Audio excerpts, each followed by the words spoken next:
are live.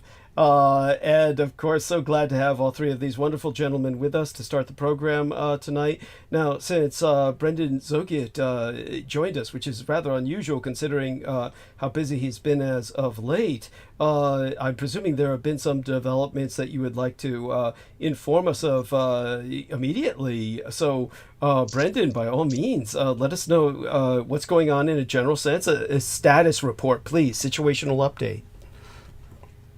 Yes, the situation with myself is stabilized. So Thank God. Well, everything good is going as smoothly as possible. Yes. Just general financial things, which I mean everyone's dealing with at this point due to the economic situation. And other than that, everything is going well. Wonderful. That's a marvelous report. We couldn't ask for anything more. Is there anything in particular you want to bring up in terms of current events before I launch into my own diatribe and then turn it over to Aristides and Peter Moon? Nothing off the top other than that thing I sent you about Taiwan. Okay. Which they had there. And please articulate that for everyone. Yes. Yeah, quickly. They set a failsafe in their chip manufacturing facilities, two of the major ones on the island, that if they were to ever be taken over by the Tricoms, Communist China, they would immediately be rendered obsolete and non-functional. So they have a failsafe for if and when China takes over the facility, which I mentioned to you was most likely initiated by the Dietrich herself. Yes. Thank you. No. Oh, wonderful. Did they mention in that particular article one particular factor was that the one of the reasons they did this was because the Americans, of course, have threatened to destroy such facilities in the event of a Chinese communist takeover. But I don't know if in these kinds of articles they mention such things, because what the Taiwanese declared was that if the Americans tried to destroy the Taiwanese facilities, the Taiwanese would fight back against the Americans. The Taiwanese have stipulated this. I don't know if they mentioned that in the article. Did they? I didn't see that in the article, but it almost seemed like, because I don't know, maybe it's some kind of, what would be the word, like an Asian bias, but it seemed like they would allow the Chinese to take over the factory, but they would have to rebuild the infrastructure. Does that make sense? Like it wouldn't be like a self-destruct. It would be like the Chinese could obtain the equipment, but they'll never be able to reverse engineer it or use it. Right. Does that make sense? I understand what you're saying, and it could be, maybe that was in consideration by the human people involved. But maybe the Dietrich Artelect is thinking differently. Let's just put it that way. There's a lot going. There's a lot of factors. Also, they have to, do what's the word, PR in the article. They don't want it to be. That's true. They're not going to reveal all the secrets. That's true. But I will, bring that up a little bit again later, probably. Yeah, later on, I can check the article, but right now I'm in between work, so. Understood. Well, we love you dearly. Stay safe and be well, and I'll call you again.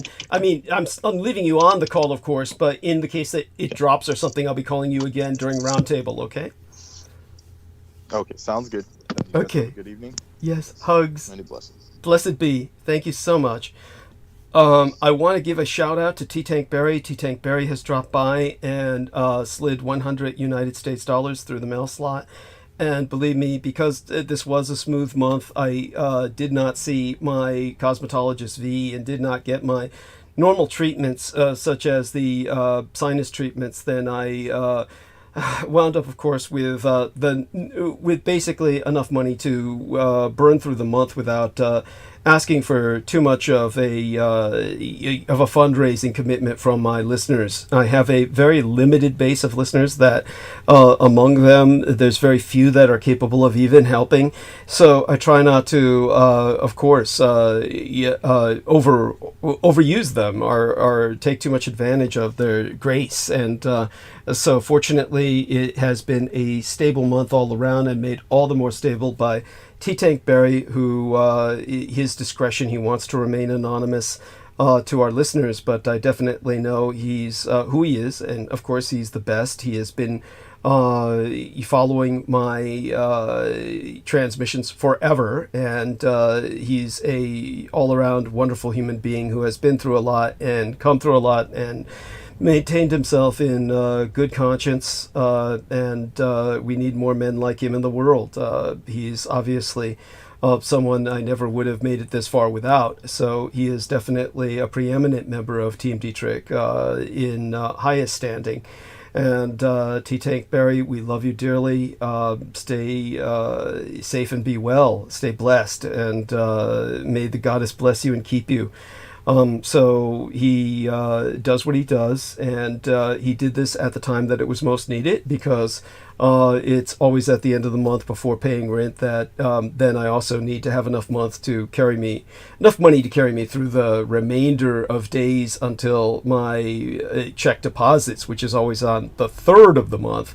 So I get a 72-hour period of a dry desert there without income, unless I get help from others to carry me through that period where I do need to run supply runs, maintain myself. So I'll be able to re-establish my supplement space completely this month, thanks to the input from T-Tank Barry. I'll be able to do another run down towards Walgreens to get the basic supplies, paper towels and the like, because I'm a bachelor. I'm not washing anything. Everything is paper bowls, paper towels, plastic spoons. Everything goes in the recycler or the compost. So in this case, I'll be able to make a run for all those necessities easily later on in the week. Before, of course, the other weekend activities that will keep me busy. T-Tank Barry says, good evening, brother. Loud and clear from San Francisco. T-Tank Barry says, remember to support Douglas. Vicky Johnson says, good evening. Good evening, honey. Love you dearly. Lorraine Farouk says, love unconditional. T-Tank Barry says, goddess bless you eternally, brother 100. Yes, we're with each other 100%. We're all in this together. Let me provide some kisses for the lovely Vicky Johnson. In the meantime, I know everybody should be able to hear us, because I did conduct something that I don't normally do, because you just expect things to work, but I did conduct a test run with the Skype before coming on to transmission tonight. So I do know that the Skype is working. As for the online broadcasting software, everybody seemed to register visibly, so everybody should be able to hear all of the other gentlemen. And what I will do is I will kind of do a little check-in with both Peter and Aristides.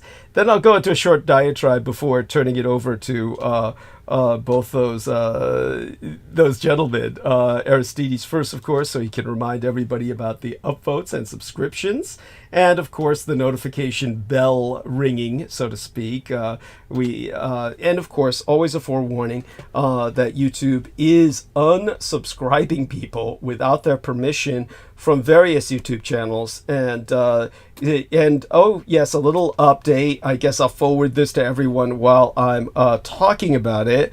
And let's look up my YouTube mail list here and see if I can find it without going through the YouTube search. Here we are. We reached a decision on your appeal. So I'll just, ooh, fuck, what did I just do again? I marked it on red. I mean, that's subconscious thinking there. I don't want to, I don't even want to look at it. We've reached a decision on your appeal. And of course, they rejected my appeal. And they said, definitively, here's what they said. We reviewed your content carefully and have confirmed that it violates our medical misinformation policy. So all of this has to do with, of course, the Battle of Los Angeles. They are definitively trying to scrub the Battle of Los Angeles and anybody knowing about it. It's pretty fucking disgusting and very cheesy, very tacky. And so they scrub everything I've got looking for the Battle of Los Angeles constantly, and they take down every episode that has anything to do with it. And so now I'm trying to see if I can find our... tells us that it's true. Yeah. Yes. Look, telling us. Yes. Thank you. Thank you. It is true. It is true. Yes. Thank you. It's true that it was just irresponsible conspiracy chatter. Yeah. There's plenty of that around. Doesn't seem to hurt anybody. Yeah, they'll let other people drone on with genuine, how would I say it, with actual anti-vax conspiracy theories, and yet they're trying to box this in as one when it's the least of all. It's something where we back up everything we say. We talk about the fact that the FDA did not approve of what was done at that time. We can't go any deeper than that, of course, because we don't want to. It shows how dedicated they are to monitoring you. Thank you. Yes. And creating problems. I'm going to talk more about that, but you carry on with your talk.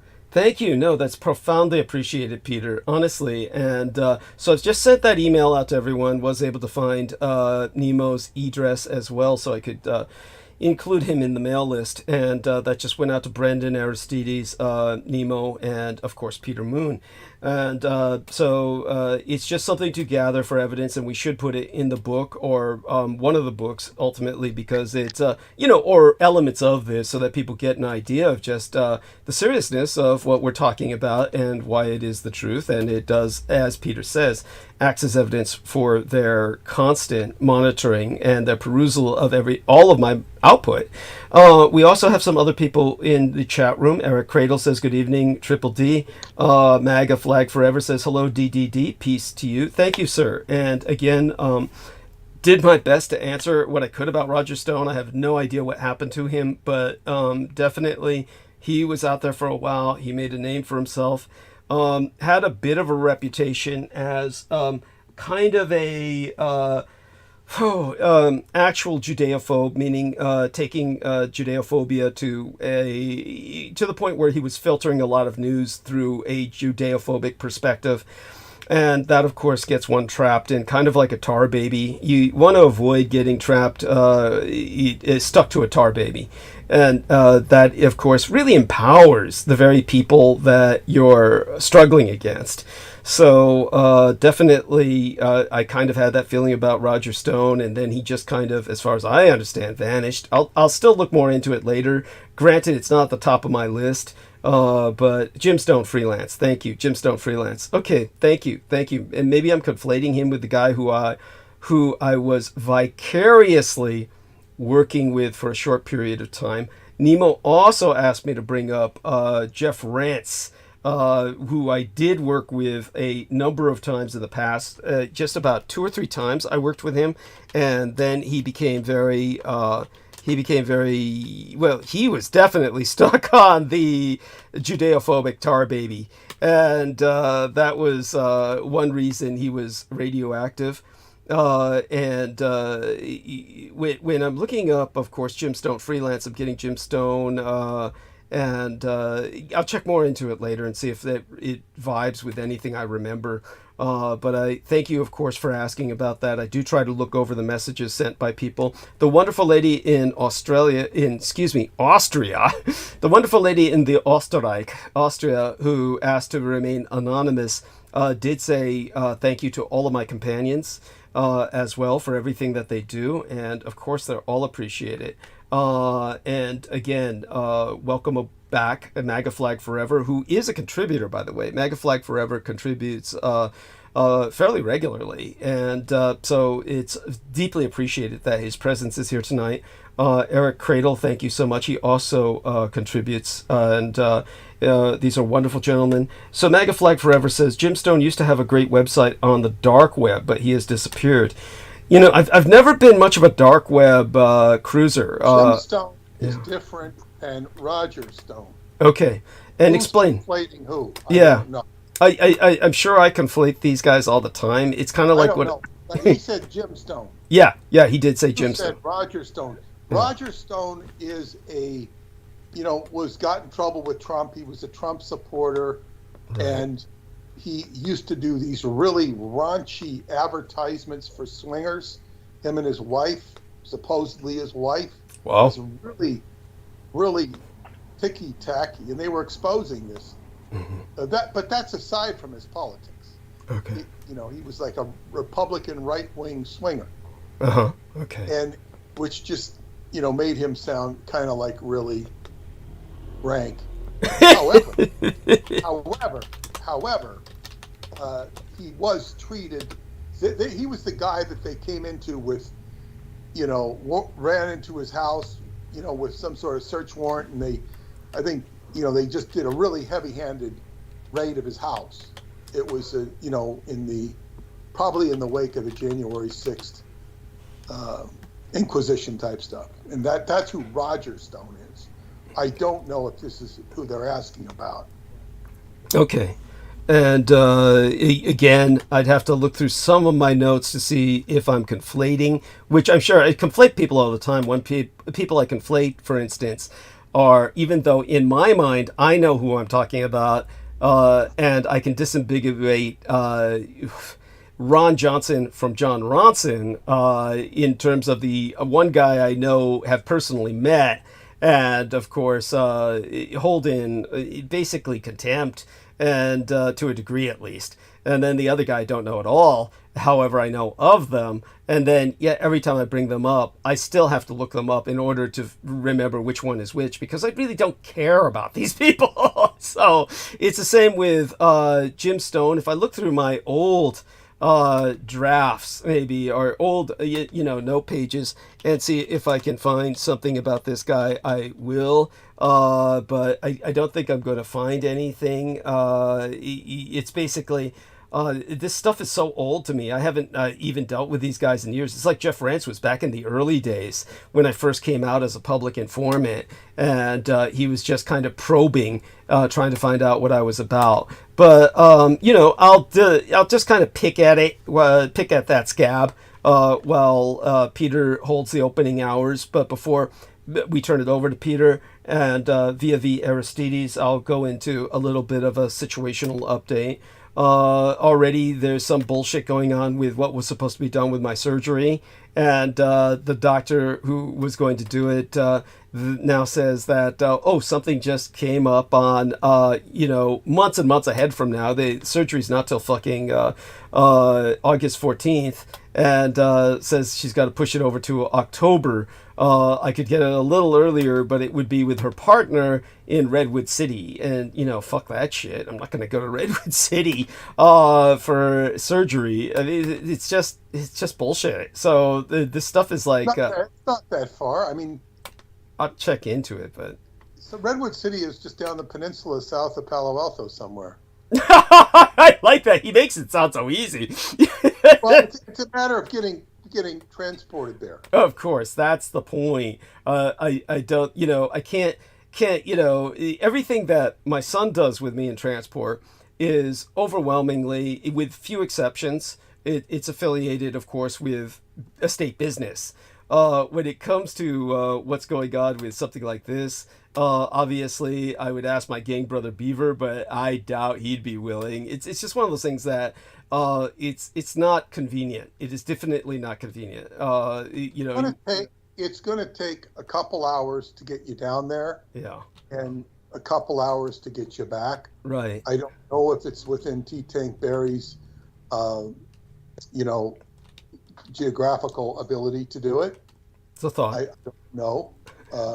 Somebody you would trust. That'd be somebody you would trust. Good point. It's not. I mean, it doesn't come easy for you. Yeah. But it's, as they say, it's not that far. If you have somebody that could support you, or maybe Beaver one way and T-Tank or somebody else the other way,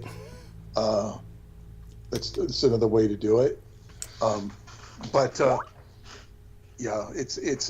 It's I'm suspicious that it sounds like she doesn't want to do the surgery. Yeah, it sounds like she went to look at my channel and got all freaked out. It's the typical kind of thing that I have that suspicion as well. It's interesting that Peter feels that.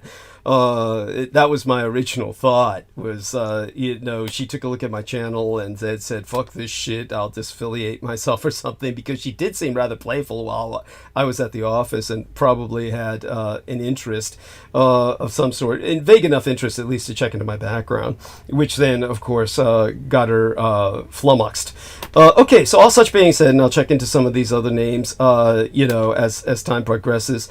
In terms of catching people up in general about my situation, I do want people to know that I was actually wrong about the Megalopolis being out in theaters. It turns out that, of course, through the connections that my son's husband has, and this has to do, of course, with just wealth. This is my impression. This is, no one told me this, but this is my impression, is that Francis Ford Coppola is seeking distributors. I mean, I know that for a fact. So what I think happened was that a copy of the film was essentially given to my son's husband in the hopes he might become like a sponsor towards this objective or something like that. And there were probably other people that they checked in with as well that got a forward copy. Now, I know that we saw what we saw after it had debuted in the Cannes Film Festival, where there apparently was all kinds of weird shit going down with somebody stepping up on stage and speaking into a microphone in front of the screen during the film, and that's supposed to be an integral component of the film. That theoretically, when this is released in theaters, that in every theater, at every showing, some schmuck is supposed to get up on stage and speak into a microphone in this artsy-fartsy, meaningless gesture sometime in the middle of the film. Okay, that, thank God I had no experience commensurate with that. It was bad enough. Of course, when my son explained to me, no, this is not released in theaters, and that brings us back to what happened with our latest episode. So I do want people to understand that everything worked out just right with our latest episode. We did get cut off, and again, I always suspect maybe at some point something will happen where it's just a total fuck up, and they cut us off violently, and it doesn't work out in any positive sense. You can't see any good from it, and I have to say that's the enemy, and they cut into what we were doing. And of course it could always be them, but it wouldn't make sense that they would cut us off right at the end of the show when right after Peter had come on. Yeah, very sensitive areas. It's true. I was sitting on some very sensitive areas. True. And I don't know if I'm going to go into those not tonight, but I'm going to go into some very sensitive areas tonight anyway. Yeah. So, but they're going to be different sensitive areas. That was, remember I was talking to you about the Anderson time reactor and stuff. That is true. That is true. Which, by the way, thank you for reminding me, there is a bizarre time manipulation element to the film Megalopolis, which, I can only go into vaguely because it's so completely befuddling. I can't understand why it's even in the film. But it's the material, the composite material created by the main character, who's supposed to be the brilliant man who will save humanity, that this material, or something else he's invented, enables him to stop time. Now, this is a gimmick or a technique or a film conceit, a plot device that I usually see in porno films where they get ladies to stand still so you can fuck them. So, but in this film, it's like he's doing it to... This is basically what Francis Ford Coppola wants to do, is stop time. That's basically what it shows. But other than that, the rationalization they provide for it is something I do not even retain. But it is an element of the film that bears mentioning because it somehow mocks or touches upon what Peter's just describing. Whether intentionally or not, it synchronistically does so. And so I will get back to that film in a moment because of its importance. Believe it or not, it has become important because of the fact that I found out that I saw it before distribution, which when my son told me that, I asked, am I supposed to feel privileged? But because he had brought me back to correct a lot of my fundamental misconceptions about its distribution and fill me in about some of its context, I was able to bring out why it's so important to focus on its flaws to the Blood Boys, which enabled me to give them a very good social studies course. So for that reason alone, it has some relevance in enabling me to point out what is so irrelevant about it. So it's a paradoxically almost does some good in this world, however limited to a select crowd. Now, with that, I do want people to say that at the time we got cut off, I was concerned because it was Memorial Day Monday, and I knew, even though I was going to try and avoid the world and just crawl under my blankets and just retreat, I knew my son was going to drag me out for something. And so I was concerned about the time it would take, because I vaguely remembered what it was we were supposed to be doing. And then we got cut off about an hour early, and that enabled everything to work out just right. So I do want people to know that San Francisco's Carnival celebrated culture over the Memorial Day weekend. This is the largest multicultural celebration on the West Coast, and it brought crowds and lots of cultural color to the Mission District over the weekend, which was my old, of course, John O'Connell Vocational Institute of Technology neighborhood. So I was able to take the Blood Boys on a bit of a tour around that area and show them some very important historical sites concerning the Aquino-affiliated history and also the history of bringing down the human child trafficking operation, the largest in recorded human history at the Presidio military base, the largest and most well-organized and the most modern up to that point in time in terms of human child trafficking as an operation on an industrial scale. Because my school teacher at the John O'Connell Vocational Institute of Technology, Gary Willard Hambright, was the partner with Michael Aquino, and they were like blood brothers. So basically, throughout this weekend, May 25th and the 26th, there was a free Trois Day festival covering 17 blocks in the Mission District with 5 main stages, half a 100 local performing artists, and 400 vendors. It started at 10 a.m. in the morning in terms of the parade. The parade was that day, and so we had this 60 contingent lineup, 3,000 artists representing the cultural heritage of Latin America and the Caribbean, the Grand Parade covering 20 blocks in San Francisco's historic Latino cultural district in the Mission. So that, of course, was actually the day before. What I had to get ready for on Memorial Day was my son and the Blood Boys wanted to see Furiosa. So that has a little relevance here, and I'll just go into a very short side tangent with that. Basically, Furiosa is a prequel in the Mad Max universe. It was released this weekend. The box office numbers have not been good, and that has prompted the idiot blue checkers on Twitter to gripe about the movie because it is a film in the Mad Max world without Max and with a strong, resilient female main character instead. Now, they're all exclusively males, ages 20-ish to 40-ish, far-right, anti-woke, Christian fundamentalist, misogynist dorks. They claim the bad numbers are quote-unquote proof nobody wanted a Mad Max universe movie where the central character is a woman. So, by the way, Fury Road's central character was a fucking woman, in case nobody ever got to comprehend that. But one of the ironies is that these same people who mock the movie for its box office numbers also love to mock pop culture in general. None of them would say Beyonce's music is superior because it makes money.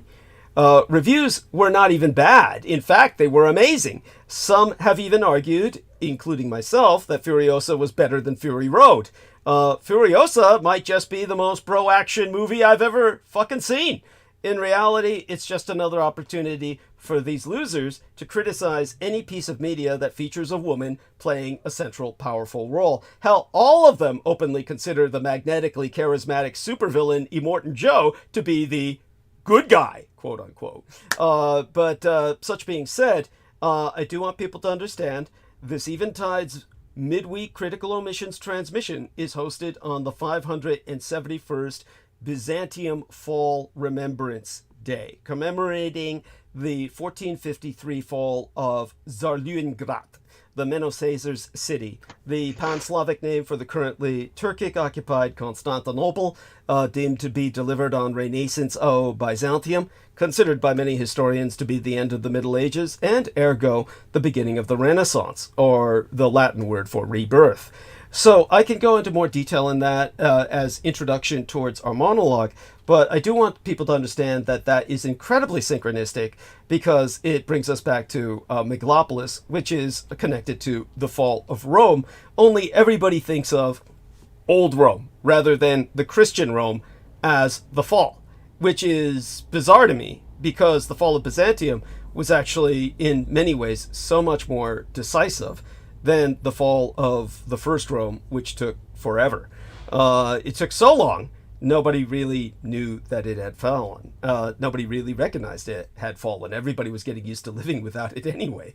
So Coppola's, just to say what happened here with what my son did, he actually, because what I had said on air about Coppola, which is what brought Peter Moon directly onto the show, he had kind of woken up. He had come down, heard me talking about Coppola. He heard me talking about the subject just before then, and then he heard me go into the Megalopolis, and then Peter came onto line, and then of course we got cut off. But in terms of what I had said, my son felt that it was necessary for me to go over it in front of the Blood Boys. And what he did was he asked a series of questions, and we actually, all of this was recorded. He actually put it into a kind of a transcript, but basically what's more important are his about, I think about 8 questions. So I will just kind of go over this with all of you before I turn it over to Aristides, who will turn it over to Peter. But basically, with Coppola's masturbatory time-stop fiasco, it's all justified solely by what it forced me to communicate unto my students. The main point to be communicated will be communicated in monologue. It won't even be that long necessarily. There'll probably be a tangent into what I think will add context, but the main point will be about it needs to be delivered in monologue. But in terms of everything else around the film, let's deliver that now. So my son asked me, does the movie even have distribution yet? So I could finally give everybody the correct info on that. No, there's no studio buyer yet, probably because of everything I'll now explain. And that's when he asked me, so is Francis Ford Coppola broke now? And of course he had prepped me for this question in front of the Blood Boys. We had watched several of these interviews, or press releases rather, that he delivered to try and promote his film. So of course not, he's not broke. But if there were such a thing as justice in this world, he would be. At the press conference, a reporter asked him about his current financial situation. He then addressed the audience, full of journalists who probably all lost their jobs during the 2008 financial crisis and likely have zero disposable pieces of property with which to dramatically leverage their own creative whims, much less some good health insurance, droning on a long tangent about how he purchased his winery for $20 million during the 2008 financial crisis, unconsciously pointing out how unqualified he is from a class perspective to even make a movie like this. To quote his T, which I will do now, "I don't care. I never cared about money. I just took the money from that and I put the risk in the movie. I have no problems with the financial. Another thing, my children, without exception, Sophia, Roman, Gia, they have wonderful careers without a fortune. They don't need a fortune. No matter what happens. Aside from Inglenook, which we still own, we're fine. It doesn't matter. All of you! The money doesn't matter. What's important are friends. A friend will never let you down. Money may evaporate." Which is all very easy to say, of course, when you've got a shit ton of it. Rather than telling people what should matter to them, Coppola might try asking next time. Now, most tellingly, considering the fact that there's a fake baby to rival American Snipers in several scenes, and for those of you who don't know what the fuck I'm talking about, American Sniper came out in 2014, and when they have babies in movie scenes, they need twins. Because every time one of the babies is going to shit or piss or puke, they've got to get the twin in to take its place. And they couldn't find the twins for Clint Eastwood's film, so they used a fucking fake ass baby that was normally used for practicing infantile CPR.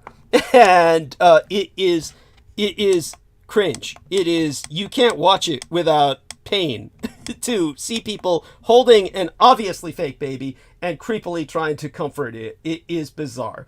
This happens in the Megalopolis film throughout. Coppola and Jon Voight, Coppola being a Democrat and Jon Voight being a Trumpist, they both spoke a lot about the movie offering a vision for the future and about making things better for children, which really puts that fake baby throughout the film into a context that makes this even more disgusting. But much like the movie itself, it didn't offer any concrete specifics on how we might go about doing that. Coppola did say the job of re-envisioning the entire world was not for politicians, but for artists, which is a nice idea, but might be difficult considering their overall lack of institutional power and the fact that when they speak up too much, we put them in jail, which is precisely why my starving artist biosire, Adolf Hitler, had to assume all secular power in order to accomplish just what Coppola can only mock. Now, according to Coppola himself, the script was rewritten at least 300 times. This is quite apparent throughout. Adam Driver, who initially said no to the script before signing on later, revealed that he actually stepped into the editing room with Coppola, and he said, the assumption would be you think about something for 40 years, and you go in and execute because you've been thinking about it for 40 years. It's the total opposite of that. It speaks to Francis's generosity. You have to be very generous and open to being wrong. Which is, I don't know. I guess he's saying that because he knows the film is shit. After I saw Megalopolis, I felt both bored, a little pissed off, and vaguely confused. You can understand how it is subsequently hard to explain Megalopolis to someone who has not even seen it, but I will valiantly try once more, as summarily as possible. So, that's when my son asked me the question, so what is happening in this movie? Well, the log line is as follows.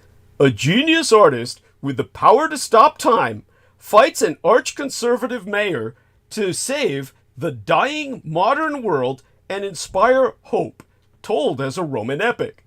Now, my own best attempt at description would be Giancarlo Esposito's Mayor Franklin Cicero is Eric Adams, irresponsibly defanged. Adam Driver's Caesar Catalina is sort of an Elon Musk / Jeff Bezos, except hot, also irresponsibly defanged, and for some reason does the whole monologue from Hamlet on a catwalk at a city meeting. Caesar has invented this mysterious substance called megalon, which always got my hopes up that the Godzilla monster by that name would manifest and put an end to it all, but instead it's never even explained what that is, but it can do basically whatever he wants to use it to build a new city. And he can stop time. Did I say that? And we don't know why or how, save for some vague mention of physics, so please don't ask me about that. Shia LaBeouf's Claudio Pulcher is sort of an alt-right chaos agent who sometimes wears dresses, which is just to emphasize that all cross-dressers are evil, are perverts, and are both. They're all fighting over what to do with the future of New York City, known in this film as New Rome. Caesar wants to turn it into the Society if Dads Went to Therapy meme. Franklin wants to keep things status quo. Shia wants to rile up the faceless, roiling proletariat and also steal a bank from pervy billionaire Hamilton Crassus III, played by Jon Voight. And in cahoots with Crassus's new wife, Aubrey Plaza's money-grubbing finance reporter, literally named Wow Platinum. Well, into all that, Franklin's daughter, Julia Cicero, who's played by a black African-American young lady named Natalie Emanuel, orbits both her dad and Caesar and inspires them to be better at spending their money by knowing how to accurately quote Marcus Aurelius at will and at length. Also, there's a bizarre digression into a scandal involving a teen singing sensation as portrayed by Grace VanderWaal, whose very name is Vesta because she's celebrated for her virginity, and that last bit all unfolds during a gladiatorial circus event put on for a wedding at Madison Square Garden. Because her whole thing is being a virgin, and when it's revealed she isn't, society breaks down. Okay, that's when my son asked, why? Now that why is on so many levels. Like, why are we suffering this film? Why was it made? Why? But anyhow, in terms of the most convenient sense of interpreting that question, Something about ancient Rome and empires falling and reading too much Ayn Rand and how we need to have hope for America or the teen pregnancy rate will skyrocket and people will not have fun at bacchanalian parties at Madison Square Garden anymore. Now, according to press notes, Coppola took inspiration from everything I have ever read or learned about to write this, which comes across as painfully obvious. Coppola rightly recognizes that America is in freefall and something needs to be done, but unfortunately, he thinks that something is to hand it over to a nice billionaire oligarch who definitely has our best interests at heart. Ha ha. I'm actually scared. I really hope nobody ever takes this fucking movie seriously. Of course, when I did say that part about turning society over to a billionaire, my son winked and said, seems fine to me. Of course, he's thinking of Sugar Daddy, and asked what else happens. Well, the most frustrating thing about this movie is that it purports to be crazy and chaotic and wild, but there is no real sense of danger, narrative weight, or stakes. So many scenes just feel like the idea of themselves. What's meant to feel strange or unsettling often just feels random or unconsidered, and what's supposed to feel hopeful or moving or inspiring feels tired and rote and ultimately meaningless in its lack of specificity, like Biden-Harris speak or something. To paraphrase, some of these moments makes them sound more interesting than they actually are on screen. Jon Voight saying, "What do you think of this boner I got?" Or Shia LaBeouf going down on Aubrey Plaza, as he calls her, Auntie, wow! I mean, Shia LaBeouf plots to overthrow America in aggression dress and gel nails, etc. I mean, this is really, it's all back to this dragophobia, this transphobia shit. And when my son asked, is it at all funny? Well, Aubrey Plaza and Shia are really going for it throughout. They seem to understand that if this movie could be anything, it's camp. Unfortunately, nobody else is on this tonal page. The only genuine laugh drawn unanimously out of all of us, myself, my son, the Blood Boys, was a Judeophobic trope inserted for no apparent reason, whereby Dustin Hoffman plays a man named Nush Berman, a malevolent billionaire with an enormous prosthetic nose, like an elephant, who gleefully pays $100 million at an auction to support the aforementioned pop star's fake virginity. Now, finally, when my son asks, is it disturbing? Well, yes, but not in the way that it imagines it is. Megalopolis tries hard to indicate that it's a version of contemporary America that's morally bankrupt and depraved, with, for example, a scene where Julia does lines of cocaine off of Chloe Feynman's tits, or a tabloid suggesting that Claudio is fucking his own sister, Feynman's Claudia, or a bunch of haphazard scenes in which extras look angry and dirty in the streets to indicate imminent societal collapse.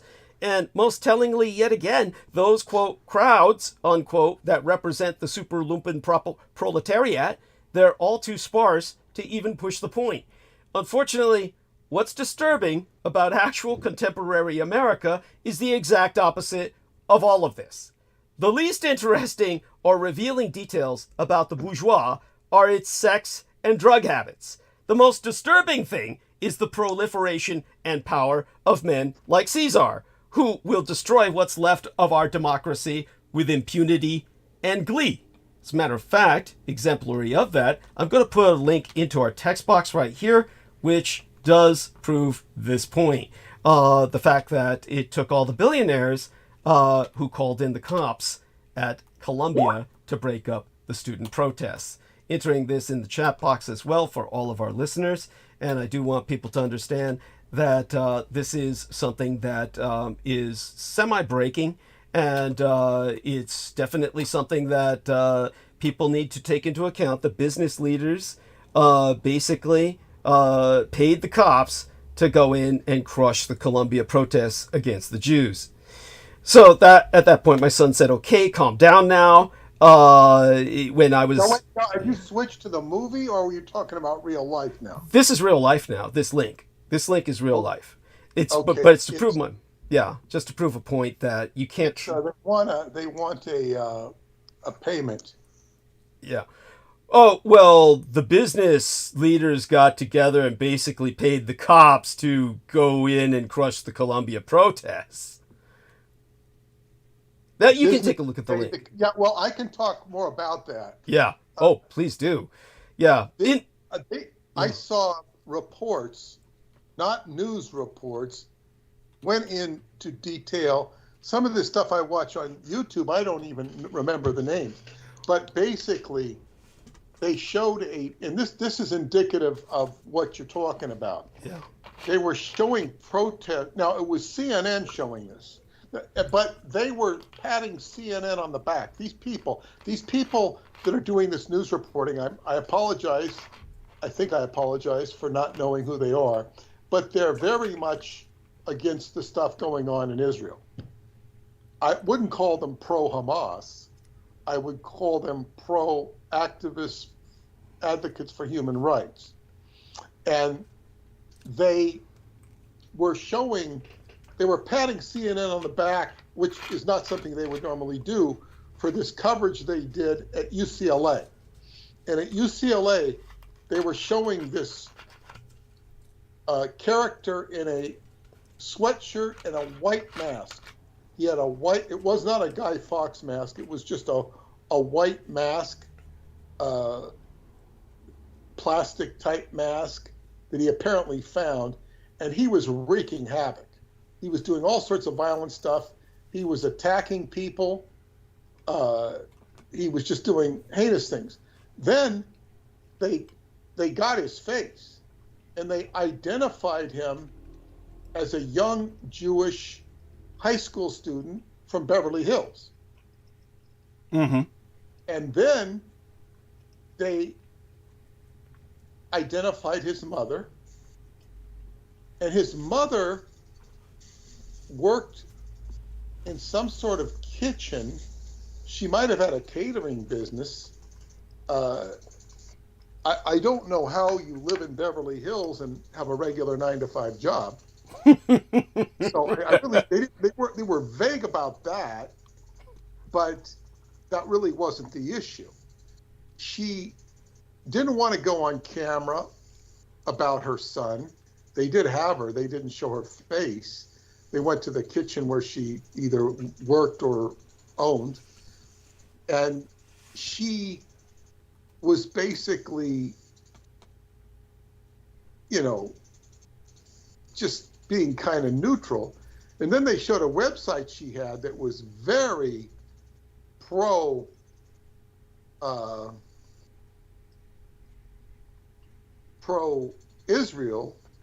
and of course, but it was very violent, like saying, "Oh, we're doing this," and it was like, and we're defending ourselves. So there's this idea that's being put forth: anytime Israel attacks, it's defending itself. Of course. Now, of course, other scholars have said, well, you see, this is what the Palestinians are doing. They're attacking because they're defending their, so I mean, you can go both ways. Now, this is a young Jewish kid from Beverly Hills who feels very threatened. There's no question he feels very threatened by what's going on. Yeah, threatened enough to go out and wreak havoc in society. Go on. Yeah, and willing to take action. Now, it basically was making a case and showing that the UCLA police were doing nothing to stop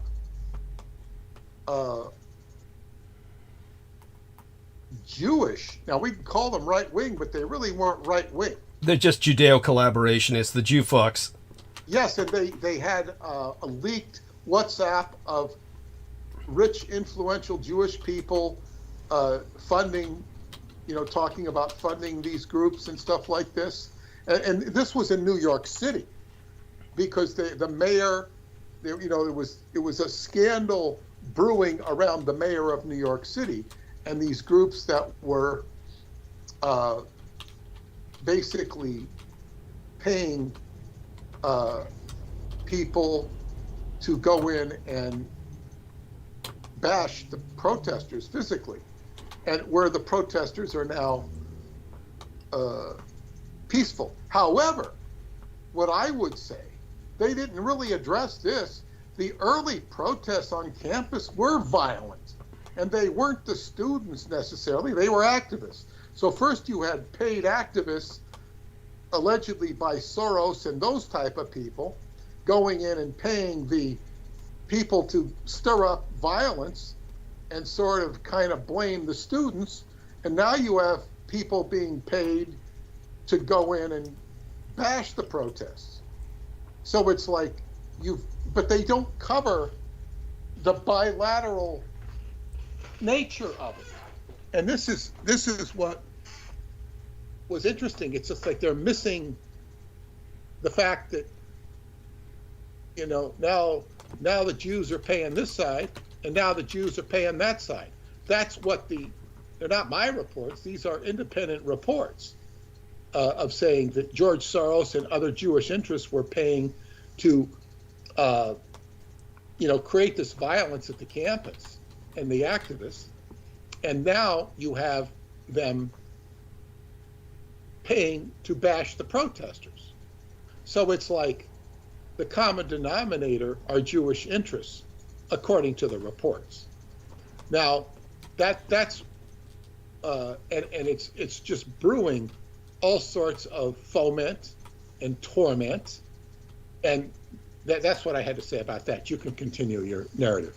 Sure, I'll just wrap it up. And I do want to emphasize, let's not conflate what may have been some protests on the streets with the original campus protests, which I've never heard anything about violence emitting from the campus protests. The closest example I've heard about that was, as I mentioned before, these were hoaxes created by Jewish agitators who actually went in and were outed as Jewish eventually, getting hundreds of people arrested by doing what that young man did, as you described. But that's the kind of violence that was going on in the campuses, was caused by agents provocateurs who had... That's what I was saying. Yeah. Yeah. Okay, so just confirming that.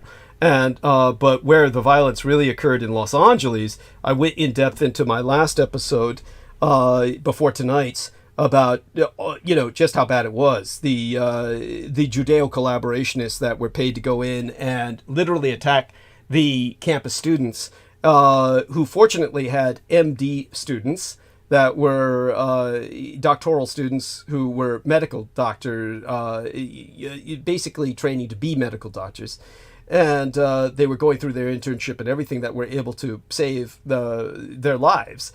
But these people, as I said, had to be hospitalized. And I described it in detail in the last episode. But we're talking about, like I explained, as a person who's been through a lot of violence myself throughout my life, I've lived an extraordinarily violent life. I can tell people fights are short. If you're in your average gunfight, as I pointed out, unlike in film, your average gunfight is 60 seconds. It's either one or the other person is dead in 60 seconds. The gunfights in films are extraordinarily drawn out for the sake of entertainment. Also, there's the fact that multiple things happen simultaneously, and there's some leeway you can give a film, which is trying to extend the time so people can see what's happening all at once. So that's understandable. But when you see the reality of even a fixed battle at a conventional scale in the modern sense, or in the Napoleonic sense, battles, it's very seldom that anyone can mount the level of energy that's required by the machinery, by the manpower, to keep things going for very long. Things tend to wear out very quickly. Battles can last what seems like a day, but multiple engagements are going on for only minutes, firefights of minutes at a time throughout that day. When it came to the UCLA campus battle, these Jew fucks went in there and attacked the students, and all the doctors testified to this. I'll use that term even though they're medical students, really. They testified to the fact that this was 3 hours. This has been cross-referenced multiple times from multiple sources, and these are by people whose professional opinion is not in doubt. They were patching up people's sucking chest wounds and the like. And I'm using that term very pointedly, sucking chest wounds. So you're talking about a battle of 3 hours. That means these Jew fucks went in there and started ripping at these students for 3 fucking hours. That is literally almost unbelievable. But that's what all the eyewitnesses say. And the fact that the police stood by and just let them do it and took bets on how long it would take to kill everybody inside, which is what apparently they felt was what was going to happen, shows you the power that Jewish people have. So they hired thugs to go in there, rip into the kids, tear them apart, tear their throats open, which is in some cases what happened. Stab them to the point where they have literally sucking chest wounds, etc. This is, okay, beyond outrageous. This is unspeakable. But this is the Jew bringing Hamas home to you. They're bringing Gaza home to you. They're going to Gaza you here. This is the level of power they have. And, of course, we have to take it away. We can't allow them to keep doing this to us. And meanwhile, in the Megalopolis film universe, which kind of rationalizes all of this, the real people who are angry in the streets are the only ones fighting for the actual progressive values that that film pretends to care about. So when my son finally said, okay, calm down, when I got into the passion about how fucked all of this is, and said, how does it look? Well, the movie looks cheap as hell. It's like the wet seal of Coppola films. Green screen technology has taken us back by generations from the classical aesthetic of hand-painted matte backdrops and renders everything one-dimensional. It's not at all beautiful to behold, which is a real shame because its ideas are bad too, and, well, so is its sound. Farcically, the ADR, the automated dialogue replacement, does not always match up with the characters' mouths, bringing Woody Allen's What's Up Tiger Lily to mind. This is the junkiest of junk drawer vanity productions, a slapped-together hash of Coppola's many disparate inspirations.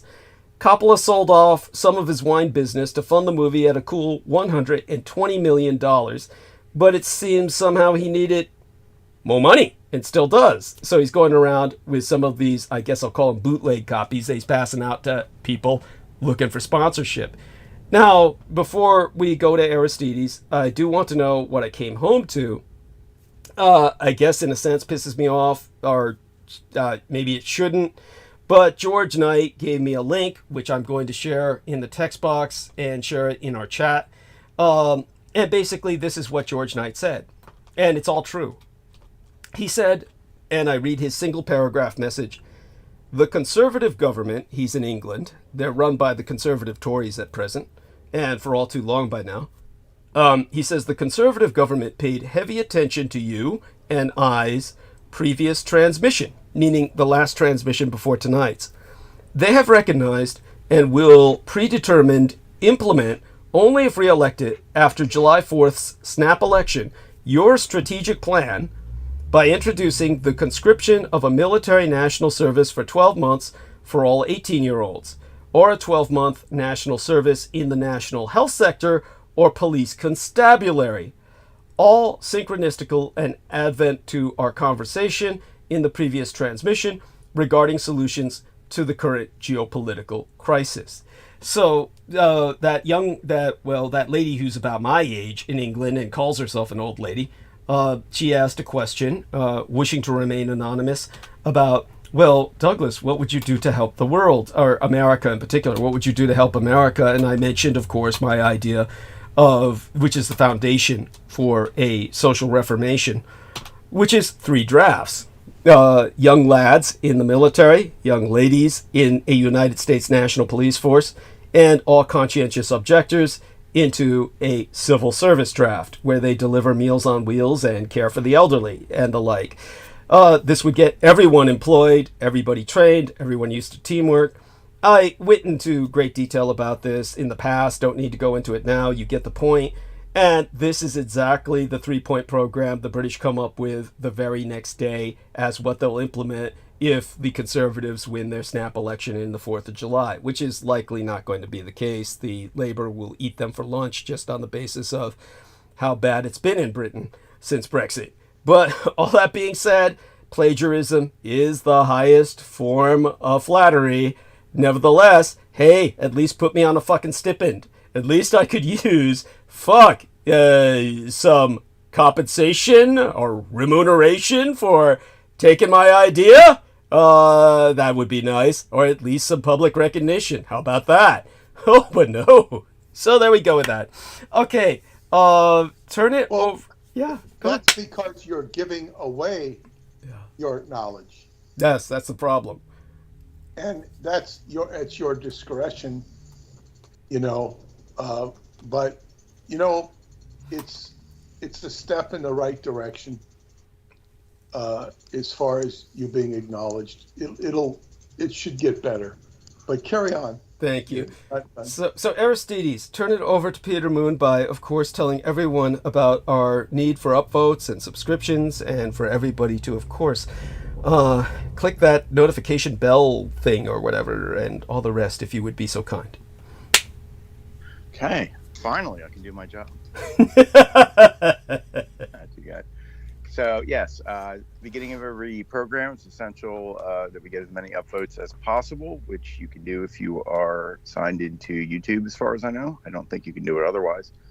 So please make an account if you have not, and once you've done that and figured out how to upvote by pressing the thumbs up right under the main screen, you can go into the settings menu, and under switch account, at least on my YouTube, you can create other sub-channels to your main channel, and each one of them is its own identity, kind of, and can also do its own upvoting. So you could switch to them real quick and give us some more upvotes, and then switch back to your regular one, and don't talk to us from random empty channels, because we get confused and scared. Also, there's a subscribe button under the main screen, so make sure you're subscribed, and make sure you turn on the notification bell so you can be notified of programs, either regularly scheduled or restarts, which happens sometimes. So, is that good? Okay. Excellent. Thank you.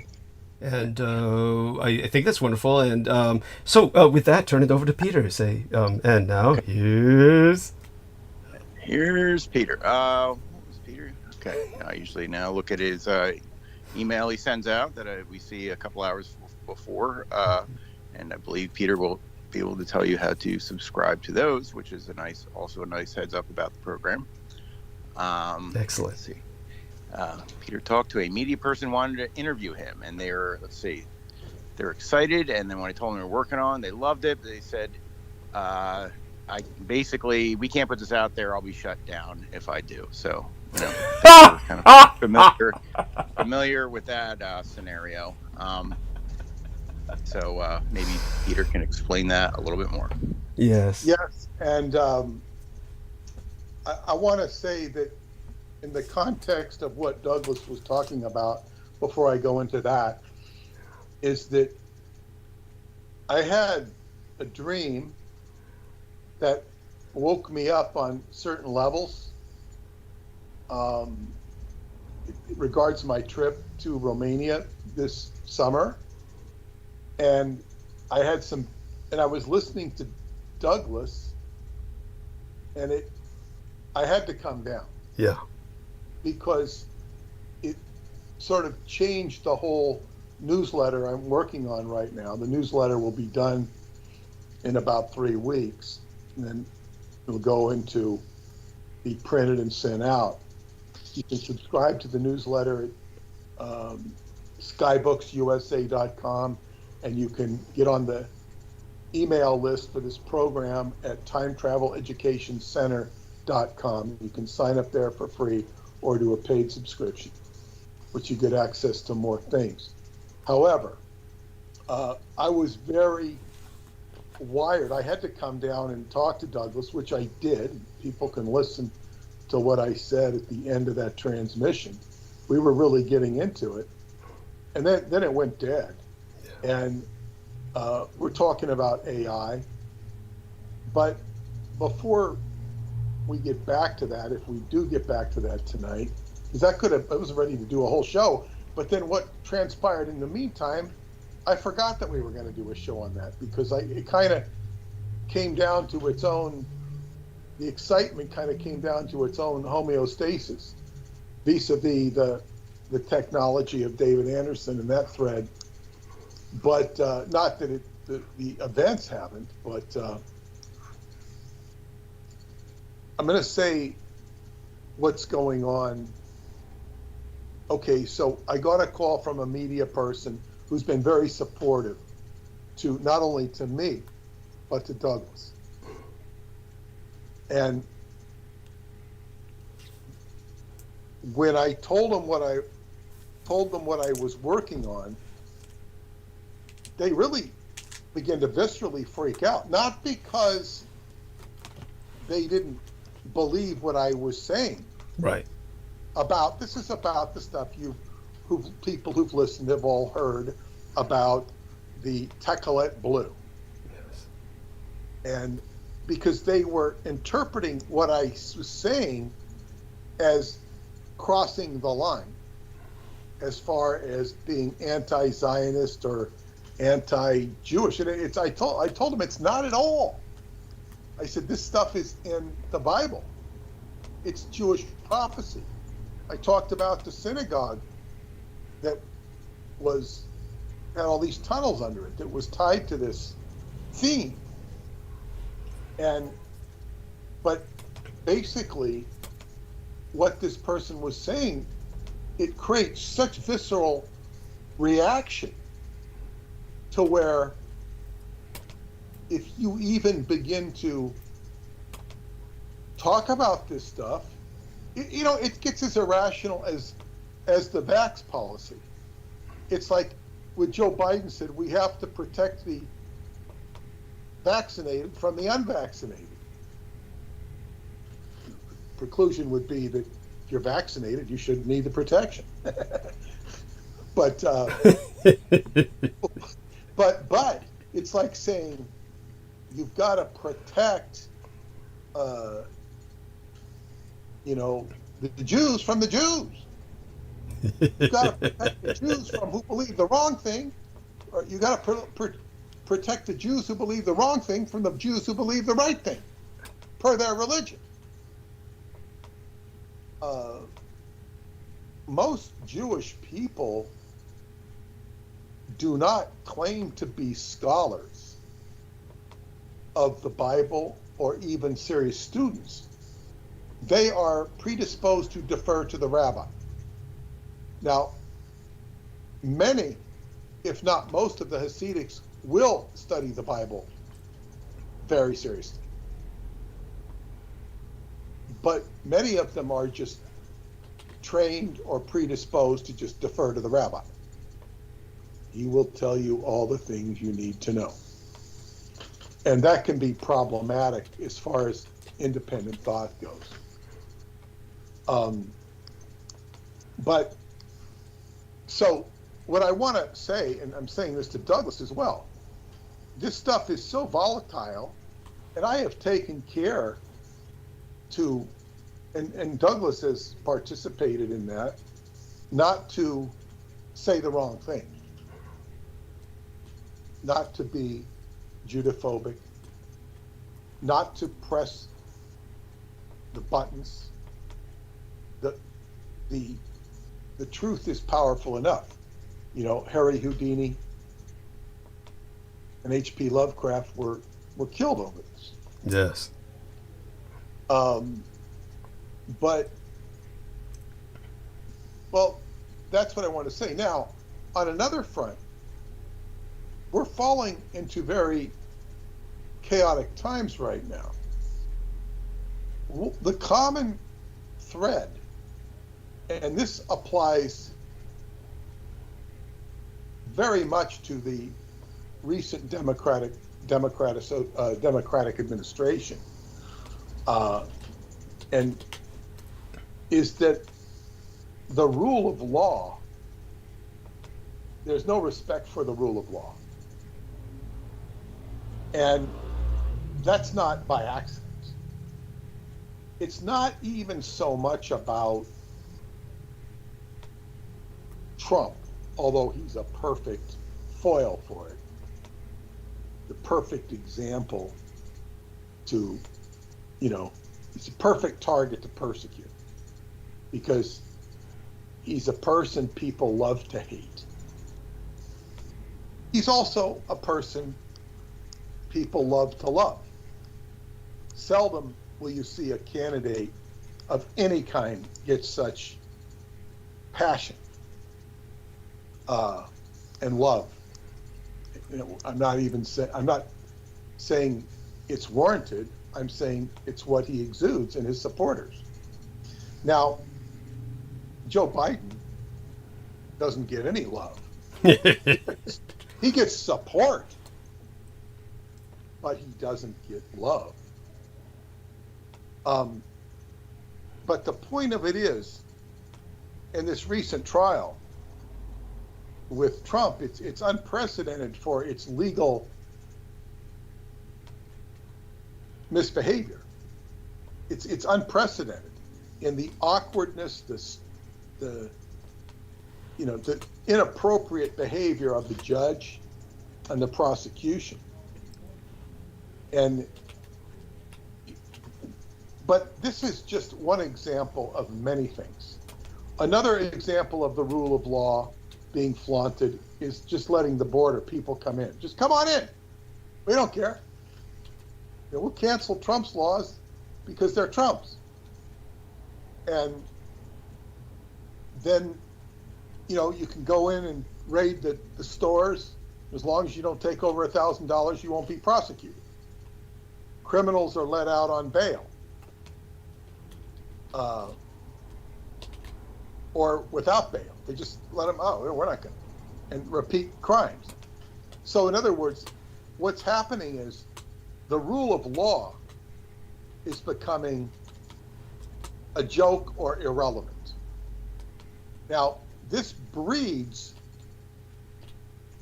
all sorts of problems. And not just the problems of criminals repeating offenses. It means that the law is not supporting it. What I'm saying is it breeds revolt.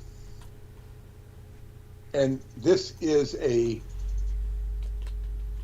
problem. It's a situation that is not about to go away unless something drastically changes. And it's coming from more than one angle. I'm just talking about a few angles. I'm talking about the Trump situation. We also have the stuff Douglas was talking about with the protests, the lack of law and order. I want to say something today that happened in my community. And I talked about the fact that for many years, from 1993 till a couple of years ago, we played football every Saturday morning at 9 a.m. at Eisenhower Park in Nassau County, which is a stone's throw from the Nassau Coliseum where the New York Islanders used to play. They might still. I think they might have moved back there. They moved around. But it's a big park. They're saying it's bigger than Central Park, which maybe if you include the 3 golf courses it is. But it's a big park. And there were a few things at the park I didn't like. They had a huge grass field in one area of the park, and they filled it all with baseball and softball fields. Now, what's wrong with that? It's great for people who play baseball and softball, but there's no place to park anymore, you see? Mm-hmm.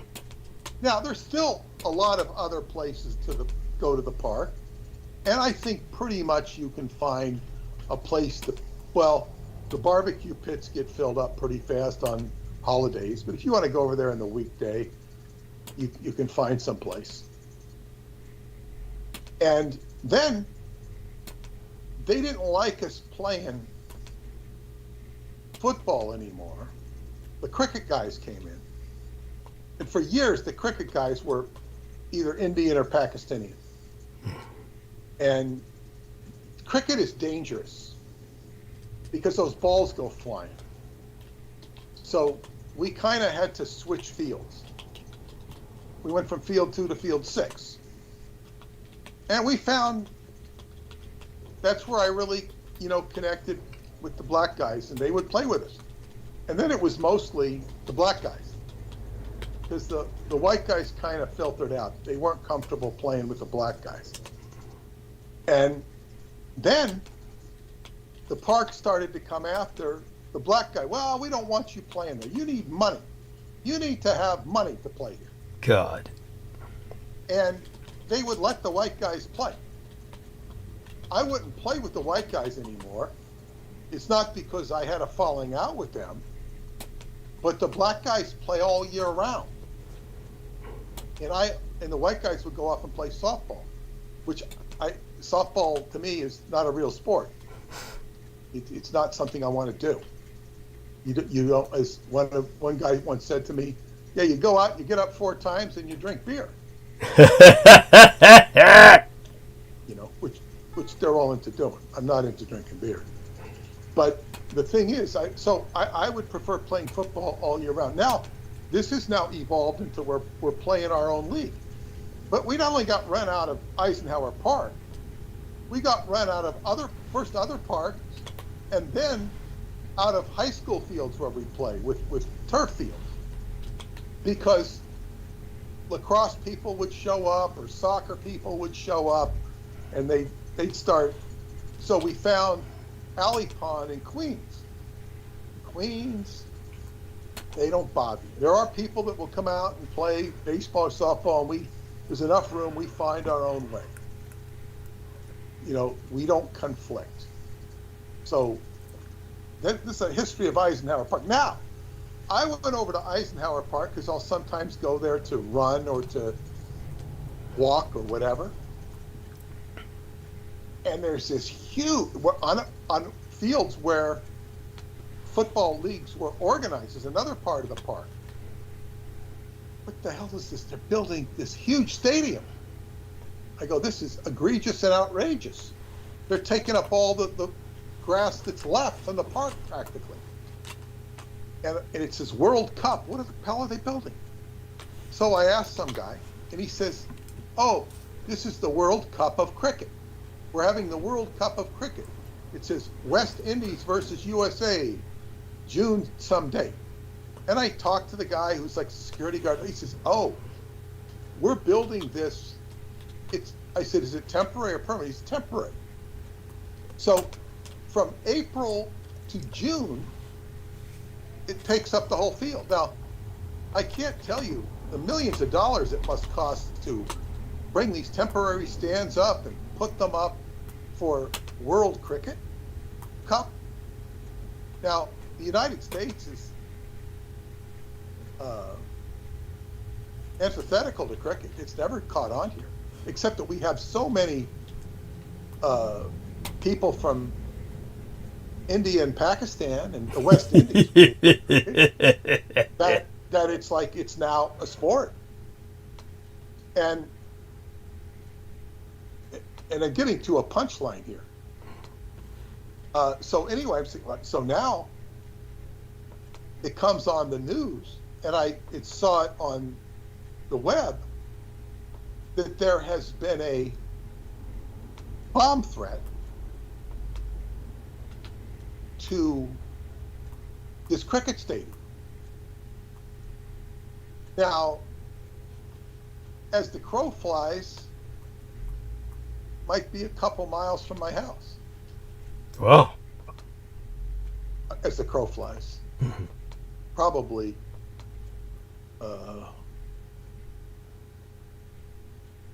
no more than 3 or 4.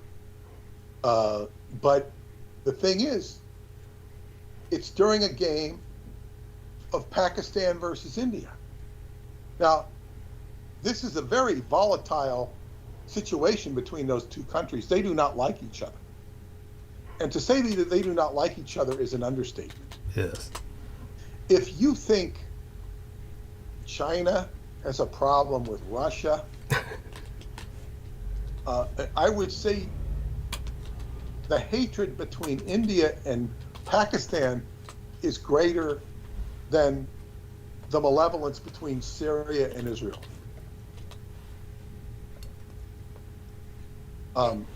They're willing to go at it.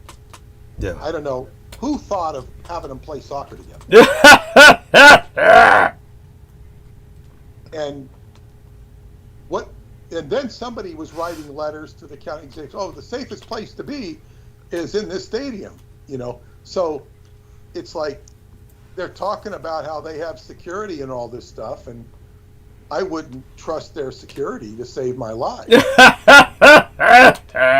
Maybe they do. At least they're warning people not to, well, I mean, I wouldn't want to go there. Plus, they're going to have this park. In other words, now they've declared the park off limits. Now, I don't know if that means you can't go to the driving range on the park. You used to have a batting cage and a miniature golf course, which they still, I don't know if you can't go to those places. I don't know if you can't go to the pond, the Harry Chapin Pond.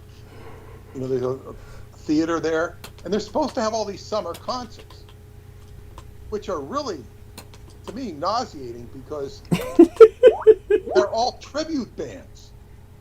They used to have, sort of like fading people, like Tony Orlando or something, who's like fading away in his career.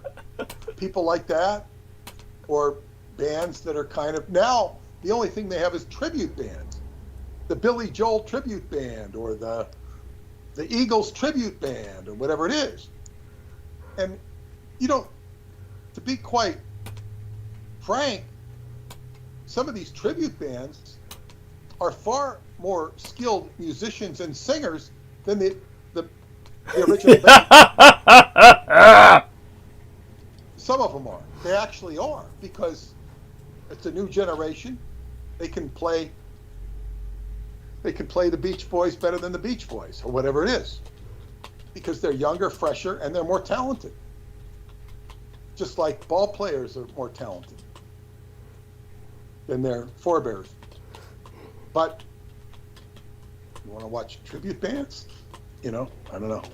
So anyway, the music's free, but not to the taxpayers. Oh. We have huge taxes. It's, $10,000 is a common, if not low, amount of taxes you pay on your property in Nassau County.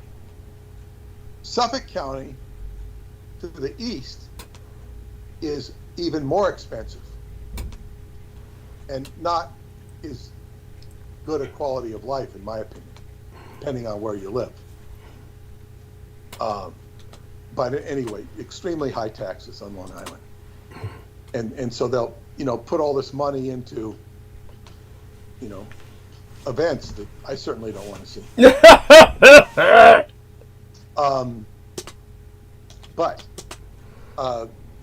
So anyway, there's this big bomb threat. Whether it happens or not, I can't begin to say, but it would take place next month, and this is some of the chaos. Now, with all the chaos we have with the Donald Trump case, this is bringing international chaos of fights between Pakistanians and Indians. Yeah, Asian Indians. Yeah. So this is the world that's presenting itself, and hopefully sometimes things don't, there's more fuss about things. And one thing is New York is very good about is trying to be preventative. I don't know how successful they will be in this regard. I certainly hope they are. But this is some of the things that are going on locally, which is, I would like to think I live in a bubble on Long Island, but the bubble is, is showing itself to be vulnerable. And then that's a completely separate thread than the Israeli thread. I mean, they might have some interconnection, what is it? What's the one that's very pro? Pakistan is very pro China. Yes. And India, are they pro Israel? They're pro Israel because they hate Muslims. Yeah. So it gets complicated. It gets very complicated. Well, the way to make it easy is the Pakistanis are Muslim, and the Asian Indians are Hindi, and the Asian... That's not complicated. What's complicated is the fact that the Indians like the Hebrews, but you know, the Hebrews actually, you can make a case they come from India. With all these names like Brahman and Abraham. Yeah. I have a book that shows all the correspondence. Shiva and Yeshiva. Ah. There's all these correspondences to the names. You know, I mean, I've read a whole book on that.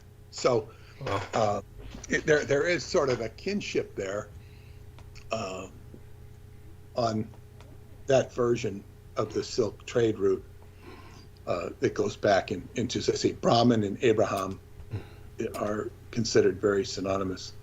But I guess I can get back now to the great revelation I had when Douglas was talking about AI. Yeah. And by the way, I saw Steven Spielberg talking for a few minutes on his movie AI, a movie I never saw, never wanted to see. If I recall properly, Joe Matheny, who was very knowledgeable about that subject, thought it was utter crap, if my memory serves correct. He's very disgusted with Steven Spielberg. But Spielberg, it said that the thing was critically acclaimed. It didn't sound like it was a very good movie. It made a lot of money. Did you ever see that movie? Yeah, it does. Say it again. The AI. It's called AI. Oh, right. Just so people understand what Peter Moon is talking about. The reason that this film should incite controversy, but it doesn't, is because it was extraordinarily toned down. It's pretty much disappeared, and with good reason. It was kind of like a nothing burger. But originally, the entire film was supposed to be about the reality of the direction that everyone knows that they're developing AI for, which is basically for legal child rape and legal child sexual exploitation, because a artificially intelligent child is, of course, a biofax. And so the idea was that they're creating children that never physically age, and that you can repeatedly rape because they have no rights. But they respond as real children with fear and tears and everything that turns a child predator on. And so the real film was supposed to be about a biofax that is repeatedly raped and tortured, held in bondage and beaten by a series of perverts. And so the progress of the film is to try and contend with this never-ending hell of torment that this innocent child has been created to suffer. Of course, he didn't have the balls to go through that, and instead he changed it so that it's about a child who never ages, so everyone around him feels this sense of incredible poignancy, that this is a story of pathos, so that the world disintegrates while this innocent child never ages. Now, the insanity of that is, of course, what is this, a runoff, a prototype, and no more are built or produced? Of course not. It doesn't make any sense.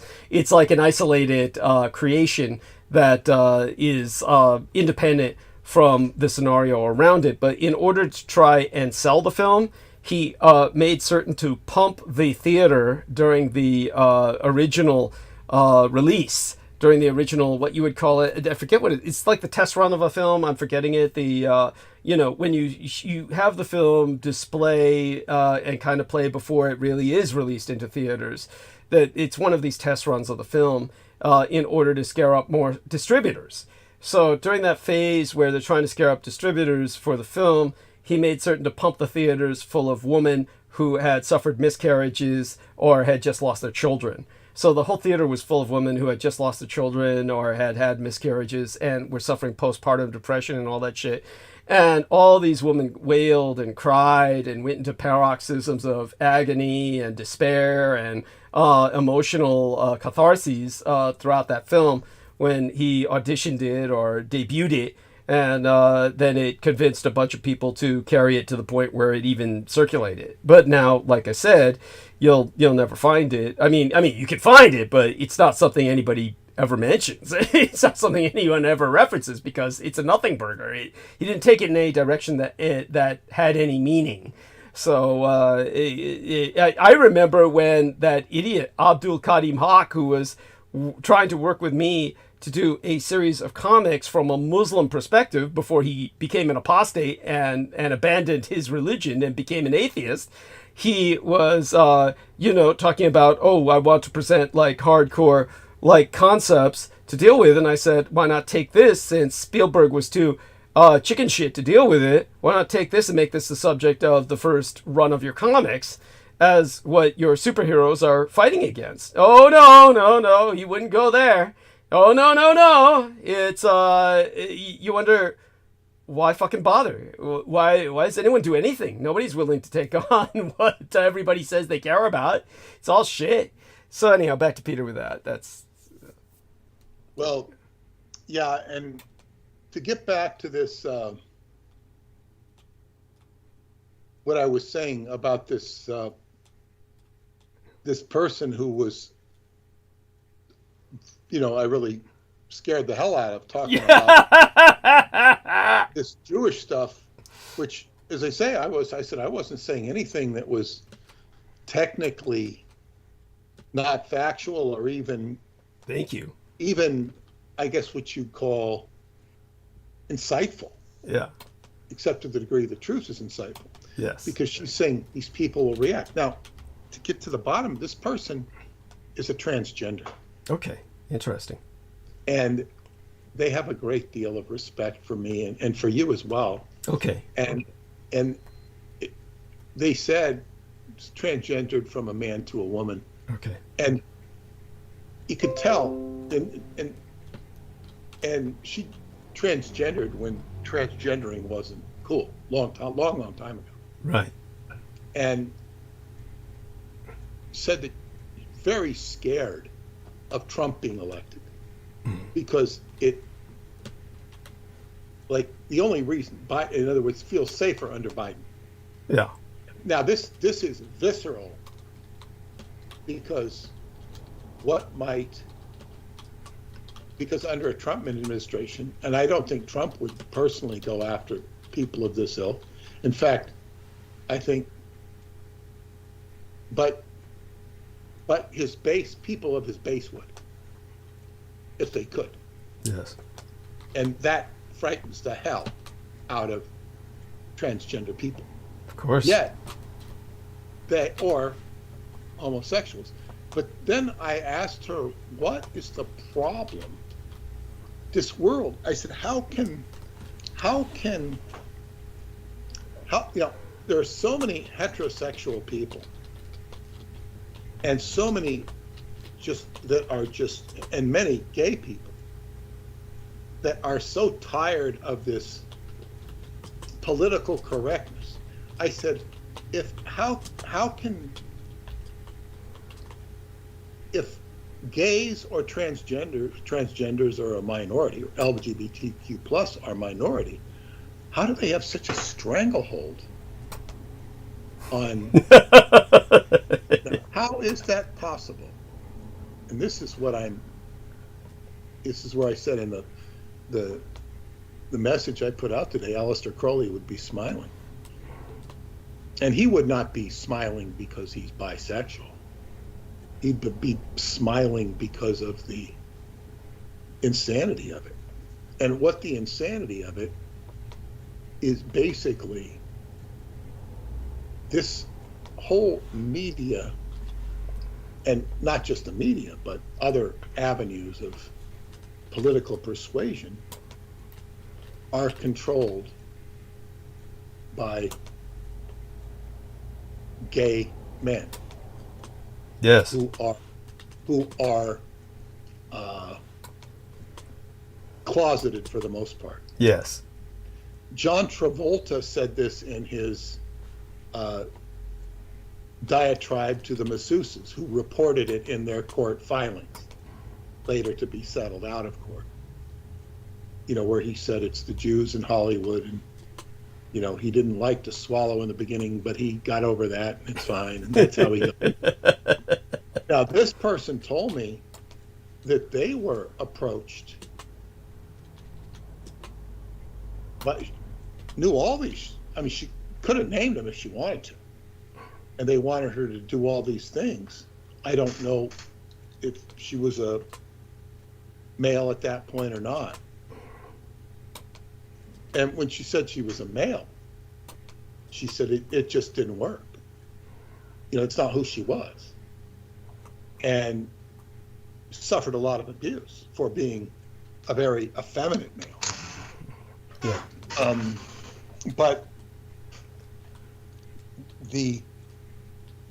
basically, these people are, she said, they're the most disgusting people. And just absolutely disgusting and control. Even to the point where she was doing something and they, you know, a press conference, and they give her a questions to ask. These people would show up giving, it's sort of like the Communist Party. Yeah. When it's like you're working in cells, and it's like, "Please, comrade," you know, except that it's not that way. It's all very controlled. And this is basically what's controlling our media, controlling our centers of power when you get down to it. It's all about sexual favors, which she said were just absolutely disgusting. She would have no part of it. So that's what I wanted to say about that. And the reason I think there's two reasons that they do this, is they want to make it safe for themselves. Mm-hmm. But they also want to breed just chaos. In other words, they are Edomites of the highest degree. Yes. And it's easy to forget that sexuality is such a strong element of manipulation of people. Yes. And it's the way to make it big. I've read stories of what Lady Gaga and Madonna had to do to be successful, and abuse they suffered. Joan Baez as well. But in all of those three cases, they're all three very talented individuals. So, you know, having talent makes you eligible to become famous. Crossing the line gives you the ability to be famous. As I say, my daughter was offered contracts by, you know, several, if not every big record company, and she turned them all down. She didn't ask me to look at the contracts. She said, you know, they tell you what you could do, how do you act, what you have to dress. She says, I'm not going to do this, you know. Mm-hmm. And I told her I was very proud of her. Yes. And it's like she didn't even, it's just like it's her own ethical framework. It's not me, you know. It's just no, I'm not going to do this. So this is the world we're dealing in. Now, the reason I came down the other morning, last episode, yeah, is I had a very strong dream about David Anderson. mm-hmm. And Then I was listening to Douglas go on about AI. And we were talking about this in the morning broadcast when we got cut off. I think I was going right into Israel. But Israel's had a very strong interest in AI. I don't know if I think Douglas was talking about that. But the thing is, and we talked a little bit about Moore's law and how as the computer industry advances, Moore's law is this law, it's going to require double the chip capacity every so many increments of expansion and improvement of computer power. And Douglas was talking about how AI, whether it be expert systems, magnified or true AI, it requires mega power. Yes. We're talking about electric power, not just chips. So much power. And I then realized, well, I don't think there's any device which is more efficient for creating power than a time reactor. And just to tell people who haven't heard or don't know, is that when David Anderson was experimenting with his early prototype versions of the time reactor, which is a time machine, which was originally invented by himself to slow down time in an isolated field to preserve organs for transplant. And it was funded with people interested in the medical field. But he found out that it was generating more power than he was putting into it. And that was curiosity. So basically what he learned, that a time reactor was mimicking the Earth's gravitational field or rotational field, and it would produce something called space-time motive force, which is explained in my videos in the Time Travel Education Center, the free videos. And it's generating power. Now that's a sort of a side benefit to the time reactor itself, which can take you forward or backwards in time.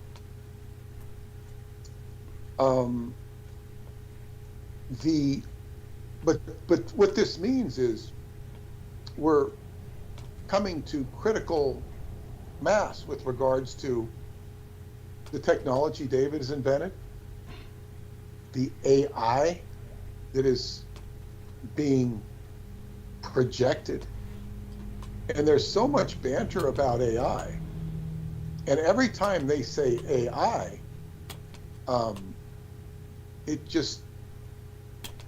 I know that they don't know what they're truly talking about based upon what I've learned from Douglas. Thank you. Thank you so much. What a true AI is, yes. And it's like, I know something you don't know. I know something they don't know. Yes. And it's kind of like, okay, so every time they say AI, they're giving me a line of bull.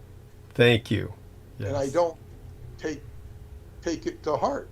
Now, that doesn't mean that there's not tools that are going to affect me. And what I see coming down the pike, AI systems and stuff are very stupid. Yes. That doesn't mean they're not going to improve. What impressed me the most was one of my old friends sent me some artwork that she did on AI. Mm-hmm. And what pissed me off is, I said, well, where did you get it? She sends me a link. Mm-hmm. And the link doesn't have anything graphic. It's as if she sent me the wrong link. Oh my God. But the link was an AI system, or what they call AI, and I started asking it questions. And, be very, very careful when there is no... It's all about peer review, and I start telling them, well, we don't have information on Dr. Anderson's time reactor. If you have more information, let us know. Well, I'm not going to give you people any information. You know, it's like, now, there you go again. That's what they're telling you. It's like, okay, so you're working with a stupid system. That doesn't mean the system can't get smarter. But it's like it's working with a limited knowledge. And what data does it have access to? If you ask Radu's system, as it's put forth, you get much more intelligent answers. What he did say, which was very interesting in the apparatus below the Giza Plateau, which, and I don't know if it was his experience or Cezar's experience, because they both had experiences there, but when you began to ask who created the system, you would go into censorship. They didn't want to tell you who created it. Don't ask that question, you know. Oh, no, we're not going to tell you who created the system. So that was interesting. Now, I share my dreams with Stephanie South. She's like my dream buddy. And she's very impressed at the depth and color and detail of my dreams. And I'm always disappointed because I don't get all of them down. I just get the ones down I can remember. Mm-hmm. And I'm taking melatonin every night, 10 milligrams. She thinks that's a lot. She takes 2 milligrams. I used to have pills with 3 milligrams. Well, I started taking it every night about 2 months ago. Then I said, you know what? I'm running out of melatonin. So I looked and I said, these have 10 milligrams. Why not? So I take 10 milligrams every night. Helps me sleep. And I have dreams. And they've been very positive, except for one. And I think I had the negative dream. I didn't talk about it. Right. But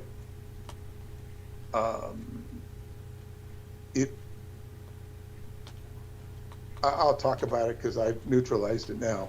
Good. I'm in a car, and Charles Manson is next to me in the car. All right. It's my car. I'm driving. And he pulls out this razor. Of course. It's a long razor, like a barber would use to shave you. Yes. Barber's razor. It's menacing and it's dangerous. Of course. He puts it down on the, what's ever between us, and then probably by the,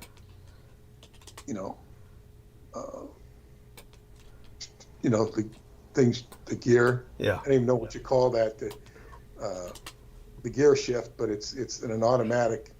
And I take the razor blade and I take it away so he doesn't have access to it. Right. And he does not like that. Of course not. So I then am dealing with a menacing intent with him. Mm-hmm. You see this menacing intent. So I just, I don't know if I said anything to him. And then I, stopped the car, went into the house. I said, no, you can't come in. I don't let him in the house. I locked the back door. Then I go into the house. I live in this house, apparently. It's not the house I live in now. And I close all the windows, lock all the doors. And then I appeal to, quote unquote, my father. It's not my father, but he's a, patriarchal man of probably 100 years ago. And he's wearing a suit. And I tell him, and he's tolerant of my concern. He's not like, if it was a compassionate woman, she'd, oh God, yeah, I'll help you.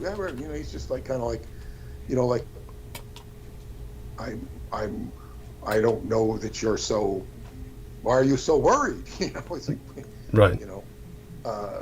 And I lock up the house, and then right when I get it secured, I'm going to lock the front door, and then a bunch of people come in. They're coming in, sort of party atmosphere. They're sort of social, and I know I'm familiar with them. And I'm thinking, like, this is not good. And then at the end, Charlie begins to walk in. And I say, no, he can't come in. He can't come in. He's not supposed to come in. And then he kind of looks up, and he's got like a cotton in his mouth. He's had his tooth pulled. He's been to the dentist, and he's hurting real bad. And he just kind of goes away. And I tell him, I said, look, I feel what you're going through. And, we just kept him out. He went away. And having the tooth pulled. Defanged. Defanged, and the shin taken out of him. The shin is the magic letter. It was defanged. This was a good dream for me to have. Yes. And I then, and I heard Douglas talking about AI and the David Anderson scenario, and how this is all becoming critical mass with David's technology. Yes. With it's just an amount of time before I have some interaction with him. And I went back and looked at some old emails because I wanted to look at specific things. Oh, this was what really triggered me, and this will be a part of my newsletter. Because Douglas was talking about Israel needing AI and stuff, and other people are talking about them using AI as a weapon. Yes. Well, I then remembered in 2007, I hadn't really seen David in 4 years. He said, I won't see you for 5 years in 2003. Maybe 4 years. And then in 2007, he sent me a postcard. It was a postcard with a picture of Bethlehem on it. And on the other side, he wrote this message. And he said, look forward to, just wanted to say hi. Well, I'll read the damn thing. Take me a half a second to pull it up. Oh, of course, no worries. And what was interesting is it was sent from Israel. Mm-hmm. And what the hell was he doing in Israel?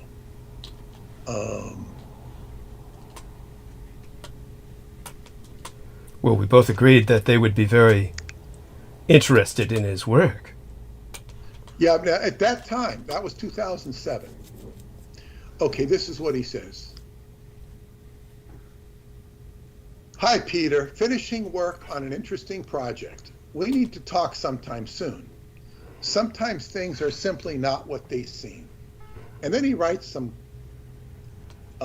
incoherent letters, and the letters are crossed through. He says, would be great to meet to share some thoughts at one of your regular meetings. I hope all is well. Your friend in time. And I thought it was sent from Bethlehem, but it was apparently sent from Tel Aviv. And I then went to look at his, I went back and studied some of his old emails. I said, man, what's David doing in Israel? What does his machine have to do with Israel? Now, he later told me, and I can't find the message. I don't remember if it was verbally he told me this or in writing. But what had happened was, he said that the reason, well, first off, the gobbledygook letters, I put this postcard in my newsletter, the Montauk Pulse. And I said, look, I got this postcard from David Anderson. If anybody can decode this, please help me. If you have any clues. Within 24 hours, it was like 22 hours, I got a call from my friend at Montauk, who's still my friend to this day. Her boyfriend is a Montauk boy. The boyfriend at that time decoded it. He happened to decode. And he decoded it, and what it said was, in this world and time, nothing happens by accident. If it happens, you can bet it was planned that way. Then he also told me that this was an old quote by FDR, but it wasn't exact. FDR made a quote. He says, in politics, nothing happens by accident. If it happens, you can bet it was planned that way. So I then wrote to David and told him I'd figured out the code. And he basically said, well, that's the surface code. He says, I did those letters and scrambled, the message, and then I put a line through it to throw off the algorithm of, anybody who'd be scanning it. Like, he was worried about security. And he says, there's a deeper layer. There's a second meaning in there. And it will take your readers to something in the future that I think you'll find very interesting. You and your readers. At a much later date, I asked him,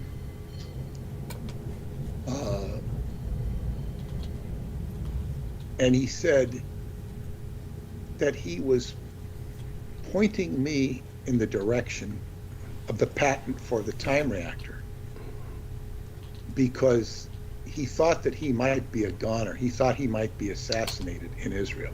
Yeah, well, that would be the place to get whacked. And he said, if there's anybody who could do something with this, I thought it would be you. Now, that shocked and surprised me because, I'm a far cry from being the engineer or the scientist he is. And I could project management it into existence if I had, unlimited cooperation of money and engineers and scientists. I could tell when either one was being stupid.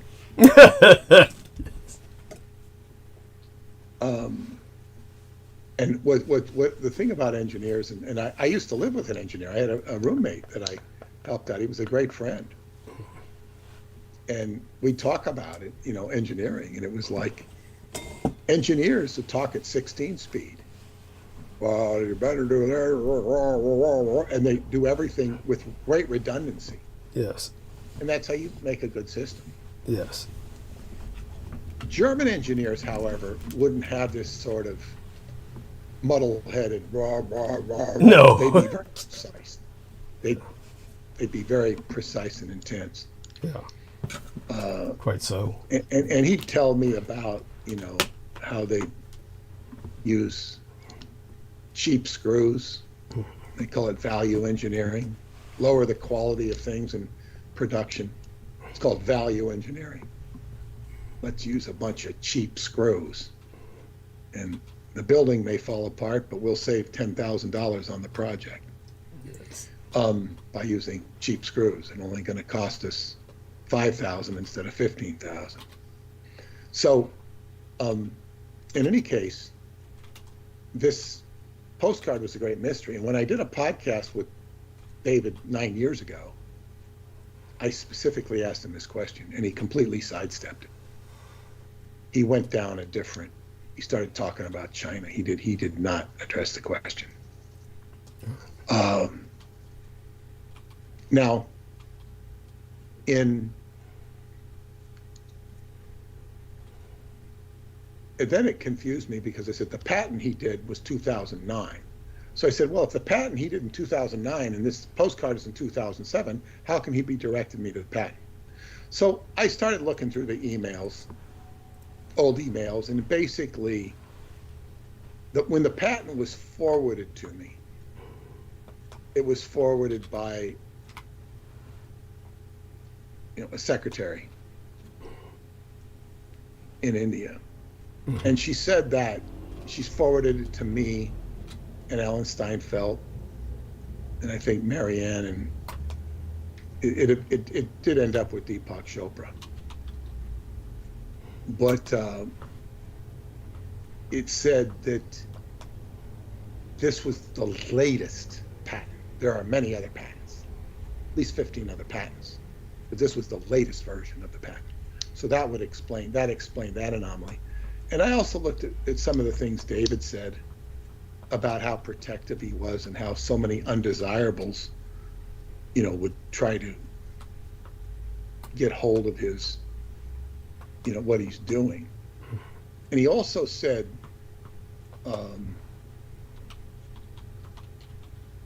when we both turned down the NBC documentary they wanted to do on Montauk,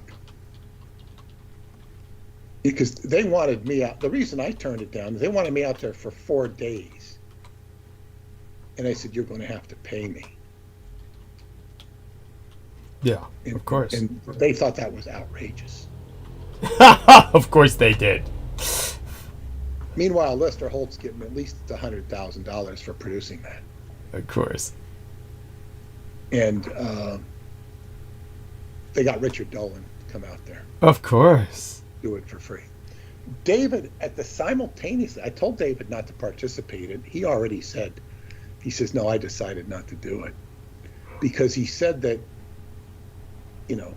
he questioned their motives, and he says, this is a nice stroke of the ego, but it's not going to accomplish anything for what we're doing.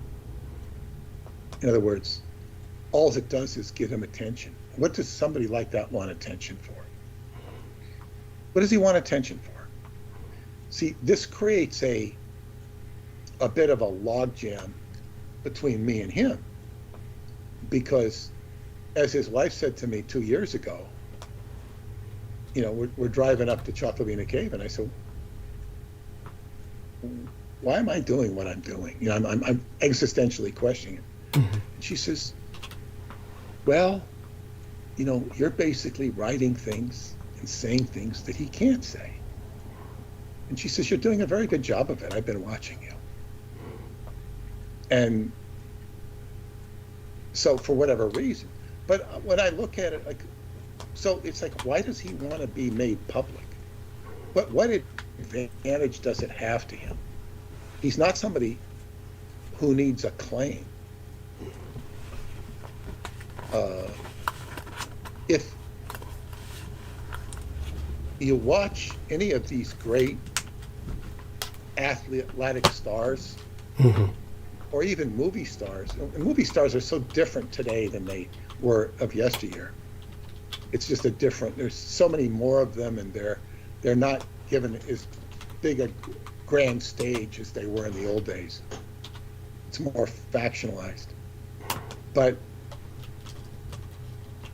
all the celebrity and fame can be a great distraction to what they're actually doing.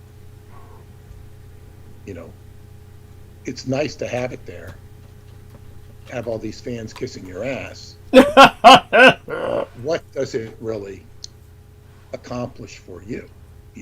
It's nice to know people are rooting for you or supporting you, but in terms of it can be quite a headache. And certainly, he's in a position where he's really interested in educating people, or was. But again, I asked to what end? And people are not that interested in learning. People are interested in instant gratification. Like, for example, if you're gonna drive a car, buy a car. Like I'm not interested personally in all the mechanics of the car. Mm-hmm. I want a car that works. I want a car that has air conditioning. The only thing I don't like about my current car is it doesn't have the rear view or side view function. The newer cars have where it tells you if there's the blind spot. It can tell you if there's somebody in your blind spot. But basically, I want a car that runs and operates. I don't need to know the ins and outs of the car, which astonished me when I flew to Romania to see Paula in 2014, and her stepmother Tamarinda greets me at the airport. She says, "How high were you flying?" I have no idea how high I was flying. Of course not. No, she was in aeronautics, monitored aeronautic devices for the government psychically. And so, it's like, there's just certain things I don't care. Now, there's certain people who are auto hounds who would be very interested in the dynamics of the car. But those people are few and far between. Most people want a car that works, particularly women. Right. I'm very much into a car for functional transportation. I don't want a car that attracts a lot of attention. Whereas I might love the color of a nice bright Mustang or something, or any other car, I don't want that color because it's only going to attract the attention of the police or anybody else. I don't want to attract attention. Right. I think all cars should, and Paula doesn't agree with me, but I think all cars should be like bright, like cherry red or candy apple red or bright yellow, or just bright colors, like you'd see at a car arcade at an amusement park where you're driving these little cars. Because you see the cars. You see them. The cars today blend into the environment. They're not that visible. That's just my personal idea.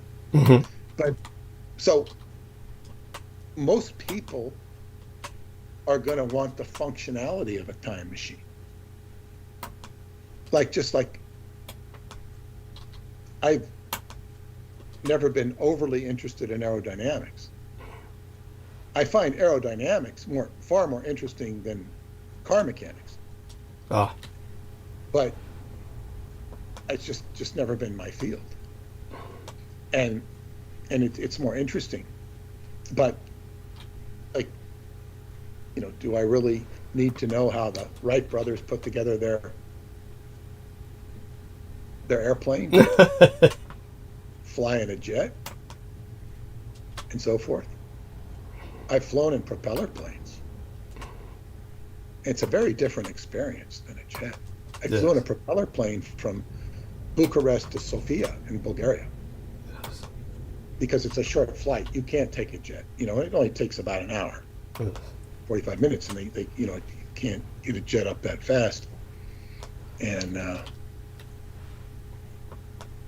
it's a different experience for sure.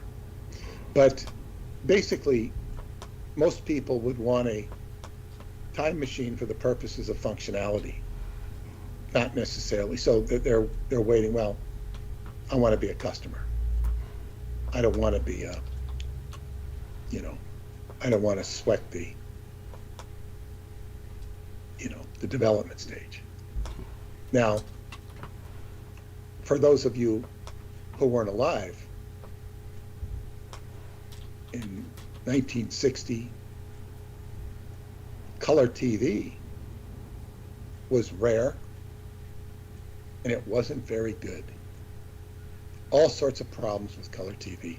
And if you're ever at a friend's house who had a color TV, it seemed that the color was always off or needed to be continually adjusted.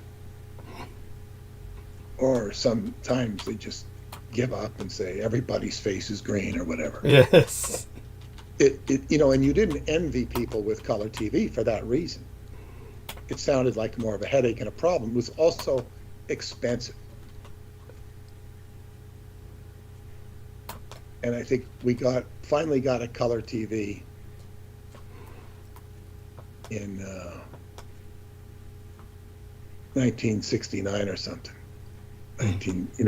I remember watched the 4th Super Bowl in color. And that that it was better. It was better by then.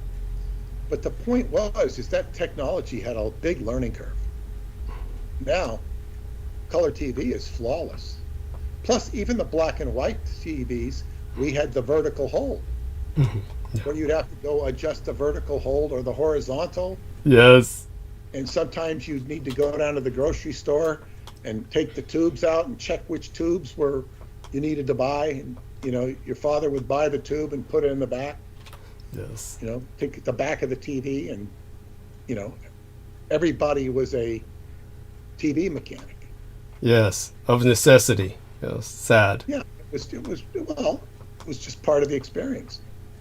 And every grocery store had a TV testing tube in it. And it was free because, you know, you'd buy the tube. You find out which tube was bad and you buy that tube. Every grocery store had tubes. Weird. Yes. Yeah. Yeah. So, but the point here is that was the, you know, advent of color TV, and now, you know, everybody has a color TV who has a TV. But the same with Time Machine. It's like, okay. It's like people don't really want to know all the technical details of it. They want to just say, you know, take me here, take me there. Take me everywhere, take where I want to go. And then that becomes another problem. Because as part of the stream process, which I will put in the newsletter, I figured something out. Is that if you travel into the future, like say, I have an example where I go 1 week into the future. I have David take me 1 week into the future. And first off, I fly to him on American Express card, ending in 555. And I then, you know, put the flight, the rental car on it. Then I go to him. He takes me 1 week into the future. And then I go to the airport on that same credit card. I fly to San Francisco and I see Douglas. And I give him a $100 bill with a serial number on it. And he gives me a $20 bill with a serial on it. Yes. With all of the purchases I make there on the same credit card, I get receipts. And then I fly back to where David is.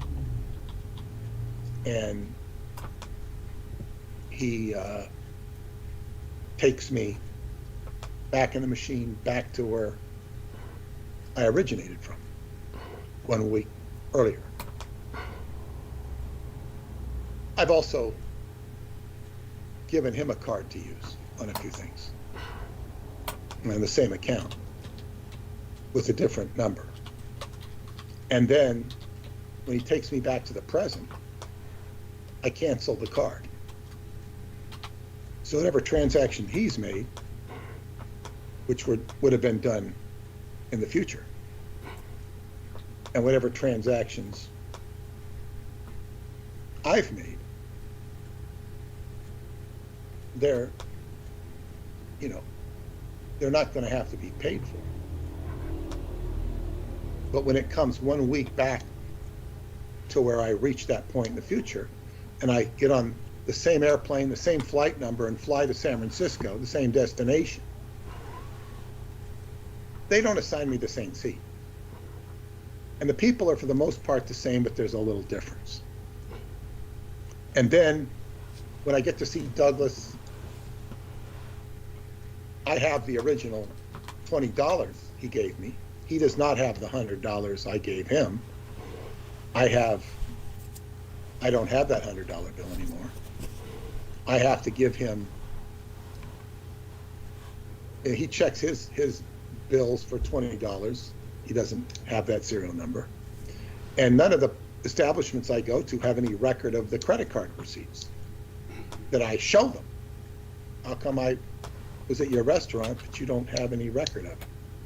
They can't explain it. Then I fly back and see David, And of course, this is in my original time. I go back, and of course, I have to use a different card because that card's canceled. So I'm on a different card now, and his card was canceled too. So basically, what all of this means is, when you go into the future, you've gone into a continuum. But when you come back to the original time, everything's changed. Let me restate that. David had an experiment called the brothers and sisters experiment. And when you went back, you had a plant in present time. If you went back in time and killed the ancestor of that plant, and then came forward, the plant in the present that had its ancestor killed now had different DNA. So I would now,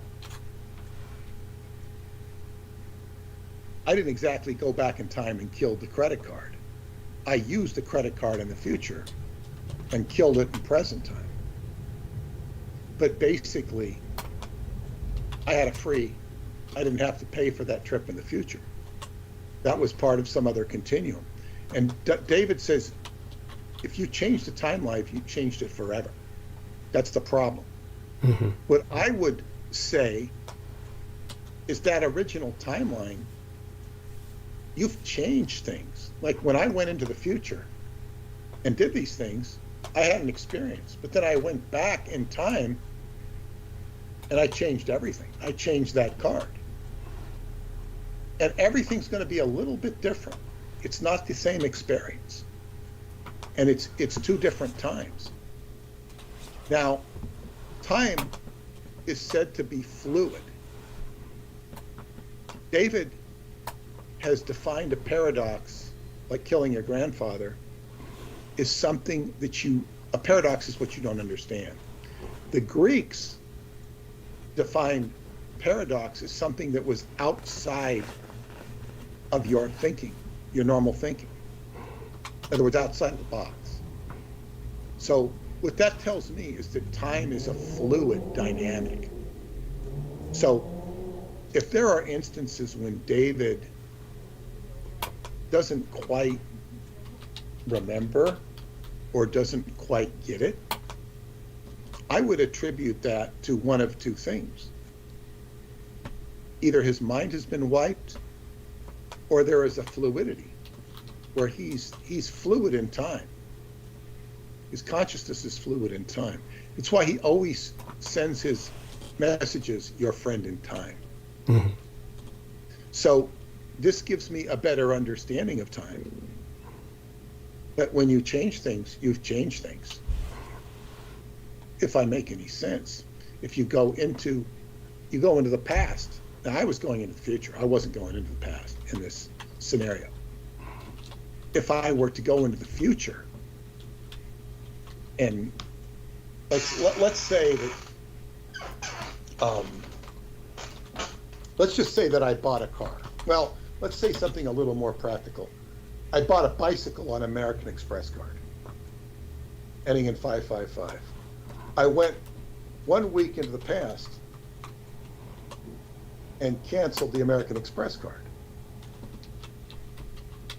Then I come back to the present,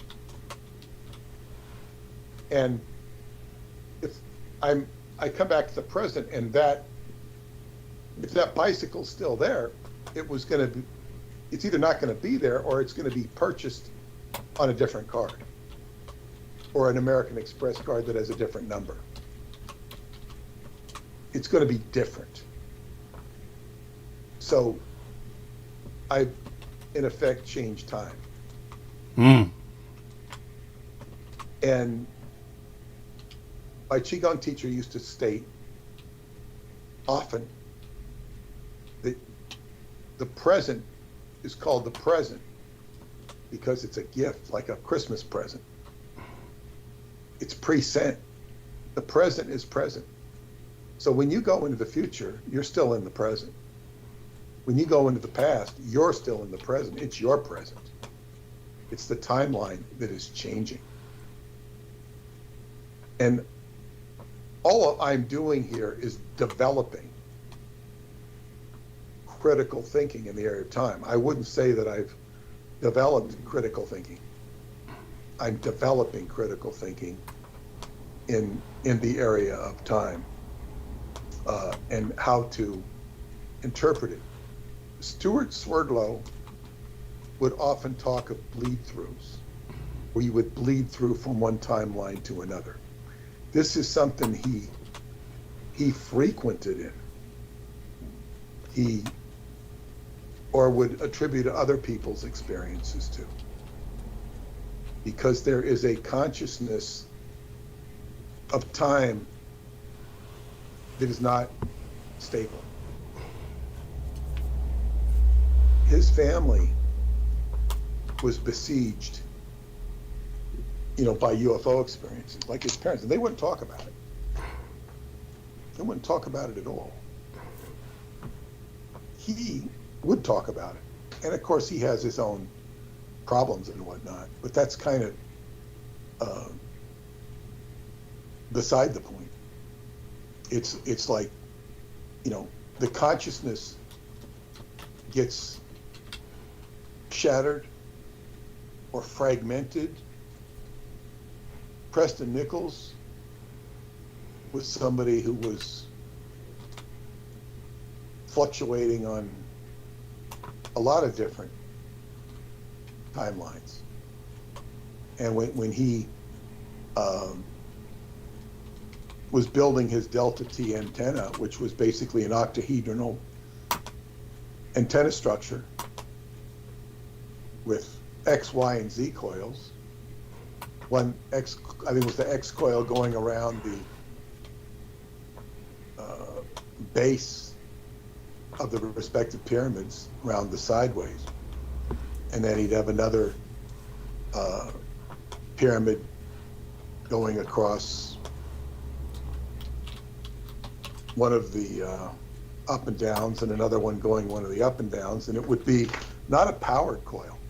It'd be static. It'd be coils, electrical wire, and then he passed out and began to see that it all had to do with multiple timelines converging on his consciousness. That's when he began to figure it out. He began to get back his memories of being on at least two timelines and having his memories crossed, which resulted in a big argument at the dinner table with his cousin, Julie. Not with Julie, his cousin, Julie's husband. And Julie's husband said that Preston was his boss at Montauk. And Preston says, no, I didn't work at Montauk. Yes, you did. And it got really to the point where they were arguing and it got nasty. He said it almost got to a fight.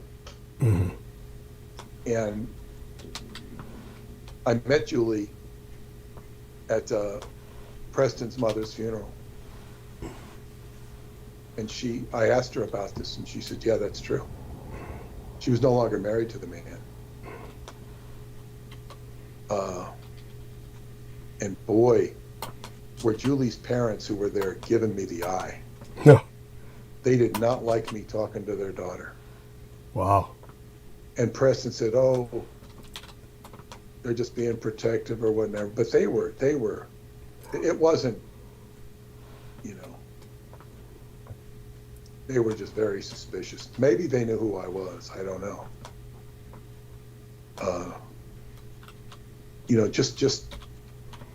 Just abject dislike. Yeah. The evil eye. One of the neatest things about the chapel or the mortuary where we went for the funeral was that the undertaker, who was Preston had known, he was kind of a friend of the family or an acquaintance of the family. he had a clock that went backwards. Ah. It was just it was a cute thing. It was a clock that went backwards. Yes. And it was right there in the mortuary. Wow. But so anyway, all of these, I guess what you'd call considerations of time,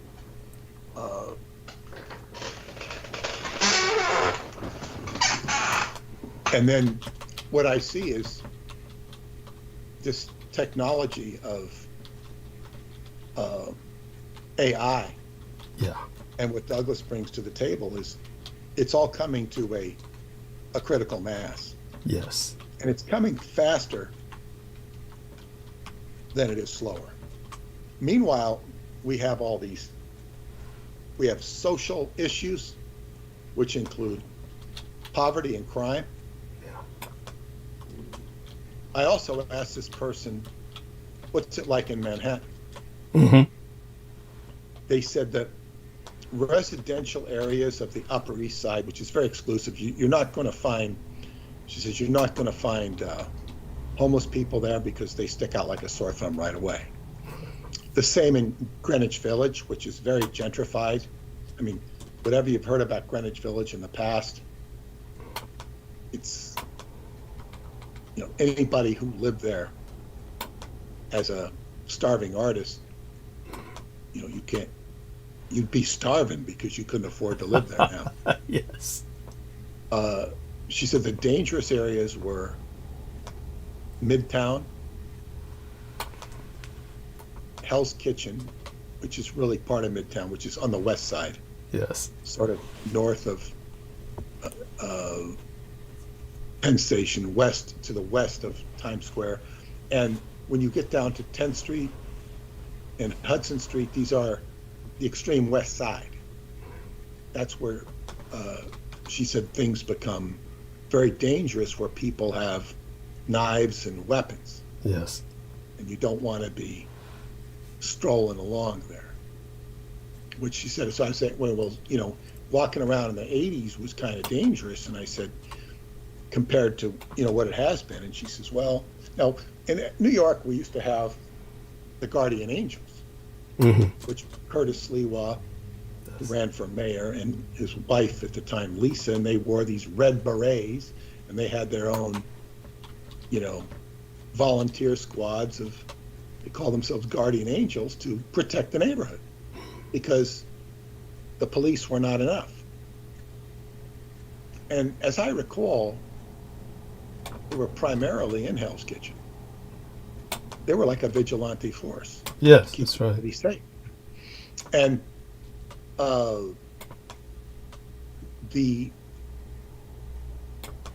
so now,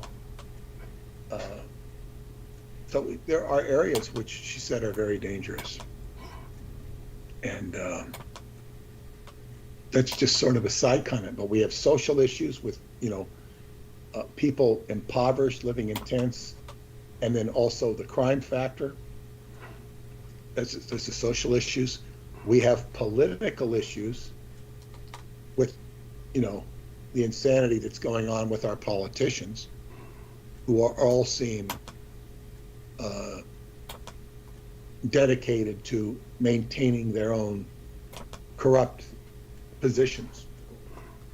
They're all corrupted. And then you have, what's the third factor I was going to say?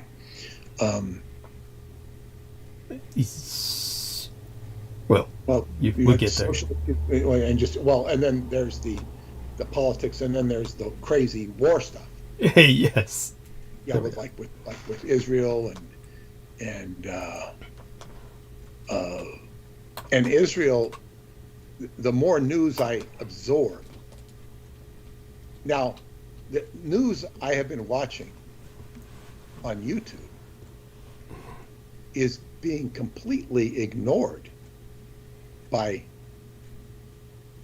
any of the news stations. The primary two are CNN and Fox and then MSNBC. They all ignore these main issues about Israel. They're focusing all on the Trump trial, which takes everybody's attention off of Israel. Mm-hmm. Yes. And from what I'm seeing is Israel is losing military battles, and they're losing military wherewithal. They're losing popular support. It's getting very dire from their position as far as maintaining themselves. This recent killing of civilians in Gaza Yes. has gone over well at all. Yes. And they immediately apologized and said it was a mistake. And it's like continuous egregious behavior. And now this behavior is coming to America with the, bashing of the protesters. Mm-hmm. Which is, in other words, how much wherewithal do they have? You would think that they have infinite financial wherewithal. You would think that. Yes. And a certain amount of population, and they're very passionate about defending themselves. Oh, of course. Which gets oxymoronic. Yes. Nevertheless, it's like how much more juice.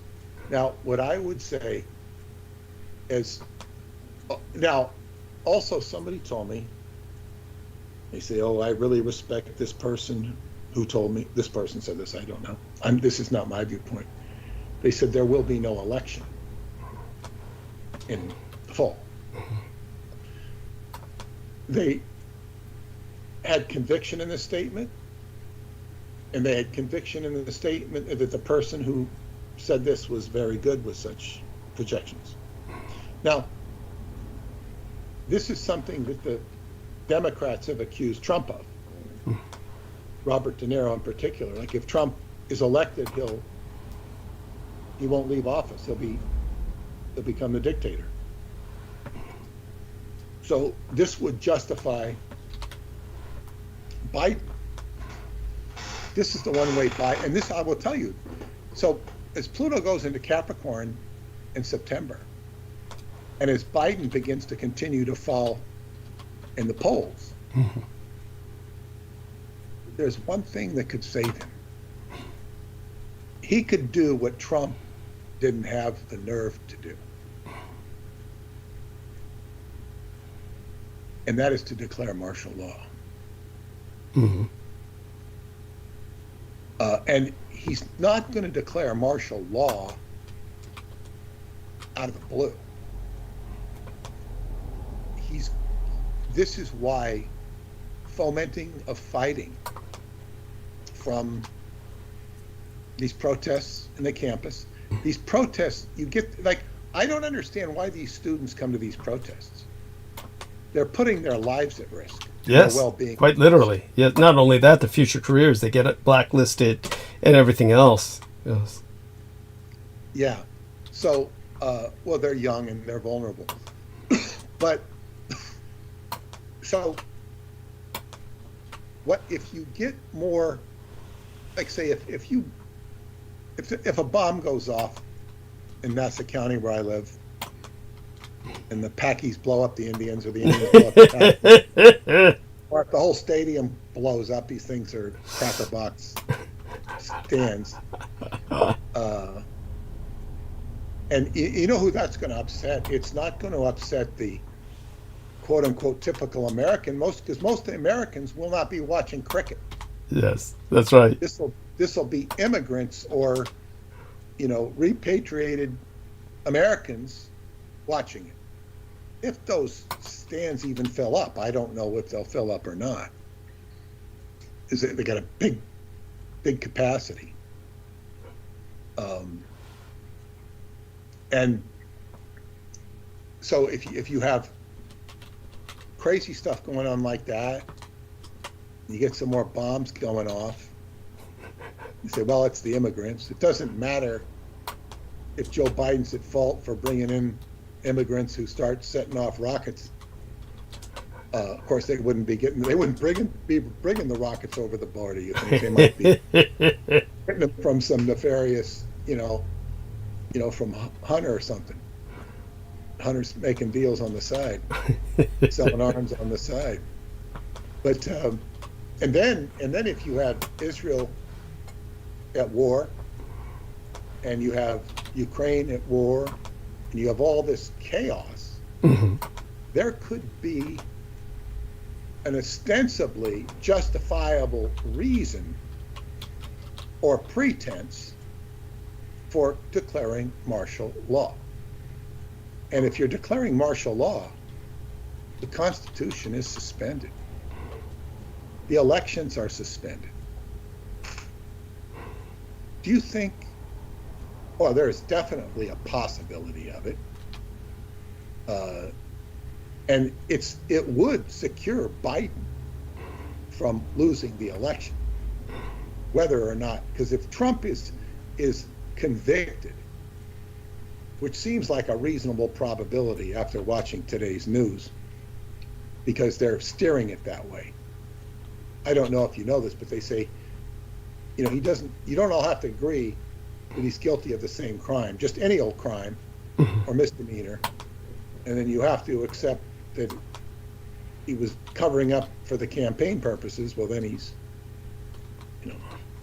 convicted, and the conviction, if he's convicted, and the jury, just to give you an update, because you probably don't know this,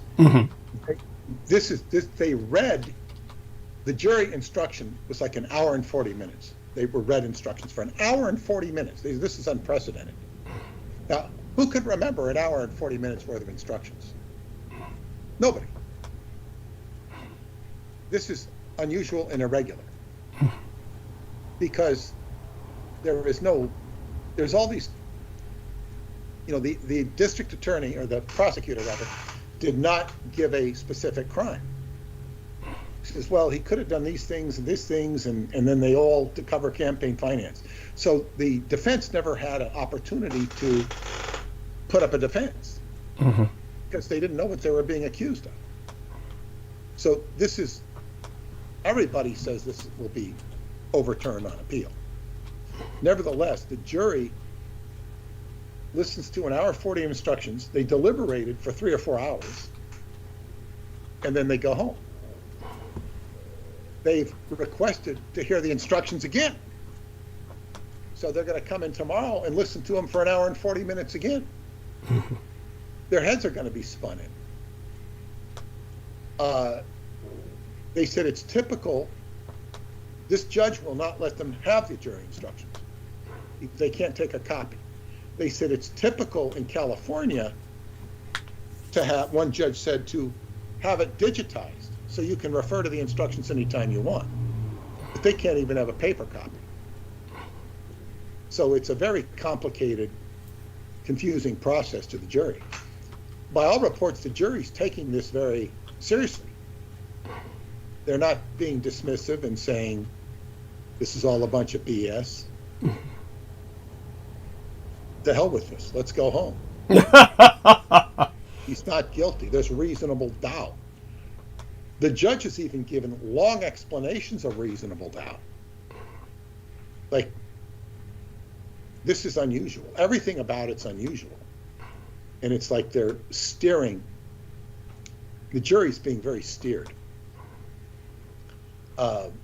Nevertheless, if Trump is convicted, it might raise his attractability. And Biden will say, you're fired, you're convicted. And it might not do any good. There's a lot of back office thinking and manipulating going on Biden's handlers. But the problem is, this whole thing, I don't believe in, psychic projections like that, they just never seem to work. Mm-hmm. But it did make me consider the possibility. And if Trump wanted to stay in power, he would have had to have literally declared martial law, seized the boxes, the voting things, Mm-hmm. and taken charge. Mm-hmm. And he could have done it if he knew how, or if he had nerve. And he didn't do it because Biden would do it and could do it much more effectively because he's got much more internal support. I don't know that he will. And if he does it, it's not because he thought it up.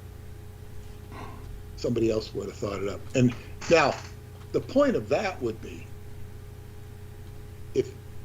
see, what I'm alluding to here, this is all going into what happened with the French Revolution. Mm-hmm. And this is where I'm going. Now, I don't really, because we're losing the teeth of the law. The law is becoming more and more meaningless. Not completely meaningless. Because if you go out and shoot somebody in front of the police office, you'll probably be arrested and probably go to jail. I can't guarantee that anymore. So it's not like the law is completely inert, but many aspects of it are. And it was never all that great in the first place. It's just better than nothing. So what happened in the French Revolution, you had, I forget what they called it, well, they had the People's Assembly or whatever, but they had a guy named Jean Marat, who was a physician, printing,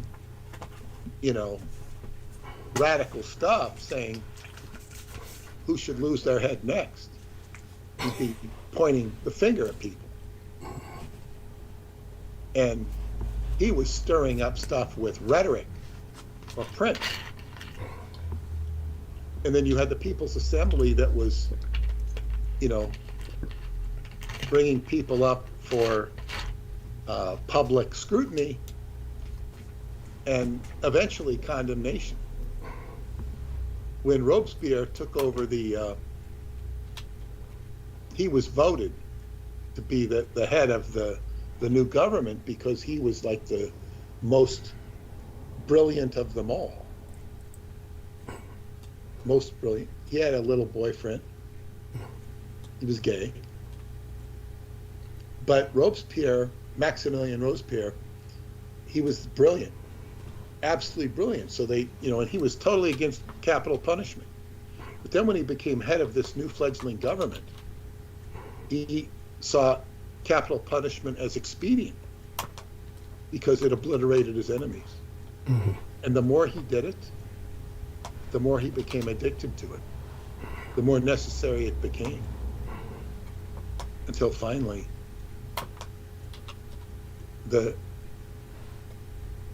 what they call it, the reign of terror.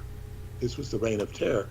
Then it went to, I think, it was 1 week or 2 weeks, was called the Great Terror, where there were so many heads rolling through the streets of Paris from the guillotine, and I say that metaphorically, that it became intolerable. And then he appears before the People's Assembly and says, I have in this black book people we're going to name. We're going to come back tomorrow and I'm going to read them. And the people in the People's Assembly put their head together and said, we might be in that black book. We don't know. So they went and got him. And I think he tried to shoot himself because they were going to get him. Right. And he shot himself. He didn't kill himself. They took him and they gave him a quick trial and, basically said this is, he's causing all the problems, and they went and guillotined him. Yes. And that was the end. That he was supposedly the last one guillotined. I don't know that he was the very last, but he was virtually the last. And then the only thing that could restore order was Napoleon. Yes. And that's how Napoleon rose to power, because Of course. he was in charge of the military. He was friends with a great influencer, statesman named Talleyrand. And Talleyrand and Napoleon, he kind of brought Napoleon into the fold. And there was, and then Napoleon took power. Yes. Out of military force. So you could see, if this repeats itself in the United States, and not to say that it will, but you could see a lot of these people being taken to task. All of these politicians who've been doing nothing. And you might see great, pockets of dissatisfaction. And then at that point, the only thing that could restore order is the military. And if the military were to, if you were to declare martial law, whether it's done by Joe Biden or even Donald Trump later, if he's elected. Right now, it seemed to me a month ago or a week ago, Trump was a shoo-in to be elected. Now I feel that he's not. But my opinion or view might change 10 more times before the Of course. election, if there is an election. But if this election or if there is martial law declared, the way it would work is the military would assume power, and they would have to elicit the complicity of all the police, the local police, and elicit their support.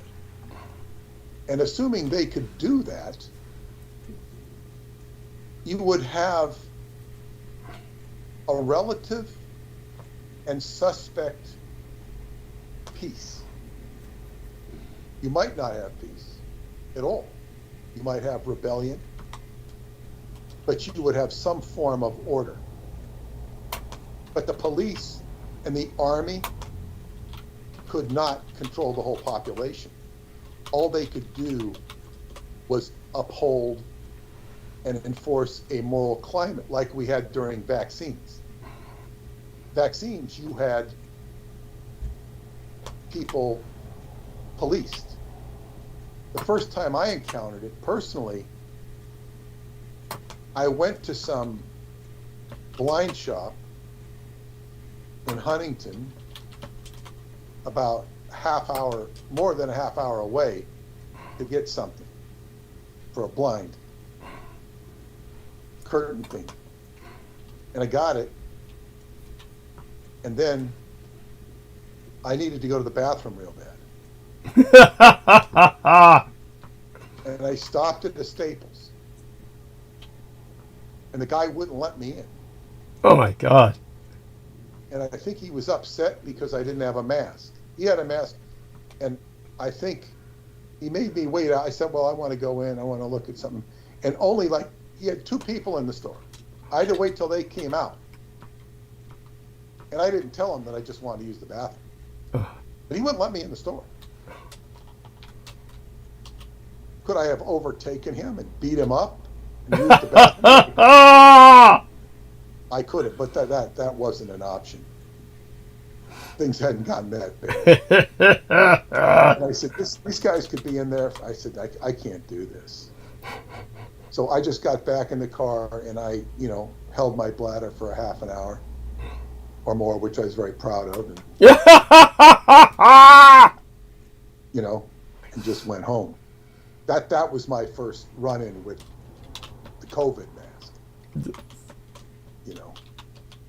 And then it became serious business because it's enforced culturally.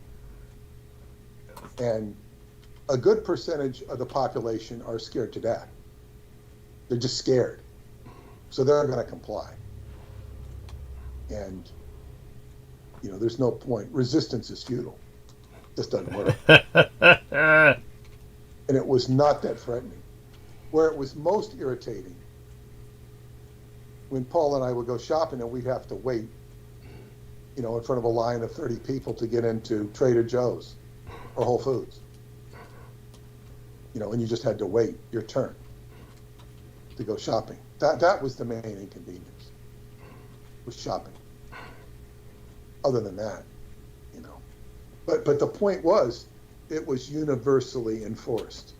I remember getting an email from my friend in Romania when it started, and he's in the government. He says, things are very strange. They were going through the same thing there. Mm-hmm. Universal compliance. In a case of martial law where there is violence, most of the people are not going to be violent as long as they have food and water. They're going to be relatively complacent as long as they have food and water. And electricity. Those would be the main concerns that could really,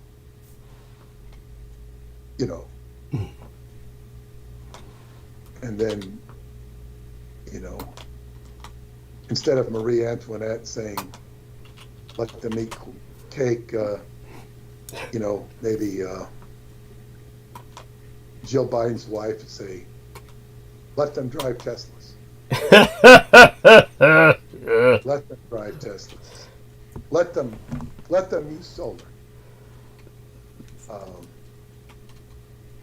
Let them eat algae.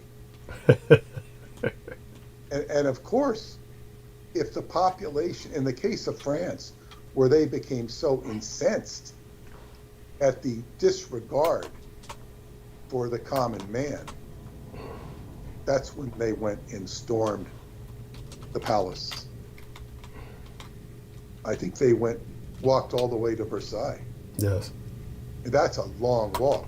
Yes. And they crashed. I mean, you talk about January 6th, it's nothing compared to what they did in France. Now, you could, if you had hordes of people, rip apart the White House and that stupid fence they have around it. You would expect fire to be returned. But I don't know, it depends what conviction you have. I don't think it will get to that. But the point of it is, I think if martial law were declared, it's not going to be much as long as the food and the electricity are there. As long as the food and the trucks keep running, we should be okay in terms of having a total meltdown. And even martial law would not amount to a meltdown. It would just amount to, keeping the status quo. And you might have some controlled skirmish going on, like Israel, Ukraine, and then some, like how much of a fight could anybody in America truly put up against the government? What's your answer there? A sustained barrage. As you said, most fights are over very quick. Yes, but then again, we're not talking about a sustained conflict, which is a very different issue. But you'd have to have sustained armaments. Yeah. And, even if you had a militia faction out in Utah or someplace like that, it's going to have, it gets into a Waco or Randy Weaver situation, only on a bigger scale. Yes. Where you've got the military surrounding them, and it's like, what can they do? If you have a situation like Portland or Seattle, where they took over those areas, they were not taken over by military. They were taken over by sort of a hoodlum mentality. Yeah. And those were just pockets of disorder, and chaos. Well, they were a bunch of anarchists engaged in live-action role-playing, or what else is known as, by its abbreviate, its acronym, is LARPing. That I say that with deep sarcasm, of course, but it was such a how would I say it, in-depth role-playing that at least half a dozen kids were killed. So we've got a situation of basically in that case. Anarchy, which the government did not move into stymie. It festered, and until basically it burned itself out, at least to a great degree. When it comes to the situation in America, it would require my dedicating some time to putting together an analysis of the scenario that you're talking about. It's not like I haven't thought of it before. But I tend to try to not dwell on it because there's always changing factors in the most immediate sense, as you said with the Trump trial. I mean, just as an aside there for a moment, I'll go into it obviously in monologue for a bit, but I do want people to know that whatever happens, America is not ready for the result when it comes to the Trump trial. This is going to be something that is both simultaneously provocative, whatever comes of this, the results of the jury's deliberations, and at the same time, we're already so fixed and polarized in our sides as a nation that it's hard to imagine what kind of impact it will have at all. Even while acknowledging that whatever the decision is made is going to make a great deal of many people unhappy and aggravated. So it's a lose-lose all the way. But when it comes to government versus public in America, as Peter Moon has articulated, you have very few people in the police forces altogether. That's why they do call it a thin blue line. The thin blue line can be very thick when it's dealing with controlled or contained outbreaks. And this has been the norm, is basically people begin to protest or even riot. We have had the ability with police forces to use overwhelming firepower to just kind of block people in, contain them. It hasn't really crossed any breaking point other than places like in Portland in particular, where essentially the government just kind of gave up and withdrew. It was bizarre, and it's one reason people never speak of it. It's kind of ignored. It's one of these things that's scrubbed from our social consciousness because it's kind of like a failed state within America. So put that aside, and then we have the reality of our military. And our military, unlike the police forces have been incredibly militarized. Now, the military has, certainly starting during the Clinton administration, the military became incredibly defanged. It became just very, very... The Clintons did not trust the military. And it became very kind of... but of course this was going on for a long time. A lot of it had to do with the military being entirely a hoax anyway. The hoax that they won World War II. And I've gone on ad nauseum about the Air Force as the embodiment of this kind of hoax where, the United States Navy has more planes than the Air Force. And the Air Force has... just a bunch of people sitting in chairs, theoretically ready to conduct an all-out nuclear exchange at any given moment. But, statistically speaking, none of them are in the air. These are just a bunch of people underground, including the officers, just monitoring consoles. And so this is nothing to do with peacekeeping on the domestic front, the home front. Now, Peter himself was, like many people, any taxpayer, they expect some kind of, homeland defense. There's got to be something in case there's a attack on the homeland that the military can respond. And I had to repeatedly tell Peter in the past, the military has none of that. A great example that comes to mind, two examples. One was 9/11. Now, we had that horrible individual named Derek Talley, who was just assigned to us for a while to drag everything down and start panhandling on my show and all this other crap. And it turned out, claimed he had cancer and all this other crap. It turned out all to be a lie.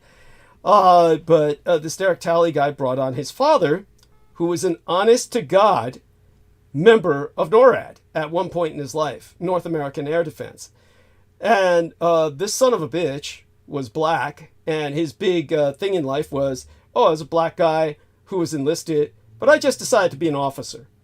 And it of course, this just pure shit. I mean, there's no way to even describe the level of shit we're dealing with when we're dealing with someone like this. First off, the guy's black. It's the Vietnam War era.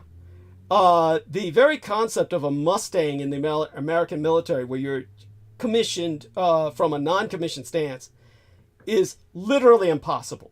It does not happen. There is no meritocracy in the U.S. military. There are extremely rare situations where people have been given combat commands, battlefield promotions.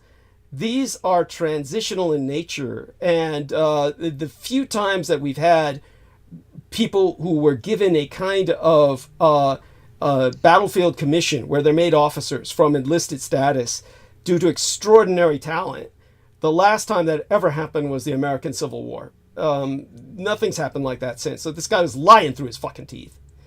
So if he was some non-commissioned black guy who suddenly was made an officer, it was because he turned Derek Talley over to a brainwashing program where they then later on assigned him to Team Dietrich, and just to fuck things up as much as possible, which became quite self-evident as time went on, and he became increasingly just dragging more and more time off of the show with his constant problems and his desire to beg for money on my program. But when his father was on here, one of the first things he kept saying was about working with the computers and how it was nothing compared to war games. He kept bringing up the movie War Games, automatically assuming I was going to bring up this movie called War Games from the 1980s, which of course I had no intention of bringing up, had no interest in bringing up, and it was just his way of trying to let's talk about this and nothing else. And I instead brought up to him several other technical questions which he had no answer for. And when I told him about 9/11, I said, what about on 9/11? I said, none of our planes are armed. There's no response for anybody invading our airspace. And I told him the story of Heather Penny, which everybody can look up. Heather Penny is this young lady who wanted to be a fighter pilot. Her father was an officer, helped her become a fighter pilot. And then on the day of 9/11, he told her, he approached her personally and said, I want to personally give you this order because it's the last time I'm ever going to speak to you. You're going to die today. He said, we have nothing in these planes. None of them are loaded. And you're going to have to take this plane up. All we can do is fuel it and crash into that plane that is headed towards the San Francisco pyramid. And so for those of you who don't know, they always try to claim that that one flight on which they called out "Let's Roll," the Flight 93. They always claimed that United Airlines Flight 93 was headed towards the White House. It was not. It was headed towards the Transamerica Pyramid in San Francisco. They knew that. And he said that the only way to get this taken out is by you to bodily ram that plane. Goodbye, I love you. And she took up into the air. She rendezvoused with United Airlines Flight 93, prepared to dive straight into it. And that's when everybody took over the cockpit inside the plane itself and sent it crashing to the ground. So that's what saved her life. Now, Heather Penny has gone all over the United States and given speeches and presented herself and told this story because it's true and nobody can deny it. When I brought it up with Derek Talley's dad, he just said, oh, I never heard of this. It's all made up. It can't be true. And pretty much checked out. Like, I have to end this conversation. But this is what we're dealing with. America has no air cover. And whoever says, oh, they must have done something after that. What about the CHICOM, the Chinese Communist Air Balloon, that floated all across the United States. This Chinese communist aero balloon, as a threat projection, was directly deployed in full visibility over the United States in American airspace, where the communist Chinese deliberately guided it toward every major military installation and took countless photographs with its equipment. And the Americans couldn't shoot it down until it got to South Carolina, where they shot it down right on the beach. And it just fell into the water right off the beach of South Carolina. This is like after it travels all across the continental United States, with the Americans being able to send up nothing to intercept it, while it's taking countless photographs and digitally transmitting all of those photographs back to communist China nonstop throughout the United States on this free tour without anything to take it down or interrupt it. It's not like the U.S. wasn't in its right to blow it out of the sky at any given time. And it was never over a populated area because it's hitting military bases out in the middle of bumfuck nowhere. So it's not like danger of, debris hitting the ground. So the Americans had nothing to take it out. There's nothing the Americans got. So when it comes to the U.S. military, the only time that it's armed and ready is when you pump it up to go overseas. Then everybody loads everything up and they deploy it. Otherwise, the military is completely impotent and unarmed. People just don't understand this. There's nothing there. It's empty. It's a hollow force. So when it comes to the Americans, on the other hand, we have hundreds of millions of guns in the population. Granted, they're mostly among a bunch of white owners, militiamen, paramilitaries, and gang leaders, and illegal immigrants. I mean, for those of you who do not know, there are, followed up on what Peter Moon was saying the other day about immigration. And what I can tell you was that according to United States Immigrations and Customs Enforcement, a suspect in a Maryland shooting that killed a 2-year-old in February was in the country illegally and had prior detainments. That's when the feud over immigration policy began between the Texas Governor Greg Abbott and the White House, prompted hundreds of Trump supporters and Christian nationalists and conspiracy theorists to converge on the U.S. border with Mexico to take our border back rallies. And in Congress, the Republicans blocked a bipartisan immigration deal and impeached President Joe Biden's top immigration official, Homeland Security Secretary Alejandro Mayorkas. Now, what happened was at that time, a case went to court. And that's when the United States District Court judge ruled earlier in March that completely prohibiting illegal immigrants from possessing firearms is a violation of the Second Amendment. So that ruling was issued on March 8th by the Obama-appointed District Judge Sharon Johnson Coleman, pertaining to the case of the illegal migrant Roberto Carbajal Flores. And Carbajal Flores, he was charged under Title 18 of the U.S. Criminal Code, a measure preventing illegal migrants from possessing firearms. But the judge concluded that that's unconstitutional, that anyone in the United States, including people who are not citizens, have the right to carry firearms. Including enemies of the state. Well, you could interpret it that way. I'm not going to argue the point. When it comes down to the Shogun, the Shogun law you talked about that Hitler liked. Yes. Honor the spirit of the law and never the letter of the law. Always take the spirit of the law. Yes. Yeah. Like people, and they even illegal immigrant is considered a politically incorrect word. They're not illegal. They're refugees or something, whatever they call them.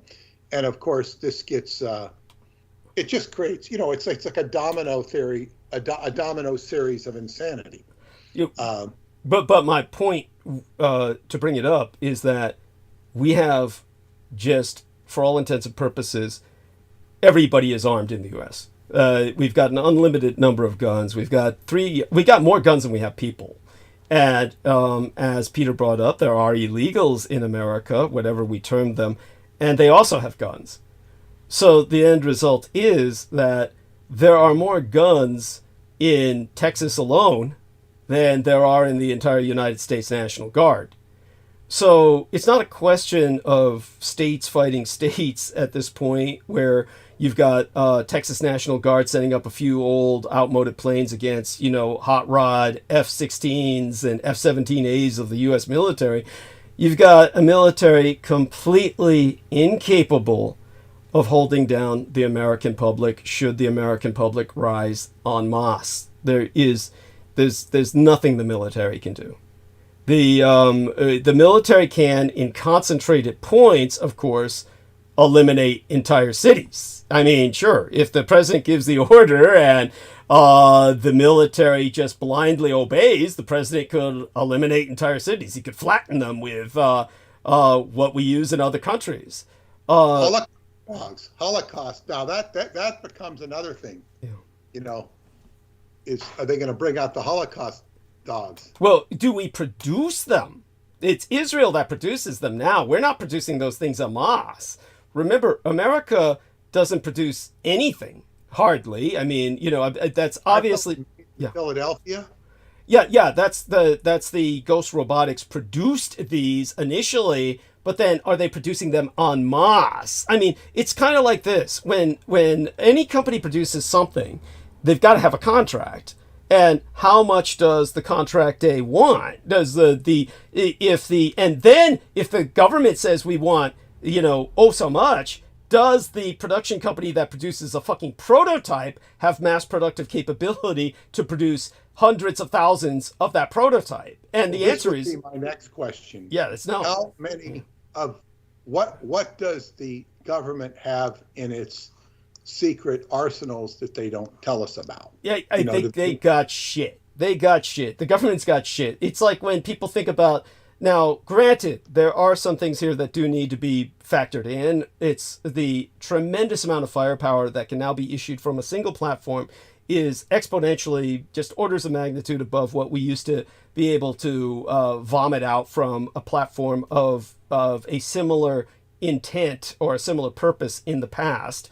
So theoretically, a B-29 bomber has much more destructive potential than a B-17, and a stealth bomber theoretically has much more destructive potential than that B-29. But it's only theoretical. When it comes to the amount of damage America did in World War II, this was hundreds and hundreds of bombers.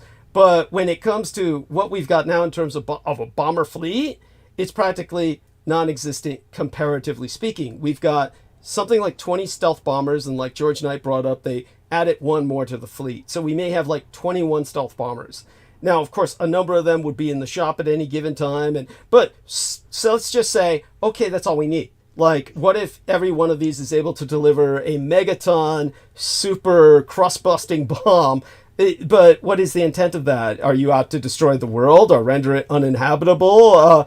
What would be the purpose of the bombers? So there has to be a limit to what they're delivering. And then when we actually come back down to it, the stealth bomber has extraordinary limitations. It's got limitations that render it incapable of the kind of operational performance that the old B-29s had. So if you were to build like what people have been recommending for years, which I was impressed by, say, for instance, there were some advocates for an EB-52 mega bomber, and that would have been impressive and could be used operationally to kind of do some operational level bombing that would affect things operationally or strategically. But even that, you're talking still a plane that's about the size of not much bigger than a 747, really. And these planes are just not capable of carrying that much. So you're going to be like, what? Either you got a choice of delivering a Moab, a mother of all bombs, and just kind of like eliminating like the baseline of a mountain range, which, okay, what purpose does that accomplish?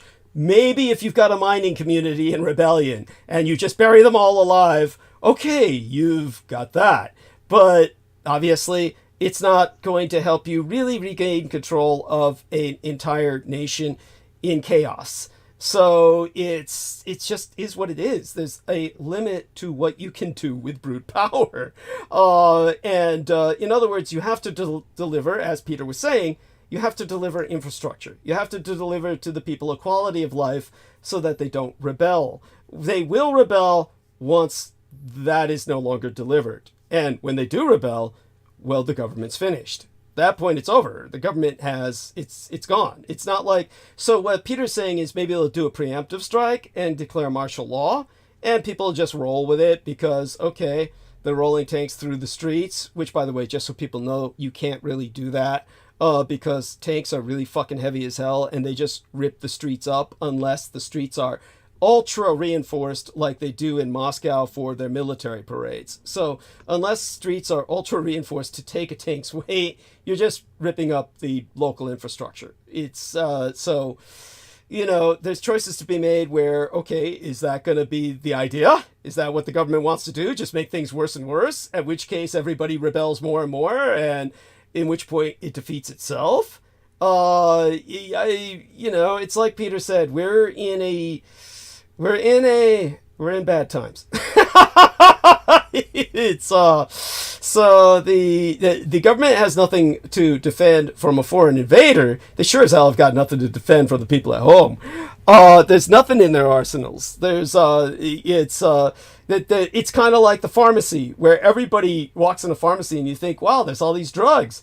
But in the event of a breakdown in civil infrastructure, such as by an earthquake or a hurricane, you find out fast those drugs aren't coming in. And those drugs, you need a specific kind for a prescription. They only have enough for you and enough and the people that they've calculated who get these prescriptions. In other words, they only order what they need. There's nothing else. Of course, there's the stuff on the shelf that you can rip off, but they'll disappear pretty soon. And that's just aspirins and the rinky-dink shit. But when it comes to heart meds, blood pressure meds, the prescription level stuff, they've only got enough for, just that day. And they refill every day. There's new shipments that come in, or every week if you're out in the middle of real bumfuck nowhere, or month if you're out in Alaska or something. But otherwise, they don't have anything. That's how the military is with what it needs. So, and again, just to, like Peter said, the Holocaust dogs produced by Ghost Robotics in Philadelphia. These people produce like prototypes, and then they sold off like 60 of them at the absolute most at a time to places like Israel. And then Israel takes those and mass reproduces those. But say if the government said, hey, they go to Ghost Robotics in Philadelphia and say, we want, thousands of these. Probably Ghost Robotics would have to say they'd have to sell the patent. They'd have to sell the patent to somebody who could produce those. And what would that person do? That establishment, like Boeing or something. They couldn't produce it either. They'd have to send it to Vietnam to be produced. They'd have to send it to Mexico to be produced. They'd have to send it someplace where they've got either cheap labor, mass productive capability, or both. And the United States does not have that. So that's the point. We don't have the Holocaust dog worry they got in Palestine because we're not a bunch of crazed, Hebraic motherfuckers who think that it's all right to exterminate another race. So we don't, as a culture at this point in history, we're not at that point. So we don't have this productive... Let me ask you this. If Israel is as vulnerable as it appears to be by various news reports, how much protection do those dogs give them? Because this is one aspect that these people aren't aware of that are reporting Israel's vulnerability. Absolutely. Absolutely. So how vulnerable are they? How good are these? I mean, these Holocaust dogs can do a lot of damage, but there's a certain point where, if they unleash them on, there's a point where the United States is not going to tolerate the Holocaust dogs. The United States is not only tolerating them, they are helping as much as they can. Back public. Yeah. Yeah, the American public would not tolerate it, but the American government is, and they're going to make sure the American public doesn't find out about the Holocaust dogs. I mean, the link I put up. To what end? That Gaza is wiped out? Is that the end game? It is. To give you an example, the Americans were supposed to set up this incredible port for bringing in aid, and it's the most ridiculous thing in the world. They even need to do this, set up this port and wharf to bring in aid to Gaza. Gaza's a fucking strip of beach. That's all Gaza is. It's nothing but fucking beach. All the Americans need to do is launch the world aid equivalent of a D-Day invasion with a bunch of ships bringing in aid packages. The Americans could easily do this. They could easily render volunteers from all over the world who would be happy to take private yachts to bring first aid packages, food packages to these people in Gaza. The United States instead says, no, cordon the place off. We've got to build this special wharf, this port. And then guess what? That when, as simultaneous, in coordination with the strike on Rafah, the United States demolished the port and said, oh my God, can you believe that shit? Oh my God, the beach is so violent. Those waves are so violent. Oh my God, they tore up the port. Oh my God, all that concrete, all the construction, all the rebarb, all that stuff our engineers put in, it's all gone overnight. And when you say the United States, what faction? It's your government, which is run. Your government is not your government. Your government is run by Israel. Is it the army? Is it Biden? It's all of it. It's all of it. Get this. What kind of ammo was used in Rafah? It was all made in the United States. It's all U.S. ammo that was used in Rafah. It's so not only are they giving them still the armaments to kill people with, they're making sure those people don't get any help. I mean, so this is all, first off, your government is not your government. Your government is Israel. That is your government. Once you understand that, you have a grasp of reality. Israel is your government.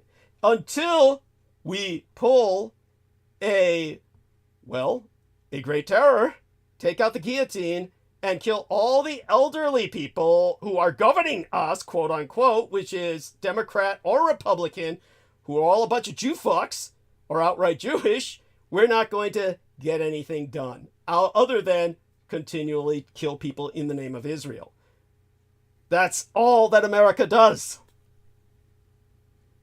I mean, look at its foreign policy and there's nothing else there. Israel would not exist if America did not help it in all of its wars, going back to 1967 and all the rest of that. But 1967 being the epitome thereof, where Kissinger took over when Nixon was hanging by the balls and nobody was running the American empire, then Kissinger effectively ran the American empire. When he did that, he put all of America's resources into helping Israel, got the Israeli equivalent of the Congressional Medal of Honor for that, and since that point, America's been completely slave-circuited to Israel.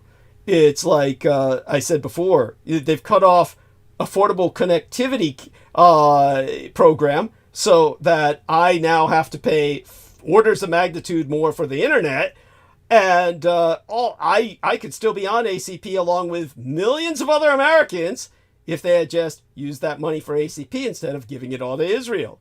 I mean, or feeding Palestinians, or preventing the war in the first place.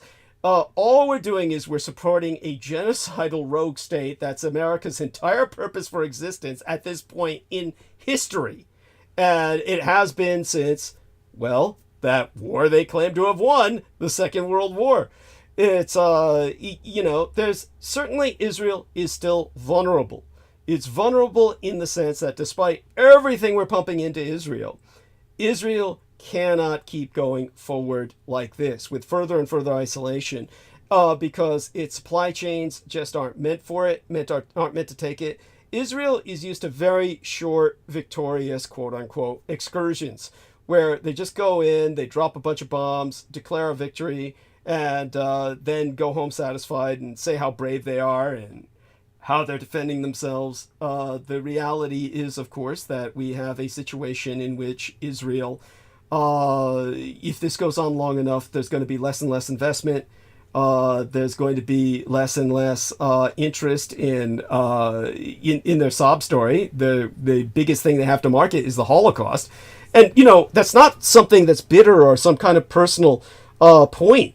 That is something like, as I've said before, when it came to the entire conference on the COP, the Conference of Parties that deals with climate change. How it wound up in the United Arab Emirates was because they set up the first Holocaust Memorial Museum in an Arab nation. And then Israel made certain that they got the Conference of Parties to discuss our climate change problems in a fucking petrostate.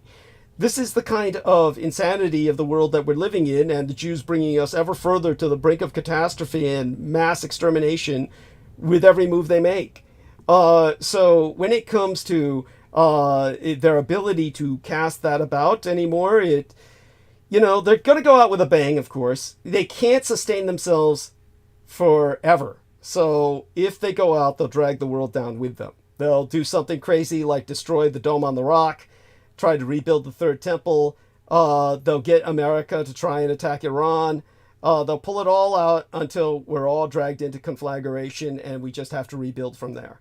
That's, our main point is to recognize this fact and do our best to try and preempt it or work with it, roll with it when it happens. But altogether, that's what we're dealing with. That's our world's challenge. But definitely, hopefully that answers some of the questions concerning, say, for instance, the Holocaust dogs. They're not a threat in America because they could never produce that many here. They would have to ship them overseas to be produced and then wait for them to get shipped back.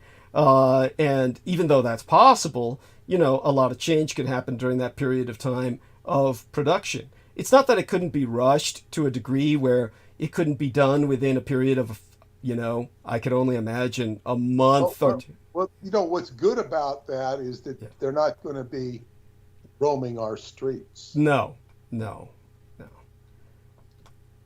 It's, No, because that becomes a completely insane scenario. Yes, that is what you have, of course, in the Gaza, and that is what people, I hope, will ultimately find out and do something to help bring an end to.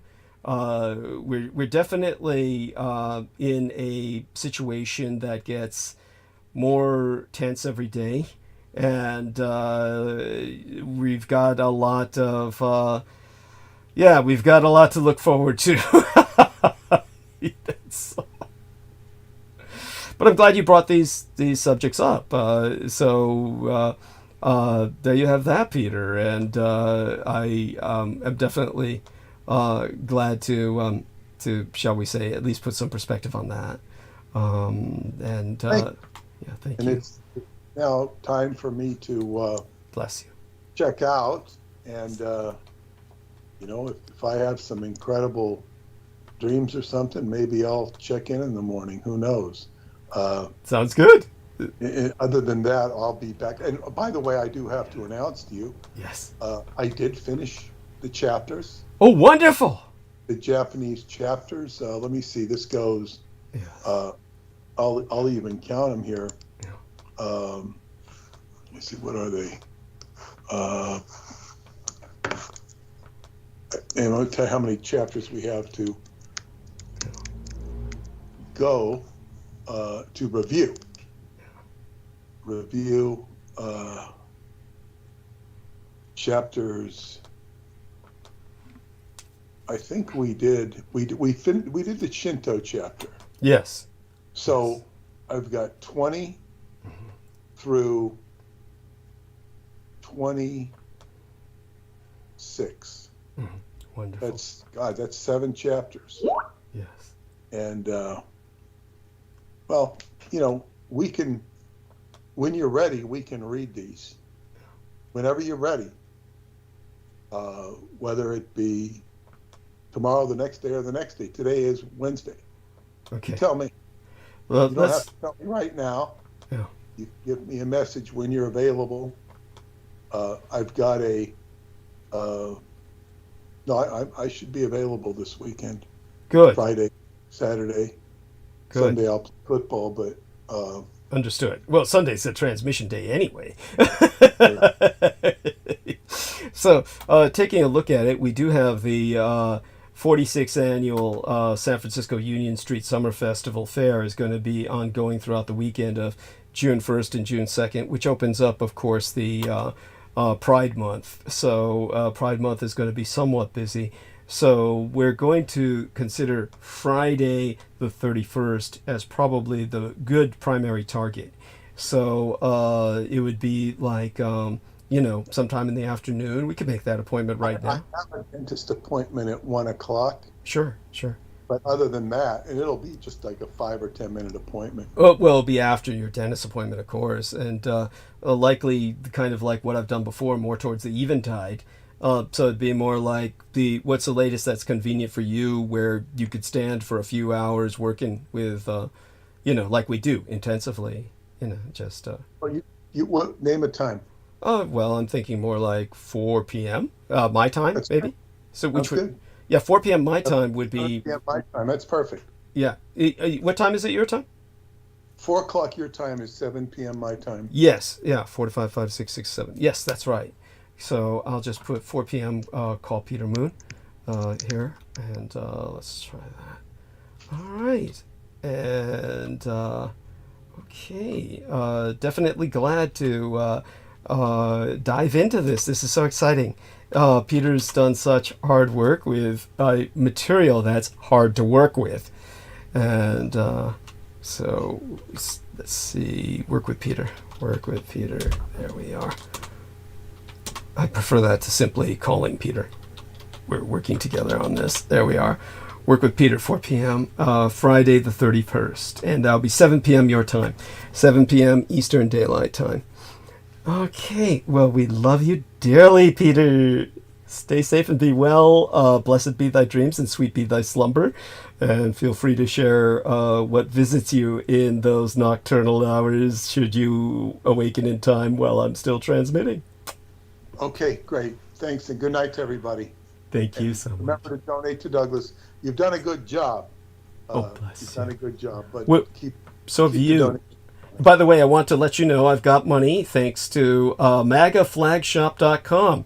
MAGAflagshop.com sent me a $250 United States dollars and said, "Your awesome info and experience. We appreciate you." So thank you so much to MAGAflagshop.com. What a great guy. And Thank you. Yeah. Okay, good night. Thank you, dear Peter. Love you dearly. All right, so that's Peter Moon, skybooksusa.com. We're going to call all of the usual suspects now. I take it Aristides walked his dog. And let's take a look at this. There we are, what James said. Kind of crazy that artificial intelligence needs the entire output of a nuclear reactor, but actual intelligence can run on Twix bars and cocaine. Cool. Yes, I love it. Very true. Yes. So we are now all hopefully back on track. I will, of course, be taking a short break, but we're hopefully going to start a conversation. Let's see if we can bring on Amy Como. I should have brought this up while Peter was with us. Amy Como has apparently been through 3 hours of surgery. So we do pray that she is recovering. We pray she's even able to join us. And so in terms of some of these other links that were placed in by our dear friend Aristides, the Greek African warlord, as our dear friend Jennifer Hawkins kind of said, he's got the name that she first thought of, Aristide. Was he Somali? He was Somali, right? Or you remember? Sure. Yeah. I don't study him, if you can believe that. Yes. By the way, here we are with the one of the things pointed out by Aristides is the United States, which I will reinforce during monologue, will not change its policy towards Israel due to the latest atrocities. It's still not going to change. They're all in, and Let me see. A new program. Oh, God. We'll send 8th graders to New York City's Holocaust Museum to curb spikes of anti-Semitism.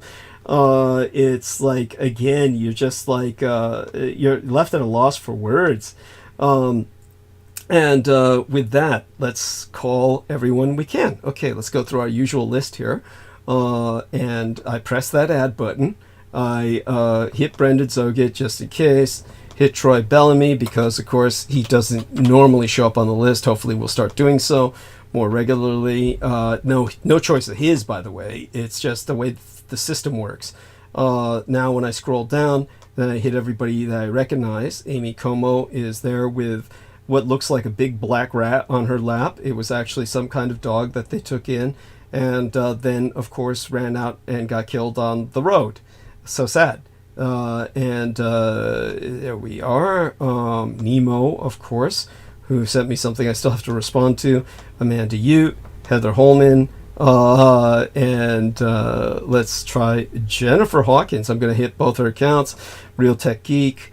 And let's see now. Victoria Lauren Hobbs, of course. And let's see now. Who else comes up on my radar? And Antonia Leslie. I mean, she's always welcome to come on. She's Jewish, too. So that way we get other sides to the story. And she can help temper me when I go too far. So aside from all of that, let's take a look at what else we've got going. I guess that's everybody. And so looking through this, I just press that add button and we're on our way. Okay. Let's see who responds. At least most immediately. Now, one of the links our man Aristides sent. Trump, of course, is pledging to deport anti-Israeli protesters, any pro-Palestinian protesters. Correct, Aristides? Because I think it says ones that are not citizens. Like, if you're a guest here and you're pro-Palestinian, we're sending you back. Okay, I wouldn't be surprised if we went beyond that because of what I'll bring up later tonight about the 14th Amendment, which I didn't get to in the last episode because Pete woke up. Now Brendan has rejoined us. Dear Brendan, so how's your night going? Are you still at work? Are you getting ready to get home? Yes, I'm at the dingy condemned school waiting for my colleague to finish.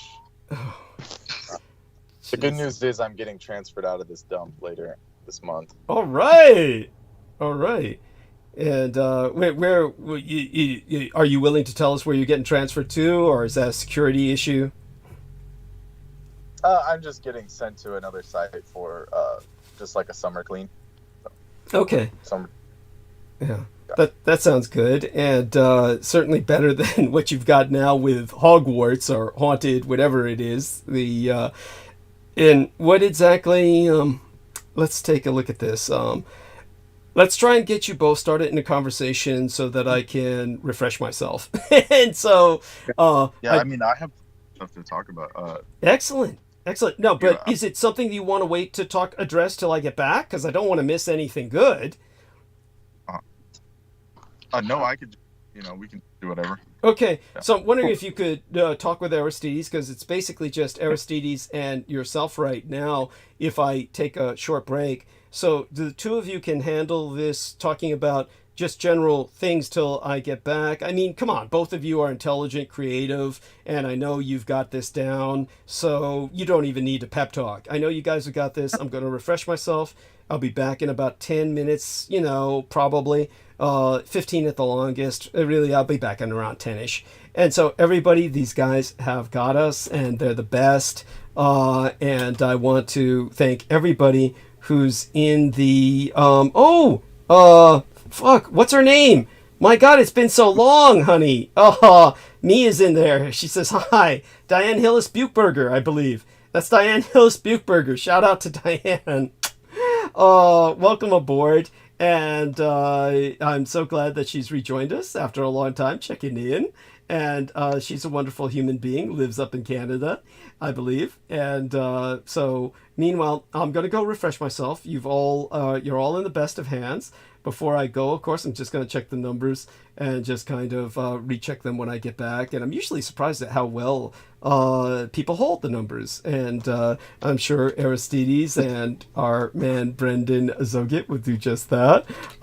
We will also, when I come back, then dive back into some of these more controversial topics as well. And here we are. There we go. I think that should have brought up Hai's name, but it doesn't because her name is too short. Oh, there we are. Me. There we are.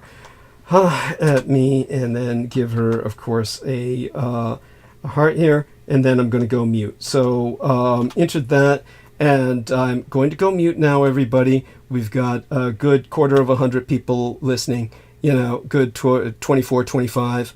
Yeah, 2 score and a bit of love. It's 24.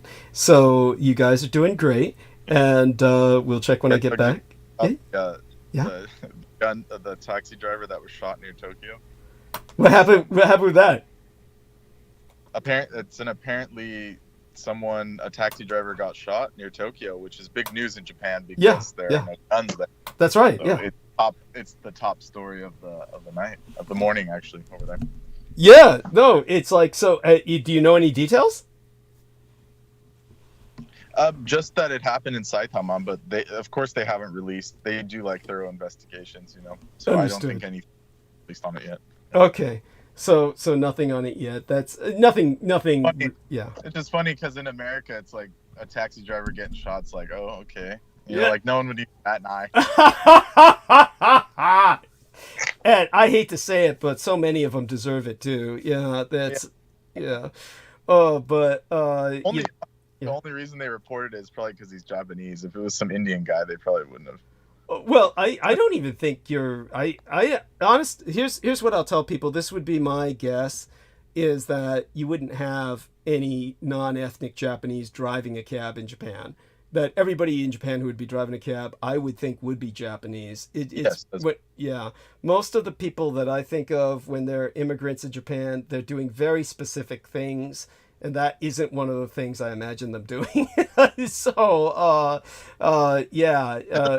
Imagine being 70 and driving a taxi. This guy's a G.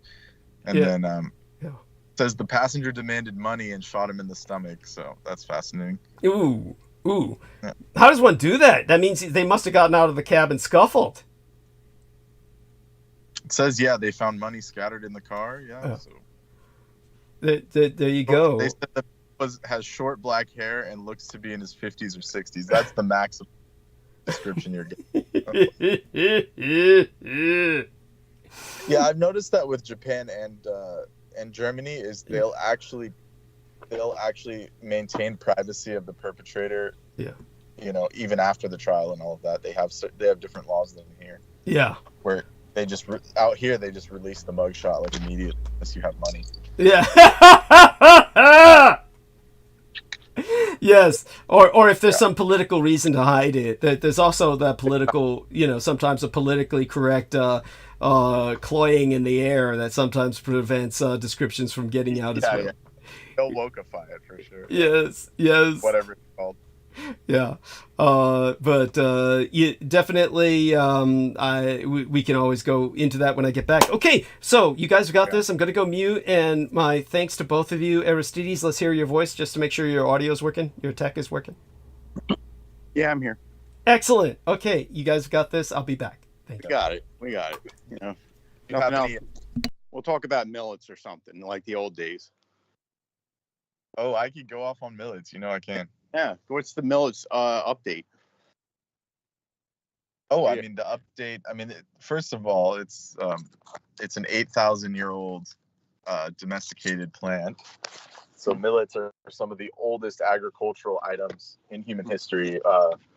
In this epoch, post deluge, and they were first domesticated 8,000 BC in China, during the early Zhou Kingdom. And even before that, I'm sure. And in India, they have a very long history. And even up into the European zones, there were types of millets being cultivated 5,000 BC. So we're talking like 8 to 10,000 years, up to 12,000 years of human history. Millets have been cultivated as a foodstuff. So, so what is old is new, what is new is old. Yeah. Things come around. I only got the one kind so far, so that was just the simple, like, white kind at the health food store. I got to get some other ones. Yeah, the white. It's actually yellow, but the Chinese will call it, like, yellow millet. But, well, I don't know if it's, like, hulled or it's, like, the... Yeah, it'll be hulled, most likely. Right. So it's kind of like white rice. They, like, stripped it. Yeah. Yeah, so that's like proso. The Indians call it proso millet, or it's like, and this is a funny name, but it's called great white millet. That would be like the typical Western millet that we have out here. So, yeah, there's another good one is called brown top. Brown top millet's very important. You have, there are dozens of them, of course. They're really, the foxtail is also fun. There's a foxtail, there's barnyard. There are these, like, many types. There's a ragi. I think you gave the site one so you can, like, order them, because I don't know. I don't really have it in my, kind of orbit to a place. Or maybe there is. I just haven't found it, but. Yeah, you can go to the Eastern shops. Like, even Chinese shops will have them because, like I was saying, actually, China has some of the oldest history of using millets. And now they're actually coming back. There are these, like, this concept in China called the 5 ancient grains, and they're actually back into the food supply as like a health food. Yeah, I got it now. That actually reminded me. There was some, like, crazy. I never went there. It was like Chinese kind of outlet food. I think they would have that. I got to see if it's still there. Yeah. Oh yeah. Yeah. The Chinese shops would have them, you said. Yeah. Oh yeah.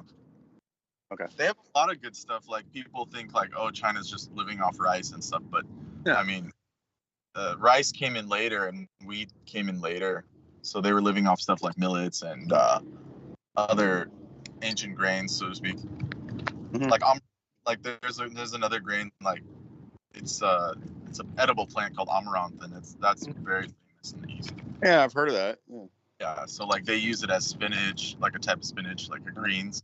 For greens, you can use the seeds. So there are many edible seeds and with great nutritional profiles that don't need much water to grow. I think that was, like, the main reason for bringing up millets, is that these things can grow agriculturally with, like, 1% of the water consumed rice and wheat. Yeah. Right. So if you're in an arid place, like, rice and wheat they basically consume most of the water supply available to grow these things, whereas millets can grow in dry places like Rajasthan and different deserts even. Well, then why don't, I mean, I understand, like, commercialized ag and stuff, but why in history did people use them? Like, why didn't we use them more if they were that less resource intensive? Did we?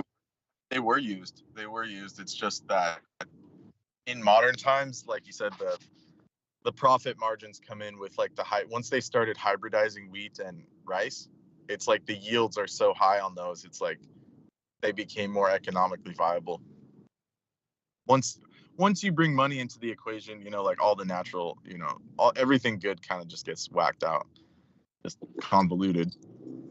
So instead of, so they have, it's like it becomes a math problem. You get, like, 1,000 acres of wheat equals this much money. But if you started putting, like, millets in there, then you would get, like, 1% of the actual profit that you can make off wheat or rice. So that's okay. That's a reason. Yeah, that's pretty much what happened, from what I could ascertain. There are also other reasons, like just general suppression of that are. Yeah. But I mean, was it more common like 100 years ago? Americans might have been eating bread with millet or something. Yes. Yeah, it was. Yeah, it was probably more prevalent than wheat. actually at some points. And also like for places that have agriculture like India and stuff, the millet was considered a supplement food. Like, okay, if you can grow enough rice and wheat for like 6 months out of the year, then you would use millets for the other time that you didn't have it or whatever. Or if there's famine, then like they would default to millets during a famine, stuff like that. So that's why, as the production became easier of rice and wheat through like industrialization and petrochemicals and ag, then like the millets just kind of fell off. It's like, okay, you don't need emergency food supply if you have a surplus. So it kind of just lost its favor in that way. Yeah, I mean, I guess I could see that. Yeah, but the granola recipes have always been, they've known about that. The granola people, they've been using millets the whole time. And if you go to places like,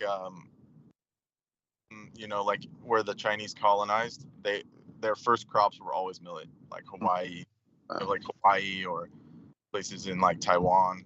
So that would be something you can take on a boat with you, and you could grow it, and it has like a 90-day growing cycle, and you can have food in like a few months. So that's something that they took with them places, right? Very early on in there. Yeah, I just wondered though, or maybe like, is it easy to produce a lot, or maybe people are like, oh, what am I going to do with an infinity of like seeds that I have to grind, So they wanted like like lower hanging fruit crops, like that were just like bulk, easy to digest, didn't take a lot of like machining or anything, or like rice, and wheat is like easier, I guess, somehow. Yeah, right. What's up? It's like a seed. It's a seed. Yeah, they're like seeds. They're like starchy seeds. So that takes more either human work or processing work, I guess, probably to get it to a user. Probably takes more grinding or something. They're like, oh, this isn't economical, you know what I mean? Where like rice is just like goo, so it's like, oh, all right. Yeah, it takes a lot more hulling and stuff. But I mean, it's really, honestly, it's similar to rice and wheat. Very similar. So, it's just a matter of mechanization. I mean, everything can be mechanized. It's just like your priorities. I think mainly it's because it's easier to get higher yield versions of rice and wheat. Corn and stuff. Corn came in the last, since the Columbian Exchange. Corn was like the big one, right? Like maize came in and took over a lot of these primordial crops because it just is huge and makes tons of crop. So yeah, definitely. I think yields are a big thing, but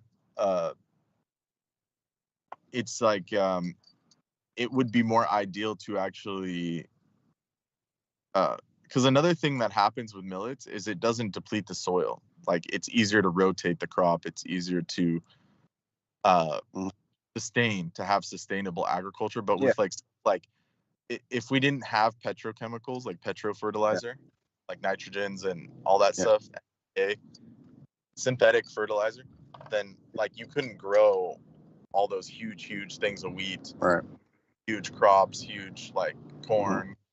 Like you couldn't do all that, So it really is a situation with agriculture, petrochemicals, a factor. Yeah, that's something that is. Yeah. I mean, I guess they probably figure like the way they can pump the most calories out of a piece of land. That's probably what it comes down to. Something like that. Like some kind of economic. The most calories with the least work doesn't take a lot of heavy shelling or anything. Just pumps junk fertilizer in and effortlessly make like a billion starch pounds of starch calories. Yeah, exactly. Like that's when the accountants got a hold of everything. Like or like this kind of modern thing with just counting, or just everything's a spreadsheet. It's like this many hectares of land can make this many things if we input this many resources. So, and that's how, like, if you see American farmers, that's exactly how they operate.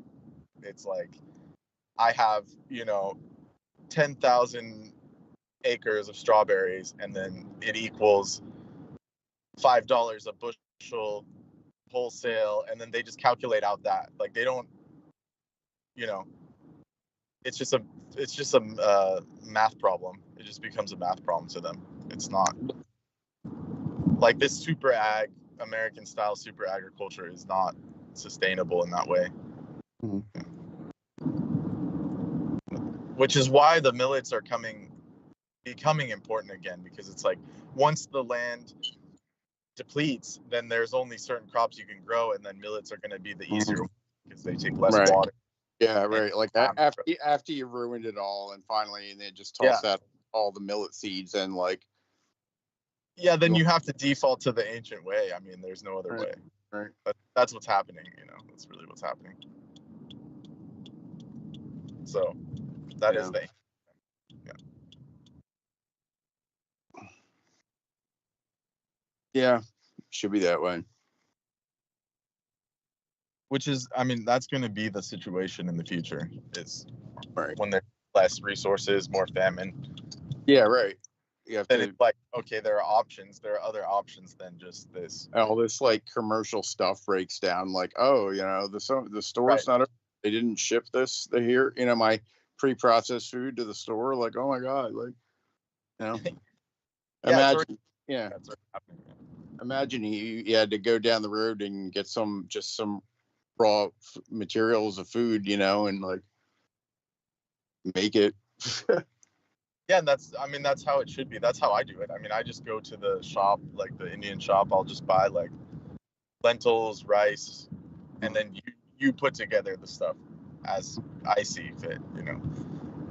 Like I'll make like roti, which is like a piece of bread, from fresh wheat, like freshly ground wheat, and it's just like one ingredient, and that's it. That's all. There's no, like. And like people that have been into health food know this. It's like, if you see an ingredient list and it's got like 100 ingredients, I mean, that's going to be like really unhealthy. Like, you just know. Yeah, right. You don't even have to read the individual ingredients. Yeah. You just know that something's up. Like, immediately. Right. It should be like 1 or 2 lines that you can understand. Right? Yeah. Like 2 lines long and you recognize all the words. Yeah, and just like 1 ingredient or like 2. Yeah. Or right, yeah, exactly. Okay, so I'm kind of here, but I'm not really here. I'm just kind of like finishing up the liquid Coca-Cola, after which I'll go rinse my mouth, but I'm just kind of here transitionally just to make, to make certain everything's going fine, and everybody seems to be doing fine. Numbers are holding, and by all means, the two of you continue. What are the two of you talking about while I kind of multitask here? We're talking about agriculture and like millets and the old stamp pie. I was like, yeah, we talk about millet. I love it. Well, yes. Well, it started off with like, well, what are we going to talk about? And then it was like, oh, like he said it jokingly, and then I just turned into this whole tangent about agriculture and sustainable ag and what the future holds. It's actually a very important subject in reality. Not entirely jokingly, like I do wish to eat the millets as well. Yes. Yes. Yeah. No. Well, for me, it's like it's one thing to have it there, like I learned about it, but the whole background of it is what made it interesting, Yes. Yeah. So I agree. I feel like that's the sentiment you have as well. It's like you need a backstory. Like everyone needs a backstory, right? Like some marketing involved. You can't just like if I just go around saying eat millets, it's like Right. Yeah, like, it'd be like, who's this schizo? What is he like oatmeal, it's like, all right, like everyone knows what oatmeal is. It's like, all right, like why even eat it? It's like oatmeal. Right? So you got to give a backstory. Absolutely.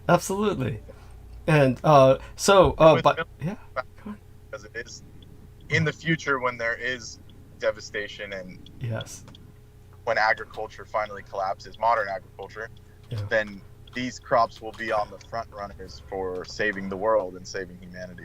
So it's very important.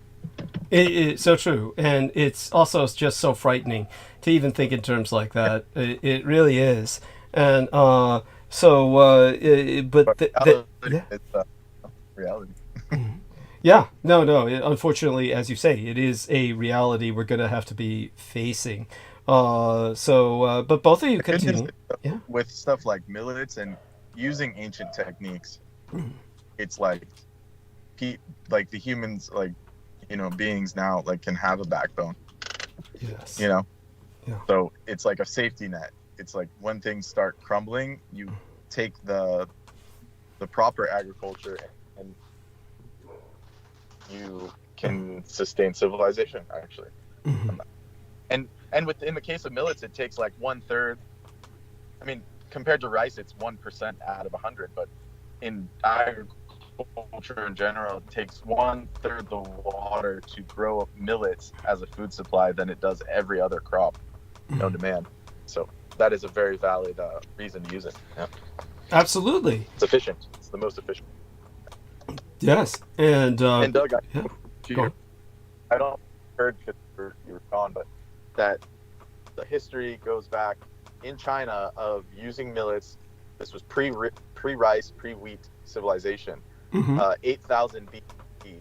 So immediately after the deluge and the Xi kingdom, the earliest Chinese kingdom, we're talking 12,000 years ago, they were using millets as their main foodstuff. Wow. So this goes back to the dawn of human civilization, and then it spread to the Fertile Crescent. It spread to the Crimea area up in the Black Sea. Then it spread to Europe, spread to Africa, and there are many parts of Africa that survive on millets.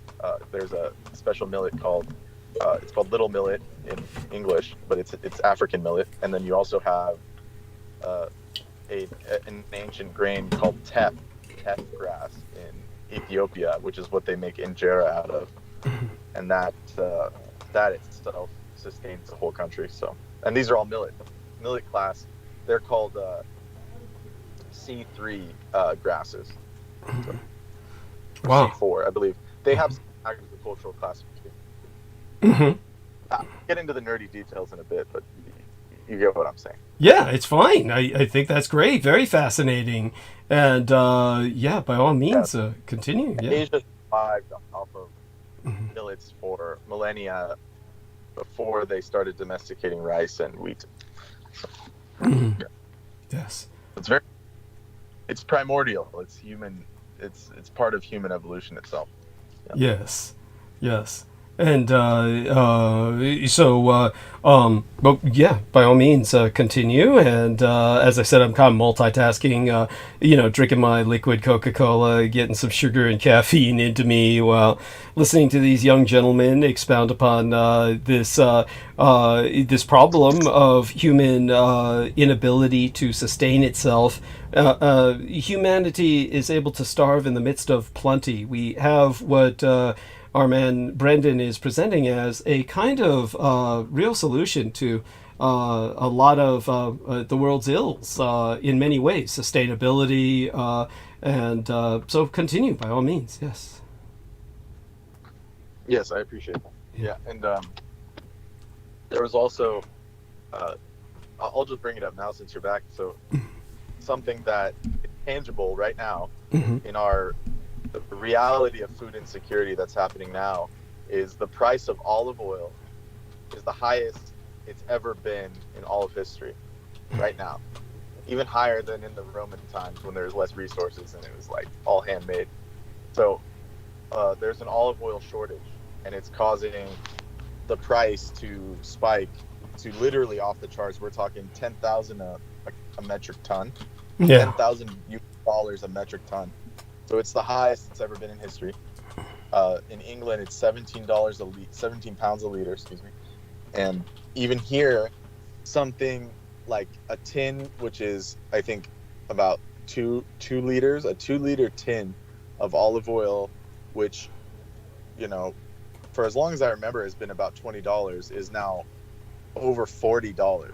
Jesus. We're talking it's doubled in price, and even the stuff that's made in California, because there's such a shortage on the world market, and we're selling it to other countries, even our domestically produced California olive oil has been inflated to that price as well. So the healthiest oil for human consumption, some of the healthiest, is now the most expensive agricultural product, refined product on Earth right now. So there's an olive oil shortage. And this is just an example of the repercussions of, mistreating the agriculture, mistreating the earth. And it does respond, if people aren't grateful and aren't respectful enough, to where the supplies will dry up, literally. Like there are droughts in south of Spain where they grow most of the world's olive oil. The droughts are so severe that the fruits stop producing, or the trees stop producing fruit, which is where the olive oil comes from. And then on top of that, the previous year, so we're talking 2022-23, that harvest was the lowest harvest on record. And then there was a drought after that. So this is what's pushing the price of olive oil to some of the highest levels humanity's ever seen. Also, its popularity through all these like biohackers, like that Brian Johnson Joker and all this. Yes. Like, they pushed they basically did so much marketing on how healthy olive oil is for all those like ketogenic diets and all this bullshit that it's like that adds to supply and demand, right? The more demand, the more expensive it's going to be. So that even added to its its worth, so to speak. It's on the market, its market value. So when you add all those factors together, I mean, I have a photo of the graph. I mean, let me send it to you so you have we have this visual aid. So it's literally off the charts. The price of olive oil is huge. And are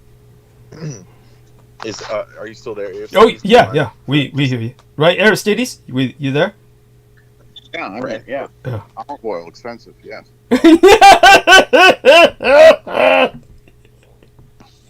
Yeah, it sounds mundane, but the implications are huge. Yes. There are people that survive. Yeah. Go on. For example, like Italian cuisine. Right. The whole Mediterranean survives off olive oil. I mean, my ancestors, like everyone. Yes. The entire Mediterranean is literally based off of olive oil. Like that was the original. They call it liquid gold. Yes. They literally call it liquid gold. And so that's what the Roman Empire ran on. That's what Greece ran on. That's what Constantinople ran on. Yes. That's what the Holy Land ran on. And then I hate to pull this in, but we have to, is like the situation with Israel. They have plenty of, if they allowed the Palestinians to farm, they could make money off of the olive oil, but because they have other ulterior motives, they completely destroyed entire orchards, which that's quite true. These people, scorched earth policy. Is that what you said? Yes. Yeah, pretty much. It's just true that they destroyed orchids. Yeah, go on. Of olive oil that were thousands of years old, literally from the time of Jesus, that that definitely pushed the shortage in the world, because those people made quite a lot of olive oil for their region, and now they all have to import it, all of the Holy Land. It's disgusting. In other words, a shortage was created before, whereas before it was a land of plenty, and they turned it into a land of dire need. Yes, horrible. Go on. Right. And then you also have now that India has a bigger middle class, they actually prefer olive oil as like a healthier alternative to some of the other like palm oils and stuff like that. So like people don't realize there's petroleum that's important, but if you take it one step down to like daily living, refined oils are literally the lifeblood of humanity. You can't cook without them. You can't make any of our foodstuffs pretty much without oil, without cooking oil. Yes. And this is a huge factor. Like, it may sound mundane, oh, we're talking about food and, you know, millets and stuff, but if you break it down, those are the foundations of society, actually, is food, right? Like, every culture needs to, you know, you take away all culture, you take away all, you know, whatever, like, differences, you take away all our differences, what do we have in common? We all have to eat to survive on the plane, on the 3D matrix. So this is essentially one of the most important things, is food security, and we're going into a time where it's just getting much more difficult. Yes, much more difficult. So, and this is just a taste of, no pun intended, like, this is just like the beginnings, right? Yeah. So it is a scary thing. Yeah. Yes, and I'm sending you the olive oil chart right now. Okay, excellent. I'm gonna have to take a break to get some tea, and then I'll return in a second. But so here's the olive oil chart. Are you guys seeing this? Where are you sticking it? Oh, I sent it in the Skype thread, our current Skype thread chat. Our Skype chat. I don't see it. By the way, I'm getting an echo. You've got something going on in your back. Your computers. On or something? No, I'm not getting an echo. Is it on the YouTube? I'm getting the echo, but it's coming through your square, so to speak, your Skype square. There we are. Okay. Okay, and I didn't see what he sent us. Did you see what he sent us? Aristides? Wait. Yeah. Can you hear me? Yeah. So the echo's not me, because I was about to like jump off. Jump off? What's going on? I mean, if you have to go to bed, you can. Like, leave and restart in case my thing was stuck on echo. Oh, no, it wasn't him. No, it was coming from Brendan, and now it's gone. Whatever was going on in Brendan's corner is gone now. So, yeah, so we didn't get it, Brendan. It's not showing up in the Skype thread, the Skype text. Yeah, I don't think you've received a lot of my messages on Skype as of recently. So They're probably interdicting them. It's not my Skype. It's the fucking deep state is interdicting whatever you're sending me. You know that. The majority of what you're sending me. Right. Well, I sent it to the group thing. Maybe if I send it privately. Okay, but try both. Try, send it to us both, and we'll see where it goes from there. Yeah, let me see if I can get it here. Yeah. What's that? I see a graph. You see a graph? Yeah, that's the graph. That's the graph. Where are you seeing this? Where are you seeing this, Eris? In the call chat. Shit, I don't see shit. So they're interdicting it from reaching me. I can tell you that, but they don't want me to find out. I've been sending you messages all night, and you stopped replying. Which tells me that you aren't receiving them. Yeah, because you were replying originally. Yeah, and I don't know if you saw. I did reply later to a few of them. Which is kind of like, whoa, what is that? Oh yeah, I saw that. Yeah, I saw that. Okay, yeah, and. So that was a nice little alarm that has to do with this tea ceremony, right? That has to do with your tea prep, right? No, that's just my vehicle. Oh, okay. Vehicular transportation. Oh, okay. So you're going home. Yeah, exactly. And what's funny about my tea kettle is it has an alarm, like when it's done boiling, and it like scares the shit out of people all the time. Like they're always like, "What is that?" And I'm like, "It's just a tea kettle. Relax." Yes, I know people are like that. It's very funny, and hopefully we'll get them over their little fears, their little glitches over things like this. And in the interim, what I'm trying to do is trying to look up some information concerning what Peter was asking about, and maybe deal with that later tonight. But hopefully George will be joining us soon as well. I'm sure he has something to say, and if he doesn't, then I'll just dive into monologue. But always just want to spend as much time in roundtable as possible. You're both doing so well with all this, and when it comes to the tell people how their own garden can help sustain them in a way, depending on what kind of garden they have. But ways in which they can kind of pioneer trying to prolong their life a little longer through their garden. That would help. Oh, easily. I mean, there's many ways. Like, pretty much, like just herbals in general are easy to grow. Like mint will take over your whole garden. Stuff like that. So even just on a medicinal front, you can have pretty much free herbs if you just scatter some seeds and just let nature take its course. And then there are things you can do, like adding, mixing things into your lawn, even if you have like a lawn itself. It can be like just small amounts of all heal. There's like this purple flower called all heal that you can add into your mix of grass seed or whatever to create your lawn, and it's low maintenance, low growing, and you can harvest it and create a potion from that plant, which heals all, as its name suggests. So it's simple. You can start very small. And get rewarded, quickly. Fruit trees, also, if you have like the ability. I know a lot of people live in cities, but with if you have the space for trees, you can just plant like 4 or 5 trees, and they produce so much fruit, like lemons and citrus. After a few years, they pay for themselves, in a sense.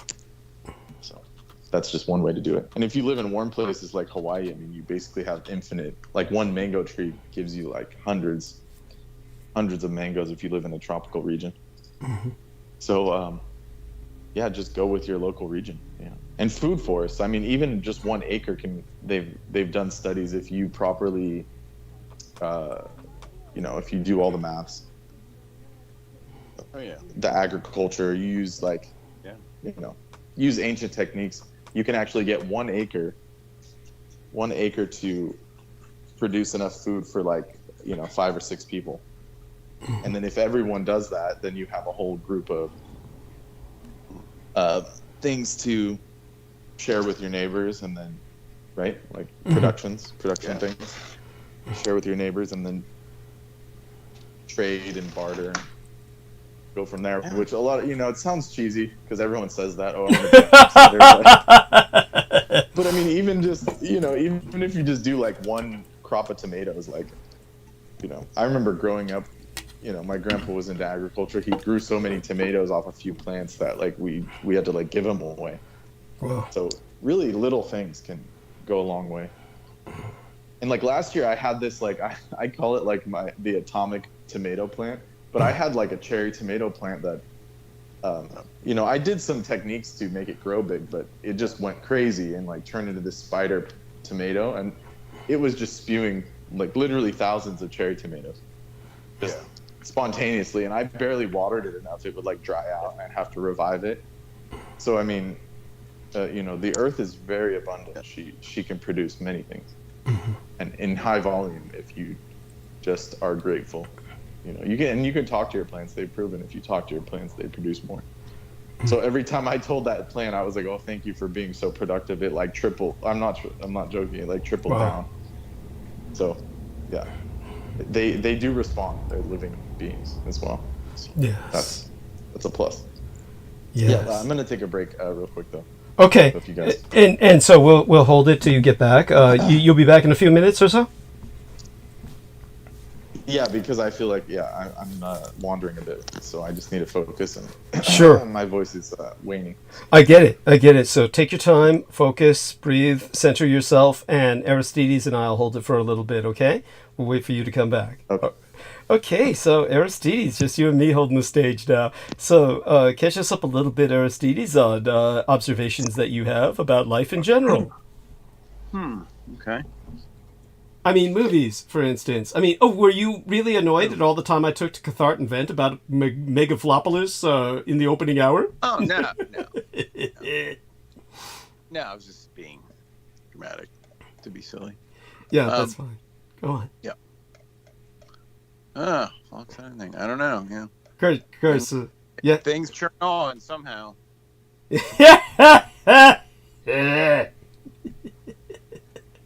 That. Very philosophical. So aside from that, what about you something? Come up with something.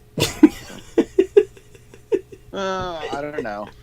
You want to? I don't know if you want to get like heavy geopolitical stuff right away. Well, there was something that my son's husband said was, now I don't have to watch that shit, and I felt like the Imperial food taster after that. I was like, oh, great. I filtered something for him. Incredible. That was, but like I said, you make the most of things. At least I was able to get out all the points. Now, I will cover them, as I said, in monologue.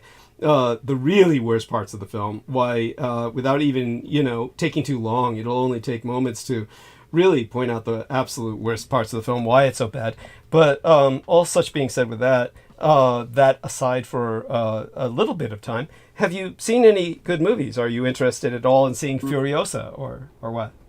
I have not. I've not really been doing the movie thing. Mm-hmm. Yeah, that's disappointing, but you guys talk about a lot of movies, and I'm like, no, I haven't seen that. No. And and then some of the, I'm not like I tend not to like remakes and like franchise stuff. Like I love the original Mad Max movies, but like the new stuff like came out, I was like, I'm not even rushing in there to see that. So you haven't seen Fury Road? No. Wow! Oh my God! Yeah. So like, what about your? Do you see anything on TV? I mean, do you watch TV at all, or do anything like that, or? No, I don't have a TV. Doug, did you know that Coppola, he sold his like half of his winery just to pay for that fucking movie you're talking about? Yeah. Oh my God. Did you hear what I said in the opening hour and what I said in the latest episode about that shit? I mean, oh my God. And I heard bits and pieces, but like I'm not a big movie, like just like what Aristide's saying. I'm not a big movie person. and really, like, yeah. I mean, I know what's his name. What the so many? Yeah, Coppola. What was his full name? Yeah, Francis Ford. I just know him as the actor. Yeah. Yeah, just call him FFC. Yeah. FFC. So like, yeah. Yeah, I mean, I've never been a fan of those movies. Really. Thank you. I mean, I've never even liked The Godfather. I never even liked The Godfather. That's what it was. The Godfather. It was like, I mean, I think the third one is the most, right? Like the most important one. I don't know. I never watched the Godfather films. They were first off, it's not my culture. I know a lot of people can get into different cultures, but for one thing, it's like, it's Italian culture, and that's fine. And apparently he had, enough knowledge of that culture to, make a convincing world. He put together a convincing world in The Godfather, and everybody went for it, and it started a trend that everybody thought was, great. Right, I mean, created the gangster films and all that. Yeah. Well, kind of like the new wave. The original one was James Cagney and all the rest of that. Very different world. Right. He gave it this kind of cultural depth as opposed to an American phenomena depth. So people thought that was cool, and that's nice. But then what happened was he thought he was going to, go into the Vietnam War thing, and go on, yeah. Oh yeah, what did he make? Continue. Apocalypse Now, and that was fine.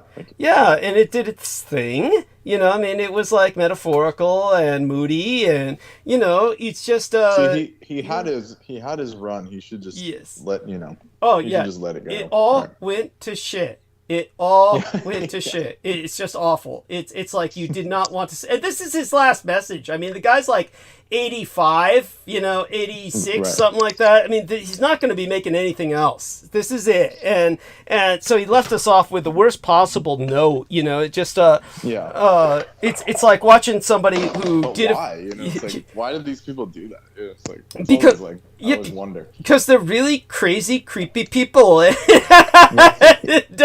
No, he's just fucking stuck. His desire to stop time in this film shows what he wanted. It's like he started making this movie 40 years ago, and in this movie, everybody's reading from newspapers. There's not a cell phone in sight. There's no computers other than one here and one there, is like almost like obligatorily, but nobody's doing anything with them. They're not part of the plot or anything. And so, but like I said, when you see people getting their news from papers in a film, in this day and age that he started making 40 years ago, he is stuck. he is stuck, and he wants time to stop, which is this theme in the film, is that the hero of the film can make time stop. That's basically what he wants. He doesn't want to die. And so he's saying, let's make, but the like I said, the thing that he thinks is hip and ripping and like somehow controversial is showing a bunch of upper class people behaving degenerately.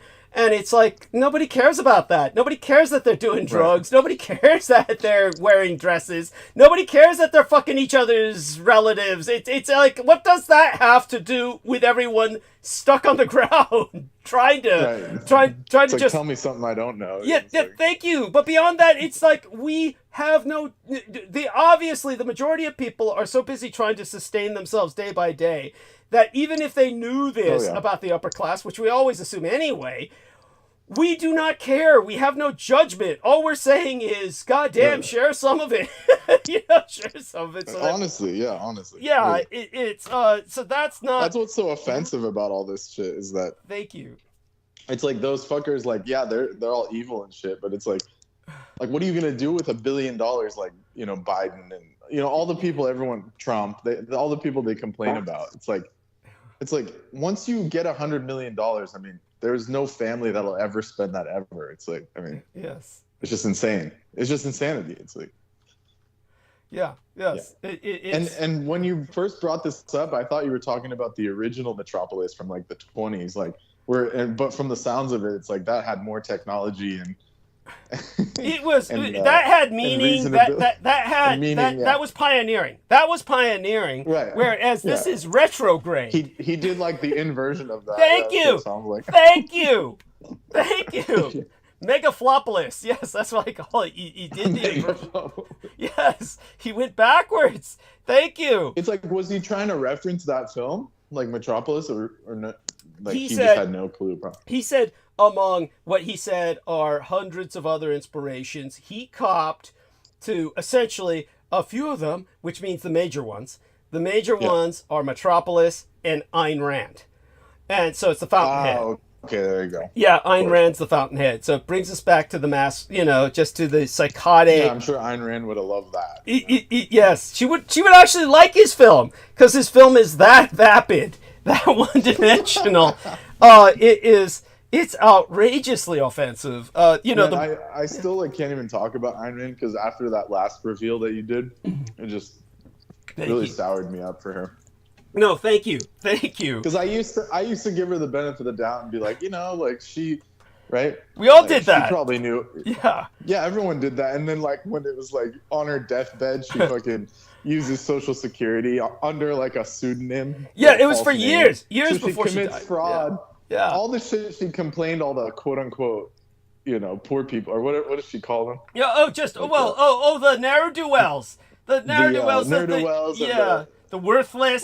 What do they call them? Useless. The collectivists. Yes. Yeah. Yes. Basically, she took a page right out of fucking Lenin's book and just did what he would do. And it's just like, she's fucking, man. Oh, she's stupid. Dumb. Yes. Beyond. It's just She would have been better off just dying of starvation, and we would have been at least she would have had a good, Yeah. Then we could have said she lived up to her word. Yeah. Right. She. Yes, she lived she practiced what she preached. Yes. And I think that proves how disgusting or how abrasive she was. Is yes. No one could give her a couple $100 to survive. It's like she had to do that. After all those years of dealing with all those people, that's no one would help her. It's not. Well, what went on was she's hiding from her cult the reality of her, assholishness, and her hypocrisy. And so she's hiding that from her cult. But it's worse than that. It's worse than that because she did get money from the cult. She got all that shit, but she ripped off the government too. You get what I'm saying? It's like somebody who's won the... She did twice. Yeah. Yeah. It's like, this is what happens with a lot of these lottery winners. And this is Peter Moon, for instance, was pushing that canard that he believed, and because it gets pushed a lot and a lot of people accept it because this is what people want to believe. And Peter was saying, you don't want to win the lottery. A lot of people who win the lottery, they live unhappy lives, and they die unhappy deaths, and basically they blow it all right away, and everybody comes up. I thought that too until I watched a documentary. Go on. I don't want to interrupt your thought. No, go on. It's I all saw shit. The documentary. I saw this documentary where there was one success story, and it's just like some regular dude, and they're like, "How did you not go crazy? You're living in the same house. Your family didn't kill you," and he's like, "All I do is I just smoke 20 joints a day now. That's the only thing that's changed." And then like that was it. Like they had nothing. Like the interview was over. He was just sitting there smoking 20 joints, and then his family was happy and everyone was cool around him. And then so that like washed that away for me. It was like, come on, like see, if you just don't go crazy with the money, like it doesn't change anything. It's just these people are just insane. Like well, the truth is, the majority of people who win the lottery live happily ever after, and you never hear of them again. Yeah. Because they just they go totally into hiding because they don't want everybody. They go anonymous, yeah, because they don't want everybody coming after them asking for money. But what all we hear about are the people who don't do that. And what happens to the people who don't do that, they lose it all because everybody comes up to them asking for money. And most of these people give it away because they think somehow this will buy them popularity and these people will always be around, and that's not the case. But worse than that, here's what most of them... They like go do bottle No, most people don't have the fucking physical energy to go clubbing. That would require cleaning yourself up and making yourself presentable. No. Here's what happens to most of them. Most of them, this is what happens to them. Most of them go to jail because they don't give up their Social Security. They don't give up their welfare. What? That's what happens to most of them. And this is how stupid they are. It's always the same shit. They keep collecting their Social Security while they're doing... This is why I made a point where I said, on SSDI, I could win the lottery and still collect my SSDI and I would not be breaking the law. That's what I've said is different from Social Security. Social Security, on the other hand, that's because I paid into this shit.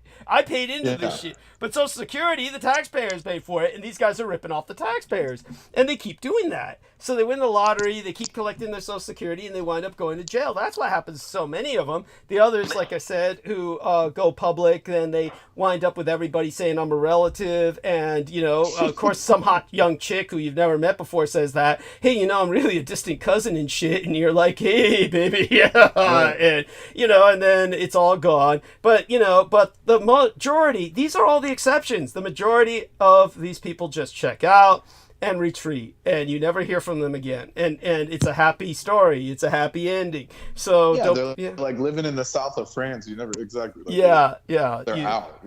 Yeah, and most people are just so unimaginative. It's not even something that dramatic. It's honestly they just check out into people don't realize you can, if you have money, you can buy citizenship on one of those islands like St. Lucia or Vanuatu or something. Yeah. And there's what's that one that the Brits own? Is it the Virgin Islands? Bermuda. There's another one in the Pacific. Oh, there's plenty. Yeah, there's all kinds of them. But Pitcairn. There's one where they don't. Well, yeah, that's where you can go fuck everybody. Yeah, Pitcairn, they're all fucking each other's relatives. I mean, if you're into the that's just on the better than Pitcairn. It's called it's one of the ones that the U.S. owns. And I spoke to the service member back in the day. Well, there's so many. I mean, God, there's so many. 2019. He was moving all his shit there because there's no tax. It's like you go there and you pay them whatever for the citizenship, and then after that you have no tax. There's these offshore accounts like that. There's plenty of them. Some the U.S. own, some the Brits own. But most people, it's not that dramatic. With most people, they just get a great apartment in the high floors of New York City and just look down on everybody the rest of their lives. And who wouldn't do that? I mean, I would do that, except I would have a few apartments in different cities maybe, but, they'd all be, up and looking down on others and... fuck that. But these people don't get it. They keep thinking that they're going to, if I get money, I won't know what to do with it. I'll go crazy. And, nobody does that. Plenty of people do, but just the way we described it, how they fucked up. I mean, like this, when you're young and you grow up watching the old shows, the old game shows would show people win money. And these people just jump up and down and start screaming. They're told to do that. Okay, your average adult would never react that way. They just say, "Oh, great, I want money." They'd still maintain a sense of dignity. But no, what they would tell people is that when you win this prize, make sure you jump up and down, squeal like a bitch, and squeak and make yourself a fool, and Price so they is go, Right style. yeah, that kind of shit, and that way people will think, wow, this if that way when kids look at it. And they say, man, if adults lose all their shit, this money must be the shit. I've got to do everything to get this shit. That's part of what you'd call intrinsic capitalist programming. Yeah. True. Yeah. True. But the reality is that money is not going to destroy you. It does not corrupt, and neither does power. Just the only reason we have so many, stupid people in power is because you've got waves in history where you've got idiots that run the show, and we're at that stage now. It's a dark age. Yeah, that's a good way to put it. Yeah. Thank you. Because a lot of it is the corporate mindset. Yes, absolutely. Go on. Because originally it was there were kings, like the pharaohs and stuff. Like they had all the resources. Yeah. But they ran their countries. Their countries were successful. Yes. Their militaries were successful. Everything worked. It was because there was no corporate freaking. We gotta pay these dividends and we gotta, keep the shareholders happy. Like none of that mattered. It was like your satraps were happy under your rule. Like they would gladly pay you because you were under the protection of the pharaoh, right? Yeah. So there's no, nowadays it's like. It's just so stupid. It's like if they don't see a positive, that's what's so crazy about the corporate thing and all the stocks and shit. It's like they're so worried about profit. It creates this like negative wave of do anything to show the shareholders we're making money. Yeah. Which is like absolutely absurd because anyone that knows anything knows that that's bullshit. I mean, that's why all those finance bros, they all know that. Yeah, but it's just a scheme. In other words, it's just one big scheme. But the corporate people, they just we're gonna push a profit because we want 10% returns per year or whatever. So the ancient peoples never thought like that. I mean, the kings. I mean, even up to what are we talking here? Like Napoleon. I mean, even even your biosire. I mean, no one operated off that kind of model. Thank you. It's an intrinsically all the successful empires. Like no one did it that way. Yeah. Yeah. No, it's an intrinsically incompetent model that can accomplish nothing. It's like it's meant to accomplish nothing. It's meant to go nowhere. Exactly. Anyhow, so do me a favor, gentlemen. Keep talking. I'll be back again. Just going to rinse the taste of this Coke out of my mouth. I finally got the graph. Okay, I got the graph here in the text box. Okay, good. Yeah. Fred, global price of olive oil. Wow. Okay, so this went way up. There's a big spike in 2020. After 2020, it's about 2021. Where this went up through the roof, olive oil. So there you go, and it just goes to show how the world's in free fall. Yeah, yes, that's right. Indeed. So hey, Aristides, you still with us? Yeah. Okay, so do me a favor, Aristides, and while I'm gone, maybe you could start the conversation by telling us all. You said you love the original Mad Max. You could tell us what you liked about it. Maybe that's just a good way to start into a conversation while I'm gone. I'll be back in a few minutes. Okay. Okay. Right. What do you guys do when I'm not here? Like, is it just Aristides? What? Yeah. So what happens when I'm not here and there's no one else? Like he just like forces you to talk. Yeah. Sometimes, and other times there's somebody else here. Oh yeah, true. So I was told there was going to be a special guest, but I guess it's not the case. Oh, I don't think I've heard of that. Yeah, I don't know. I'll ask Doug when he gets back. But we'll see. The night is young, as they say. Yeah, well, aren't you on East Coast time? You're like, right. Your night is gone. You're kind in of the morning. Right, exactly. It's more like the night is gone for me, but the night is gone as far as whatever he's gonna do. Yeah, true. Yeah, but so I mean, yeah, I'm not a big movie watcher, but I heard they're gonna re-release the Lord of the Rings trilogy in like HD movie theaters. They're gonna do this HD re-release coming next month in June. So I was keen on that. Maybe I'll check it out one of these days. At least one of them, maybe like The Fellowship. Seeing The Fellowship again, and that was the only one I think I haven't seen in theaters. Yeah, I mean, when I was sure, if you can make it, yeah. Yeah, and that's another thing is I remember, I mean, movies were always expensive, but I don't remember them being like $15 to $20 a ticket. Now it's like, is it even worth going to a movie theater at this point? Like 15 minimum, 15 for a ticket. It's like that's really what it is now. Yeah, where I'm at, it was like $14.95 for just like a basic ticket, and then like, of course, they're all booked. All the good seats are booked, so it's like. Like if you want to like, go to a scalper and buy like a nice seat, then you have to pay double. It's like, is it even worth it? Not really. Like, you'd be better off saving your money and just getting like a big screen or like a projector in your house.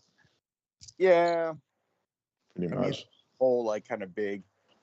You can also like listen to music in your house, but it's different going out to like a big band. It's got big speakers and true. Yeah, the whole, like ambiance and shit. So true. Yeah, there is an experience. Yeah, it is. That is true. But yeah, you could see most of the time. Yeah, I could see like. But I would do the Lord of the Rings. Yeah. Like the original trilogy in HD on a. Yeah, that sounds actually nice. Maybe I'll be keen on that actually. So yeah, we'll see. See how that goes in the future. I mean, I'm sure it'll do well if it's released, some improved version. Yeah, it's gonna be I think he has a new cut actually. Like Peter Jackson's releasing like a new. It's not new, but it's like a more improved cut. Yeah, but there's people out there that'll like eat anything up that's like Lord of the Rings. They just love it. Oh, for sure. I mean, I would. Yeah, totally. Right. Yeah, definitely. I mean, there's fans out there. Yeah, 100%. Yeah, I can't say I'm one, but they are out there. Right. Did you ever see? You ever watch them, or like you just impartial? I guess not. Really? And I haven't watched a lot of stuff, so. Interesting. Yeah, no, I'm right there with you, but it's like that's it's always shocking to hear that. Talking about especially from an American. Popular movies from like years ago, like I don't know if you caught the last transmission he was talking about, or was it this one? Where it's like the lack, they're kind of like allergic to movies with female leading, strong characters. What about Aliens? Hello. Thank you. Just got back in time to hear that. Yeah. Yes. Yeah. I kicked ass. It was a woman. Woman was a hero. Yeah. You're talking the original Alien. Yeah. So, well, there's a whole trilogy there. I mean, I do know some movies that I'm saying at Douglas. That was an example of like you said they were kind of allergic to having movies with a strong female lead, hero. Yes. And like, well, I do, remember like Alien and Aliens, like Sigourney Weaver fucking kicked ass. Everybody was like hot for her with those movies. Like you were like, oh wow, she fucking kicks ass. She's hot. But it's she's attractive, but I was never really like wow. Wow. I mean, but for for the for confidence and handling the that's what made that's true. Yeah, true. Right. True that. I preferred more like the what's the girl's name from Terminator? Sarah Connor was the character. I don't remember the actress name. Let me try and remember. Go on. Well, yes. It was like the later Sarah. The early at first Sarah Connor was like, "What the fuck's happening to me?" But she became this like hardened, like this like bad. Actually, that was kind of ridiculous. That was kind of like I didn't like that. By the way, just so everyone remembers, the Alien 1, of course, Sigourney Weaver was the last girl, not the tough girl. She was the last girl Yes. in a serial killer sense. In the serial killer flicks, the mad slasher flicks, the last girl is the survivor. That's what she was in the original flick, in the original Aliens. Then it was only with the sequel they completely changed it and then made her a tough chick and coming into her own. And then by the time of the third movie, then it all kind of went haywire and nobody knew what the fuck was going on. It didn't seem to make... That third movie was a disaster. So then they kind of like got it back into this kick with Aliens and Predator, and they just made it work by they just kept throwing it at us. They just like, this is what you're going to get, and people just kept eating it up. I mean, majority of films were just horrible. They just they're written poorly. Yeah. They're horrible. No, I'm talking about all films. All films in general. Well, it's like there's that original spark, but then you can see where they're just like trying to capitalize on the franchise. Yeah. You know, it's like, oh, how are we going to crank out another one, make some more millions, you know? And it's like that. It's probably because it's just all the, you know. And that spark's Just not there. the you know? J, you know, the J man is the one running that. Yeah. The Yes. rules Thank when you. Thank you. Yeah. Go on. Yeah. No, like it's like, you know, the thrills when it was new, like when it's like, Right. you know, first like trilogy comes out, but it's like by the time they make like 3 other films that are just like trying to piggyback, you know, ride on the coattails of all that, it's just like, you know, you can tell they're just trying to drag it on, you know. It's not that original like spark of genius, you know. Exactly. Yeah, that's the Yeah. Go on. that's the thing with like American films. It's like they get contrived once the money is involved. Yes. Yeah. Yeah. No. And yeah. you know, Go a on. thing shouldn't be like 8 films and 20 years long. Like it's like, you know, do you have any new ideas? It was like, wow, that was amazing, but like stuff, you know. I mean, I don't dislike a franchise continuing on for a long period of time, like James Bond, for instance. But Well, it's some things are like kind of designed to be a franchise, you know. yes.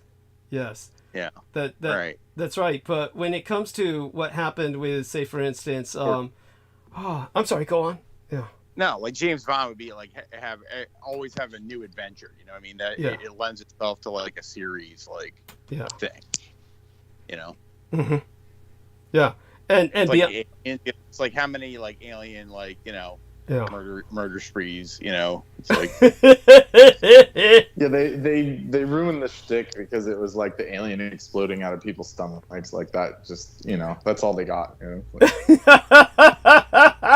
Well, I don't know if that's what ruins it. I mean, that's obviously the foundation. Years, it became a trope or something. That did become a trope along with the facehugger. Yeah, and The face hugger. yeah, but it's almost sickeningly funny. Of obviously what the kind of stupid jokes that can come out of that. But when it comes to what was I going to say? Well, I do remember one thing. My point that I was going to make about Ayn Rand was that Ayn Rand was like one of those lottery winners, just like the lottery winners who win the lottery and then keep collecting their Social Security. She was someone, Right. Okay. Yeah. Yeah. She theoretically wasn't she an accomplished author?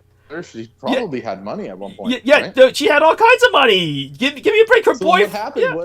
How did she end up poor and dying on welfare? She You know? wasn't poor and dying on welfare. She was a rich person who decided that this was her logic.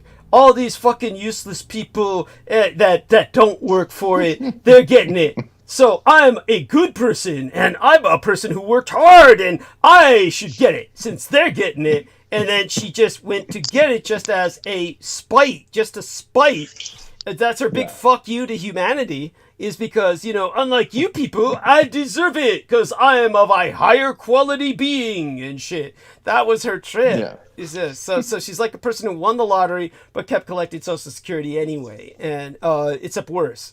And Exactly. yeah. So it's just horrible people out there. So she deserved it, in other words. Well, I don't know what she got that she deserved because she died pretty much peacefully in bed. I mean, she deserved to be taken out and put on a rack and then put on the wheel in public. Whatever she got in the... Yeah. If we take into account reincarnation, she didn't, Yeah, there we she's are. not doing too well. Let's hope so. She came back as a slug or something. Hopefully, that's. Yeah, honestly, Just even people don't realize that, like, they think like getting rich is actually a lucky thing. It's like very unlucky actually. Can be, yeah. The way, well, we're talking like cosmically, because like Saturn allows you to have fame and fortune, but if you don't use it properly, which is like 99% of people that get that use it wrongly, then what's good having one rich life and then you get hundreds of poor lives, Yes. It's just not. If you take it from a Buddhistic point of view, I mean, it's actually unlucky. Yes. To not learn your lessons in one life. Yes. And be given everything, then that's, like rich kid syndrome. It's Yes. like they never learn, they learn the hard way. And you don't want that cosmically. That's not fun. Yes. So yeah, thank you. That's what I'm saying. No, that's good to hear. And in terms of that, what about you, Aristides? Have you ever run across wealthy people as an engineer, contracting various services that or anything like that, or seen examples of that, or heard engineers tell you stories about it? Personally, no. Everybody I know works for a living. So no super rich people, but like I'm sorry, I'm not in this like, I don't know, it wouldn't be good to win the lottery camp. Thank you. It's like I hear what Brendan just said, but like I feel like I've learned my lessons and like I need to win the lottery right now. Yeah, I agree. We all need that. I'm talking like super fame, super rich. Yeah. Yeah, super I understand. famous. Not a lot of people will be in a place to handle that, but I am, trust me. Yeah, I agree. I think Brandon could handle it too, right? Brandon, you can handle winning the lottery, we right? could all handle it. Yeah, we can handle it. I mean, it's kind of like, I appreciate what you guys are saying, but for me personally, it's like I'd have to have it to know what I would do, Because it's like with anything, it's like I have, I know what I would do in my head right now, like I can write it down, but when it's in hand, it's like, the mind is very swift, and you could do a lot of things quickly. Like that you wouldn't think you were going to do, but it happens.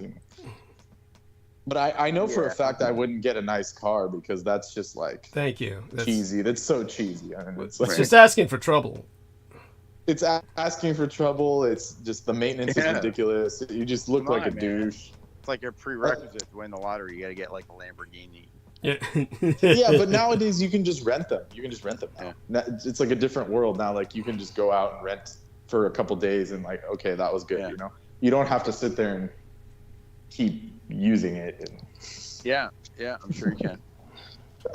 Yeah, I wouldn't. I would just drive. I'd literally drive the same car I have now. It wouldn't change. Just like Douglas is saying, it's like you won't get harangued. Like I have a family member that's like, he's not rich, but he's well off. But I'm like, why don't you wash your car and like, why don't you buy a nicer car? And he's like, because people will come up. He's like, when I had my Mercedes, it's like he would just get harangued at every gas station. Didn't matter the neighborhood. It would just be like constant. You got $5. You got a dime. You got a Coke. So it's like he said, fuck that. I'm never doing that again. So yeah, I'm right there with you. Yeah. Right. Douglas, I know what you're saying. So. Yeah, no, it's and Heather's putting in a lot of emojis. I think that's cute as hell. Heather, why don't you fucking join us? Jump in on the call, Heather. So let me tell her that. Jump in on. While I'm saying that, you guys can continue to talk. And I'm just brewing up some tocha. Tell us about this. Like we always are fascinated by this. Yes, tell us about it. Yeah, so I have a tocha. It's a special type of pu'er that's made in Yunnan. Mm-hmm. Most pu'ers come from Yunnan. There's a village called Pu'er, but there's this special village. It's like a tea producing village in Pu'er where they're famous for these tochas. Right. And they look like, I don't know what to call them. They're called bird's nest. Tuocha means tea shaped like a bird's nest. Right. So they like compress the tea into these pucks. Hold on for just a second. George, how long have you been lurking there? And I've just joined, Douglas. Thank you. Well, don't be afraid to say hi when you join in. I mean, good God. But welcome aboard. We're going to let Brendan continue about this because it's fascinating. And how long are we blessed with your presence? Whoa. And then he left. I mean, whoa. Okay. Hopefully he's right back. He'll be back. Yeah. So tell us about the bird's nest. Yes, continue. Yeah. Yeah, so it's a special bird's nest pu'er tea. Yeah. And they press these raw shang pu'er leaves. Shang means raw. Green pu'er from these gushu, ancient tea trees that are over 500 years old. That where the tea bush turns into a tree. That's how old it is. It's grown into a tree. So that's why it's called gushu, ancient tree, pu'er. So, and then these things get pressed into these discs, and then they get sent off onto well, back in the day it was the traditional tea trading road, but now it's like, it gets sent up north to, the capital Beijing and Shanghai, Guangzhou, all the big cities where they do a lot of tea trading. Mm-hmm. So I managed to get one of these. It's a 2008 Tocha, very select, very nice prime piece, and I got it for a good price too. So oh wow, they're definitely Chinese tea has a very good reputation. Mm-hmm. Mm-hmm. Yes, definitely. And then our dear Heather Holman joined us. Welcome aboard, Heather. So say hello. Let's see if you've got an echo. Hello. Hi. Good morning. Greetings. Good. You sound so excited. I am. What's going on? Tell us what's going on with you. Oh, nothing really. Mm-hmm. And that's probably good news. No news is good news. Yeah, yeah, really. Situation normal. I have a question for Brandon. Of course. Yeah. What is Q money? Q money. Q Dang, you got a delay of like weeks. Your delay Well, is no, you were long. just talking about the lottery, and I was wondering if that was Q. In a way, it's a lottery, but I mean that's kind of more your thing. I don't know. I have no idea actually. Oh, the Q money. I've been pondering on that for so long now, and I'm just wondering what is that? I mean, I'm saying like all that stuff you did for Q. Like, did you at least get money out of it? Like, Q? I would hope. What do you mean, like on Q? When he says Q, he's talking about Aquino, honey. But we don't need to go there. That might be an I uncomfortable. thought you meant like Donald Trump. No, not well. I mean, What do you no, think I don't think you would. Yeah, no. Yeah, we don't need to go there. I'm just, Oh no! I wasn't trying to say Donald it Trump the money. original time, but no. Okay. No, not I haven't QAnon. I mean, stopped I know you thinking didn't about work it. for QAnon yet. No, like I got donations or something from them. No, I knew that you didn't do that. Yeah. Well, You're I more was just sensible wondering than that. that. It seems like Yeah. Yes. Yeah, I don't know. it was just a misunderstanding. Let's just on my part, I just didn't. Oh yeah. Okay, I think just it's assumed funny. it was an assumption on my part. Yeah. I think you're funny, and you know what? I'd like to know. Brendan is laughing right now, and there was a show a while back where everyone was saying that nobody's ever heard you laugh. No, we were talking about Brandon Young, honey. Oh, that's Brandon Young. Oh. Yeah, and what happened was that what I was saying was that George Knight had mentioned that Brandon would say these stupid things, and then no one would laugh, and then Brandon, thinking that it's some kind of joke, would then laugh himself, and then I said, I don't remember in all my years of ever dealing with the son of a bitch that I've ever consciously heard him laugh. And that's when Brendan brought up the fact, though, he had this psychotic little chuckle. And then I emulated that, and it was just, I got it just right. Even though I never really consciously heard it, I recognized what he was talking about. But go on, Heather. So with that having been clarified, what does that bring to your mind? Just brings to my mind nothing much. I got a robot today, a robot vacuum. All right. Is that what we're hearing? Yeah. All right. No, No? that's not what we're hearing. No. Oh, no. That's coming from You Brendan. got a Roomba? Yeah. All right. Yeah, we got a Roomba. I love it. All right. And Yeah, see, that's when robots are you know, I don't know why all these people haven't integrated. Like, there's so much potential to integrate robotics into making life easier, but that just kind of proves that they don't give a fuck. Like, whoever's in, like Elon Musk or You know, and it was under $100. It wasn't even expensive. Wow. Yeah, that company's very reputable. The iRobot, the Roomba company. Mm-hmm. Yeah. They picked a product and perfected it. Yeah, they did decent work. Yeah, I agree. But besides that, I have, you were talking about oil, olive oil and that stuff. Yeah, so I am so into oil right now. All right. I've got frankincense oil and I've got myrrh oil. All right. And a friend of mine had a big blood clot in his leg, and I did the myrrh oil with that, and it worked. All right. Wow. Oh yeah. It just made it so there was no pain, you know. Yeah, But frankincense you have and to myrrh. just be careful. Mm-hmm. Go ahead. They're beautiful medicines. Yeah. Frankincense and myrrh. I might actually find. I have a collection of them. I might burn some while we're on air. Okay. Yeah. Increase the energies. Mm-hmm. Yeah, let's see if I can find it here. Mm-hmm. I have Royal Hojeri, which is the regal type of green. It's a type of green young frankincense that the royal family, the royal house of Othman uses. Mm-hmm. And I have this high grade Holy Cross mirror that is from the Holy Land as well. So these are like some of the things that were given to Christ himself.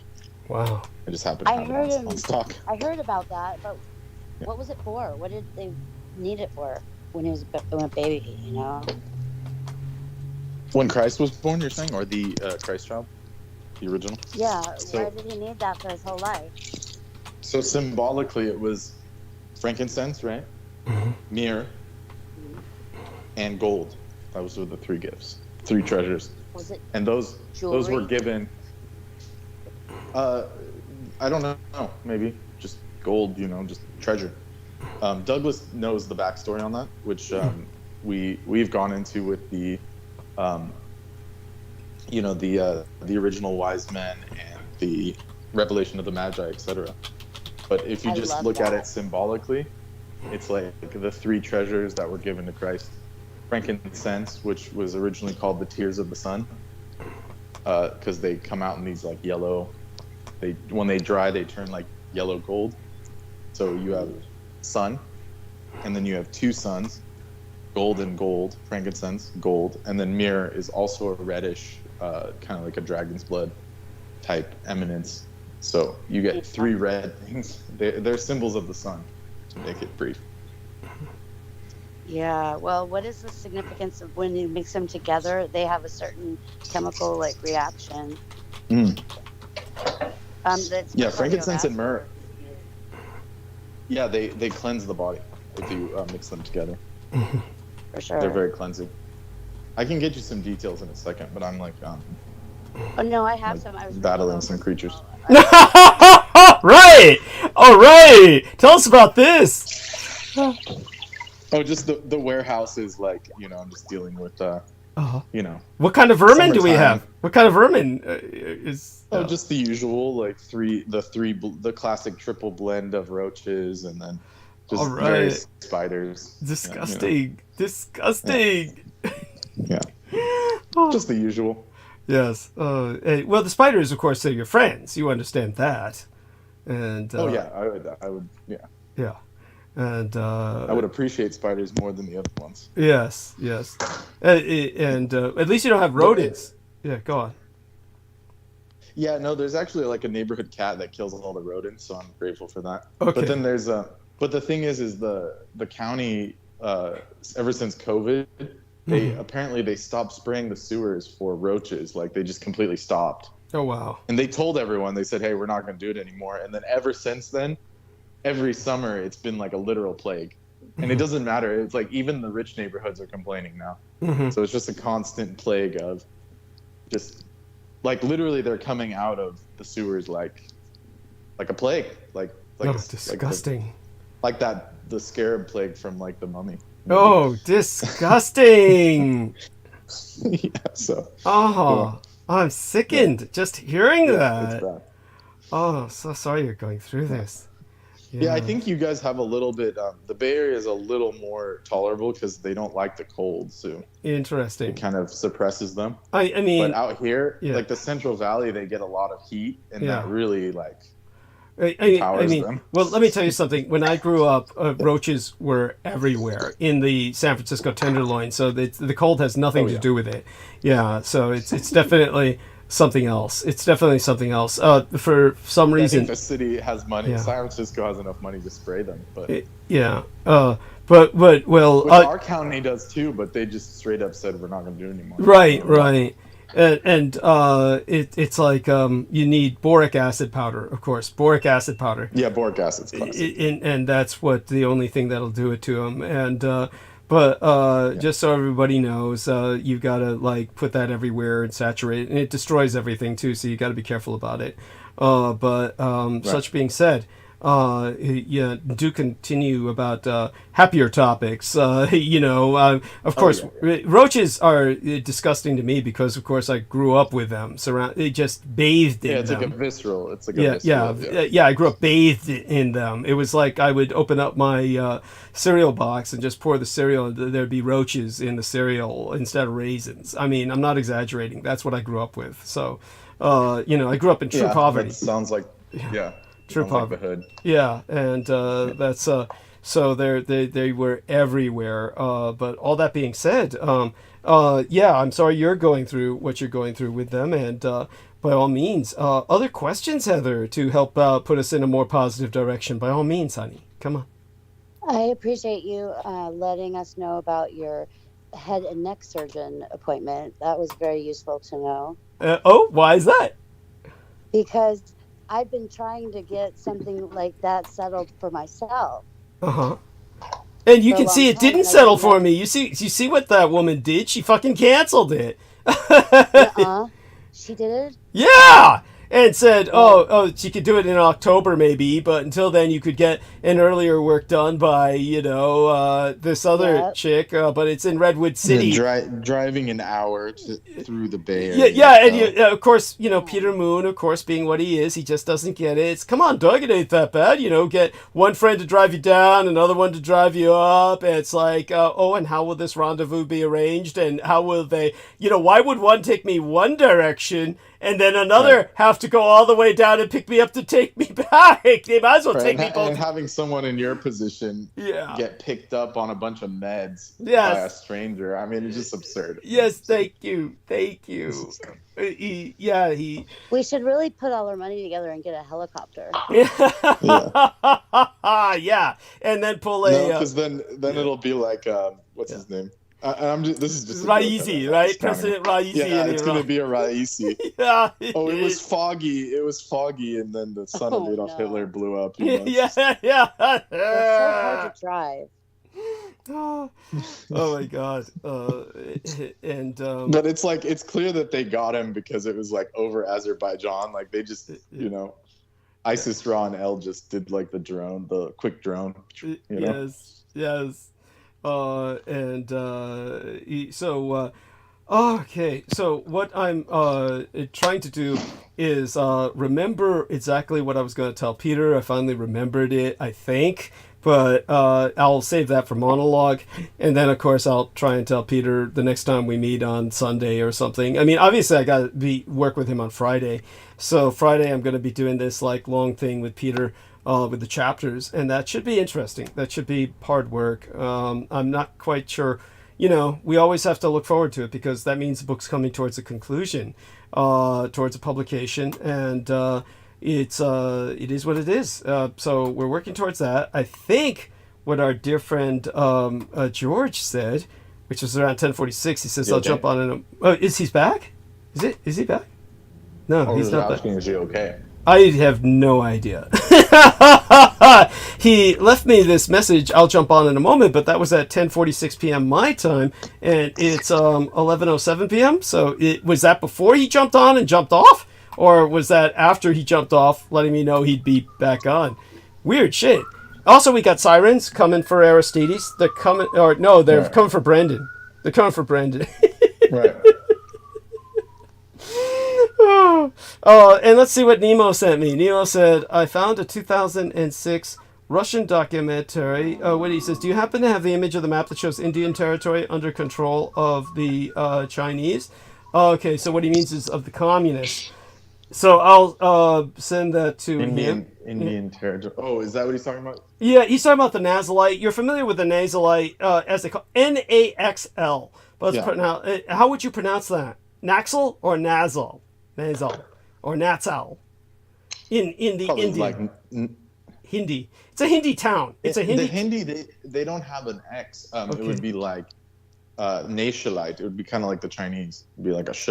Okay. Right? Najiao. The Nationalites. Okay. Thank you. Yeah, because they call them that because that's the town where the communist movement originated.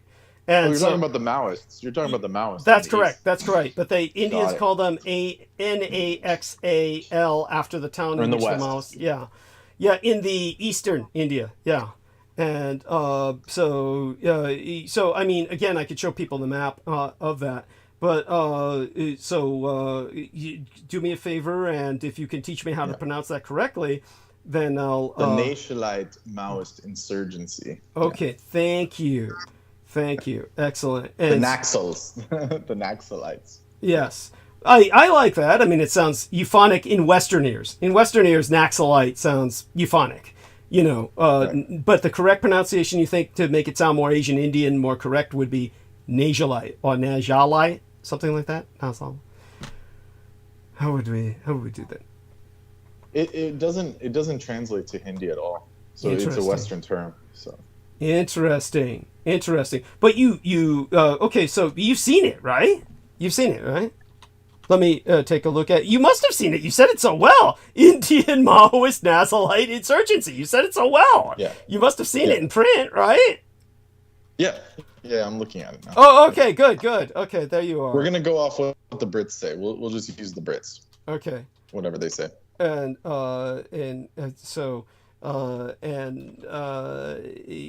Nazal. Here we go. It's region. okay. That's why it got consonant swapped. So it was originally a town called Naxalbari. So they would be called Naxalbari. Naxal. So the Nax is just like some English Naxal. Yeah. But it's Naxalbari. Okay. So Naxalite. Yeah, Naxalite. Yeah. Love it. Okay, very euphonic. Very good. Okay,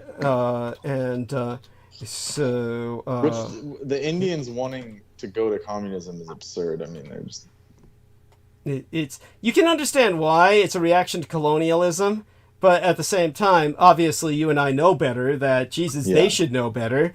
I mean, come on, So there we go. So let me download this. I mean, this fucker started in the 1969. I mean, like by that time, I mean, I think it was clear that Maoism wasn't working. You would think, dude. I mean, you would think that communist China would no longer be communist China, right? That the Vietnamese would get rid of it. That the fucking Cubans would get rid of it. That the Venezuelans would fucking know better by now, right? I mean, come on, dude. Yeah, isn't that strange? It's like it shows how few, like, what would be the word? Like how suppressed the human mind can get. You know, it's like like even after all those years, they can't shake that mindset or that system. So, but I guess we could say the same for us in the West. But I mean, money has a little bit of a different thing, I feel like. Well, money's magic is a hold that is seductive, whereas collectivism is a hold that is impositionist. It's, in other words, you need somebody coming at you with a gun and saying, you will die if you do not do this. I mean, that's pretty much it. So how do they keep that going for so long? Yeah, which Bolshevik, that's what Bolshevik meant. It was the hardliners, right? Of course. Mistaken. Of course. Well, in all fairness, this is something that I do emphasize to people. The Greater Soviet Union actually did an enormous amount towards women's equalization because they killed all the men. So since so many of the men were killed off women had to be put into positions of power that they were never in before. So you had that. In communist China, it's just the opposite. It's they killed off all the women through the one-child policy, and all they got are men in power. But they're all the old men. They're all the fucking old men. Yeah. It doesn't make any sense. Literally on life support. Yeah, truly, without exaggeration. And then the one guy that tried to tell the truth, they like killed him, even though he was on oxygen and oh yeah. Like they like unplugged the ventilator on him. It's just like come on, you know? Yes. Even for the communists, it's like, come on, man. Yeah. But I'm going to share the screen for just a second here. And I'm sharing the screen, and this is the map that Nemo's talking about, and this is the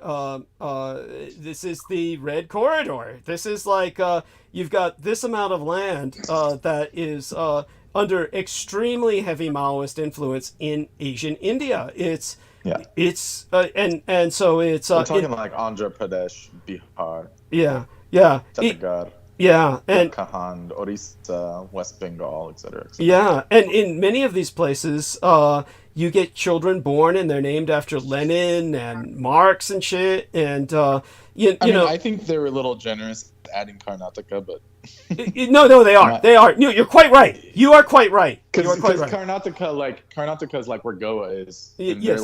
There's like Christians, there's Muslims, there's a lot of groups there. Yeah. I'll get a better map. Let me stop sharing screen and then I'll find it, because I'm going to get it from one of my, files.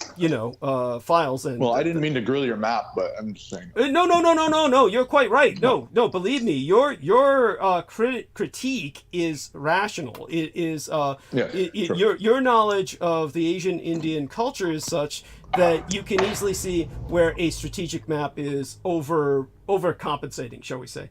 And there's probably like a border skirmish or some kind of border territories. You're just terrorism, just plain terrorism. You know. In the eastern part of that state, but I don't think they should just straight up include. Yeah. Because you have like Kerala there too, and all those they're like super Hindu. Yeah. They're not just gonna switch up. Well, this is the point that people need to be made aware of too, is that Asian India is fucking full of Hindutva now. Hindutva. It's like they're going See, I said it right. Hindutva. Hindutva, or whatever they call it. Yeah. It's like Hindus only. The rest of you eat shit. And it's they're killing. Which is cheesy in and of itself.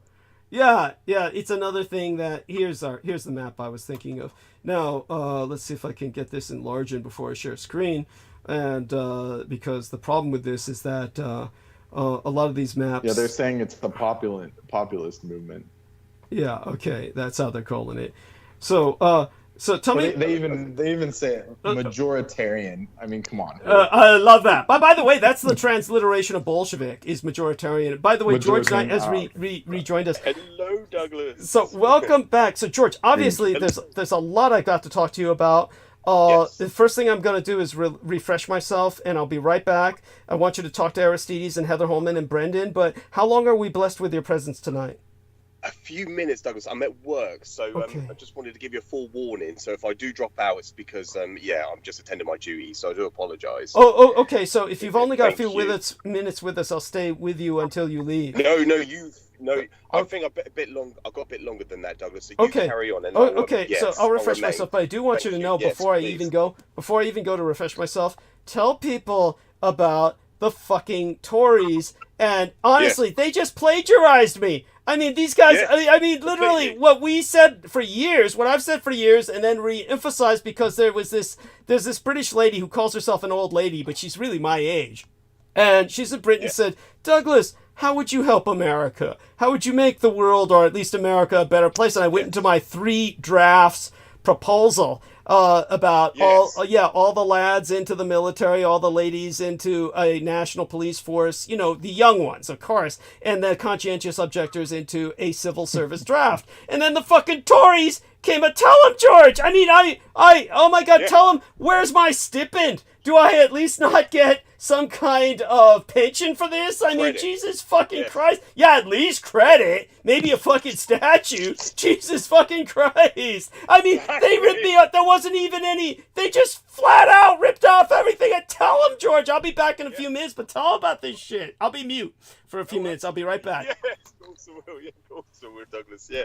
So so everyone listening, hello there.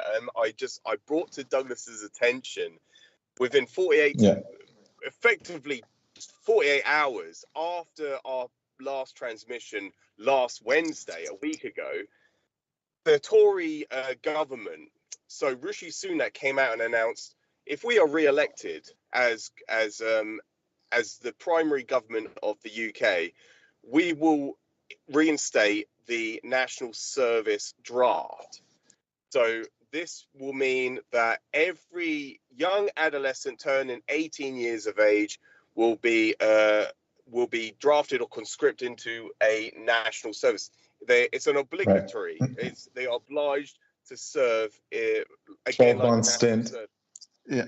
Yes, and it will be for 12 months, so for 1 year in the military, or they can do voluntary service for the national service sectors such as the NHS, so the public service sectors such as the National Health Service, or the constabulary service, so the police force. And that was exactly what Douglas was speaking of just a day prior to them making that announcement. To effectively a day, 24 to 48 hours. And he'd been saying this for years, Doug had. But Of course. It was just so synchronistical that just after he spoke of it, during the Tories are in a detrimental time at this moment in time. They're under a conundrum, a crisis of they are going to be democratically unelected, and then the Labour government are going to come in and take power. And so then they come out with this. Yeah.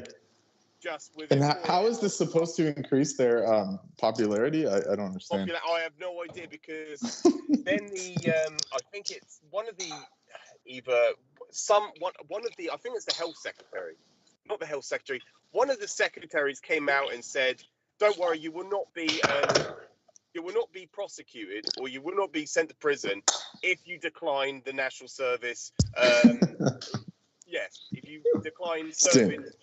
Yes. Okay, I'm back. I am back. Hello, Douglas. Yes, and I am just, how do I say this? It's flattering, and at the same time, it is so alarming. I mean, it's flattering because we now know that the upper levels of British government have been listening to Hitler's son, because that one of their own English citizens has they've probably been following this guy, George Knight, saying, "Hey, what's this guy into?" And, oh shit, hey, this Hitler's son guy's got some great ideas. And, oh my God. But at least... it went down exactly like that, too. Oh, fuck. I'm just, it's so frustrating. It's so... And we know they cannot mention Douglas's name, because that will prove everything we've been saying is true. Yes. And they cannot make our presence.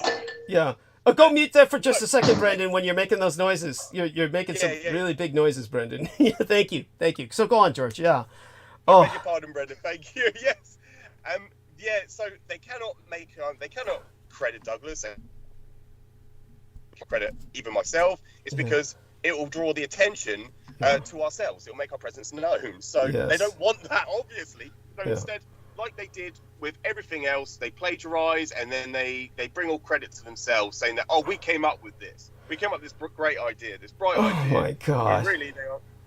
When really they are so incompetent. They have no sense of notoriety at all. They are completely discrepant, completely incompetent to even come up with these ideas.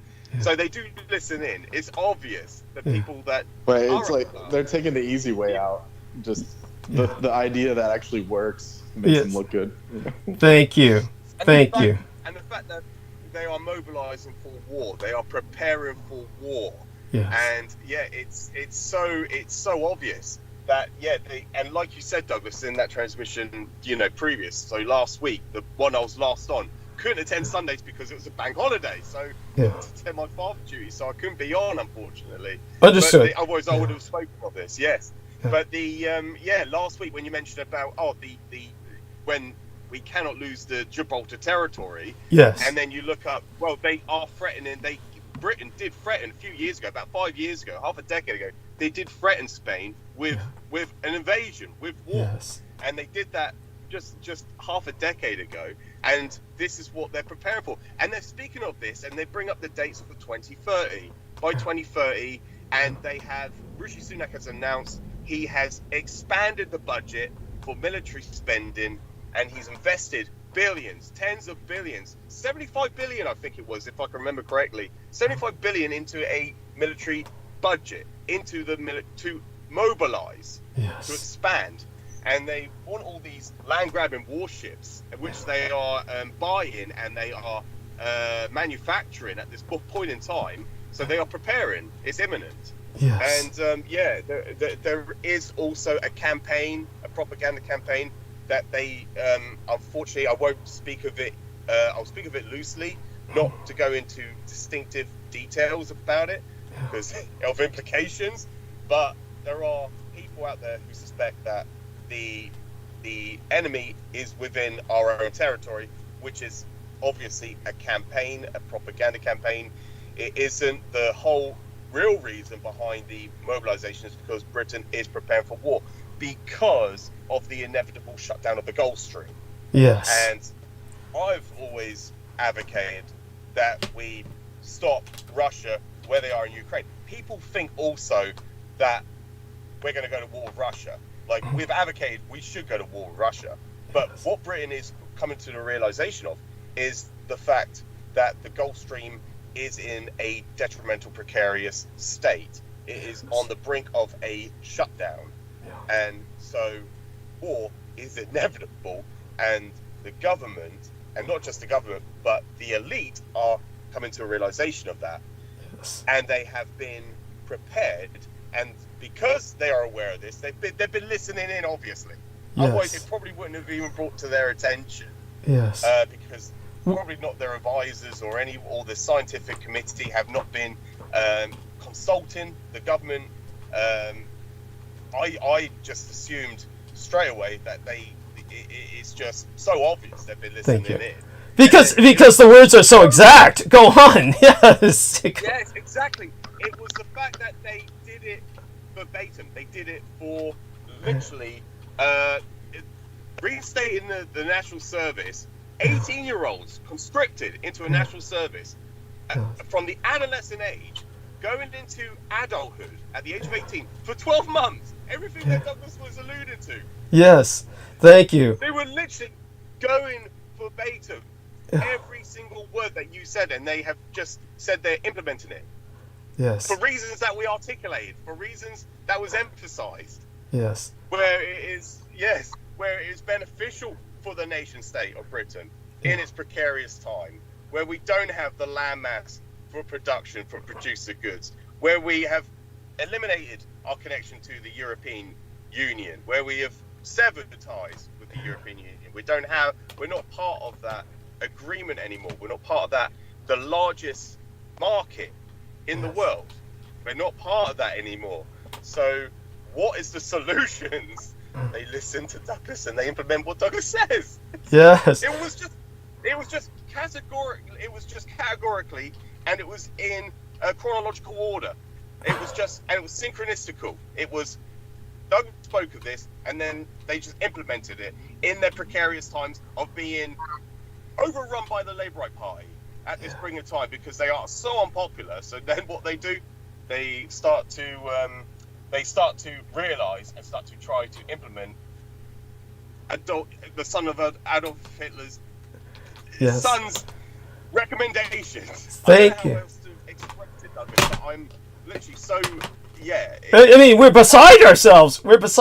But then again, here's the catch. The catch is they have to win the election, and the reality is it's almost like it's almost like, are they doing this because they realize that the labor is going to have them for lunch because they fucked up so bad so far, and they finally realize, fuck, we fucked up so bad that, you know, we realize we fucked it up so bad, let's listen to what Hitler's son is saying and do it right. But at this time, it's like too late. It's on an all-for-nothing gamble that they're almost certainly going to lose because of the labor having such an advantage from how they fucked it up to this point.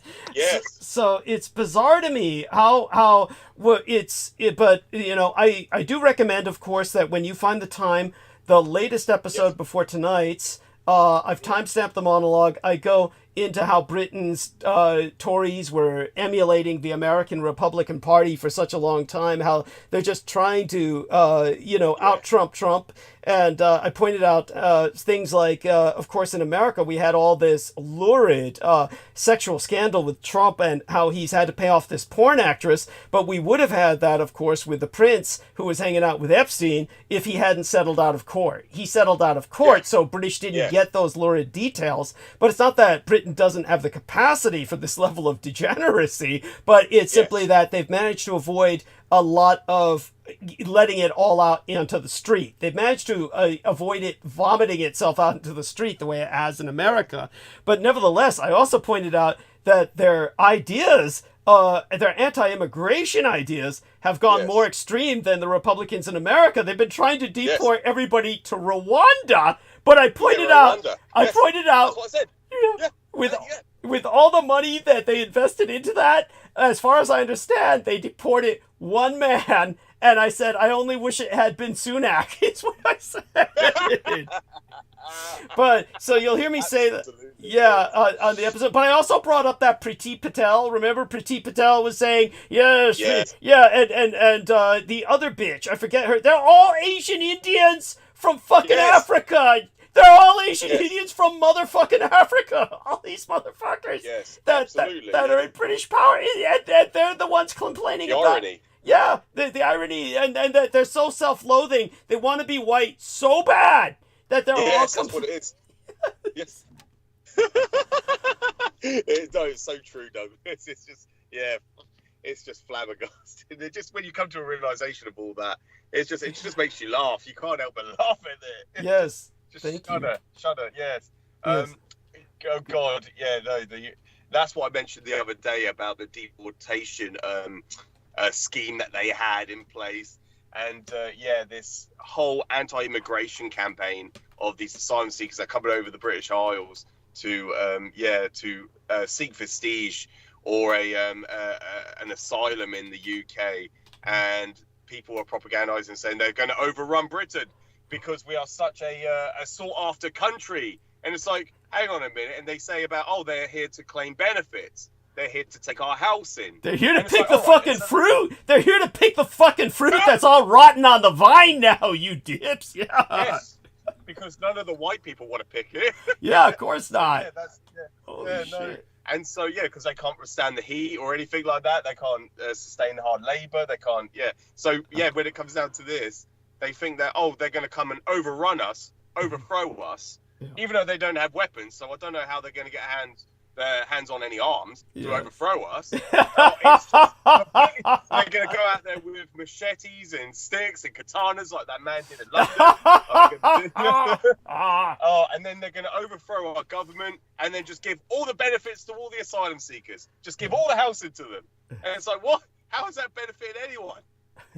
It's just insane. I just don't get it. I don't get it. Thank you. And they're also worried about, how often do they run into these people anyway? These colored people, the brown people. How often do they even see them? Suella Braverman. That was it. Her name was Suella Braverman, who talked about the cross-channel invasion and shit. And so for those who don't know, Rishi Sunak, Priti Patel, and Suella Braverman, their parents came to Britain from Uganda, Mauritius, and Tanzania. And so these are all Asian Indians from fucking Africa. Every single one of them. And now they're in this British conservative government. Of course, one of them got fired. Rishi Sunak fired what's her name? I think it was Braverman, right? Yes, I think so, Douglas. Yeah. Just peripherally, yes. Yeah, I mean, I don't expect you to take an interest in all these crazy people, but I made the joke. I made the joke that when you had these people that came in recently that kind of disappeared into the British population, there was like 5,700 refugees, right, that they were complaining about, and they were deemed eligible for removal, and yet, you know, half of them have disappeared. And what I said was they've probably blended into the general British population and are working and contributing to the economy more so than many of the whites ever did. Is what I say. Or ever Exactly. Yeah, no, exactly. No, thank you. Yeah, exactly, Douglas. No, you're exactly right.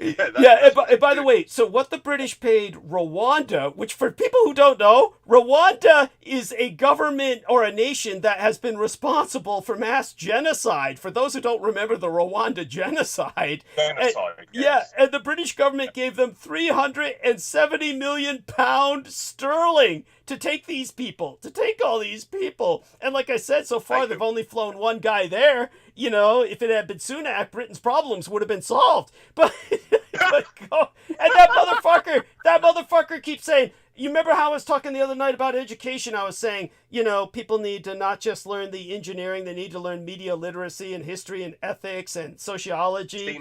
Yeah, and that Rishi Sunak, he was like saying, people gotta stop taking these useless courses, these useless fucking courses that don't contribute to the economy. They can't get jobs with them. I found out he majored in philosophy. I never knew that. Did you know that? At Oxford! He studied philosophy at Oxford, that son of a bitch! Jesus Christ! There you go. Yeah, how's that contributing to the economy? Nothing. It just made it worse. Thank you! Yeah! And now, of course, because they got nothing, they're stealing Hitler's son's ideas without crediting him. Well, hopefully someday I'll get some kind of kickback. You know, we got to make sure to get you in power someday in England so that you can, help me get some kickback there. Jesus Christ. It's because of you they found out about me. They were saying, we got to tap this guy's phone. This guy works for communications. We got to make sure he's not subversive. You know, then they were listening to what you were on. Hey, he's on this Hitler's son podcast shit. Hey, this stuff sounds like it might work. Man, he's right. We got the Gulf Stream about to shut down. We're fucked. We better do something. Yeah. Oh, I know. Let's hold a snap vote. Oh, that'll make sure nothing gets done. Shit. Oh, I just, you want to cry. You don't know whether to laugh or cry. Oh. So how did things go with Everly during the bank holiday? Did everything go smooth? Good. We had a nice day. Yeah, thank you, Douglas. Yeah, we had a tremendous day. Yeah, no, it was good. Yeah, and needed it because I had to work over the weekend. So, yeah, needed a bit of a break as well.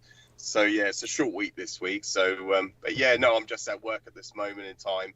I'm going to start to, do my job officially when it's, clock in time, so to speak. Right. In other words, and so, so I'm just parked up at my job. So I'll start within the next few minutes. But yeah, it's been great coming on and just speaking with you briefly, Douglas, and then obviously, you know, we'll have a full session again next month. I'll let you know the dates. I think it's on a Sunday this time. Yeah. But I'll give you the dates of that. So we can have a full have a full segment together. Yeah. Excellent. I look forward to that. So thank you for joining us tonight. Before you go, just for your sake of morbid entertainment and some humor. Yes. Brendan, you remember how earlier, Peter Moon was saying, because he just doesn't get it. Peter Moon lives in this world where, he's kind of oblivious due to, privilege is never conscious of itself. And I told him, my head and neck surgeon, they took you probably heard this, right? You know about in my head, they found out my right nasal cavity is full of snot. And they said, wow, this is a sinus infection. And they said, yet you seem asymptomatic. I don't have the flared up nostrils. I'm able to breathe. And I said, that's a nanoplasma, of course, just isolates it all in that one section. If I had an infectious bloom, it didn't let it spread to the point where it impacted my function. And of course, I didn't tell them about the nanoplasma. I told Peter Moon about that. But when she canceled the surgery, she wants to go inside with endoscopic surgery and just suck all the snot out so that it won't turn into something worse, like bloom into a bacterial bloom or something. And of course, I'm all up for it. But then they canceled it, and they said, oh, the option is for you to see this other doctor, this Chinese woman in Redwood City. And I'm like, Redwood City? And Peter's like going, oh man, that's just an hour away, something like that. He was just, anyhow, so Brendan Ząget made the joke, said, hey, that Trappist Nicholson could drive you there. Well, guess what? Trappist Nicholson just came into the chat, and I had to hide it. Yeah. You saw that? You saw that? No, I didn't see it, but I bet he did. Yeah, that's when he came in. Because they always get whatever I say to you. They always get it. They do. They read his communiques. Indeed, they interdict them so I don't get them for a while until after he sends them. So, and they relayed it to Trappist, so he showed up to volunteer his services. There's some morbid entertainment for you. Dude, if I wanted surgery in my head, I don't want your penis going up through my nasal passage, all right? I know that's your fantasy, motherfucker. So, no, that's not the endoscopic surgery I'm looking for. You'd just be pouring more snot in there. That's all that his dream is. So there you go with that. Pleasant images while you go to work, dear George. We love you. Stay safe and be well. Thank you. Yes, thank you. Carry yourself, Douglas. Wonderful joining you all, and nice speaking to you, Brendan. And look after yourself. Yes, good day, George. Next week, Douglas. Yes, speak to you soon. Enjoy it. All right. Bye-bye. Bye-bye for now. Enjoy your day in the Empire. Yeah. Yes. And it will be again, out of necessity, sometime soon. Yeah, they're prepping. They need to. I mean, they have, everything they need. Yeah. They stole it from everybody else. Yeah. So, how could they not? Jesus Christ. Now, if only George will just relent and help you relocate there, we'll be stashed. Yeah. Inshallah. I mean, they let your biosire go there a bunch of times. You might as well just take you. Yeah, it's true. It's true. For those who do not know, Adolf Hitler did visit England a number of times, and this is because his brother lived there. For those of you who do not know, and he had entire plans to renovate buildings there. He was gonna put some banners up. Yeah, he had it set up. Yeah. Yeah, he knew what to do. It would have been a better place. Would have been the best thing that ever fucking happened to him. Yeah, for sure. Yeah, instead they went stupid, and anyhow, it all works out in the end, I guess. Well, and hopefully I'll get a chance at secular power. You call this working out? But... I know it's lousy now. It's lousy now, but bear in mind, you know what my biological father pioneered? Power in old age. Even though he was considered like a young man for his day, because the men in power at that time were all really, really fucking old, he was still, in his 60s? Really? At the height of World War II? You're talking about a man who was in his 60s. True. And the reality is, I think that even if I don't attain power until I'm in my 60s or 70s, I do think that still plenty of time after that, as far as I'm concerned. True. And, I mean, when you take a look... Yeah, we can only hope. I mean, look at these fuckers in power now. They're pushing on 100 as far as I'm fucking concerned. But these guys scoop your ideas anyway. Yeah, thank you. Thank you. Might as well skip a step. Yeah, well, in the British case, it's the fucking Tories under that yellow house nigger Rishi Sunak. I don't know if he counts as... He's just like a wax dummy. This grinning gargoyle. Exactly. Oh, yeah. He's awful. No, that was an interesting noise. Was that? Yeah, I was wondering what that was, too. What is that? Probably Aristides fell asleep. He's snoring. Yeah. Aristides, he didn't go yet. Rockabye baby. Yeah. Oh shit! Who did we know one time who did that? There was someone else we knew who did that once. Someone from Revolution Radio used to do that all the time. Well, you used to tell. Well, you heard me fall asleep at least once, right? I fell asleep on air, and I was sleep talking. I was like, so you actually continue talking. Yeah. Yeah, I kept talking though, because I was like talking in my sleep. You remember that? Yeah, that's Vaguely. yeah. There were several ladies who had fun with that. It was, but you know, there you go with that. It's what a different time and place. And thank you for the message about Noreen the other day. That doesn't surprise me at all. I mean, none of that's surprising to me, Heather. I really wish we could just get her on here someday to talk, you know. Yeah, well, we'll talk. Not to talk, but just because it'd be nice to have to talk with you and to talk with her. And well, you and I will certainly talk privately sometime soon. We'll make some space for that. I'm not avoiding you, that's for sure, and I hope you understand that. I'm really busy myself. I'm going out of town again. Oh yeah? Tell us about it. Yeah. Oh, I'm going out of town again. Okay. Well, I mean, is this like, come on now, you're freaking us out. Like, yeah, you want to tell us what you're going to do, right? I'm not coming over. Don't worry, I'm not coming over there.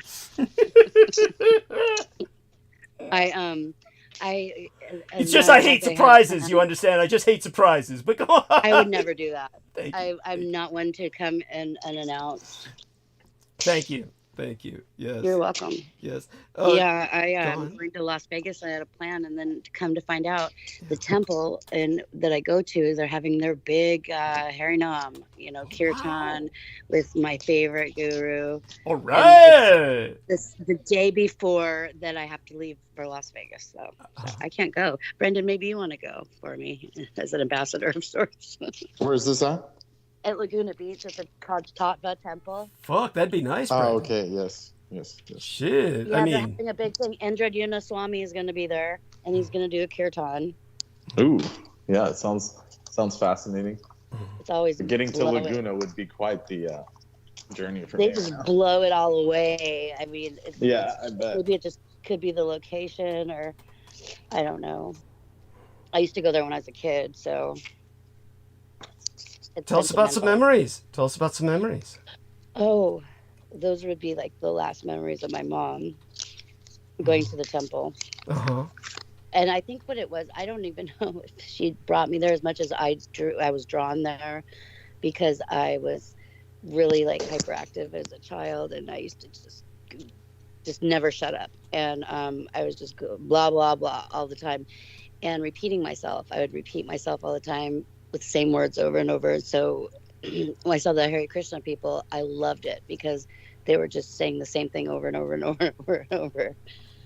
So my mom thought that was a good idea for me to choose that instead of stupid words that I just make up and like nonsense, Yeah. I just remember being introduced to that at a really young age. Yeah. And what's your impression of this, Brendan? I mean, that's not a bad way to grow up.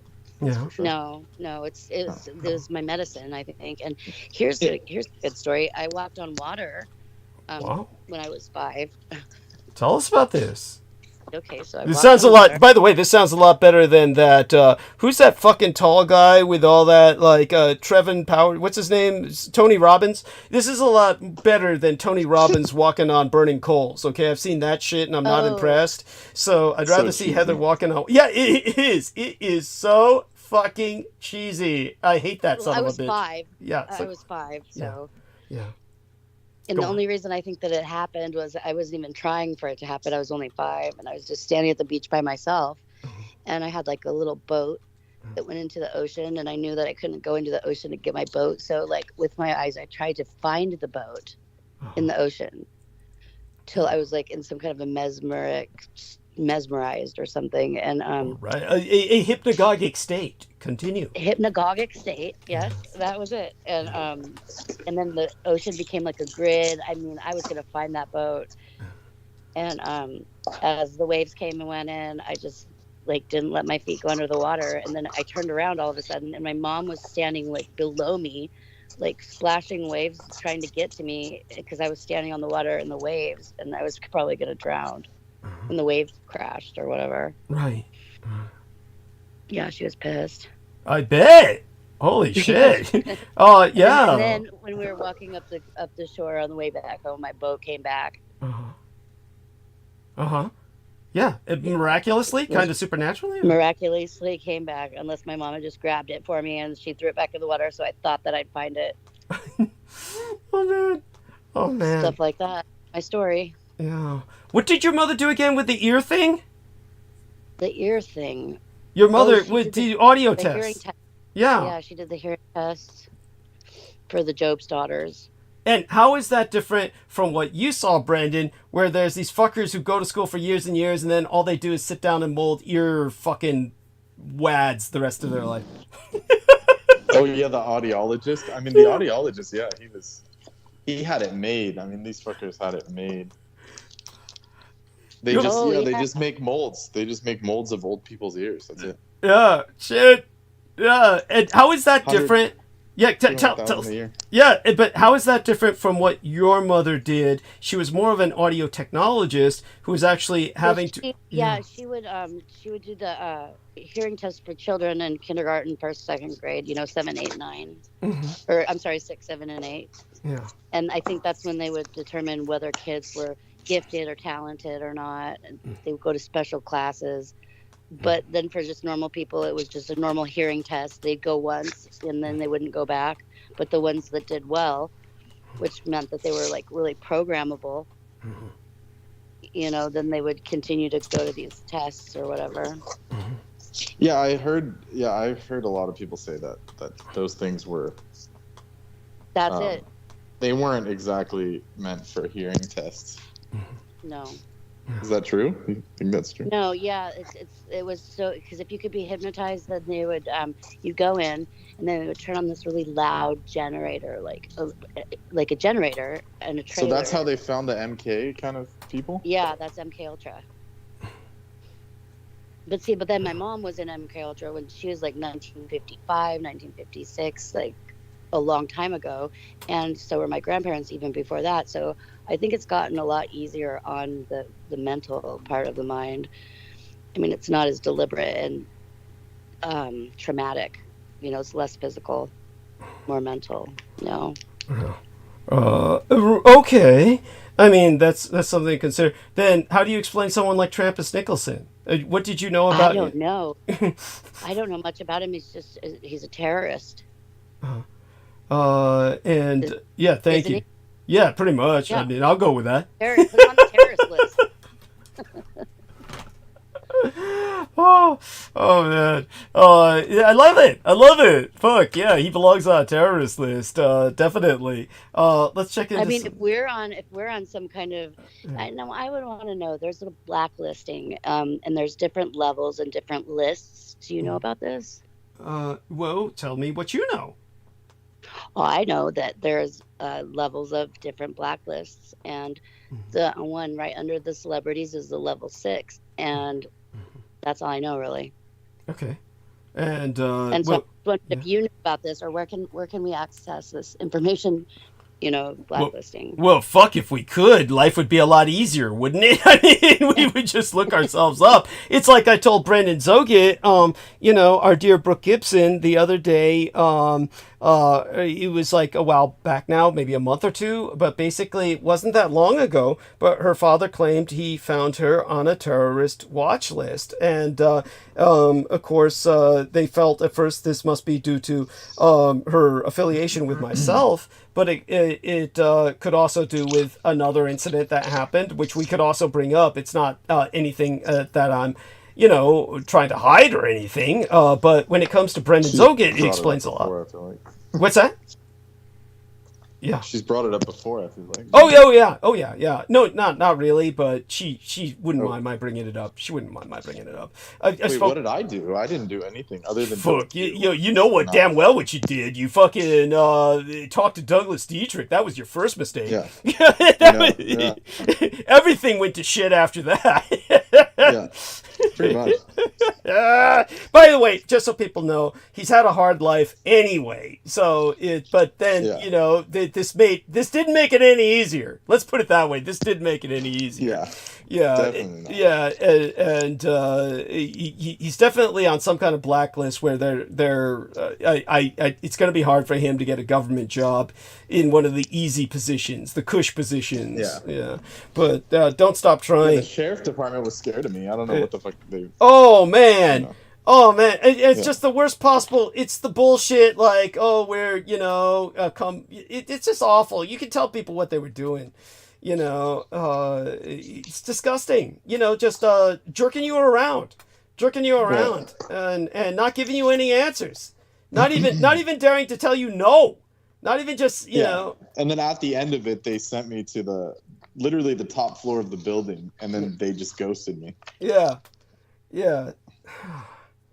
They said your personnel file went to what did they call it? It was like it was probably like Homeland Security. It went to Homeland Security is where it fucking went. It was like beyond HR even. It was like way beyond that. Yeah. I forgot what they called it, but it was beyond that. They got special personnel. I think it was called personnel. Yeah, there you go. That's and this is at a sheriff's department. This isn't just some random job. Yeah, these are the people who have the capacity to check everything themselves. It's not like they know whatever they saw scared the shit out of the HR people. Yeah. Oh man. Yeah. Oh. And so there you go, Heather. You're not alone. I mean, nobody's alone here. I wish Jennifer Hawkins would join us because she also has this occult siege going on, and I've got to remind myself to tell Brooke about that. It's definitely one of these things where it's just everywhere concerning people who are affiliated with myself. But Heather, of course, has this whole history of being a product of this background of MK Ultra, and nano surgery. She also has the nano snot. The doctors won't treat her either.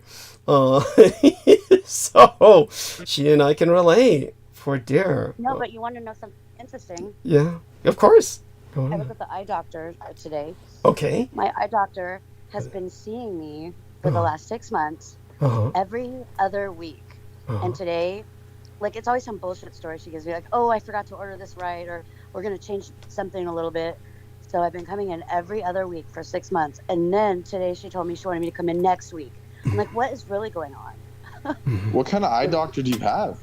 She's an ophthalmologist, and I found her because she's one of the few doctors that treat keratoconus in Phoenix.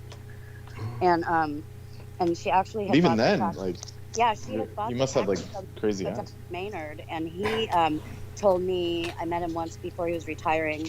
He told me something about those nanos are nasty little fuckers or something, I don't remember what he said, but it was something about nanos, and I don't even know what to say to that or how to respond because it's like I'm oblivious. Yeah. Well, so I just remembered that, that, and he probably told the doctor that he handed his practice to. He's like, you need to keep your eye on that, or something's happening, but they're not telling me. But I guess why do you keep going back? No, serious question. She keeps having me come back because there's something going on in my eyes that they're watching or something. It's got to be. Can you see? Yeah, I can see 20/20, and now she's got my vision dialed in really great. But the nano thing, that seems fishy.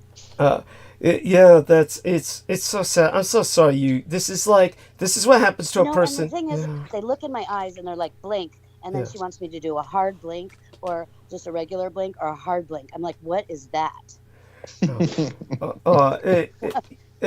Yeah. What is she talking about? Yeah. By the way, I'm going to share a link both privately with Brendan Ẓoģēt. He can regale him. He can use this as a reference to show people an object lesson later in life I am going to be kind of discussing this for a few minutes with Brendan and Heather, and Aristides will be joining us in the Dreamlands. He's with us in Astral Projection. So let me get this into live stream here. This is simply another YouTube video, so hopefully this doesn't cause too much controversy with YouTube. And yet at the same time, it was an amazing series of circumstances that led me to this. I'm going to do a screen share here so that we can all see what I'm discussing, and then absolutely regale people with the horror of the world we live in. But lately what happened was there's someone that I care about who loves their Tesla. They tell me they love their Tesla, and I think that's a tragedy. And the more I look Worst into, cars ever made. oh god, that doesn't even describe it. Doesn't even begin. This title says it all. Tesla Cybertruck, a tragedy on four wheels. And you know, and the more That's being generous. yeah, oh man, yes. Look at what the guy says. Welcome to Elon Musk's cyberpunk dystopia. It's like regular cyberpunk dystopia, but lame. Yeah, it's like exactly. these things are But people dangerous. keep buying it. It's like, Oh, it's outrageous. Why? You ask yourself why? It's a cult. It is a cult. yeah, exactly. It's a cult. Yeah, but think this guy. One example of it. It's like, I did not believe this. You recognize the man on the left, do you not? Of course. Yeah. Of course. Okay, so just for people Andrew who don't, Tate. this is Andrew Tate. Now, I'm not turning on the voice, but can you see these guys moving? Here's Andrew Tate. He's got some little butt and fuck. Aiden Ross. Yeah, Aiden yeah. Ross. So look at what this guy does. He's sniffing his ass. He's sniffing literally. his ass. I'm left without words. That kid's such an idiot. I mean, he just does it for views, quote unquote. But you know, he's just psychologically fucked. Yeah. So you saw this. You've seen this. Yeah. No, he's been doing that for a while. As far as at first he was gonna like change his whole life to go the Tate route, and then he like relapsed and started doing drugs, and then when Tate went to jail, he went to visit him in Romania. All this shit. Oh my god. How did you even find out about this son of a bitch? I mean, just the fact because that he's all over the internet. That kid's like really famous on Twitch. Oh, it's like a streaming platform. Which honestly, Doug, if you could stomach video games, you'd probably make a killing on that shit. You'll have to teach me how to transition. Holy shit. Right. Like if you just stayed there playing shitty video games and just said, "I'm the son of Adolf Hitler." Like if the platform lets you do it, like you make so much money. Oh man, we got to get into this shit. I got to get into something. Yeah, man. Millions. Yeah.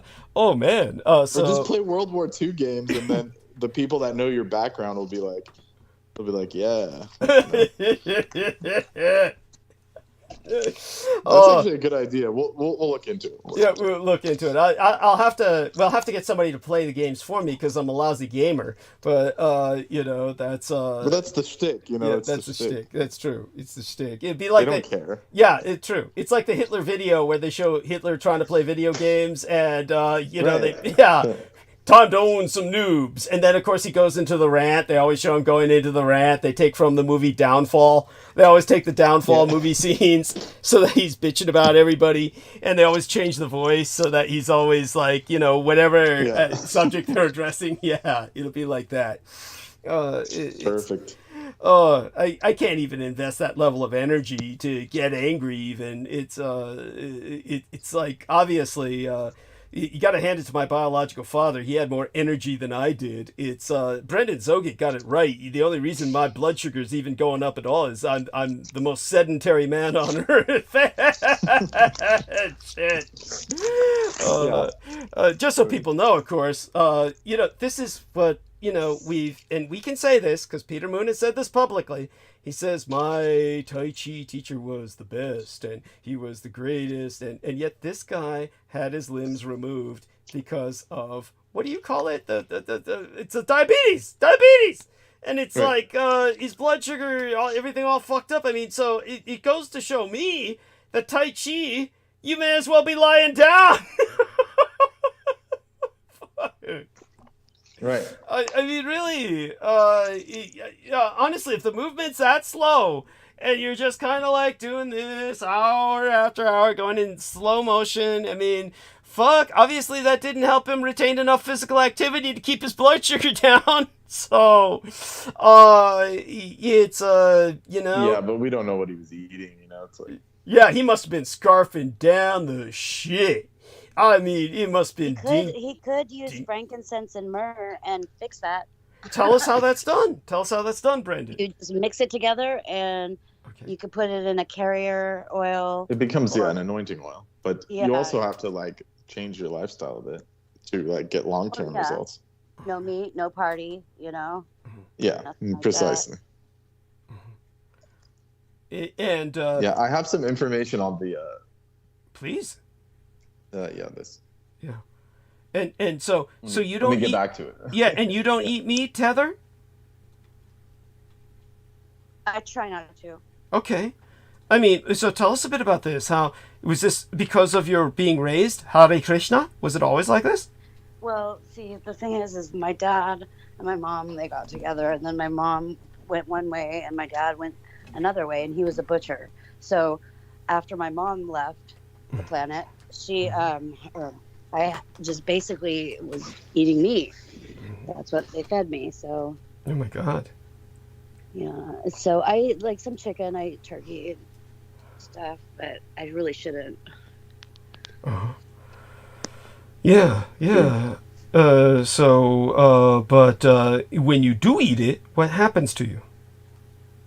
Well, if I'm wearing my neck beads, they usually smell funky, and I have to throw them away. Oh wow! Yeah, the ama buildup. Yeah, that's. Yeah, because we wear Tulsi neck beads, and whenever I eat meat, they have to be replaced. Wow. And so when it comes to these beads, are they like organic or something? They absorb odors, or some kind of energy. Tulsi is a sacred plant, and it's protected to wear the Tulsi beads. Okay. The necklace. Okay. But yeah, it helps to not eat meat. Okay. Yeah, I think we wear 3 strands. One strand says we're a servant, and then the other strand attaches us to a guru, and then the other one is just to Krishna. Yes, that's like you're using the Vaishnava, like Tulsi. So Tulsi is a goddess that is sacred to Vishnu, not I. Okay. And in the temple, they always have a Tulsi plant, and the I guess the spiritual ambiance of the temple will be reflected in the plant. Wow. Oh yeah, for sure, because it's revered. It's a sacred. It's called holy basil in the West. Holy basil. Yeah, if you can even just get a leaf of that, like Brendan said, he got a leaf of it from Prabhupada's tree. Yes, yeah, I did. That is amazing. Yeah, that was beautiful. I bet but it took some penance. Like they didn't just give it to me. It took a little penance there. Yeah, it was actually off the Arati too. Like they just did this ceremony, and oh my gosh, he gave me. Yeah, you're really blessed if you can have one like growing. And one time I grew one, and I was really blessed. But then it just stopped growing. Yeah, it's hot. Should I keep this the CDC pamphlet from 2020 as like a historical document? President Trump's coronavirus guidelines for America. You think that's good to like keep? Yeah. So then in the future, when they come out with like a copy of it, then you could be like, hey, that's just the same thing as they did with this. Right. I'll keep it for shtick, just a nice historical. Yes. All right. But Tulsi's really nice. Yeah. And so both of you continue talking. You're both doing so well. I'll go into monologue soon enough. I mean, it's almost midnight here in San Francisco, but yeah, I think we're going smooth. We're casual. We're holding numbers, and you're both going along smoothly. And these wonderful illustrations. What are these, honey? Tell us a bit about the backstory. Nano things that I found online. Okay, and explain them. Well, one of them, I'm just wondering if you could tell me about one with the blue finger. That's like an nano electrode mesh, or what is that? Okay. It looks like just an illustration. Well, you know how like they show in the futuristic stuff how the nanos have like some kind of like they project? some kind of Mm-hmm. projection or something. I don't know anything about it. I feel really stupid. But Like a hologram, you're saying? yeah, yeah. So like Okay. anything that is a brand, like anything that is a nano of somebody has to be the owner of it or something. So there's like a logo on it, I think. Oh, okay. So because it's an artificial construct, that it's basically brand stamped. It's what you're telling Yeah, us. every single different part of it. Uh-huh. No, so every component, you mean? Every component would have some kind of trademark. Well, no, just nanos. They just take whatever and they make things out of just whatever's around, like a little nano factory. So only the Those are original. like nano robots, right? Yeah, nanobots. Yeah. Nanobots. Go on. Yeah. So the like, I guess which ones have brands on them are owned by people. Non-biologics, we're talking here. Mm-hmm. Mm-hmm. Yeah, I'm just trying to Right. learn about that stuff, and it's really not easy to find stuff about it. Mm-hmm. Of course not. Because it's sci-fi, basically, according to them. Yes. No, I don't think so. Well, yeah, well, we know it's not. We're talking to a cyborg right now. In the classical definition, like an actual definition. Of well, just for what it's worth, so we can put some context on that. I understand exactly what Brendan Ząged is saying, but just so people understand, when it comes to any human being, or even an animal, really. Augmented. Okay, Yeah, that's I'll just say augmented. augmented. We'll use Yeah. We'll use the Ghost in the Shell term. Yeah. Right. Yeah. But whenever somebody originally wooden hands, wooden peg legs, these might be different because they're organic, because it's wood. But at the same time, once you got to the point of a pacemaker, when both my parents had pacemakers installed, almost as for no reason other than as kind of like a precaution. It was almost preemptive, like so that we don't need to do it later. Because pacemakers these days, installing a pacemaker is the equivalent of setting a broken bone. It's literally a walk-in, walk-out procedure for people who don't know that. And all it does is provide an electrical impulse to jolt your heart to work if your heart goes below a certain beat. That's all, below a certain beat level, below a certain cycle. And yeah, honey, what was that? A rhythm. Yeah, thank you. Very good, very good. And so technically, when someone has that, however, you're considered technically a cyborg. At that point, you do have a mechanical implant that theoretically keeps you alive if your heart goes below a certain rhythmic level. So then you are a cyborg at that point, technically. And of course, you haven't changed at all as a human being. So I do point out to people that technically, yes, I am a cyborg because of the nanoplasma, which means Heather Holman is also a cyborg. So, yeah, well, another way of saying it. But classically, technically, actually, you and I are cybernetic. We're cyberneticized. We're cyborgs. We don't need to go the whole route and be, half machine like people imagine from Star Wars or something. But what we are what we are. And in a sense, we are Star Wars. We are, you've got apparently a lot of tech in you. And now I'm going to take a look. What I think is, in me, it's like an ear thing. And it's like it's a horseshoe shaped, like Bluetooth on the inside of my ear that they put on the inside. Mm-hmm. And that's probably where the technology from Bluetooth kind of evolved from, kind of like a precursor. Yeah. Well, it's also basically a cochlear implant. Have you ever looked that term up, cochlear? We've talked about it before. There's cochlear, and then there's another kind. Yeah. But I don't think that it's tubes or anything in my ear. Yeah. By the way, we got Brendan back there. What are you making, Brendan? It sounds great. Whatever it is, I want some of it. Fuck. Let us in. Share that shit. The fuck is it? It sounds like food. We'll pretend it's food. Yeah. I'm actually just cleaning stuff up. He's probably he's probably killing roaches. He's killing roaches. He doesn't want to tell us about that. Yeah. No, I was cleaning up old paperwork. So you're just like. I like to think of you as always preparing tea. Yeah. Yeah. Okay, so I have my tea as well. So yeah. The ear thing, I think, was somehow it's connected. It's like anchored all through my jaw to that tooth that they put in. It's all wired together, and then I think that when I had the tooth removed, it kind of jolted the whole thing. And I think that's when they weren't able to write on the RFID chip that's in my ass cheek. They couldn't write it, they couldn't program it, they couldn't do anything like that. So I've had this like rogue nano factory for the last 10 years. It's just doing whatever it wants. And I'm afraid, I'm afraid that like it's gonna get broken down and I'm gonna die from neglect, from not like treating it or whatever, getting it out. And I don't understand why you draw that conclusion. Like, what do you mean? Like you just think it's just gonna like kind of rot in your body or something? Yes, yeah. I'm afraid that it's because it seems like it's trying to push its way out, or I have ear problems, and then of course if anything that happens, it heals right away. So by the time I get to a doctor, they're like, "There's nothing wrong," It heals overnight. If I try to like, if something like pushes out or something, I can feel something weird. It fixes itself, So I don't have any leg to stand on.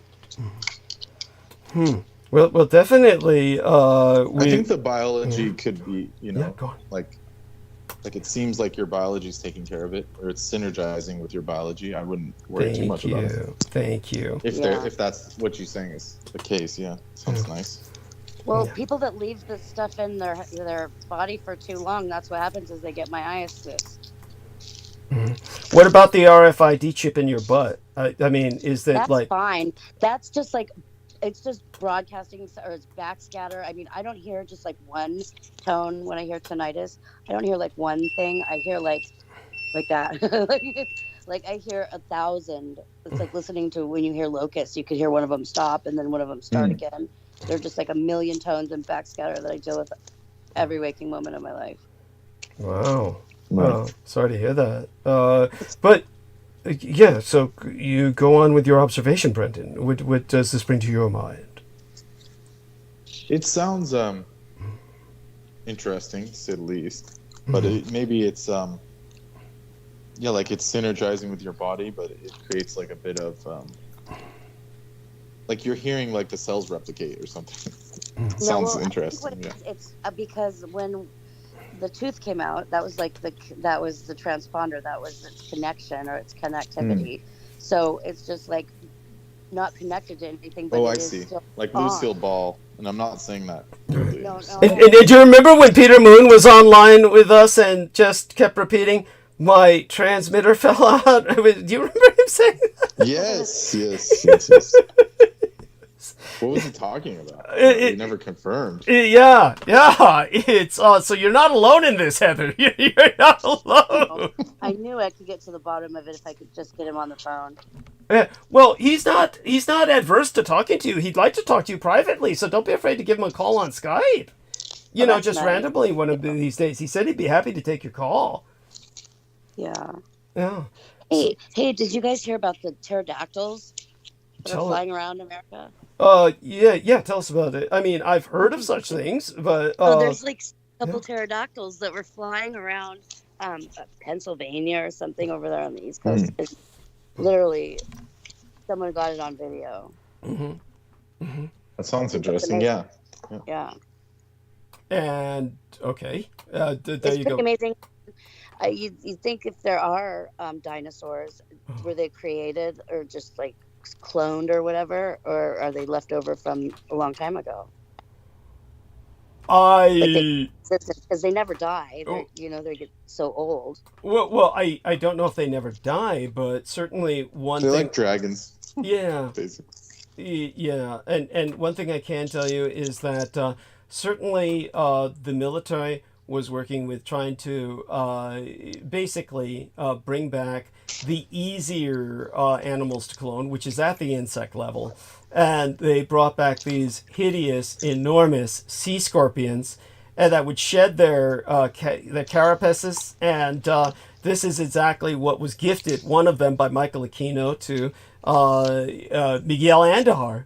and that was used as one of the focuses for the attack on Brendan. It was horrible. It was basically in the shower, and then he had this vision of this grotesque carapace. Just imagine a huge oceanic scorpion with hair all coming out of its carapace folds. Yeah, Go on, honey.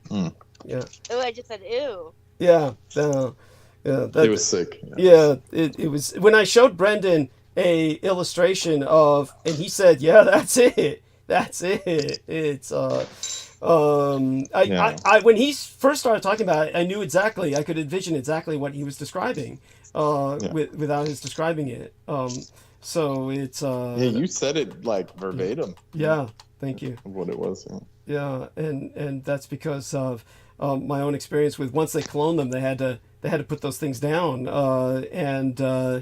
Anyhow, it is what it is, and we are all kind of like going through repercussions of an ongoing conflict, and this conflict is part of the order of things that both of you, as students of the Veda, understand. You all understand the context for this struggle, and in this struggle, there's a real desire to evolve among some of us, and Brendan, perhaps you could tell us, like our dear Heather, what is your opinion of this? Let's have Heather kind of segue us into it. So Heather, if you have a vision of the ages, Golden Age, Age of Lead, Age of Gold, I mean, where do you think we're at on the wheel? Bronze. Iron. You think bronze? Well, let's Yugas, the Yuga Kalpa. Yeah, that's just the annihilation line. So like atomic. The atomic age. Okay. Is this Hare Krishna stuff? No. So your observation. ISKCON. The formal term is ISKCON. Okay. By the way. ISKCON. Thank you. Hare Krishna is the Maha Mantra. Okay, thank you. So when I refer to where Heather's likely coming from due to her childhood, I should say ISKCON? ISKCON. Yeah, ISKCON. International Society for Krishna Consciousness. Got it. Established in 1979, or I think 79. Because 1980 was the temple that I went to. But Prabhupada passed away in 1976. So it was kind of like, that's what broke everything. And then he appointed the leaders for ISKCON, and there's been a lot of controversies in the whole. So did you ever take Noreen Halpan to your church? Yes, I did. And did she ever take you to hers? No. Okay, because she was, what was she again? I'm forgetting. Sokukai. Yes, Sokukai. Soka Gakkai, right? I know I'm mispronouncing that term. Shokukai. Yeah, it's been so long. I know that it descends. I learned it from you, Doug. I know. Thank you. Thank God. That way I could forget it in good conscience. You know, that's my whole logic, is I can teach it to people like Brendan and George Knight, and then I can go to hell in a handbasket and blow my brains out with coke. I mean, yeah. Whatever you say. Soka Gakkai, and it's descended from Nichiren. Nichiren was a kind of nationalist, for lack of a better descriptive in Western terminology, a kind of nationalistic Buddhism that evolved in Japan and predicted the coming of the Mongol invasion. So Nichiren is definitely respectable. Soka Gakkai is a bit more. See, she never took you to one of the Soka Gakkai churches, honey. How come? You know any reason why? Heather? Honey? Yeah, I'm here. Because when the whole reason why that she would meet with me is to go with me, because I didn't like going by myself, and she's always had a really open mind, and spiritually she's always open to things, Yeah, no, that doesn't answer my question. Why do you think she didn't bring you to her church? I don't know. She's very private. Very private. Soka Gakkai is very strict and exclusive. Yeah, I don't think that. Okay. Yeah, I don't think that I would have fit in maybe there. Okay, thank you for that. So I'm going to share screen. Just going to share screen here, and oh my God, who is this? 2011 Xavier Dupont. Who is this person? Please forgot. You know who that is? okay, I really got into this story, and he's a fellow vampire. I thought maybe you might know who he is. Yeah, honey, this isn't a role-playing game where we're all members of various No, clans. he is. He is. His dad was the count of something. I mean, he is a vampire, and he's been missing, and they've been looking for him, and I think he's in California.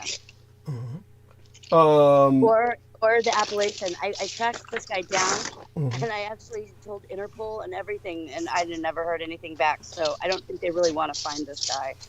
Well, if he's from a clan, he doesn't want to be found. No, right? he's a Count of Nantes, which is in France. Yeah.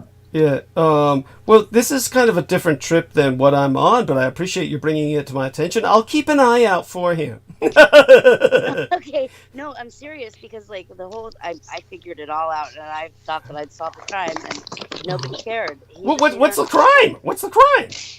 He killed his family and buried them under the porch of his house, and he planned it all. What a sloppy vampire. I was about to say, what kind of vampire is that? First off, the sloppiness is in starting a family. What kind of vampire? Right, exactly. No, that was the whole point. When his dad passed away, his dad left him a gun and some letter, and I think it had something to do with what you just said. This guy's weak. Yeah. Yeah, he is. It doesn't sound too. Yeah, it doesn't sound too. Yeah, but what fascinated you about I'm not trying to build him up. I'm just saying, you know, to justify the whole thing with his family. I mean, it's just a sad story.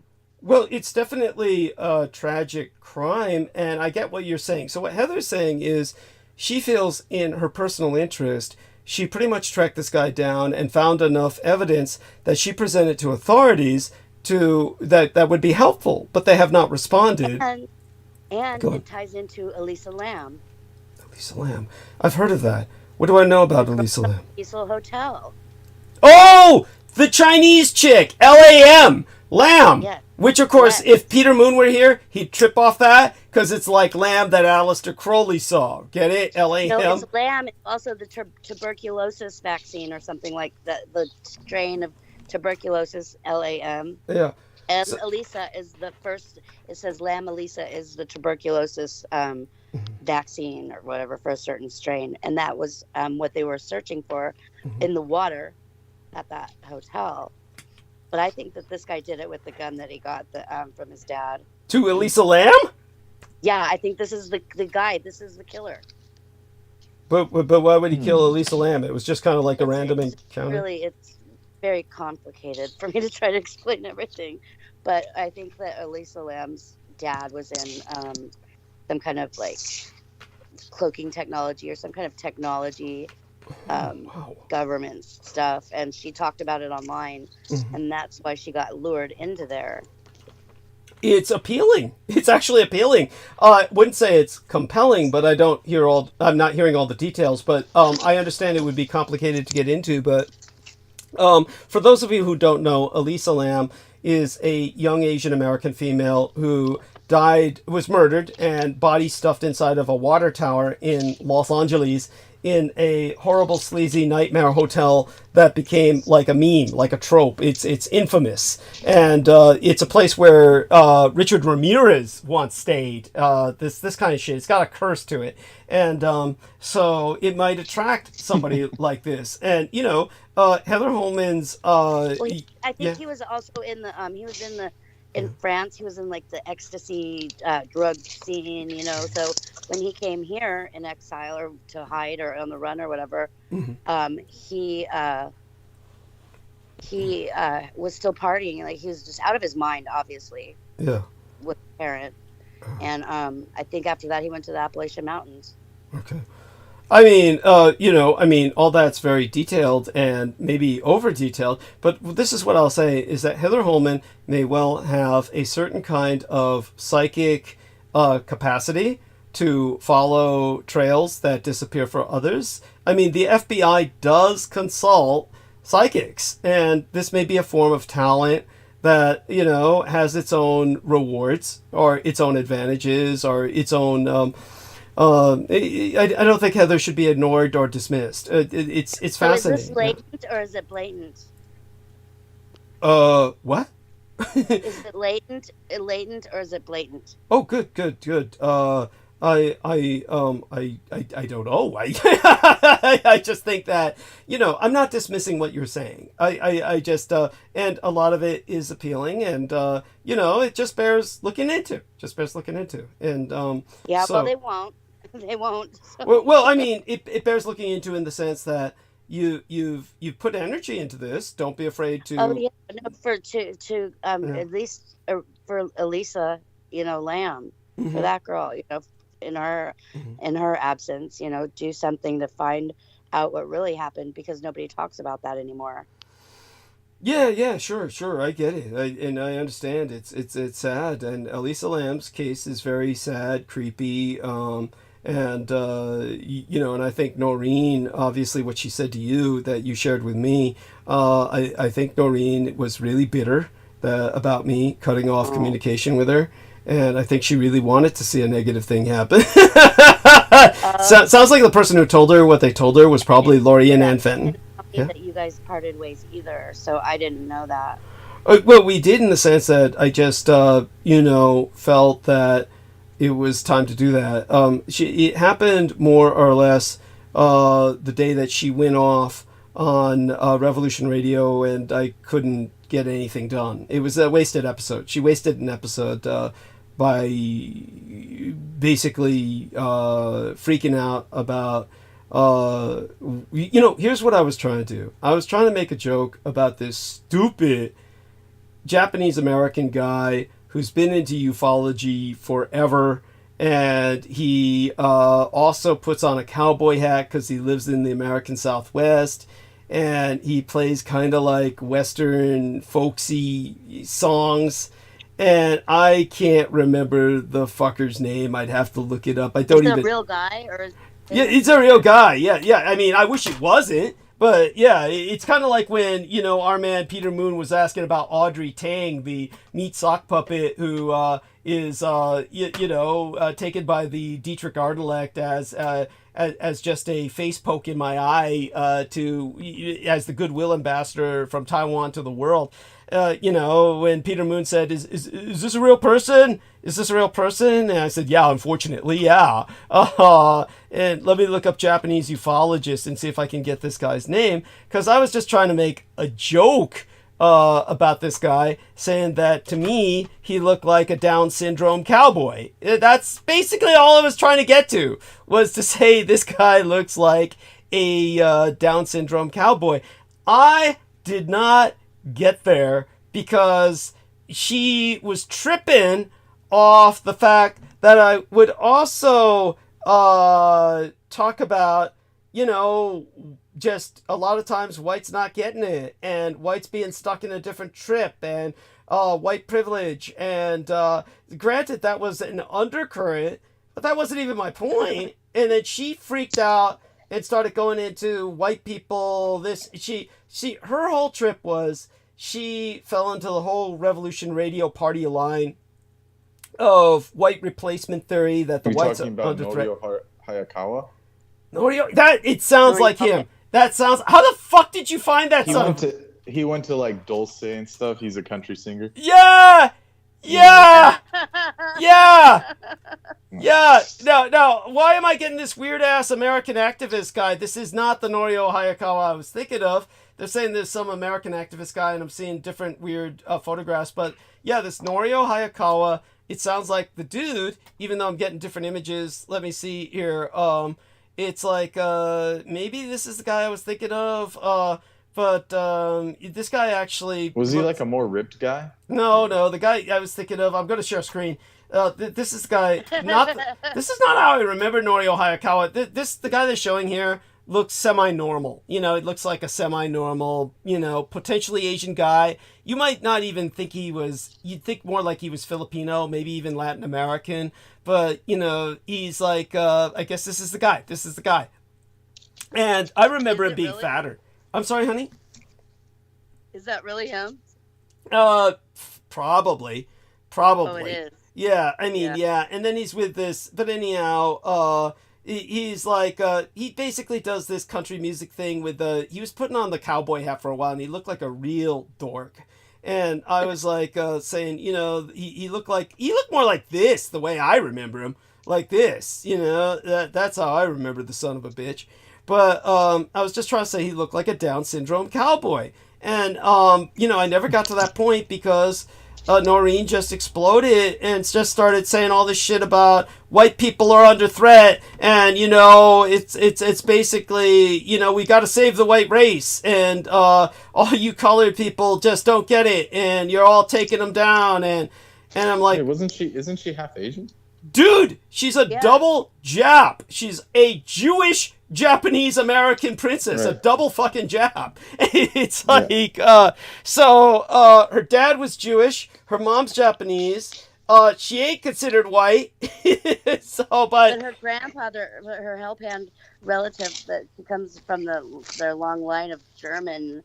Weren't they not? Yeah, German. They're Jewish communists. One of her fucking relatives was this big-time genocidal Bolshevik and shit. Yeah. And so it's like even she said that the guy was an asshole. But it's like her background is such that she's got she simply she identifies with the whites for whatever reason. And that's cool. They think of her as like their, pet monkey or something. They mascot. Think what's that, honey? Mascot. Yes, thank you. I couldn't have gotten that out without you. That's perfect. Says it just right. And honestly, she's like she's misguided. She went down the wrong path, and she just I couldn't relate to her. It's after a while I just said just time to part ways. I was never, we didn't part in acrimony, but I'm sure she was really bitter about it. So this is the map I wanted to show Brendan. I'm going to, and yourself. So Brendan, this is much more accurate concerning Naxal. Am I saying that right? Naxal. And, see if Brendan... Oh, yeah, these people, yeah. Yeah, Naxal. Now, this is much more accurate. What I find about this map that's incomplete... Naxal. Thank you. What I find about this map that's incomplete is that Dravidistan should occupy the northern part of Sri Lanka because that's where the Tamil are seeking separatism. So there should be, this should be connected by the land bridge created by Hanuman. That bridge should connect the Dravidistan with the northern part of Sri Lanka, which should be demarcated.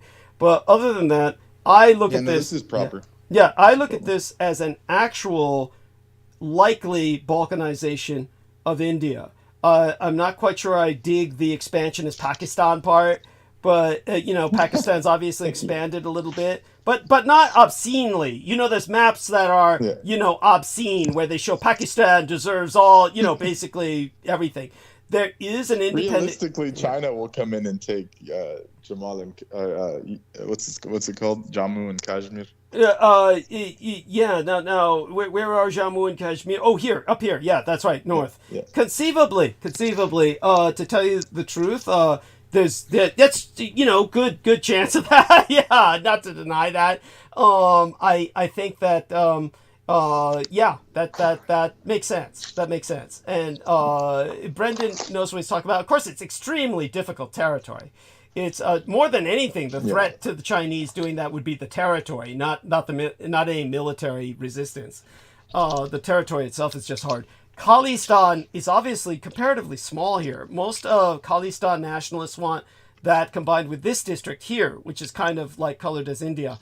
But it at least gives them, they acknowledge disputed borders. So they acknowledge, but you can, for those of you who do not know, Nepal has been taken over by a communist party. For those who don't know, Nepal is a communist nation. And you've got this little Sikkim here, which is kind of like doesn't give a fuck about the world at all. And but it might serve along with Nepal as a corridor into Naxal, and this would actually make sense. So I think this is a very realistic Balkanization of India. So I'm showing this to Brendan because he has the sophistication to appreciate it. And for those of you who don't know, yes, I appreciate that. Thank you. True India really is this core, and Dravidistan is black. These are actually black people. for people who don't get it. But maybe Brendan can give us further elucidation in that regard. And as for Sri Lanka and their race and their ethnicity, maybe Brendan could explain a bit more about that as well. Tell us a bit about, the differences between these cultures. They're vast. I mean, these are like completely different worlds, really. And they have their own languages. So they're saying new countries from India, Khalistan, of course, the Seven Sisters up here, the Seven Sister countries, which is basically beyond, between India and Bangladesh, there's this little, what they call the chicken neck corridor. And then they've got these other kind of subsidiary satellite states that have branded together with India out of a need for security protection from China, really. And then you have Kachin and these subnations within Myanmar that could conceivably break away. I could get into this, and I've gone into this in the past, but I'm not doing people any justice because they can't see these maps. So we'll just move on and let Brendan kind of take it from here and describe to us the primary differences you would see in these cultures. Like the culture that would go veer towards Maoism in the East must be poor and underdeveloped, I would assume, and that the core India would be, I'm presuming, far more wealthy, and Dravidistan is like, that. I'm assuming that's the ghetto of India in many ways, so give us a bit of a rundown here. No, so your observation is correct, is like the Western Ghats and stuff, that's more pretty much less developed. There's like a lot of the northern Indians, like the Punjab region, will have a lot more manpower, more money, more agricultural production. And then the south, like the Dravidian, you have like Karnataka and these Kannada and these different cultures. That's where all the spices come from. Yeah. Okay. So they have a lot of the food trade, like the spice trades there, and then there's also a lot of the chip manufacturers are in the south. So you have like like Mumbai, and they're in like Kolkata and these different places on that side that will make a lot more GDP for the state. And with Khalistan, if there were an independent Sikh nation, what do you think their economy would be between Pakistan and India? What would Khalistan? Yeah, I mean, well, because they're pretty friendly. They'd be pretty friendly. Let's put it that way. With everybody around them. No, they'd be friendly with the Muslims. As far as Pakistan goes, like, I think believe it or not. Yeah. Honey, what was that, honey? Textiles. Textiles in Khalistan? They do like manufacturing and trucking as well. Yeah. Thank you. Go on. Similar to what we would have. Okay. So you feel the Sikhs would be pretty friendly. Like the Sikhs out here do that out here, Right. So the Sikhs, you feel, would be pretty friendly with Pakistan, but do you feel they'd be antithetical? I noticed that the map says disputed border. Because they're Punjab. They're Punjab, yeah. Okay, got it. Tribal. So that's why the disputed borderline faces India instead of Pakistan. Yeah. Got it. Yeah. Okay. They would join Pakistan because of whatever beef they have with the Hindus. Yeah, it looks like. Okay. That's my guess. All right. Yeah, and so that was actually that was been going on since 1947, I think. Mm-hmm. Oh, well, the Brits fucked up everybody in 1947. Yeah, exactly.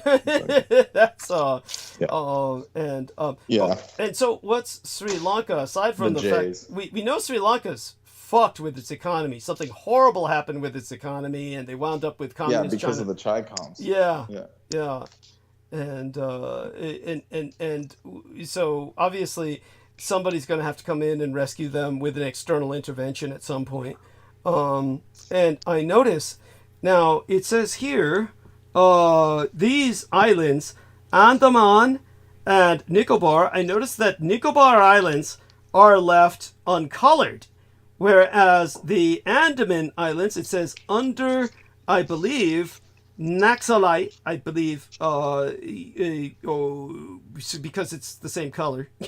So I think they're underneath this communist republic. But are these the islands that have those isolated tribes that killed the stupid Christian Chinese guy who tried to bring them the Bible? No, the Sentinel Islands are on the other side. Oh, you mean down here, Nick? Like south, yeah, like near the Maldives. No, Yeah. on the other side, like more east. Oh, those things. Oh, Yeah. shit. That's Yeah. where they're at down somewhere. Okay. Yeah. Somewhere out there, like even more towards the Arabian Sea. So Lakshadweep, is that, unlike the Maldives, which is the smallest nation in Asia because it's really got so little landmass, even though they're a long island chain, they've got very little landmass. Lakshadweep is part of India, right? These islands. I think they're territories, yes. Okay. But I don't know, like, because there's a line, there's a dividing border line here. Are you saying Navadweep? Oh, I'm probably mispronouncing it. Yeah, probably you're saying it right. I can't read it from here. Yeah. Oh, it's awful. The map is the problem is I ripped this off from Navadweep is a government in map. Bengal. Okay, thank you, honey. Yeah, so but just so people know where I got this from, this was a Department of Defense created map that I consulted with, and by the time they ran it up and printed it, I had to rip off a copy, and so I was never able to get a good resolution because this was like the 1980s.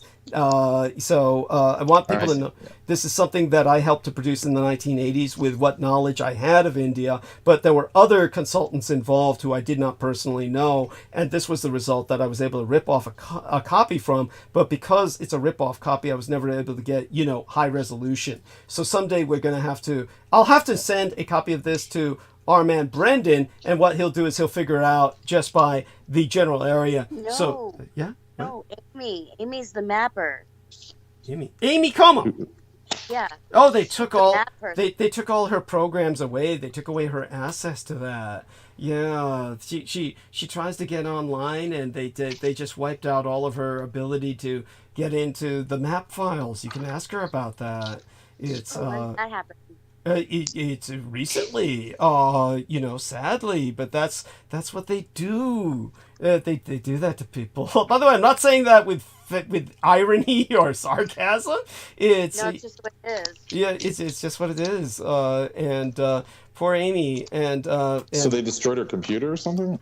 They just like somehow online destroyed her access to that sort of program what she was accessing.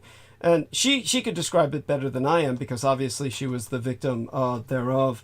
But what I'm doing right now is going into my files. I'm going to make sure to upload this into the private messages of Brendan Ẓoģiet so he can look at it at his convenience and then figure out various things about it that probably escaped myself. But I consider it kind of a blueprint for the future of South Asia in the sense that I do believe that core India will go under Germany's auspices, and obviously the communist side under China and Dravidistan to America as kind of like zones of influence. I have my own logic behind that, but obviously I'll talk with Brendan about that as well. So when it comes to what Heather is talking about with Amy, you've had some private conversations with her. You must not have spoken to her for about a month. Has it been about a month since the last time you spoke with her privately, honey? I've never spoken with her privately. I've just spoken with her on your show, and I know that she was really passionate about her mapping, and I think probably getting close to finding something that they didn't want anybody to see. Or maybe she was just simply, maybe they just don't like her to be happy and don't like her to have any potential for developing a sellable skill. Something they're passionate about, that's what they do. Yeah, and then they do everything they can to fuck you up and deprive you of anything that makes you happy. The interesting thing is, it's so sad. Well, I mean, has your life been kind of like that, Heather? My life is that. Is that, but then what I figure if Krishna wants me dead, then I'd be dead. But if Krishna wants me to be alive, then nobody can hurt me. But if he wants me dead, nobody can save me. Okay. All right. That's nice. So, here. Mm-hmm. You have faith. That's nice. Yeah. Faith is good. Faith is good. That's the only thing. You have to live in a God-conscious reality in order to stay grounded, because if you knew that someone was watching you and monitoring, or could or might or should or whatever, if you were being watched, if you live in a God-conscious reality, you don't care who sees you or what they're watching or who sees what, because the only thing that matters is what God sees. Okay, there we are. So I pressed the enter button. Let's see if our man, it doesn't look like he got it. Okay, there. Theoretically, he got it. Sometimes I wonder if anything's going to work on these computers. So, honey, what first attracted you with this murder of this so-called vampire in 2011? Okay, first let me ask you, I've never heard you talk or speak on gargoyles. What do you think about that? Are they real? Yes. Okay, that's what I thought. Across the street from the Cecil Hotel, there is an Ace Hotel, I think it's called. It's a big white hotel, and it has gargoyles perched facing the Cecil Hotel. And I think that they're culprits, too. Brits? Culprits. Cobrits. Could you spell Culprit. that?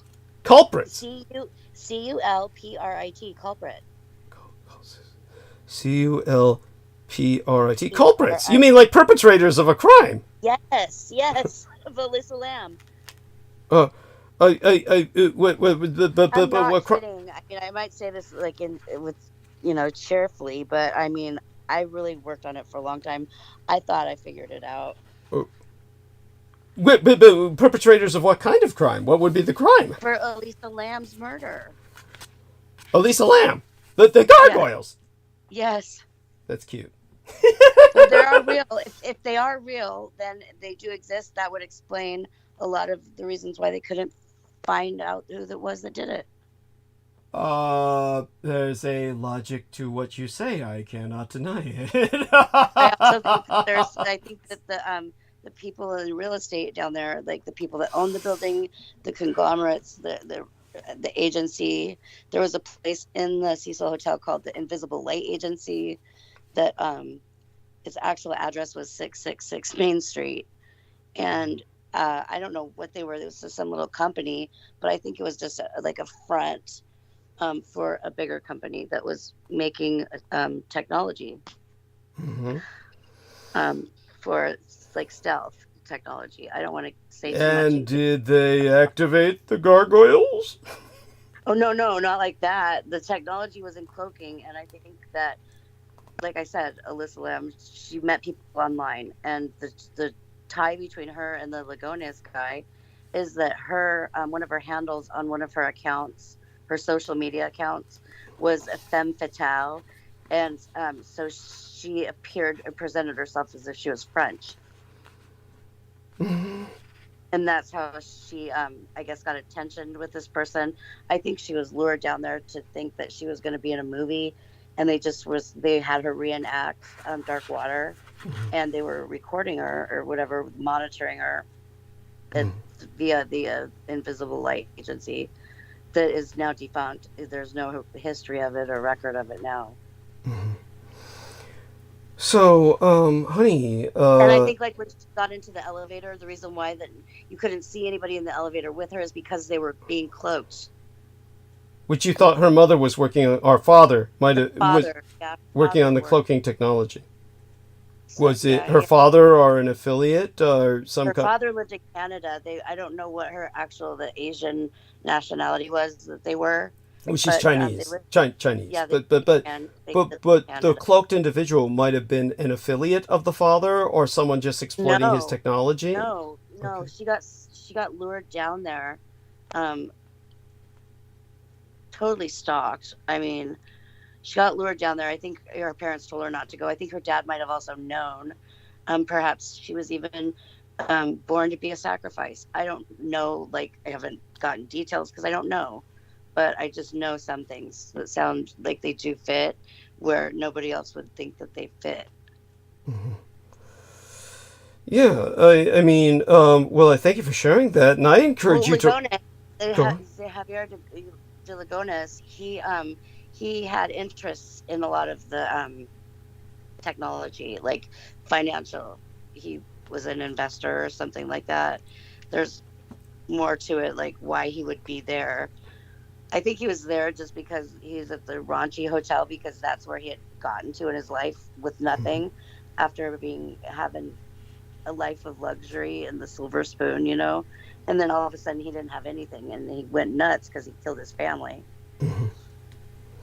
And he went to go into the woods to kill himself. But of course, that's where I think that he's immortal, because he didn't die. I don't think he can die. That's why he didn't kill himself. yeah, I'm wrapping my brain around that. Right now, my brain just turned into a pretzel. Yeah, I don't think that the gargoyles are affiliated with the Count, but I do think that they are affiliated with the real estate people that own the Cecil Hotel. And the Cecil Hotel is the one that Richard Ramirez stayed at, and that lamb got murdered at. So what I want you to do, honey, is to start writing this stuff down, and you can make a killing being a novelist. Why don't you just become a novelist? This is a true story. Just say that. You can say that. I mean, based on a true story. There. Yeah. Just say that. Say it is a true story. Just say it's a true story, and write it out. The real estate. I don't know if it's an agency or just the people into real estate down in downtown LA. They're pretty freaky. Yeah, well, Selena Khan was a real estate agent, and she was pretty freaky. It's there's a lot to be said about immortality and people who don't die. But again, it's okay. Well, let me tell you what. I'm just going to prepare to go. Vampires aren't immortal, but what's that? Some other factors. Yeah. Damn fires. He's talking about me, people. The half-breed vampires. Yes. Or even regular vamps are not immortal. No, they're not. No. So, but then again, see, now, so Heather, this is that. Now, that's a good point. Heather, what is your concept of? Do you think? Tell us. Is from what you understand? Do you think vampires are immortal? They can live a really long time. I don't think they're immortal. Okay. So I do want you to understand that is a myth. But you take really good care of yourself. You know, it could last a long time. Yeah, well, they can live longer than human beings, maybe about 3 times as long. But it's generally maybe 3 to 400 years. 400 would be really pushing it. 400 would be really pushing it. There's about 300 years for a true vampire. And just so you know, they're really like at a severe end. What we would interpret, what modern medical science would interpret them as neurologically or behaviorologically, would be at an extraordinarily severe end of the autistic spectrum. They're not sophisticated. They're not nobility like counts and not normally. There's extraordinary sets of circumstances where something like that happens with the historical Vladislav Dracula, was that he had a recessive gene that kicked in when he was killed. That's essentially what happened. Of course, I could go into the history of that. I think there's immortals, but I don't think that they're vampires. Does that answer the question? So certainly the Taoists felt that there was a kind of immortality, or that life could be extended. And let's get Brendan's feedback on that. Brendan, tell us a bit about your understanding of the Taoist immortals. Or were these people with just extraordinarily extended lifespans, or do you feel that there's kind of a true immortality? There is immortality, but it's not physical. So the Taoists understood that. Okay, thank you. Go on. Yeah. The Taoists understood that. And share a little bit of us with us what some examples or something that might give people a better concept of understanding this sort of phenomena. I mean, the immortality ultimately becomes like a spiritual dwelling in us. Yeah. Well, okay, so immortality, I mean, if you're going from the Vedic perspective, is you live life properly here, and then you get enough energy and Shakti, and your Merkaba, the body and the soul and the spirit, all have enough energy to go to the higher realms of immortality. Excuse me. Yeah. Mm-hmm. And so that's where we're at with that. And the Merkaba sounds almost like on Earth. It's not on Earth. Right. But the Merkaba sounds almost like a Hebraic term. Is that also a Hindu term? Yes. Mer is like Mars or water, Ka is, the Egyptian concept of spirit, Ka. So in the Devanagari Sanskrit, the first letter is Ka. Ka. Ka is the first few letters. Word. It's Hebrew, word. But it all comes from Vedic anyways. So, but it's actually Egyptian. So Merkaba, so the Ka and the Ba are the two parts of the soul and the spirit. So Merkaba is the spirit body that ascends to the higher realms. Okay. So and when you get your Merkaba into that into that fractality, when your fractality is fully manifest, then you can you could go to different spaces and times. You can go to higher realms, which are the heavenly realms, which are the immortal bliss realms. So that is immortality, but it requires spiritual evolution. Now on Earth, you can get higher time here, like more time, but it requires living properly, and you can extend it artificially through actions, but if you're going from just straight up like biological perspective, you can 120 years is the max for humans. So and that goes as per Jyotish and the time cycles and everything. So 120 is max. If everything goes smooth, and perfect. Thank you. Do you know about Narad Muni? What's that, honey? Say that again. Oh, I was asking Brendan if he knows about Narad Muni. What's that? Narad Muni is he's actually eternal or whatever, and he just cruises. One of the Munis, one of the Munis, not on Muni, Okay, so just so our listeners understand, when you use terms like this, you need to clarify them a Muni is basically a Buddha or a Bodhisattva, a higher being, a being that's transcended. Okay. So a Muni is like this, he's a being that's it's below a Rishi, but it's still a very, very high state. It's like even the Buddha was called the Great Muni, so like Shakyamuni.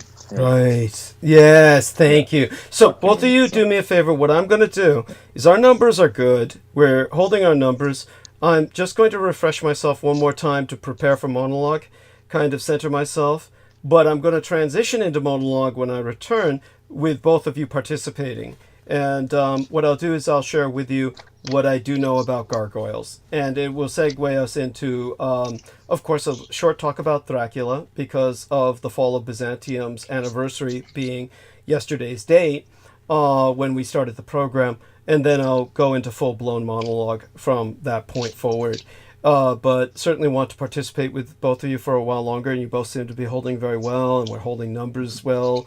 And so do me a favor, both of you keep talking.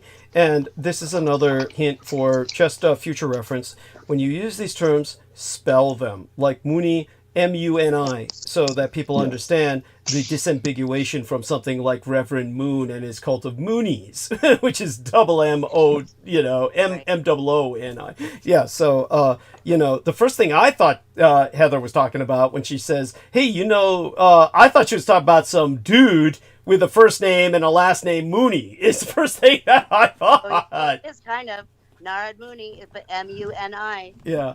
But there we go with that. But both of you have now also, when you were speaking about, say for instance, our man, Brendan was talking about immortality. Don't be afraid to share your own perspective on this, honey, and share that with us now while I go mute. Okay, I'll be right back. All right. So, Narad Muni, what do you know about him? I know he's the first reporter, because he likes he's like a messenger. Yes. Yeah. Yeah, not on Muni. He's like he's traveling the multiverse. Yeah, still. He's just cruising. Yeah, he's cruising. Yeah. Yeah, and Hanuman too. Yeah. There's San Jivan. Those are the immortals. if we're talking about immortality, yeah. Yeah, that's what we're talking about. Sanjivani, yeah, Sanjivanis, yeah. But they're immortal in like a cosmic sense. Like they've been granted immortality. I mean, like an average human can't do that. Like even if you have some kind of curse, like a vamp or something. Would you believe that they can manifest to people and be seen by people if they want to be? Yeah, if they want to be, right, reveal themselves, they can do whatever they want, you know. But typically, when you're in, you know, when you're in bliss and higher states and higher realms, like, you know, you're not gonna, like, you're not gonna come down here. Like it's like, you know, it's like going to Afghanistan or something. It's like no one's just gonna do that just cause, like. Right. Yeah. So do you know about the effulgence principle? I'm sure you do, but would you like to talk about that? No, actually, I have no idea. What is that? The effulgence principle is self-effulgence. You know, like when the people or the gods or immortals, they're in the sky in the black, but they're glowing. Mm-hmm. It's because you're talking like rainbow body. Yeah, glowing. Like yeah. So literally glowing. Chaitanya Mahaprabhu, who's one of the pioneers of Krishna consciousness. One that is self-effulgent means the consciousness needs no other support to know, understand, or recognize to exist. So, I see. It's Garudeva's self-effulgence means full of light, and that the soul's energy is permeating the astral and physical body. Interesting. Yeah. So on Earth, humans can gain self-effulgence by, of course, you know, having a purified body and a purified heart, but also sperm retention. I think that is a contributory factor in self-effulgence. It could be. I mean, it could be for everything. It's not easy. Yes. Yeah. Yeah, but that requires proper action. Like if you do proper karma, then that's how you attain higher power and more energy, more power. That's. Now, what do you think about chanting the Maha Mantra 16 times a day, 16 rounds? I mean, of course, it's going to have some effect. Yeah. But do you think that's kind of like a brainwashing tool, or do you think it's something that actually helps you get to the core of the state of being bright and radiant splendor? Like japa, you know japa, like, right? Japa. Yeah, japa. You know, japa. Yeah. Like, yeah, japa is just a way to get you to do discipline, to like sit down and do less bad karma, and then it connects you with these forces of divine. So it purifies it's a praise. Like a jop is a praise. Like the more praise you do of divine, the like better off you are. So that's why the rishis gave people this jop thing. Like japa. Well, what about seva? Service. Then you serve. But you have to praise first. Like if you don't have qualities, like if you know, like you can't praise something if you don't speak its qualities first, right? Like how could you, like what are you praising then? You know, you don't know what you're praising. Mm-hmm. So the point of that is to praise first. Okay. That's what these things are. So I just came back, and so when you had to like do a little penance when you were at this place, Brendan, is that something you're willing to describe? What exactly do they request? What constitutes penance? Penance, like penance is an English translation of a Sanskrit term called it's called tapasya. Tapasya. Mm-hmm. Okay. So top means heat. Okay. So it generates heat, more soul power, which equals more heat, which equals more energy. Okay. Which equals more consciousness, all of that. Mm-hmm. So that's what penance is. The more you, and then it starts with praise. Mm-hmm. So praise, which leads to bowing, and then you get seva, which is service. Mm-hmm. So you praise the higher beings. Or, I mean, really, it works for anything. Like you can praise beings that shouldn't be praised. You know, you can praise lower beings. But like a Satanist would do. Yeah. But I mean, that's a little dicey because I mean, Saturn isn't really that bad. Like, okay. Got it. No, got it. Yeah. Like you know, like Saturn, but like the average listener would think that's blasphemous. But you know, or not average. We don't have average listeners. We have above average listeners. But yes. I'm saying. like if you were to just go out in the public and you say, "Oh yes, Satan is good," you know, like people would freak out. But the point is, like, the modern concept of Satan is just Saturn. Like people don't realize, like, it got messed up over time. Right. That concept. Isn't it also the black cube? Yeah, black cube is Saturn. I mean, it's just a Saturn. But what is the black cube? It's a symbol of Saturn. It's like the 3D matrix. Like Saturn is like a contracting graha, like a planet that keeps you bound to the physical because you can't break out of the Saturn gate. And Saturn gives you consequences for your actions, and that's why no one likes, Saturn. Like Saturn's, considered like the worst thing. Right. Yeah, So it's just like iron or lead. Oh, right. Yeah. And that reminds That's me. alchemical. Yeah, alchemical. Yeah. Yeah, and that reminds me of the Wishmaster franchise. I do want Brendan to review that. And actually, I prefer the sequel to the original movie. There was a lot of hate because I guess it had a happy ending. And a lot of people found that tacky, but the Wishmaster, yeah, the actor who portrays him, who's half Russian and half Venezuelan, he was born for that role. He was born for the role of playing this genie who corrupts people. Just by, everybody wishes for something, and he just constantly, of course, what they wish for, he'll realize it, manifest it in the most negative sense. So, yes, and then as the genies do. Yes, and then claims their soul, but they made him probably too much like the Christian devil, even though there's not too much. He's not playing the devil, and they don't really overdo it, but he looks physically too much like him. He looks physically too much like him, and therefore is confusing. Yeah. Oh, so this one talks about Jinn pretty properly, actually. Yeah, and so you would appreciate the context, and so it makes sense because the whole concept of the jinn, like a proper concept of the jinn, like that is like what the Western people would consider a devil, like the flames and yes, true. That is true. Andrew Devoff, it's a being that comes from flame. Yes, that's true. They are beings. So it's a lot of conflation, Yes. It's conflation. And it's easy to conflate. It's easy to conflate because they are diabolic in their intent oftentimes. Yes. Yes. So confused, yeah. The actor was Andrew Devoff, who's aged terribly, but at his prime, not that he's aged hideously, though. Of course, it's just sad to see someone age.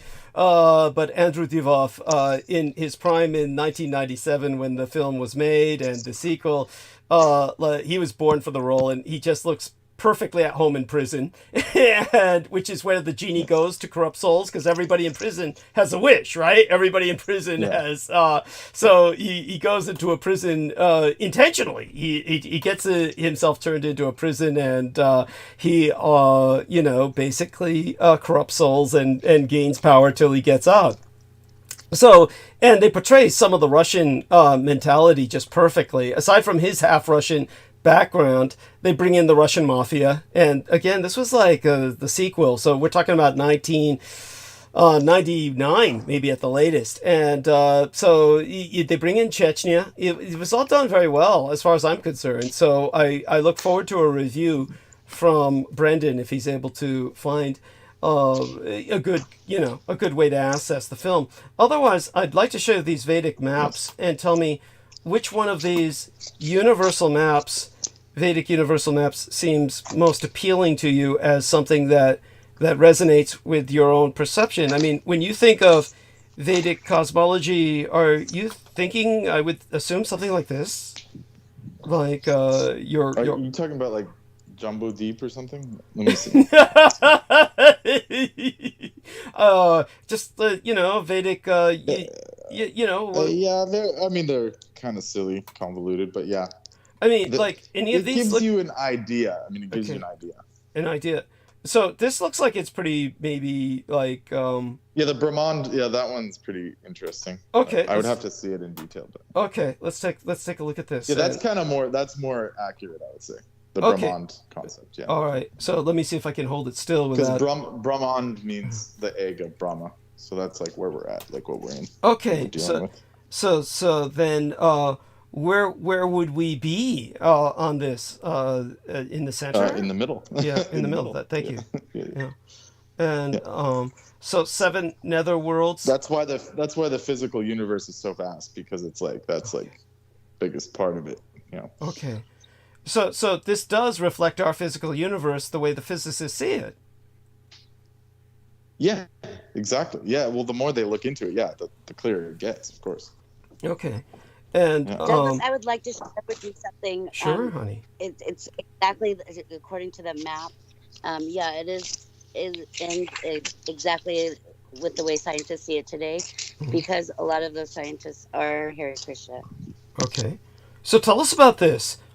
These and I'd like any names. Anybody you could like give us examples of, honey? Well, I only want to validify one of them, but he's no longer with us. So it would be Richard Thompson or Sadhupata Das. He was the one who was killed at the bottom of a swimming pool. Killed by who? With the weapon. Say now. Brendan's making a little noise here, so yeah, he'll go mute for just a few moments. So say that again, honey, slowly, so we can. Well, okay. First of all, in the 5th canto of the Srimad Bhagavatam, there's a discussion about exactly the situation of the universe, where it's situated, how it orbits, things like that. And there's a really heated debate on the 5th canto about. Yeah, 5th canto is important. Yeah, about the shape of the universe. Okay. Go on. And getting a little echo there, and it's from Brendan's side somehow. A lot of those 5th canto things, like mistranslations, we'll call them, whether deliberate or not, doesn't matter. But a lot of those are going to be really tough to understand without like a proper Vedic foundation. And that's when all the flat Earth crap came out, you know. And that's Tell us about that. Tell us about that was due to this distortion. Yeah, and this is what's holding us up in the whole process of time. What I'm going to do is I'm going to share with you something. I don't know if you can screen share a video or not. But you'll really, I think you really enjoy it. It's like an active map of what you just showed, the egg. Okay, or another way to do that would be to send a link to the video. Is the link? Yeah, it's right here. I just didn't know if you could watch it or not.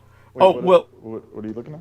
Yeah, well, we would probably watch it on our spare time. We probably couldn't review it while we're on air, so to speak. But yeah, it's blowing. Yeah, mind blowing, you say? And sure. It's right there. I think I shared it. Okay, so let's take a look. Do you see something there, Brendan? I'm going to take a few minutes to get to it because I'm loading up some other. Yeah, the planetarium. Okay. Yeah, it's you showed us this. Yeah. Okay. This is the chandelier project. This is what they're actually going to be projecting at the top of the temple, and it is the egg, the cosmos, but it's in like 3D. All right. Color. Yeah. Yeah, like all these models. Okay, the thing is about these models is that if the rishis, like the beings that gave us the Srimad Bhagavatam and all these ideas, if they wanted to give us the full model, like they have the top-down view, but it's like from the human perspective, like we can't get the full. We don't have sense faculties to see the full model. Right. So there's no point in making even a 3D model with computers or anything. Well, I think that there are people that do understand it, and they're no, I mean like, there's no way. I mean like as in your human form, like you cannot. Like it's designed like that, like from the top down. Like you have to ascend to higher realms. It's like when you see a city, you're walking through a city. Like you can't see the full map, right? Right. Until you're in a plane. So it's the same thing with this dimension. It's like you don't, like no one can see it unless they ascend to the next level, which is ̶oʔetk, which is the elven realms. Well, there are the people that go into their trances though, like the guys that sit in trance, you know, for years and years. Yogis, I guess they are. Yeah, fakirs. Yeah, Fakirs. the yogis. Yeah. So that's Well, where they're at. fakir is That's like where they're at when they're not sorcerer. here. Yeah. Actually, tell us about this fakir, Brendan. So, yeah, what's the difference? The disambiguation? A fakir is like a sorcerer. Okay. He's a Muslim mystic. Okay, got it. Thank you for that clarification. Whereas like a rishi is like this, is a being that's like beyond these levels, like beyond human form, beyond like is a cosmic being. Okay. Yeah. Like the Maharishis, like these are the beings that created this earth, like they created entire ecosystems. They're not just they're not just doing magics, like right. And it's like in the Lord of the Rings universe, it's like there's like Sauron and the Maiar and stuff, like they're like angelic beings, like they're not just casual wizards or something. Like from Harry Potter, they're like something else, they're like cosmic beings. Yes. So that's what a rishi is. Okay.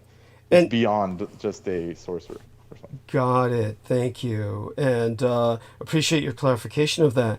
And with all honor and respect to what Heather is saying, so this Temple of the Vedic Planetarium, which I have not seen, and I'll take a look at this later on. I'll go back into the call and I'll take a look at this model. And I understand what Brendan is saying, but at the same time, it's like we're limited by our physical and corporeal incarnation, and also, as Brendan is saying, as well as our spiritual development, from really appreciating the world in which we live. These maps we see of the city, of the world, these are all maps in which we see things highly abstracted, and they do no justice to the reality. But nevertheless, there's obviously a need to create these models anyway, because we need to comprehend them at least to an extent so that we can strive towards ultimately evolving to the next level where we can... It was given, yes, I appreciate your, like, the way you articulated that's true, but it's like the rishis gave, like, okay, there are 7 realms above, there's 7 realms below, we're in the middle, Bhumandal, the whole concept of Bhumandal, but they never said to go and extrapolate. Like, does that make sense? Like, they gave a guideline, like from the Rig Vedas and stuff, like it's a guideline of how to, deal with this universe, like the whole Brahman, but at no point did they say go figure this whole thing out or anything like that. Like, that's something you do when you have a higher, like a lifespan, longer lifespan. Mm-hmm. So in this 120 the afterlife. years, Do you think it's the afterlife? Yeah, when you go to higher realms, then you have more time. Like, the time cycles are different. There is no time. I mean, if you're in the Brahman, like, time is there, but yeah. But I'm saying they never specifically said take this and make a model, or like if you read like fifth canto, fifth canto, you mean the fifth canto is not saying map this. The whole Vedic literature, like they never said extrapolate on what I'm saying, or like what's the word, Doug? To take the information and expound upon it, like to right to basically you're pretty much saying it, just take the information and then expand upon it on your own, right? Yeah, they never said make a model, like even Prabhupada and stuff, like he put that out there. He said, like, take this fifth canto and make a diagram, or find a way to interpret it, to map it. But that was just to fight against the scientific model, the modern science, the fake science model, and because it's real. He was saying my devotees should take this and compare it to the model we have of like the universe, where there's like, whatever they have. Well, and plus he knew that the people that he was, his newly found disciples were all the people that stayed in college. They didn't go to the war. They didn't drop out. They weren't hippies. They stayed in school. So they were the leaders of the future of science and math and all those things. San Francisco is like the place where he set up camp. Oh, of course. In London. Yeah, in London. Well, that was because of George Harrison, I think, mainly. He was smart at his. I mean, he was in Hawaii too. He was what? said apparently he was in Hawaii as well, which I didn't know until I visited. Right. His actual He's everywhere. He's an amazing acharya. Mm-hmm. ACHARYA. Oh. Well, our numbers are very good. John asks, is the pineal gland activation real? Okay. Yeah. That's the third eye. I mean, of course. Uh-huh. It can be done, but it's like no one has it now. Like very few, Uh-huh. like small percentage. Okay. I like to compare that to like seeing through your eyelids. Mm-hmm. Okay. Like if you can see, if you have your eyes closed and you can still see, Uh-huh. that's when your pineal gland is activated and it's working. And have your third eye. Have you experienced this? Yeah, I could see through my eyelids. I mean, in so the dark. Organ. I mean, it's like another organ. Physically, it's another organ, but spiritually, it's like a chakra. It does other things. Yeah. But it's an actual thing that like you can use in your physical body. Yeah, I think a lot of times people don't realize what piercings can take away from that effect. Like maybe if you have piercings or holes in your body, tattoos, things like that, I think that the light could leak out of it. I'm just speaking lately. You know, if you don't take care of your body. No, that's all true. That's all true. Yeah, if you don't take care of your body in its perfect form, you're not going to be able to access the extrasensory powers and things that you could if you're perfect, because nobody's perfect. See? Mm-hmm. Yeah. So. And it gives the wrong message. It like gives the wrong message. Like you know, like Earth and Divine like give you a body, right? Mm-hmm. Yeah. And then you're gonna go against that. You know, that's just sending a message that's not good for your future. You know. Okay. Like. I mean, doing things unnecessarily. Right. Yeah. I mean, certainly one thing I do want people to understand is there are times when I can appreciate tattoo culture in terms of the Yakuza of Japan. My father, as a sailor, had tattooed both his arms practically blue in, sleeve coated in tattoos. And yet he regretted it all his life and said, I wish I never had tattoos. But, as he got older and I had doctors talk to him to say, look, everybody's getting them these days. But the point is, I really do not like people getting all these tattoos, honestly, especially young ladies, because it really doesn't. It really does something. Yeah, it detracts. It really detracts from the natural beauty of the body, or it can. I mean, obviously, just a little tattoo, one here, one there, in little strategic places around the body. That's fine. That's cute, as far as I'm concerned. But everything within reason, and but people just get them all over these days, and it is, I think, really self-abusive. And the piercings all over the body as well. Again, just things in moderation, everything in moderation, maybe tastefully. I honestly think the tongue thing is going too far for most people. Most people shouldn't be doing that because it's what do you think is the negative thing that can happen with the tongue piercing aside from medical problems? Aside from medical problems, is there something about it that throws off the what would I call it, what do we call those, the meridians or something? It's like your whole thank you. Your whole body has like nadis, like it just completely disturbs the nadi system. That's another reason why piercings are bad in general. Especially because nowadays they're done with no consideration of the nadi points. Thank you. The energy points on the body. It's just it's just on a whim. Like, put this hole here, put this here. There's no. But the ancient people did it knowing the system. Thank you. The energy lines. Thank you. They knew better. Just so people knew, my father, as a sailor, had a piercing in his ear because they believed it sharpened the eyesight. So they were working with something similar to what Brendan is talking about, no doubt picked up from ancient wisdom long ago. This is why pirates had earrings. But Heather Holman... And these beings knew all the occult stuff. Yes. Into that. Yes. The pirates especially, yeah. Yes. The sailors. Because they had to deal with supernatural forces. Literally. Thank you. The ocean itself is alive. Yes. Like Neptune. Yeah. Yes. Thank you. So true. Very wise. And you understand. And of course, So Heather has responded in the chat room. Thank you, Heather. Very good, very conscientious. I'm so glad you came on with us. And you're both doing so well. But how are you doing for tomorrow? Do you have to work tomorrow, or do you have more time with us, Brendan? I have some stuff to do tomorrow. Okay. But I mean that tocha got me caffeinated, so that's why I was thinking. You're holding up so well. I got some stuff done. I got some stuff done. So yeah. Okay, that's good. And so in terms of what do you feel about Heather's story about walking on water? What do you feel happened there, or did you hear it? Were you able to hear what she related when she talked about that? I heard it briefly. I'm not sure. So Heather, how to interpret it? Yeah. Yeah. Oh, you're not sure how to interpret it. You don't need her to repeat it then necessarily. No. Okay. So it's yeah. All right. But Heather, wouldn't you say the nano work that's been done on you, isn't that a form of piercing? Kind of something similar that you feel? Oh no, I'm totally just screwed. I mean, it might as well be the Antichrist at this point. So that's a negative way of looking at it. Well, that's what I think.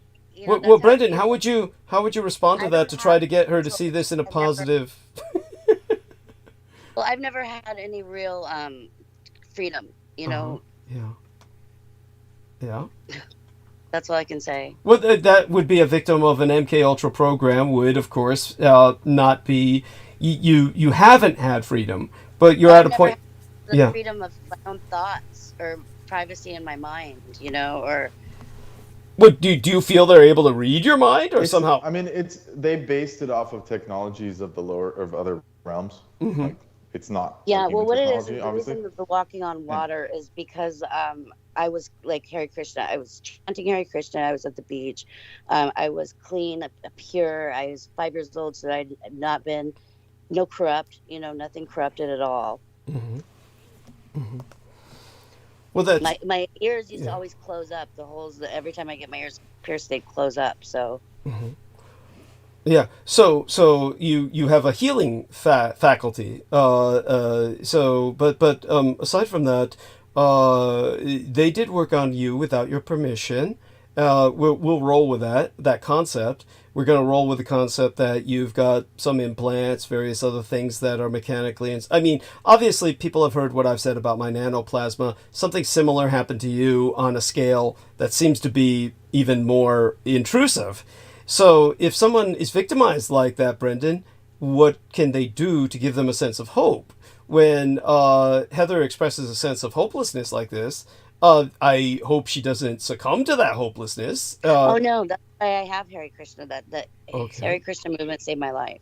Okay, so this kind of takes you beyond that feeling of hopelessness that they've. The only thing. It's the only thing that I've found in this world. That's wonderful. But that's good. That's good. So you have that. So that's good. And with that, the technology's there. Like things were done, but yeah. And tell us about the lower orders that they took these technologies from. They took these lower technologies from lower. Tell us about this, Brandon. Yeah, there's like other dimensions that are involved in our realm, and it's called Patal. Patal Lok comes like there's like a higher. They have advanced tech, like way beyond our tech, like down there. So were they aliens? Or, I mean, what kind of technology are you talking about? They're ETs, they're extraterrene, like they're not from the physical, yeah. They're definitely not.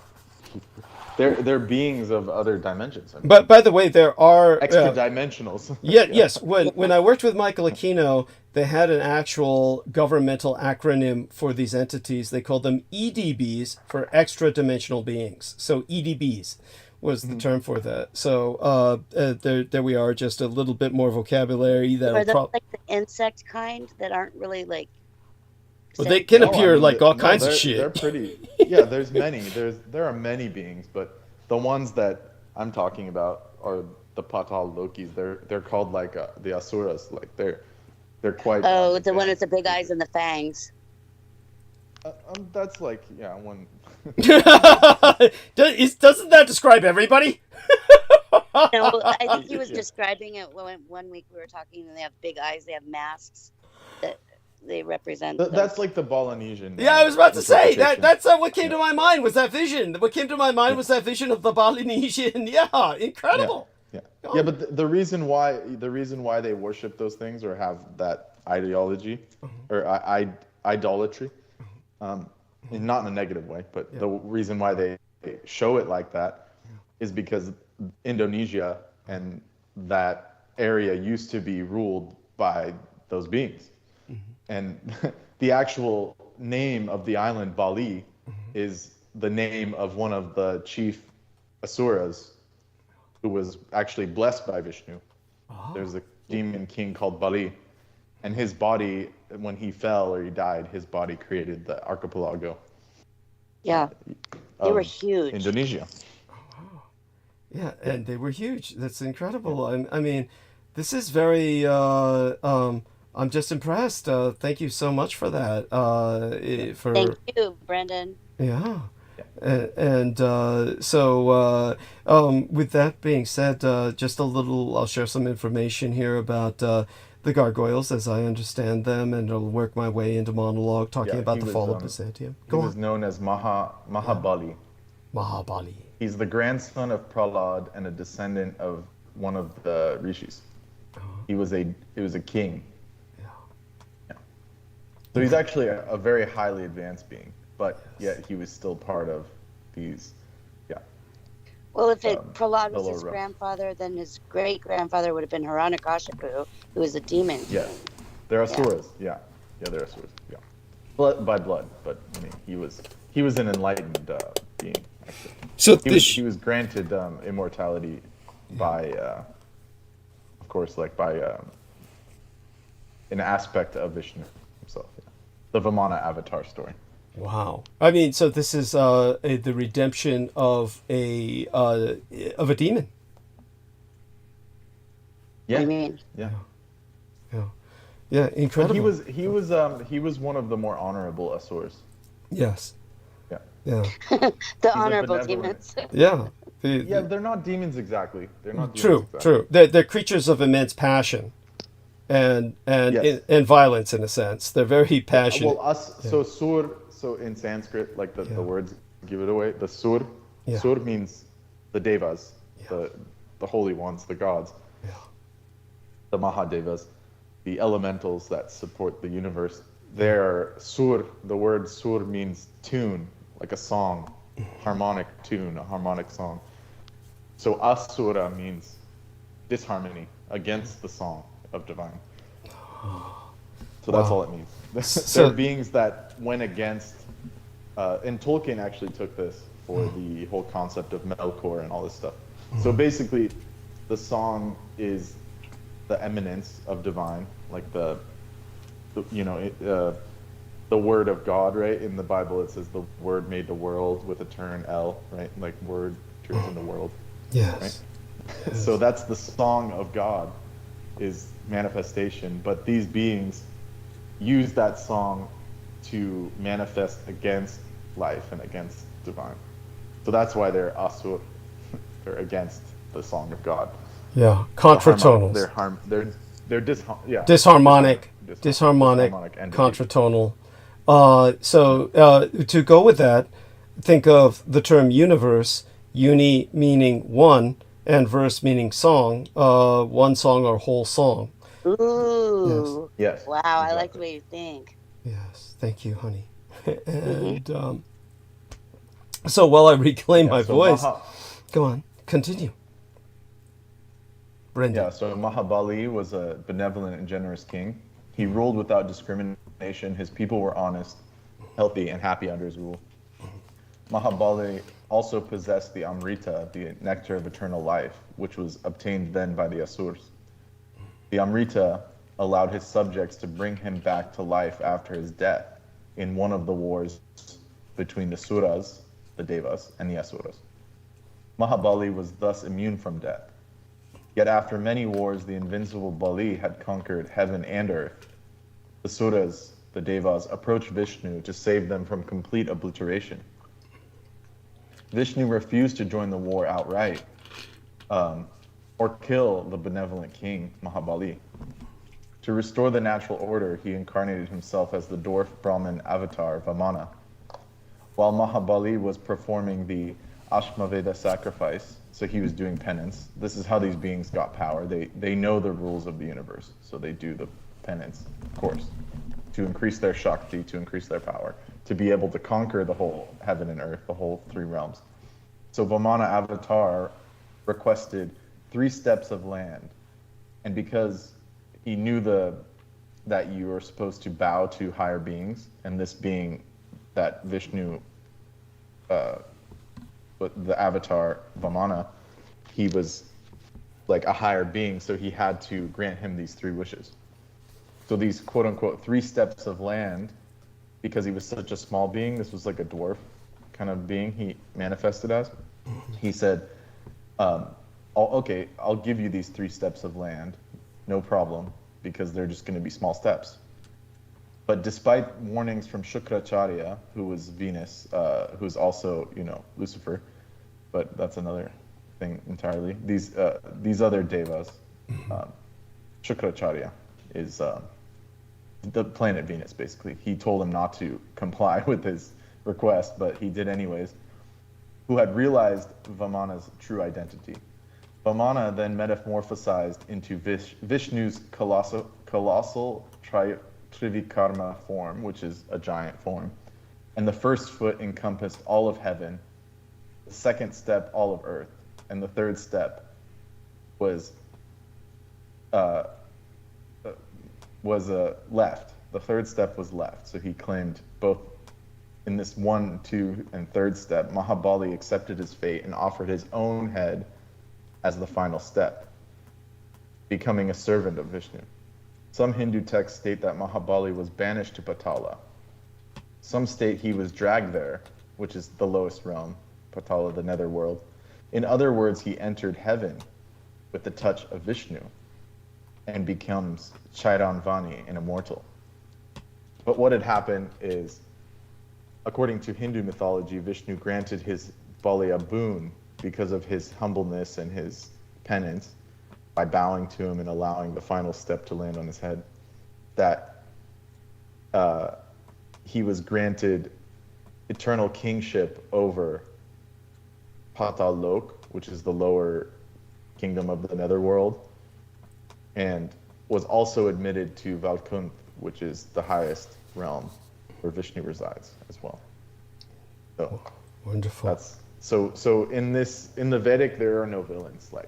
There are no villains. There's just power, and you can be a demon king that conquers the entire realm, but still be honorable, noble, and still bow to divine. I mean, there's nothing against. You don't have to be evil, basically. Just because you're born in that, you don't have to be evil.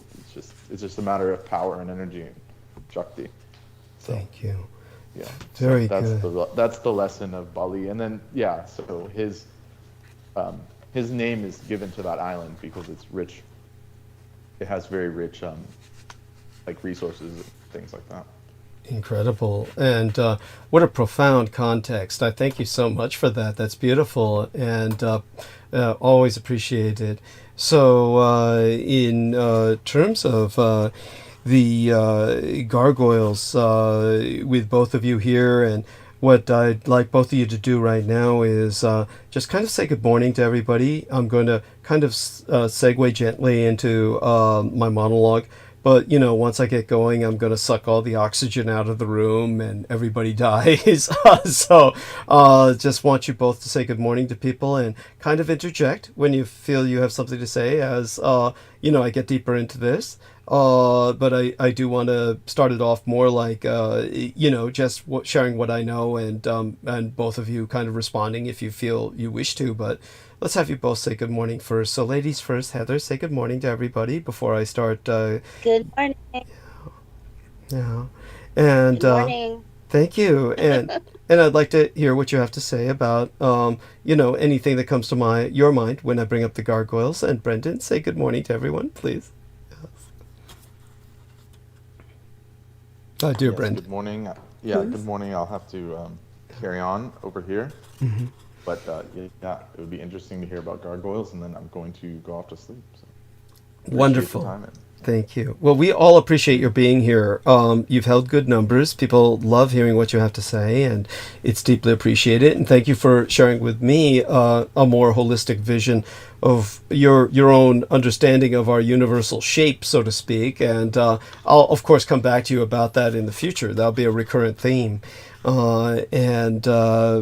So, yeah, I do want people to understand that certainly I worked with Michael Aquino, and gargoyles were perceived to be quite real.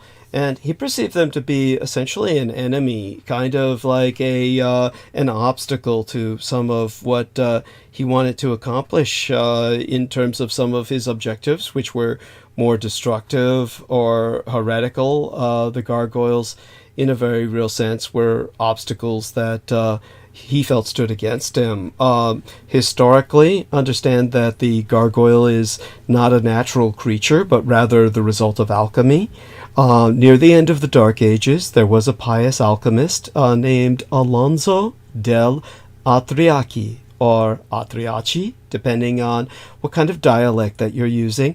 He created a unique homunculus of stone, and his first effort was crude and ill-formed, but the alchemical process worked, and he had breathed life into stone itself. And over time, his creations became more sophisticated, becoming essentially intelligent by kind of our definition, and taking on more of the motive force of life itself, carved into these fierce-looking shapes designed to terrify even demonic evil away from places of worship and eternal peace.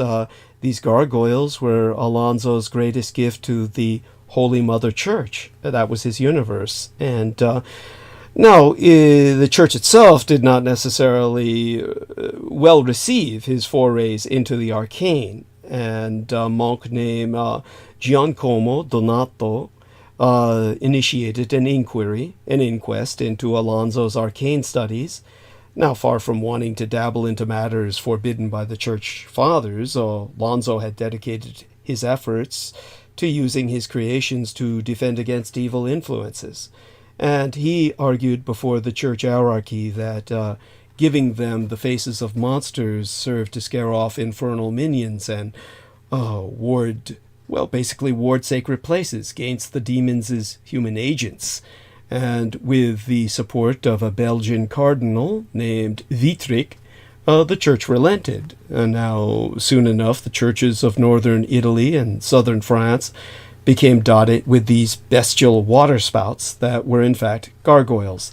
And the church could hardly forbid the use of these clever creations to ward off the evils that threatened their most sacred places. So they allowed Alonso to continue his work and to take on apprentices. And through those apprentices, the art of creating gargoyles to protect church sites continued until the 14th century, just preceding the downfall of Byzantium, when the Inquisition at that time burned the documents that contained the alchemical formulae used to create these creatures. And like many other arcanists, the alchemists who crafted the gargoyles were persecuted by the inquisitors, and their secrets went with them to their graves. Of course, today the art is lost. Michael Aquino, of course, was determined to use arcane means to determine whether various stone gargoyles adorning various buildings were alive or just statuary. Gargoyles are, of course, difficult to find. Most remain in Western Europe, but some have been shipped as part of dismantled buildings or even art collections overseas to North America, elsewhere. Sometimes these agents of Cest or Aquino's cult would encounter them in their investigations. That would take them, of course, to holy sites or public buildings adorned by gargoyles purchased from dismantled church buildings. In such cases, for instance, construction crews would be completely unaware of a gargoyle's true nature. Most of these encounters, of course, were never violent until Aquino's agents would engage in some kind of act of desecration or outright evil. Obviously, if one were to try and investigate some kind of habitat or society for these entities, understand, as you probably would assume, they're most commonly associated with medieval churches and cathedrals. Of course, the gargoyle has served as guardian of other locations as well. Gargoyles watch over many European mausoleums and cemeteries, guarding the consecrated ground that shrouds the dead. They seem to require no sustenance of any kind, and their vigilance, well, it's eternal and constant. In some cases, several gargoyles have been placed to watch over a particularly holy site, but there's no obvious sense of community among them. But the one thing that I do know that became an issue was Michael Aquino's hunt for the formula. The Alonso del Atriace's formula for creating the animus, or the essence, for gargoyles. And understand, of course, that this resulted in a response. A group of gargoyles themselves that somehow sensed this foray into the arcane secrets discovered by Alonso. Not only did they want to stop Aquino from perverting the original purpose of the gargoyles, the way I understood the situation was that some among them also hoped to find Alonso's original notes and make certain they were conveyed to a master alchemist of good heart, so as to propagate their species. Now, I'm not going to go any further into the subject itself for now. I believe it's something that can wait for another time before I relate other aspects of my experience in this particular realm. But I do assure people that Heather's concept that gargoyles in an area might intervene is not beyond comprehension. Now, such being said, yesterday was the 571st Byzantiumfall Remembrance Day. As I explained, Byzantium was the second Rome. It was where Constantine had established Rome as a Christian empire. And it was existential catastrophe on a scale correspondent to what would have transpired worldwide in le Vingtième siècle, the 20th century, had NATO, the North Atlantic Treaty Organization, militarily collapsed and the godless union of Soviet Socialistic republics conquered all of Europe. That was what it was like when Byzantium fell. Had the Soviets overrun all of Western Europe, that would have been the modern equivalent. For on this 29th day in May, the Near Eastern city-state of Skarlungrad, Byzantium, Constantinople, fell to Oz, the Osmantine or Ottoman Empire of medievalist Islam. Aftermath, a siege of nigh 12 months. The fall of Skarlungrad prompted flight of the Byzantine, or the Greek scholars, en masse from the first capital of Christendom that had long served humanity as the second Roma, and the scattering encouraged studies of the Hellenic peoples, the Grecians, the original Greek culture outside of the Byzantine Orthodox Christian Empire, and began a revival of scientific learning based on the classical Helleniki, or Hellenic, the Grecian sources, which ignited the Renaissance, the rebirth, and therefore the roots of the modern age. Now, a comparable socioeconomic cultural parallel of Western revitalization vis-a-vis an Eastern debacle would be found in a scenario of a far more successful, id est, catastrophic Sanjuichi Sensemi, or 311 terror attack against the sacred islands of Japan had Fukushima Daiichi truly gone into full meltdown uncontrollably, prompting consequent mass migrations and resettlements of what would ultimately have been at least over 40 million refugee Nipponjin, or Japanese boat people, onto the west coasts of the North American mainland, along the Pacific Dominion of Canada and these United States. Which, of course, would have led to a renaissance in America to have that many Japanese relocate and resettle here. It would have been a renaissance of North America, not just the United States, but Canada as well. It would have been the best possible thing to ever happen to you. And possibly what the Americans were trying to achieve when they helped the Israelis attack Japan with the Stuxnet virus, when they triggered that tsunami bomb, as I described in our episode before tonight's. Now, one Lord Crusader of das Erstes Reich des Allegians, or Brendan could help me pronounce the German more correctly. I've always read German, but never had an opportunity to speak with native speakers. But the Holy Roman Empire, or if I understand it, something similar to Heiligens, Römisches Reiches Deutscher Nation, the first realm of the Holy Roman Empire of the German nation, which lasted for almost 1,000 years, approaching 1,000 years of reign from 962 Anno Domini to 1806. One Lord Crusader of that Holy Roman Empire of the German nation, who survived the fall of the First Christendom to inspire modern Europe, was but then 22 years of age.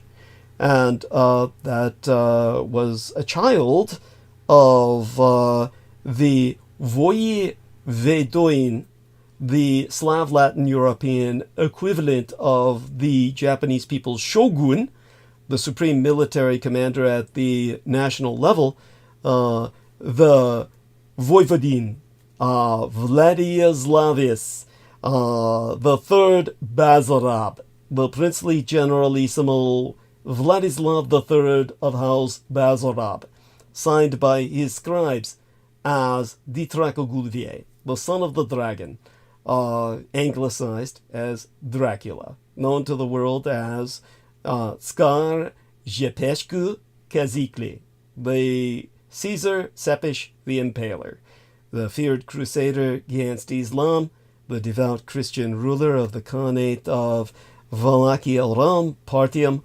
Transalpinare, the combined principalities of Wallachia and Transylvania, formerly subjected under the Golden Horde, proposed deliverer of Skarluingrad, the men of Caesar's city, and the man who would be emperor of Novi Byzantium, a new Constantinopolis, the first modern hero of all Christendom, the cartographic precursor of what we know today as Europe, both East and West. Now, he was born to Vlad II, the second ruler by way of lineage, called the Dracogul, or simply the Dragon, who served as a noble knight invested of the Hunnish court, second in his own bloodline, summoned to the imperial court of Nuremberg, infamous for its trials against the Nazis.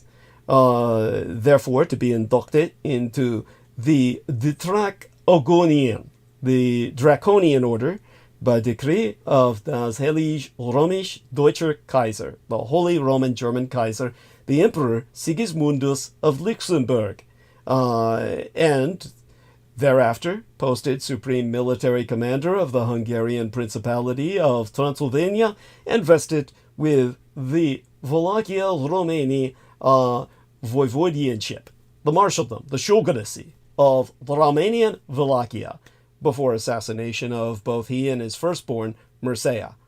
Therefore, his secondborn, Dracula, took the throne, honored by the folk of Serbia as Secula Pan di Dracogulviec, the martial Dracula, lord of the sickle, feared in all the Germanies and respected in all the Russias as Skar Grozny nos Ladislaus, Caesar Vladislav the Terrible, and hated in Turkescaland, Turkey, anglicized as Turkey, as Kaziglu Bey, the Impaler Prince, and sung of in ballad as the Trakogulia Vuidje der Gross Terrortaktik Berserker, Generalissimo Dracula, the Great Berserker Terrorist, into his undeath, and historically renowned as the arch nemesis of Al-Fatih Sultan Murad II Mohammed Isani, the Sultan Murad Muhammad of the Second Conqueror, and the Ottoman proclaimed Romalilar Efendisi ve Duvelar Oluş Turuku, the Lord of the Romans and the Builder of Walls, as the Muslims declared him, the man who would have conquered Europe. And the man who prevented him, Dracula, was renumerated or renumbered as Vlad IV, the fourth ruler, on excommunication from the Greco-Orthodox Pravoslav Rite Church of late Constantinople by one of his own half-dozen brothers, this being Vlad the Monk of the same legitimate dynasty of the Ģoўjetskih of Draconianism, thereby to remove him one step in heritage from the saintly common father of the seven Ģoўjetskih, the seven Draculas, the brothers of Dracula, and unhailed, ultimately unheralded, as Nosferatu Rex, the Vampiri, or a vampire king, upon his battlefield assassination, death, and resurrection, circa 1476, Anno Domini, to be released from his consecutive sentiency and cursed blood rain only on absolution. He is considered cursed by the Church of Byzantium, but in the Roman Catholic Church, which he converted to in order to get support from the Pope, who declared him the athlete of Christ, who would deliver Byzantium, he was considered originally a hero of both East and West.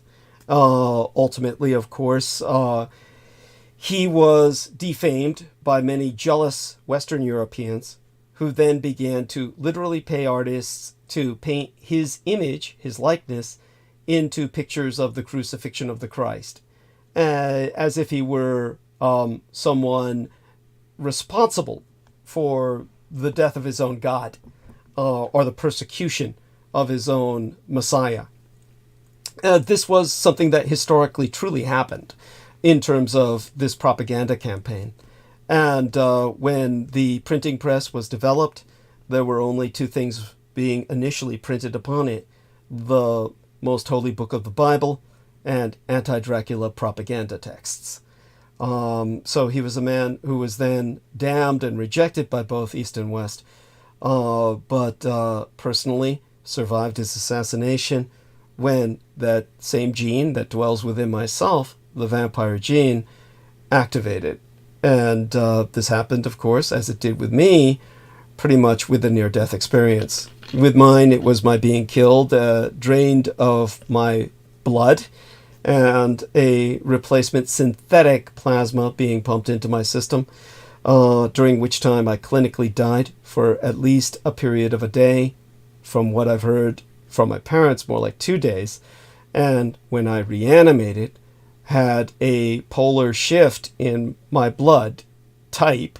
I was originally one of the rarest blood types in the world, which I inherited from my mother, O negative, and I reanimated with O positive as an almost universal donor. This happened, of course, because my body finally adopted, and my marrow, my bone marrow, somehow transmutated the nanoplasma to something that my body would ultimately accept. And when I reanimated, my vampire tendencies, which had been rather subdued, sedate, almost vestigial would be the word for it, when I was born, became activated. That's what happened to Dracula upon his death. The trauma of death or a near-death experience can do that. If he did not have the vampire gene, he would not have reanimated. But because he did, was a partial vampire through his mother's lineage, because his father had taken on a woman who was suspected of sourcing from a vampire line. That was how he had the advantage of reanimation. Now, of course, understand that he was a defender of Christ, a crusader, and the original book written by whom we could call one of his most famous publicists, Abraham Bram Stoker, misled the Western mind, but started off on the right foot. The Victorian Gothic novel, it must be remembered, anyone can look this up, was plagiarized. Abraham Stoker wrote another book called The Mummy, which is completely illegible. That book he wrote, and people can purchase it, find it, free online. But you probably won't enjoy reading it. Dracula, which is itself is very also Victorian as to be also almost unreadable, is still orders of magnitude more legible than the book written by Bram Stoker titled The Mummy. Bram Stoker stole it from a woman who had originally written the book in praise of Dracula, and therefore, because they had no editors in those days, professional editors, Stoker did not edit out the part where he described Dracula requiring consecrated soil. Blessed soil. It's in the opening chapters of the book where Dracula needs consecrated, blessed soil in his coffin to survive. So he started off with Dracula as a Christian knight, a crusader, an avenger, and then denigrates him through the book as someone who became a vampire through pact consummate with Satan, or Satan. The Romanian peoples themselves insist the historic Vladislaus de Dracogulvie did indeed become Valfiore, or vampire, but under heroically tragic circumstances. In stark contrast from the lurid literary conceits of Vlad Șepescu's later-day Gaelic or Irish, the Irish-descendant British publicist Bram Stoker. And even in the novel, and certainly not in the first film by Universal Pictures, where Bela Lugosi portrays Dracula, did the Thrall Lord ever become defaced or dong-fanged till a full 477 years upon his turning in the year 1953, when the Turks produced a film titled Dracula in Istanbul, produced by the heathen Osmani, the Turks he had so terrorized. They said, let's make him look like a dog and give him canines. And after that, everybody said, oh man, that looks so fucking cool, because it enables us to tell the difference between the vampires and the people in the film. And so after that, you had Christopher Lee and everybody else putting on the dog fangs so they could say, see, we're vampires. It's all a load of shit, and it's product of Turkish cinema. Yeah, at any rate. So there you go. Gargoyles and vampires. If anyone's still awake, Heather or Brendan, they're welcome to put in some observations. Otherwise, I'll go straight back into monologue and just, as I always do, suck all the oxygen out of the room. Our numbers are good, and that's heartening, and I'll just continue from here. So today, the White House has announced new actions to modernize America's electrical grid, paving the way for clean energy and fewer outages. This comes as weather-related power blackouts are rising thanks to stronger storms putting more pressure on our nation's outdated infrastructure. Hundreds of thousands of people in the southern and central United States are now contending with widespread power outages after enjoying an unrelenting series of storms. Around 500,000 utility customers in Texas were without electricity earlier yesterday, including more than 240,000 in Dallas County. At least 8 people have been killed in the state since Saturday as severe weather pummeled the region over Memorial Day weekend.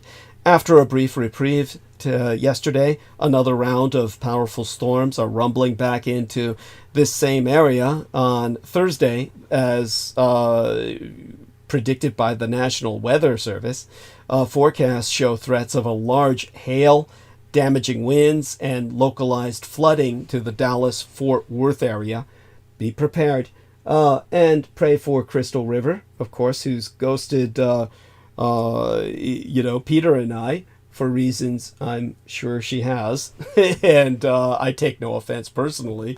And, of course, over the weekend, I want people to understand that I spent Memorial Day enjoying Carnival San Francisco. The Carnival San Francisco Festival and Parade honors the diversity of our state's Latin American and Caribbean heritage. This year's 46th annual festival filled the streets and at 10 days reveled in the sunshine. For the Grand Parade I took the Blood Boys to witness on Sunday, this year's theme, honoring indigenous roots, is something organizers said has always been a part of our Carnival culture. Now, this year's Grand Marshal of the parade, Dr. Rigoberta Menchú, highlighted the importance of indigenous culture and activism. Dr. Menchú, the 1992 Nobel Peace Prize laureate, is a Maya Quiché woman from Guatemala, as well as a human rights activist, writer, and political figure. Her 1983 book, titled I, Rigoberta Menchú, detailed the hardship and injustice of her early life, as well as the murder of her family by the military. The executive director of Carnival San Francisco, Rodrigo Durán, calls her a global icon and a personal hero. In a statement, Durán said, "We are grateful to have her as our Grand Marshal. Her tireless commitment to social justice, her unwavering resilience, and her dedication to empowering and uplifting women and indigenous communities serve as a beacon of inspiration." Now, this year, Carnival's king and queen were Yeson Jimenez and Mónica Mendoza. Jimenez, a Colombian dancer, has been dancing with Mi Tierra Colombiana and the San Jose City College Dance Department. Mendoza is champion of the Marinera Norteña, the national dance of Peru. This year's parade featured almost 70 contingents of dancers, musicians, schools, and floats. The over 3,000 artists represented cultural heritages from Mexico, Brazil, Puerto Rico, Peru, Cuba, Guatemala, and more. So now we're diving deep back into our major cross-cultural discussion with some relevant broken news. In a first, Louisiana has passed a bill classifying abortion medications as controlled substances, simultaneous to release of a new study examining homelessness among older Californians that concludes ever more older Californians are falling into homelessness. The same sourced new study examines why. On Tuesday of Yester Septimania, last week, Louisiana lawmakers approved a bill that would add 12 medications commonly used to induce an abortion to the state's list of controlled dangerous substances, making possession of the drugs without a valid prescription a crime punishable by fines, jail time, or both. If you've been following the news in recent decades, it's no surprise that the Golden State is the United States capital for homelessness. And among the Californians experiencing homelessness, the group rising the fastest by proportion is my age group of older adults, defined as anyone 50 years or half 100 years of age and older. A major study on homelessness in California, released yesteryear by UC San Francisco's BHHI, the Benioff Homelessness and Housing Initiative, includes 12 notable findings. 48% of all unhoused single adults in my state are 50 or older, and 41% of unhoused older adults became homeless for the first time after the age of 50. So I'm in a very vulnerable population bracket.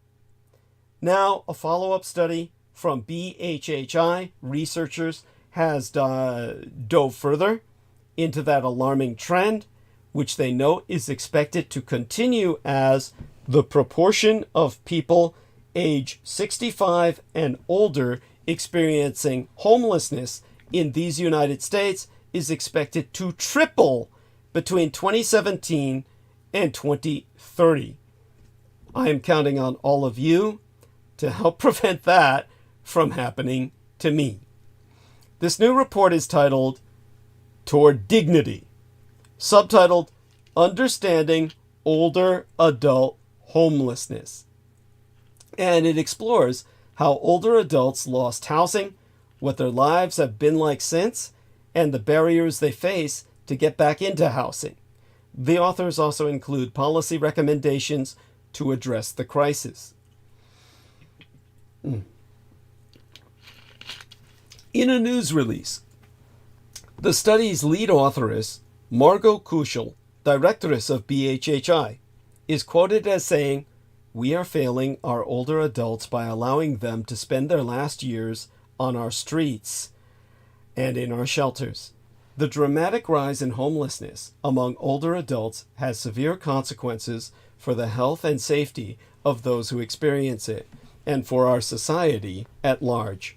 Now is the time for investments in real solutions to prevent and end homelessness among this vulnerable population." The study builds off what BHHI called the largest representative study of homelessness in decades, which traced the causes and consequences of homelessness in the state and challenged myths about unhoused people. Researchers surveyed nearly 3,200 people experiencing homelessness across 8 California counties in state and conducted in-depth interviews with 365 of those participants. One common misconception you might have heard is that unhoused people are moving to California in droves. Well, according to this study, 91% of older homeless adults in state lost their last stable housing in California, and more than 75% were last housed in the same county where they were currently experiencing homelessness. More than 2/3 of those surveyed reported experiencing physical violence, and 19% reported experiencing sexual violence, many before the age of 18. Qualifying that many of those struggles existed before those individuals lost housing, the authors wrote, "People who experience homelessness have higher rates of mental health conditions and substance use than the general population. Older homeless adults' lives have been marked by deep poverty and trauma. More than 80% of unhoused older adults said they experienced at least one significant mental health symptom at some point in their lifetime. The most common symptoms were related to anxiety and depression." Researchers included a quote from one unhoused 57-year-old woman who shared, and here I read her quote, "I felt like walking in front of the train every day for the last 3 years since I lost my house. It's the first time I've ever contemplated suicide ever in my life. I'm always upbeat and I'm such a positive person until I got out here. Everything is so hard, just my age and just physically. I hurt all the time and I'm in pain and everything is just a struggle, just to do laundry, just to, food. The younger crowd seems to do better, but I'm older and it's hard. It's just so hard." Now here's a few more key findings from the report.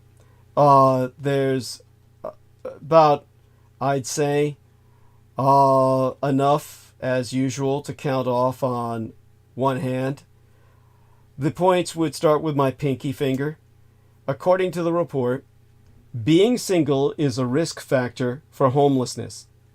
Of the adults surveyed, 52% were single and never married. 17% reported being married or partnered. More than a quarter were divorced or separated, and 4% were widowed.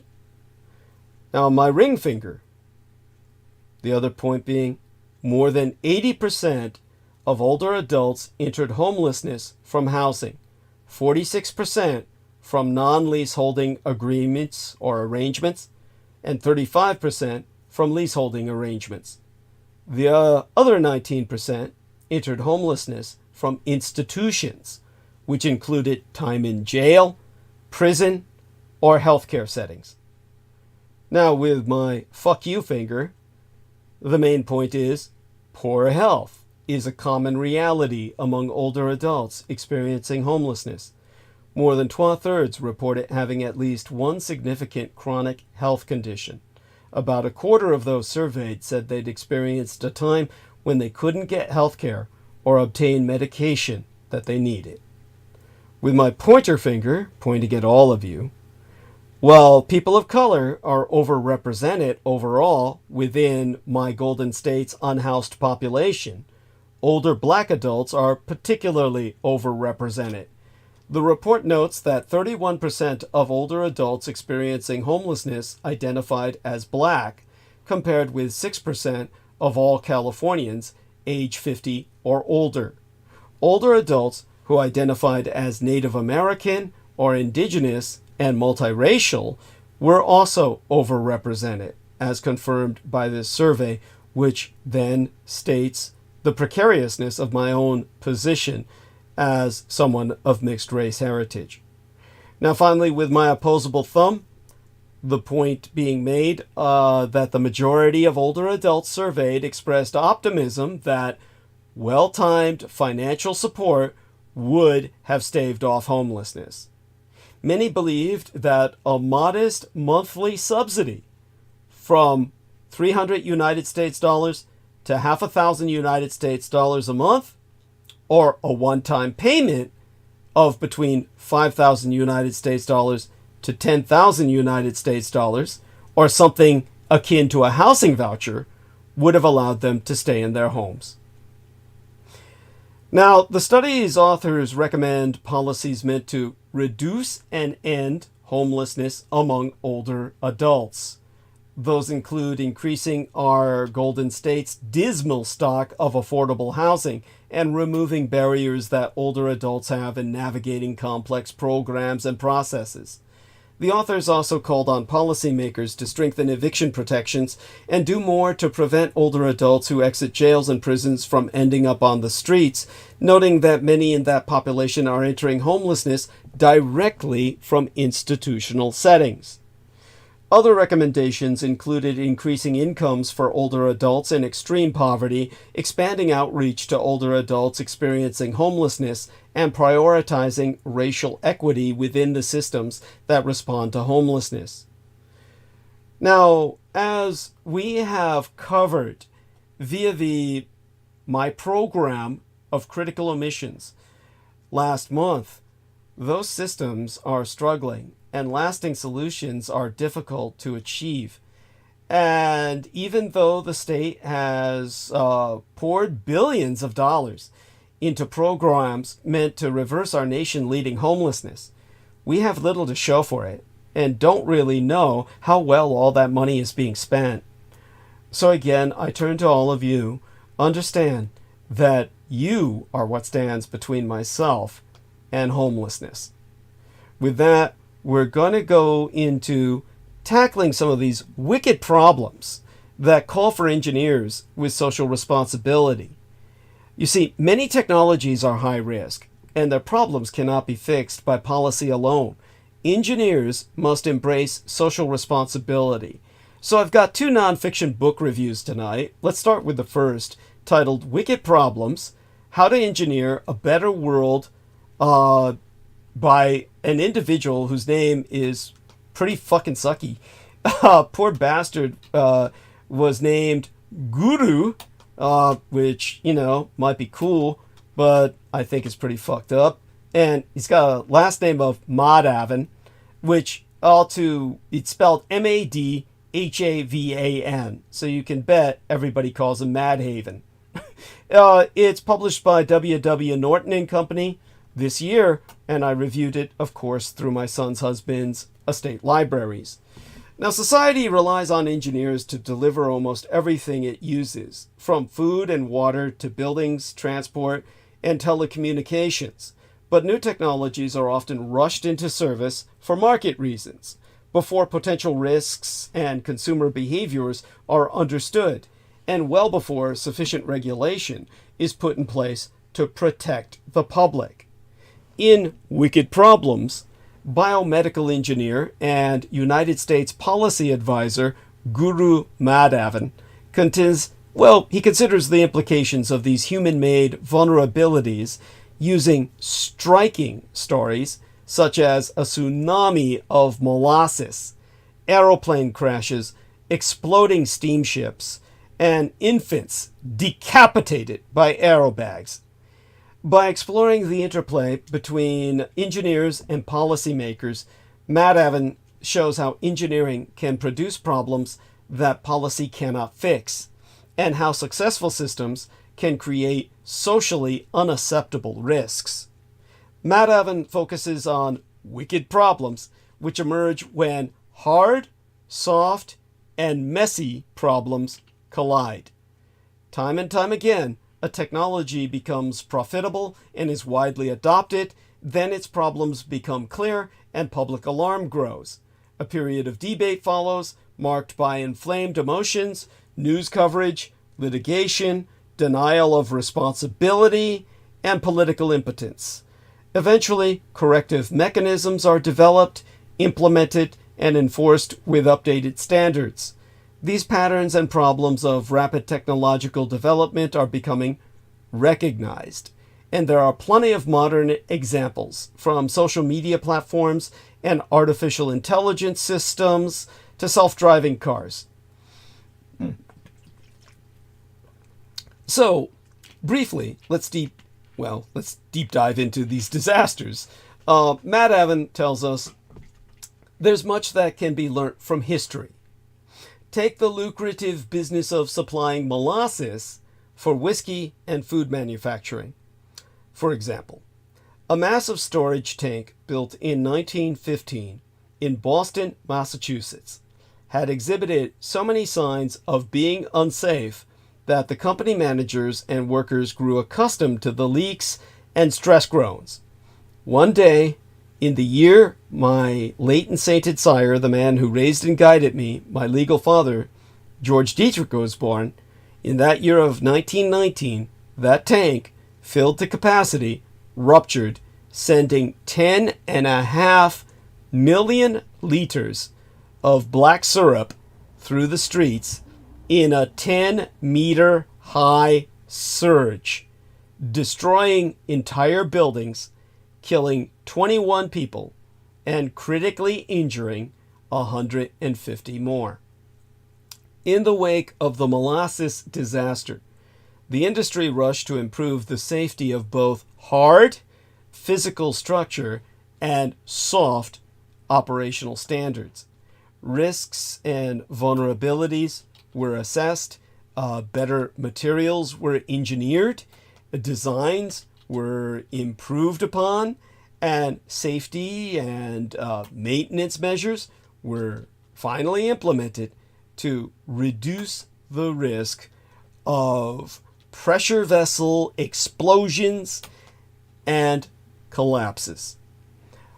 But why was it even normal to accept vulnerability in the first? Why did workers and managers ignore all the warning signs? A social responsibility code was needed to tackle the soft problems of human error and risk normalization, as well as the vague problems of greed, mismanagement, and hubris. Had such a code existed, it would also have spracketh to the messy problem of colonial exploitation in sugarcane exporting countries. Madhavan brings attention to the need for engineers to take on social responsibility. Madhavan explores 6 facets of these wicked problems: efficiency, vagueness, vagaries about the nature of the problem, vulnerability, safety, maintenance, and resilience. Risks are impossible to eliminate, but they can be diminished through mindful processes in which workers have time to run through checklists and identify hazards, workplace cultures of humility and continuous learning, and robust responsive work structures, such as whiteboards on which issues can be recorded, with processes to stop work to check and report errors. System safety engineeress Nancy Leveson of the Massachusetts Institute of Technology. She's at MIT in Cambridge, for example. She strives to account for social and cultural behaviors in her work. She has studied steam boiler explosions, which are rare today, but were commonplace a century ago. Of course, high-pressure steam science and pressure vessels engineering have improved since then, but Leveson points out that the real transition has been in culture. These explosions went from being a tragedy to being unacceptable. Now, this brings us to the right stuff, as in the Wright brothers. Aviation provides a fertile ground for the study of such disasters, and Matt Avon makes ample use of examples from this sector. In 1903, aeroplane inventor Orville Wright took on the risks of flying alone. Within a decade, he was flying with paying customers. The book goes deep into the 121-year history of aerocraft, flight simulators, airmail, navigation technologies, air traffic management, and government interventions.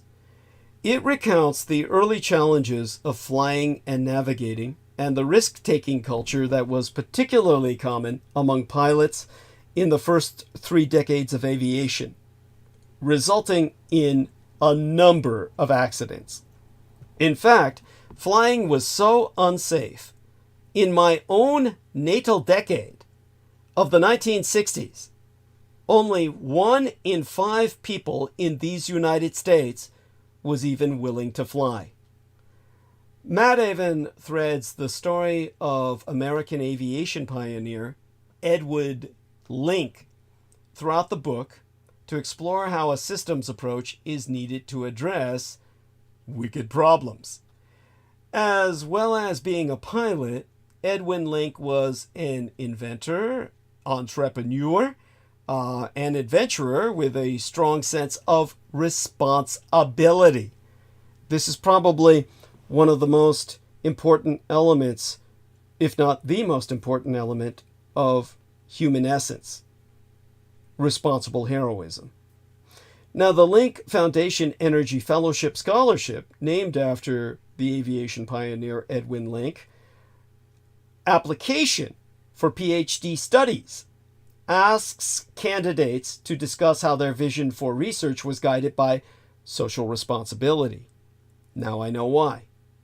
Link devised a flight simulator known as the Blue Box, in which trainees gain experience with the flight deck and the controls and get a feel for different maneuvers. Importantly, beyond technical skills, he organized the training experience around the mental discipline of the pilot. He understood that blind flight, when pilots lose visibility of the horizon and landmarks, often led to a catastrophic loss of control because pilots relied too much on their senses instead of on the plane's instruments. So confining pilots in the blue box without visual cues taught them how to trust the altitude, heading, and horizontal situation indicators. Similarly, Matt Avon champions the importance of looking at seemingly technical problems through a wider lens, such as the business, policy, and social aspects. He makes the case for investing in engineering research programs to develop the holistic approaches and methods needed to address wicked problems. He also calls for the field of engineering to expand beyond its typical role of fostering economic growth through technical innovation and take on the political and social aspects of industrial development. Examples include the Endicott Johnson Shoes Company, then based in Binghamton, New York, which in the 1910s started building affordable houses for its workers and reduced their workday from 10 hours a day to 8 hours. So Wicked Problems is a wake-up call for all engineers to expand their mindset. Although I wish that Matt Avon's book had gone a step further to lay out how engineers could do that, it does provide a background and argument to pivot our current risky, if successful, endeavors toward safer systems. It is in just such context that Israel's anti-Semitic genocide against the true Semitic peoples, the Arabs, is a reminder that toxic masculinity cannot keep us safe. Sustaining peace in a region like the Middle East demands leadership driven by responsibility, empathy, and wisdom. But first, here's my take on what was yesterday's top story, still today's in many ways, the Gaza Holocaust. Gaza's health ministry has confirmed that a Sunday night Israeli aerostrike caused a fire in a crowded tent city for displaced Palestinian civilians in Rafah, killing at least 45 people and critically injuring another 249. The strike and deadly fire came just days after the International Court of Justice ordered Israel to halt its offensive on Rafah, the southernmost city in the territory. President Joe Biden is not altering his policy toward Israel following the recent Israeli strike that killed more than 45 people at a displacement camp in Rafah, as confirmed by the White House on the day before yesterday, Tuesday, that Genocide Joe is all in on the anti-Semitic Holocaust committed or perpetrated by the Jews against the true Semites, the Arabs. Now, despite international outrage over this strike, the White House indicated that the attack did not cross any red line that would affect American support. Notably, a CNN analysis has since proven that munitions made in these United States of America were abused in that deadly strike.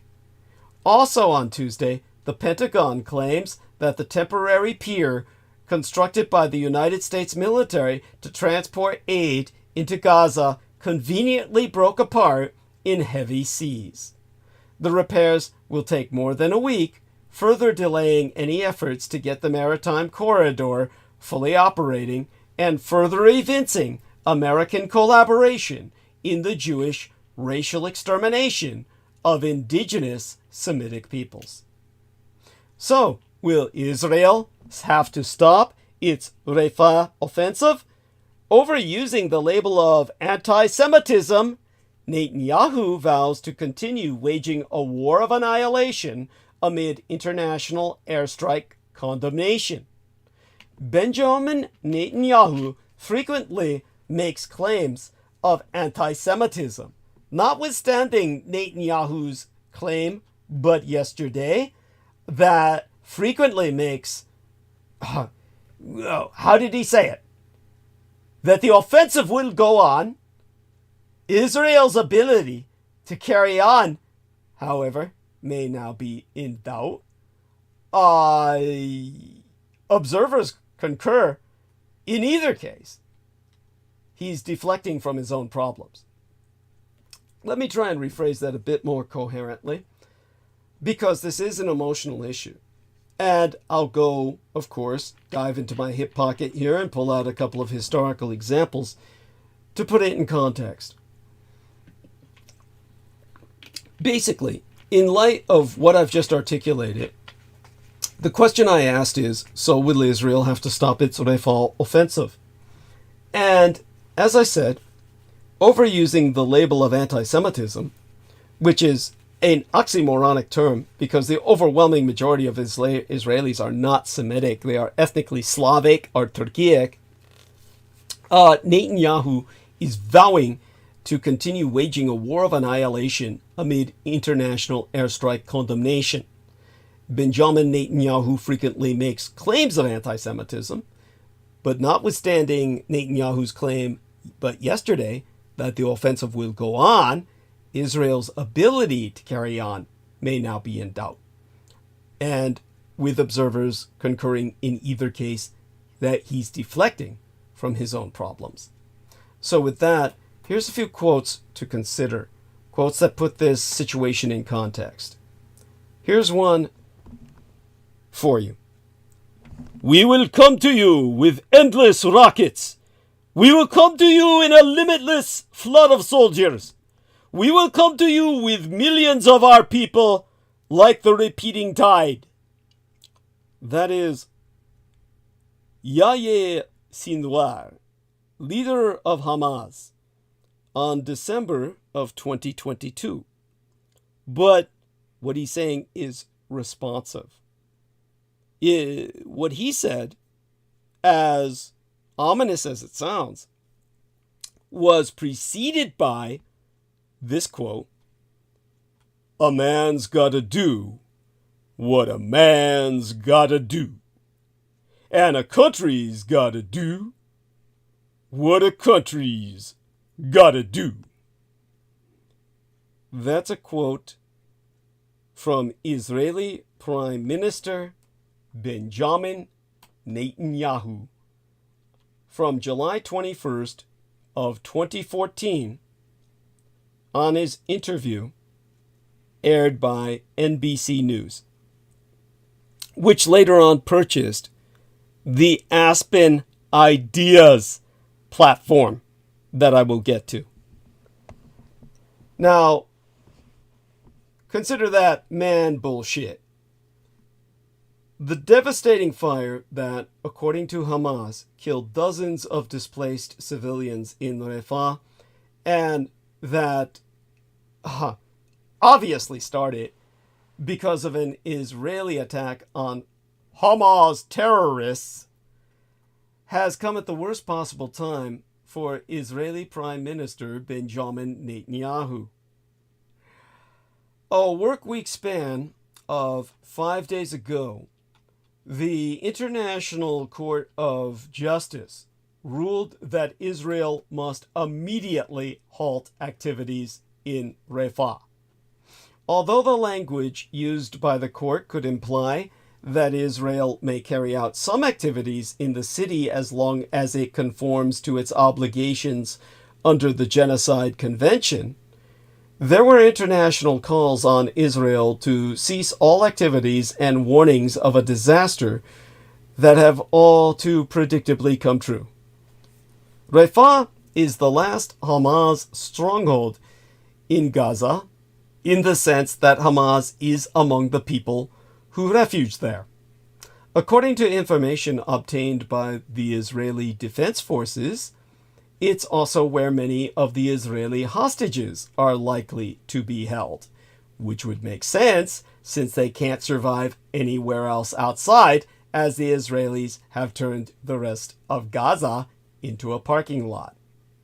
As such, it's an important strategic asset for Israel in its neo-colonial war to exterminate the original inhabitants of occupied Palestine. However, dire humanitarian conditions in Gaza, in large part owing to Hamas having embedded themselves within the civilian population as guerrilla forces must, and with the Jews retaliatorily disrupting delivery of aid, all have made the Rafah offensive highly contentious even before it began. These United States and our other allies have warned Israel against an offensive in the city where over 1 million Palestinians have sought refuge. After much dithering by Netanyahu, Israel pushed ahead. However, considering American threats of withholding weapons shipments, Netanyahu ordered a use of force that's more limited than used in northern Gaza earlier in the war. Following the ICJ's, the International Court of Justice's ruling, Israel quickly withdrew some of its forces from Rafah. This immediately led to a barrage of rockets being launched by Hamas from Rafah into central Israel for the first time in months, demonstrating Hamas's dangerous offensive capabilities in the city. In denying all the facts on the ground following the day before yesterday's fire, the IDF insists that it has used precision weapons to attack a target outside the secure area where civilians were taking shelter. They claim the strike killed 3 senior terrorists who were involved in multiple attacks against Israelis. It would thus seem that the compound used by the terrorists was strategically located in proximity to an area where civilians sheltered in highly flammable tents. The United States received an early indication from Israel the fire may have been caused by a shrapnel or something else from the strike hitting a nearby fuel tank that ignited the fire, which Netanyahu referred to as a tragic mishap. Although many of the details of the day before yesterday's events are still unknown, to myself at least, the international community has already given its verdict. World leaders, including those of Israel's allies, United Germany, France, and Canada, have criticized Israel and called for IDF forces to be withdrawn from Rafah. Some have even called for a ceasefire. Spain's foreign minister, whose government's bold recognition of a Palestinian state came into effect, but yesterday threatened that his country would take steps to enforce the ICJ's ruling. American response was reflexively, more reserved, and called on Israel to take every precaution possible to protect civilians.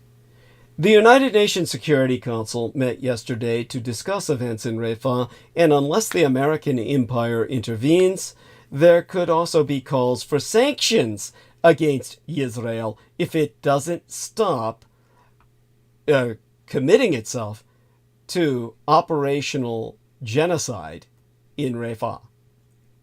So Israeli officials had spent much of Monday scrambling to find out what went wrong in Rafah.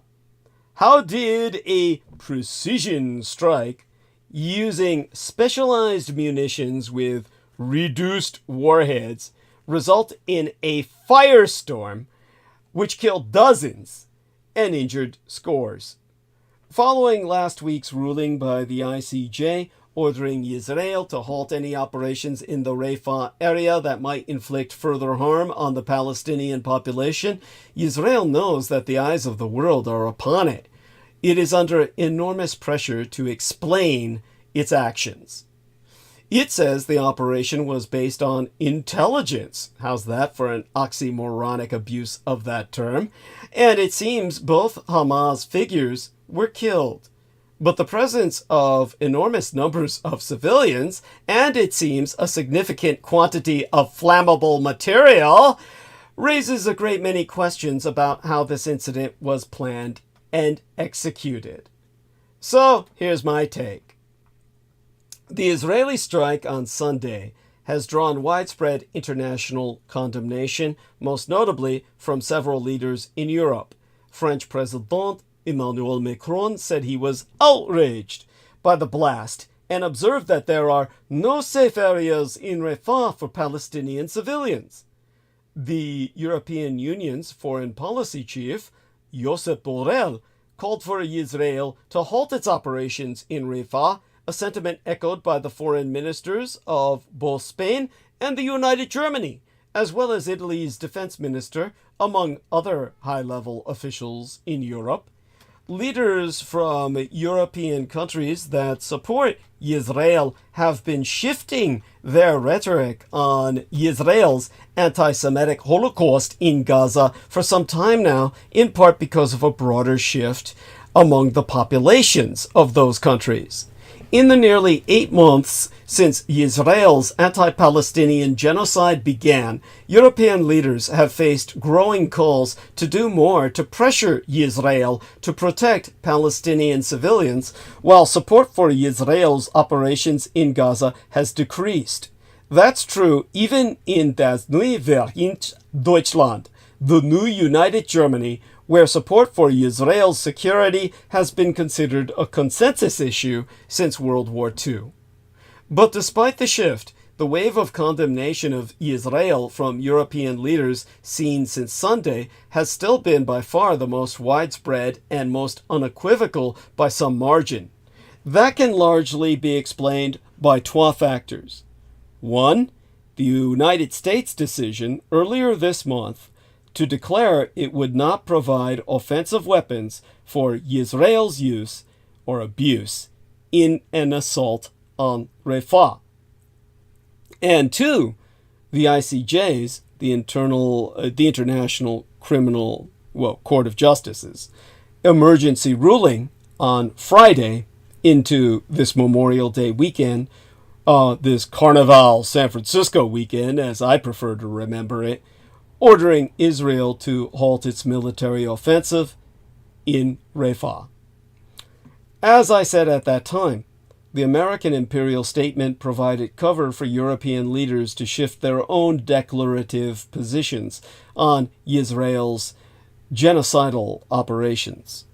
Meanwhile, the ICJ, the International Court of Justice ruling, armed leaders across Europe, many of whom had already expressed opposition to Israel's assault on Rafah, with a way to condemn Israel's assault on Rafah under the auspices of respect for international law, rather than an official shift in position. Indeed, European Union leaders are now using that reasoning as Brussels, erstwhile capital of Europa, reportedly plans to issue an ultimatum to Israel: uphold the ICJ ruling or face consequences that could affect the country's economic relationship with the European Union. Israel's prime minister has long exploited the propagandized travails of the Jewish people to color his political rhetoric.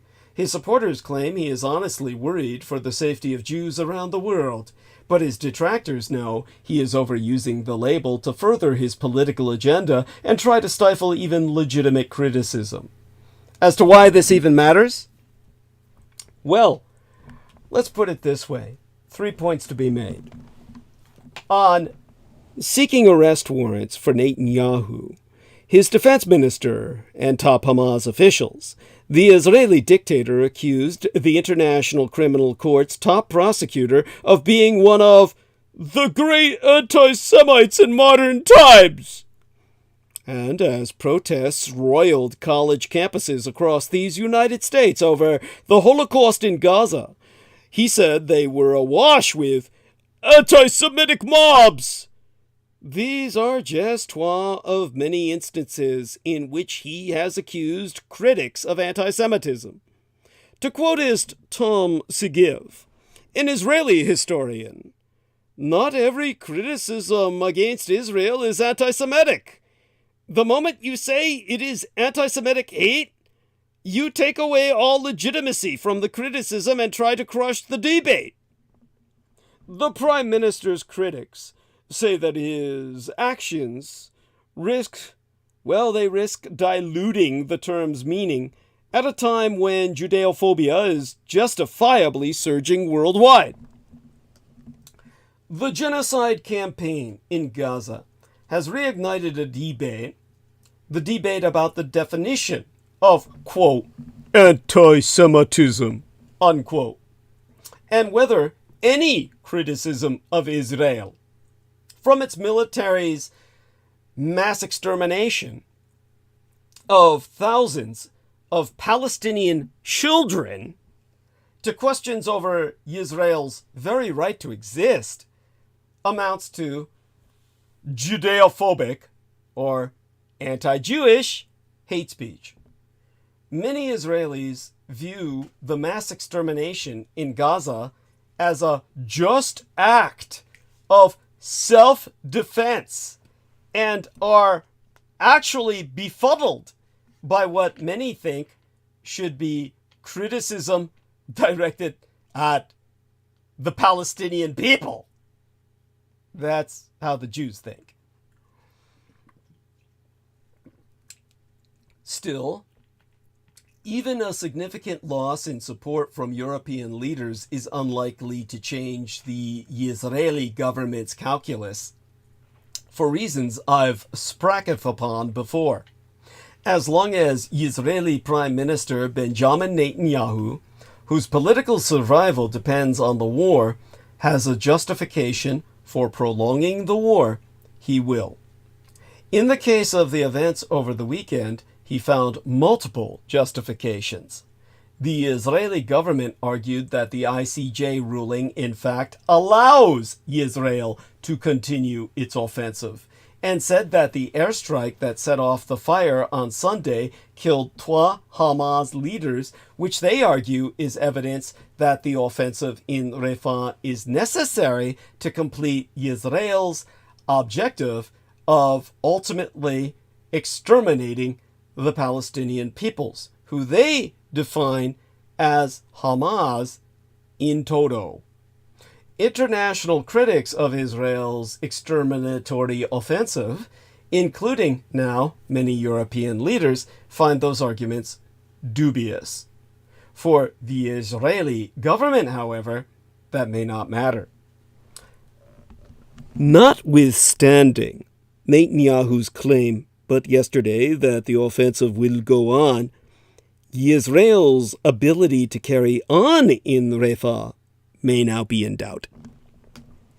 Backlash to the day before yesterday's tragedy is understandably based on emotions rather than on facts, but finally contravenes the one-sided view that has consistently blamed the Palestinian people while forever absolving Israel from all responsibility. Conceivably, imposing a unilateral ceasefire will undermine Israel's anti-Palestinian Holocaust, place Israeli civilians at risk, and empower Hamas, leading to long-term instability and continuity of violence, or continuation of violence. Altogether, progress in a generally positive direction. Still, mistaking toxic masculinity, a man's gotta do what a man's gotta do, for skillful leadership, has led to one disaster after another, from pointless wars to preventable terrorist attacks to the ever-spiraling climate catastrophe crises. Right now, a few gray-haired men are slugging it out in the Middle East with devastating consequences for innocent civilians, overwhelmingly women, children, and infants. The months of horror and unconscionable suffering in Gaza following the horrific Hamas attack on Israeli citizens is a painful testament to the dangers of glorifying and empowering men who hide incompetence with belligerence. Tough-talking displays of toxic masculinity from the 61-year-old Hamas leader Yahya Sinwar to his network of allies led by Iran's 84-year-old Ayatollah Khamenei and Hezbollah's 63-year-old Hassan Nasrallah, to the 74-year-old Israeli Prime Minister Benjamin Netanyahu himself, are influencing thousands of young men on all sides. Meanwhile, a growing chorus around the world is crying out in anguish, "Stop! Now!" trying to drown out the bluster and stop the brawling as Gaza literally burns. In Israel, even before the Hamas assault in October of yesteryear, Netanyahu had become a destructive force, and his return to power, despite standing trial in 3 corruption cases anticipating our own with our president in these United States, has been disastrous. A man prone to grandiloquence and whose vision for Israel has become clouded by self-interest. He joined forces with ultra-nationalists to secure an unprecedented 6th term as prime minister in December of 2022, taking the helm of the most right-wing and religiously reactionary government in the white settler apartheid regime's 75-year history. He then pursued judicial reforms that threatened to undermine democratic values, triggering Israel's worst ever domestic crisis. In the Gaza, Yahya Sinwar's rise within Hamas has relied on cultivating a reputation for ruthlessness and violence. During his time running Hamas's feared internal security apparatus, charged with purging suspected collaborators, he earned the nickname the Butcher of Khan Yunis. In a Financial Times article from November of 2023, an off-the-record source described Sinwar as a sociopath, saying he has an enormous ego and sees himself as if on some sort of mission in this world. A man who would think nothing of sacrificing tens of thousands of lives to achieve his goals. While both Netanyahu and Sinwar's toxic masculinity has pushed their own respective nations to the brink, 'tis the global attitude that justifies war, starvation, and genocide as a tool for retaliation that have led to failure on both sides. Toxic masculinity cannot keep us safe. In recent years, we've seen larger-than-life examples of the win or die ethos in which so-called leaders from Trump to Putin to Brazil's Bolsonaro and Argentina's Javier Milei try to maintain their own status at all costs. This brings us to Milei's folly. Argentina will pay a real price for bad boy diplomacy. Argentina's erratic right-wing presidente, Javier Milei, seems to emulate Trump and Bolsonaro, but he has taken his bad diplomacy to a new level after the week before last's spat with Spain's Socialist Party Prime Minister Pedro Sánchez. Argentine Presidente Javier Milei's visit to Spain last weekend, the third since his election last November, raised questions and eyebrows on both sides of the Atlantic. Nobody was expecting cordiality, as Milei is brazenly right-wing and Spain has a socialist government led by Prime Minister Pedro Sánchez. But to visit a country for an opposition event without meeting anyone from the government is certainly unusual, if not outright inappropriate. Milei was in Madrid to attend a noisy gathering of right-wingers arranged by Spain's far-right party Vox, Latin word for voice. Its leader, Santiago Abascal, one of España's more abrasive politicians, backed Milei as candidate yesteryear, as Spanish socialists backed the Peronist candidate, Sergio Massa. The right-wing jamboree included other questionable guests like France's Marine Le Pen, head of the National Rally Party, Chile's twice presidential candidate José Antonio Cast, and virtual participants like Italy's conservative Prime Minister Giorgia Meloni. A few Argentines living in Madrid also attended, it was timed just ahead of European parliamentary elections, where polls suggest the far right may tally record support.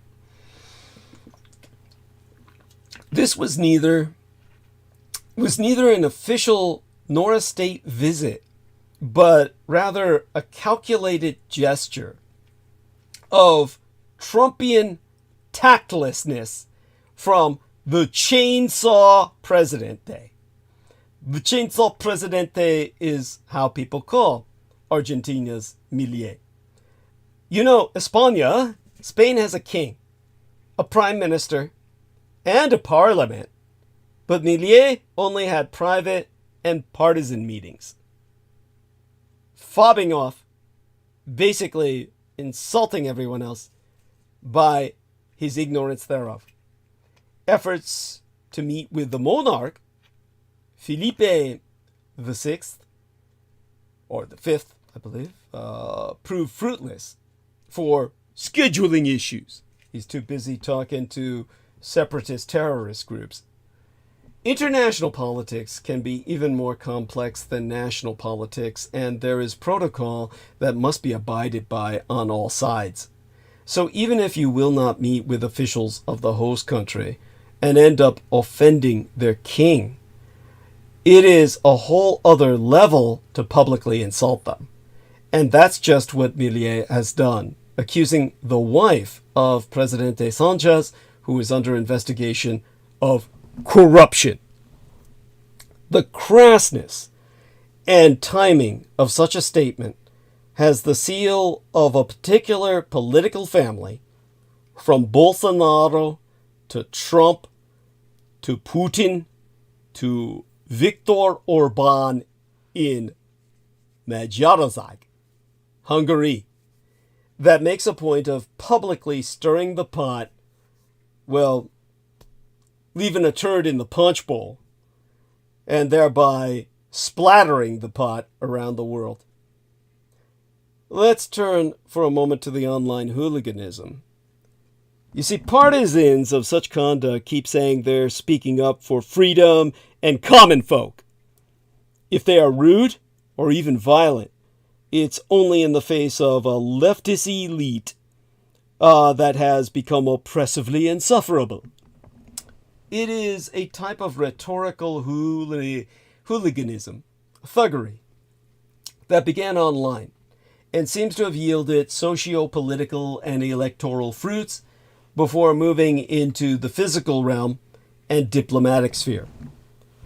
But is it so difficult to understand that once elected in office, you must amend your conduct before the world?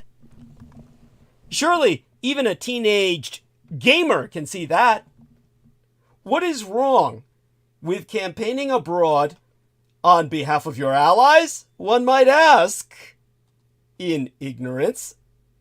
Socialists and communists, like the ones Milei says attend Davos every year, appear to do it, but have they done it while in office? It's part of the evolving spirit of our time, or devolving, the Zeitgeist, the spirit of the times. If this isn't too grand a description of trash talking at the taxpayer's expense, this is where we get all the cold shoulders. Milei's defense of unfettered freedom has costs and consequences, including now a downgrading of diplomatic ties with Spain, which has recalled its ambassador. Both governments want apologies for various comments thrown at each other, including Milei calling Sanchez an incompetent, lying coward.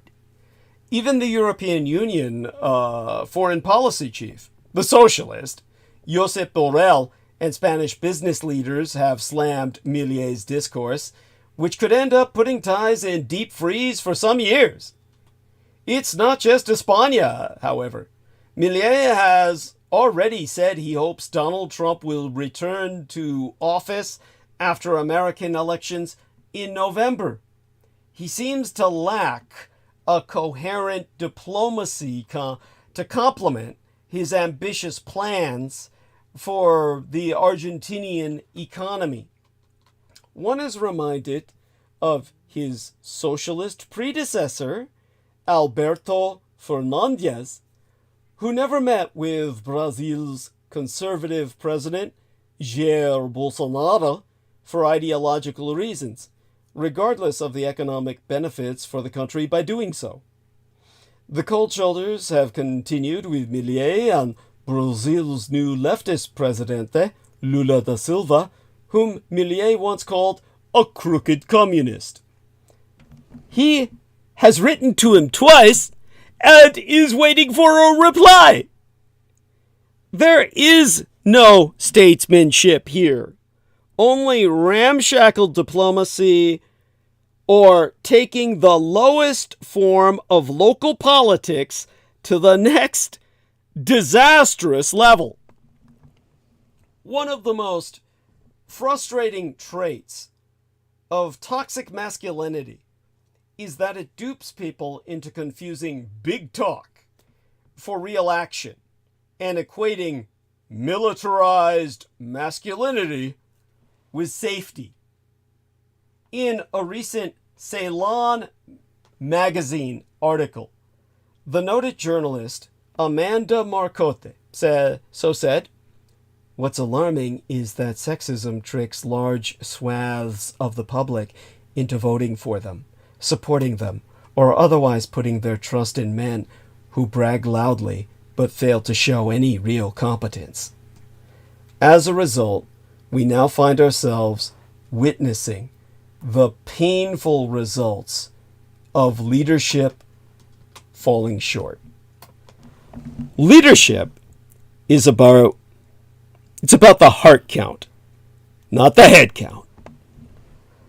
I do not know whether we would have more wars or less wars if we had more female leaders.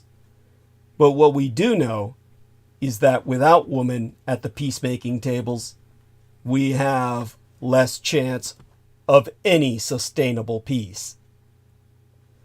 In his remarkable commencement address delivered at the American University in Washington on the 10th day in June of 1963, shortly after my sister was born, President John Fitzgerald Kennedy said that, to quote his T, "Peace is a process, a way of solving problems. Peace is a constructive arrangement, well, really a constructive engagement with the other side. It's diplomacy at its finest. And frankly, Netanyahu and Sinwar are not the leaders we need to lead the region to peace." Peace leadership is a tapestry woven with threads of responsibility, empathy, wisdom, and a vision of hope. It's not just about holding positions of authority.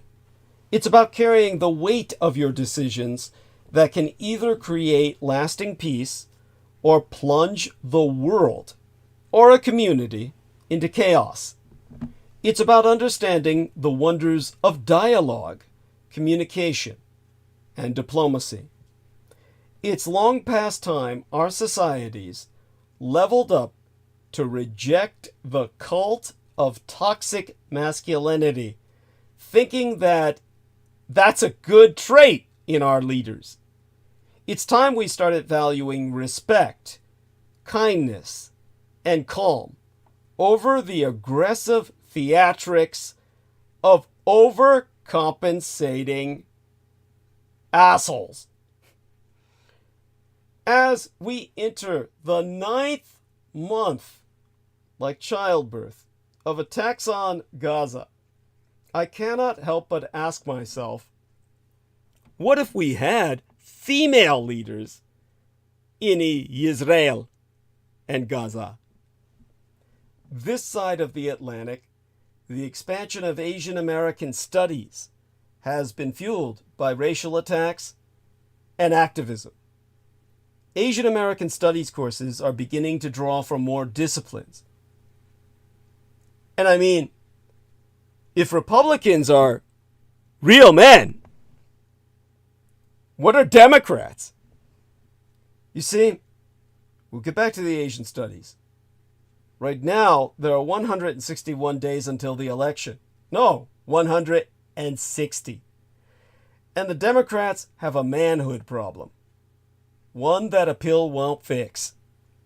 Before we pop into that, allow me to explain why a president's definition of masculinity matters. It's not just about the men they are appealing to. It's about women and 2S LGBTQIA plus people who are impacted by that definition.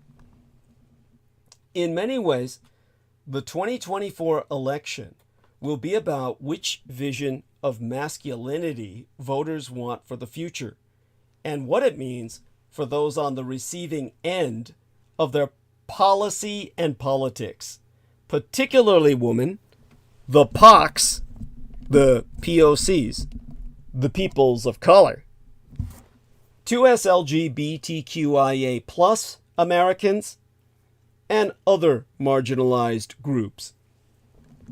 With trois old white men again on the ballot this fall with divergent views on the direction of the empire, the one we elect will impact all of our lives and will do much to define our democracy. And there is one place where it is undeniable the Republican Party has already won. That's defining what it means to be an American man. Theirs is a dark vision of white patriarchy helmed by forever Trumpers. As is all too clearly evident, the Democrats don't offer any clear or compelling alternative vision. The self-avowed Democrat Francis Ford Coppola's megalopolis being exemplary thereof. You see, in the film Megalopolis, women occupy a grim place.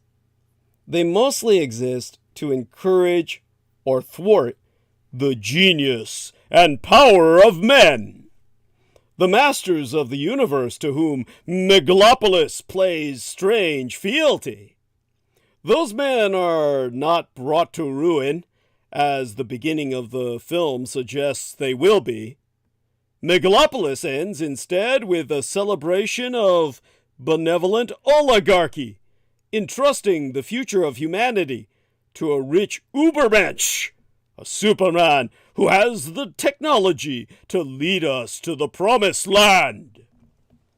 The mayor's daughter, Julia, played by Nathalie Emmanuel, is a colored, woman-shaped void meant only to gaze up in wonder at the main character, Catalina's brilliance, so that we in the audience might too.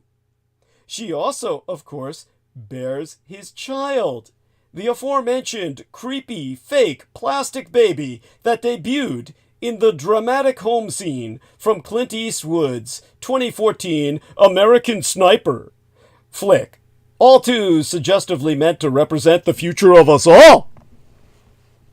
Perhaps Coppola has spent entirely too much time in the deep red northern reaches of mine own California. That being said, Megalopolis is too confused a film to make a truly odious or dangerous point, though the ending of the Vesta plotline is somewhat alarming. Where virgins found out to be not such, and society consequently collapses. Like, what the fuck? What really tanks the movie, however, is its datedness. The inescapable feeling that this was all dusted off after 40 years and given very few updates.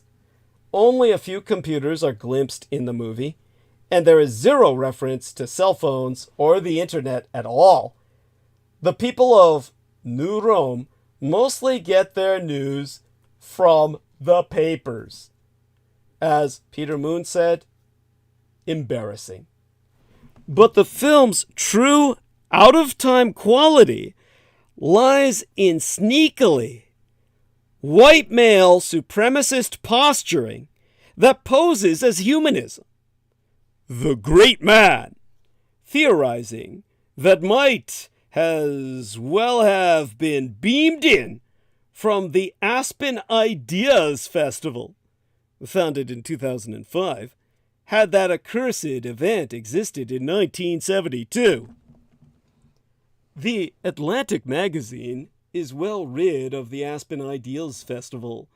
The world doesn't need more ideas, just better ones. In October of 2021, the Atlantic magazine learned how France felt when the United States of America and the United Kingdom of Great Britain muscled it aside to build nuclear submarines for the Commonwealth of Australia.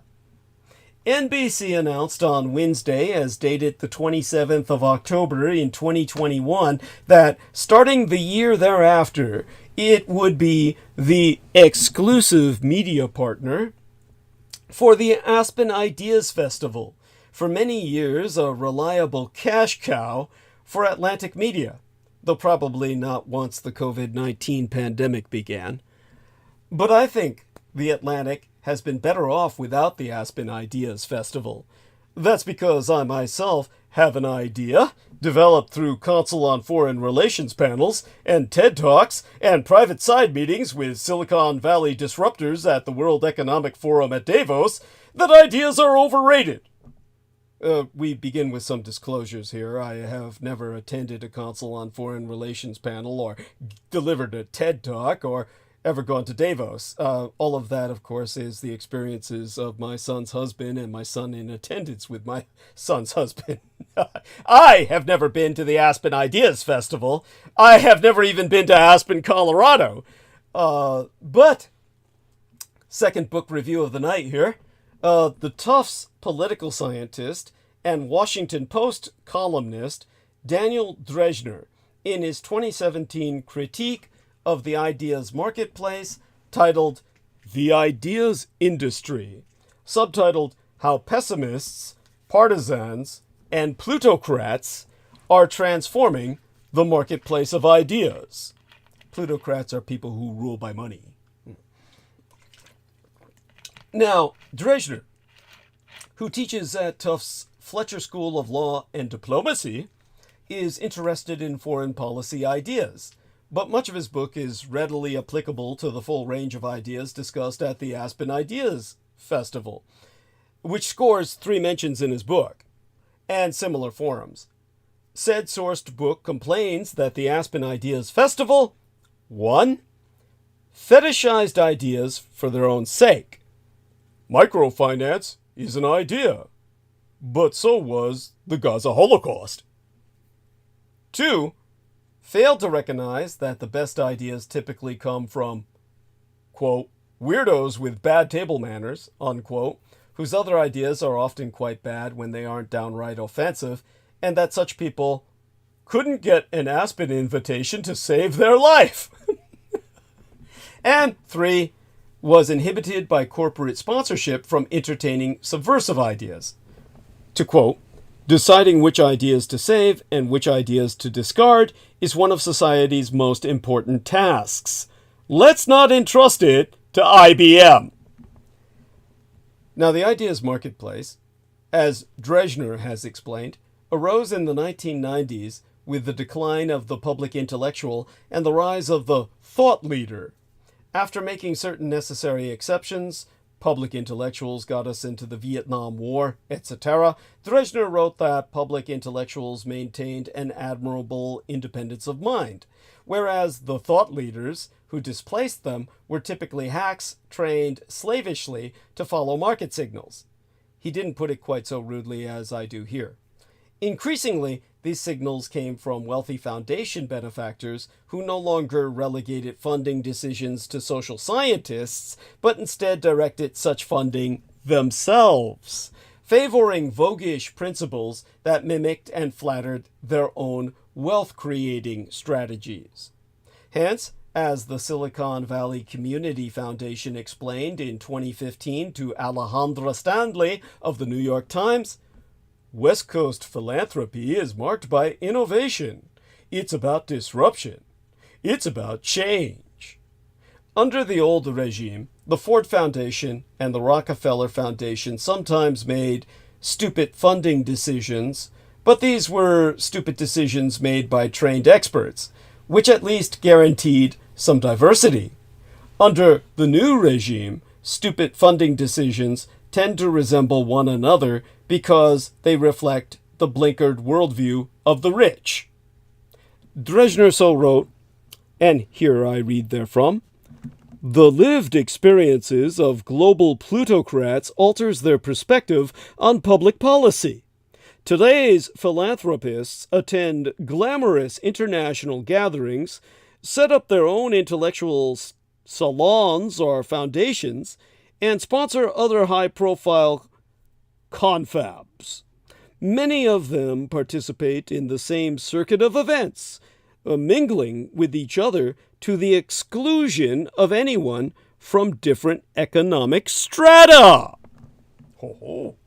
Dresner didn't have any brilliant ideas about how to fix this, and frankly, neither do I. The Aspen Ideas Festival's migration from The Atlantic to NBC, who was interviewing Netanyahu later, reduced its cachet, which benefited society but also expanded its reach, which has since brought greater harm. Atlantic Media, however, became a better institution by reducing its dependence on these blatherthons.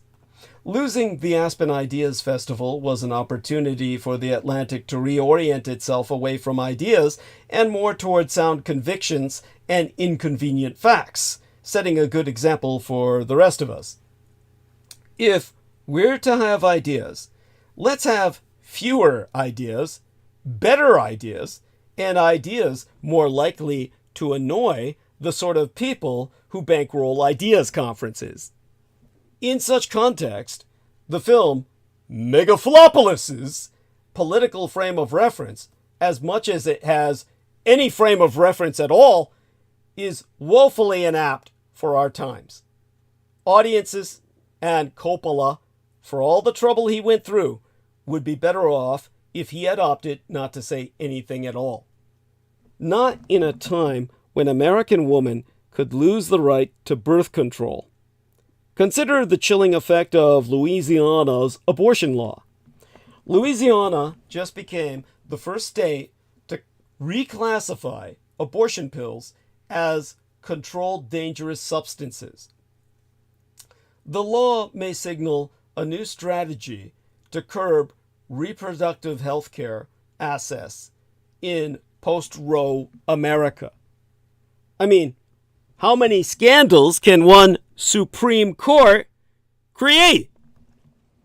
Public opinion of our Supreme Court has plunged to a historic low. Every single conservative justice has been embroiled in a financial scandal over the last 4 years. And Samuel Alito and Clarence Thomas have flouted their conflicts of interest, from receiving undisclosed gifts from Republican billionaires to seemingly embracing Trump's lies about the 2020 election. Now, the court is poised to rule on critical cases regarding presidential immunity and abortion rights, and some justices are refusing to recuse themselves from cases where they have clear conflicts of interest. Know that the current Supreme Court is one of the gravest dangers facing American democracy today. And all eyes are on Louisiana. Late last week, the governor of Louisiana signed into law a bill that marks a first in the battle over reproductive rights in America. The state will categorize mifepristone, and misoprostol, medication commonly used in abortions, as controlled dangerous substances. Possessing the drugs without a valid prescription will be a criminal offense that could carry up to 10 years in prison. Abortion pills in Louisiana are now in the same category as drugs such as opioids and Xanax, medicines that are thought to be at risk of abuse, even though the medical community and the FDA itself, the Federal Drug Administration, widely consider mifepristone and misoprostol to be safe. The original version of the bill, introduced by Republican State Senator Thomas Presley in March, focused on criminalizing coerced abortion. Presley had said that he was moved to act when his sister discovered in 2022 that her then-husband had mixed misoprostol in her drinks without her knowledge. After that version of the bill had passed unanimously in the state Senate, Presley proposed a controversial amendment that would reclassify abortion pills as controlled substances, saying in an interview with KSLA News that he wanted to make sure they're not put in the hands of bad actors and criminals. The amended version of the bill received pushback, but ultimately passed. In Louisiana, where abortions have been banned in most cases since 2022, the use of mifepristone and misoprostol to induce abortions is already highly restricted. So the new legislation will largely disrupt other medical treatments. Mifepristone and misoprostol have routine medical uses, such as inducing childbirth, stopping postpartum hemorrhages, and treating miscarriages. Under the new law, doctors must have specific license to prescribe the drugs, and the pills would need to be stored in special facilities that rural clinics may find difficult to access. Experts predict that confusion about the law and fear of prosecution will have a chilling effect on patients and healthcare providers. Medical professionals have raised alarms, with more than 200 doctors in state reportedly signing a letter warning that Louisiana's legislation would cause confusion and present barriers to effective care. Noting that the new restrictions may drive healthcare providers to leave Louisiana, a state that already has bleak maternal health care outcomes, and that this law could set a precedent for activist groups that may try to make medications such as contraceptives and mental health treatments illegal for ideological reasons, Melissa Goodman, the Executrix Directress of UCLA Law's Center on Reproductive Health, Law, and Policy, has gone on record to say, and here I quote as she, as a fellow Californian, "Health professionals who need to prescribe the medication for any reason, even the many uses of the drug that are not termination of pregnancy, will now have to jump through many hurdles. Delays are likely." Mifepristone and misoprostol have become a flashpoint in the fight over abortion access. Yesteryear, there were more than 640,000 medication abortions in these United States, more than 60% of abortions in the formal healthcare system. That's according to the Guttmacher Institute that I'm sourcing. That was up from 53% in 2020 before the fall of Roe versus Wade. But these drugs have faced legal challenges across the country. Texas effectively banned mifepristone in 2023 when a judge suspended FDA approval of the drug, though an appeals court ruled to preserve access again soon after. 29 states have either outlawed abortion or have restrictions on abortion medication, according to the Guttmacher Institute. And Arizona bans the mailing of abortion pills. Currently, the Supreme Court is considering a case that would make mifepristone much harder to access, though the justices signaled in March that they would not limit access to the drug. Some of them voiced concerns about the implications of enacting nationwide restrictions or reversing the FDA's judgments. Louisiana may prove to be a bellwether, inspiring other states to further restrict access to mifepristone and misoprostol. Noting that the consequences for general health care may make the law unappealing for other states to adopt, Greer Donnelly, a law professoress at the University of Pittsburgh who has written for the Atlantic magazine that I've mentioned earlier, has since explained that because physicians haven't been prescribing the pills for abortions in Louisiana, the law will, in her words, likely have minuscule impacts on abortion and more significant impacts on miscarriage and obstetric care. She also noted that the legislation won't affect people who currently receive abortion pills in the mail from organizations operating legally under SHIELD laws, and that pregnant patients who obtain the drugs for their own use won't be penalized. Still, the legislation is a striking example of the lengths lawmakers may go in their attempt to curb the use of abortion pills across the country. If you're a man and you think abortion rights don't impact you, you're wrong. Men have a lot to lose when Roe versus Wade is overturned.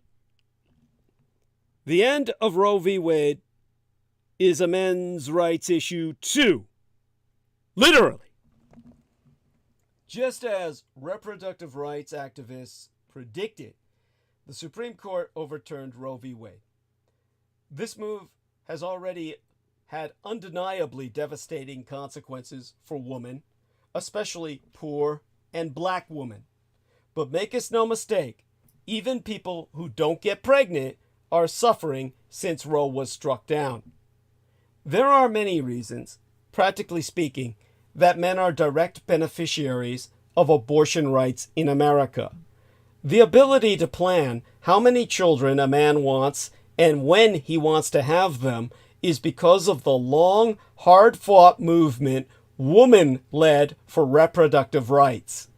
The right to contraception was won on the basis of the right to privacy in Griswold versus Connecticut, a Supreme Court case that has been severely weakened as the 5 conservative justices struck down Roe.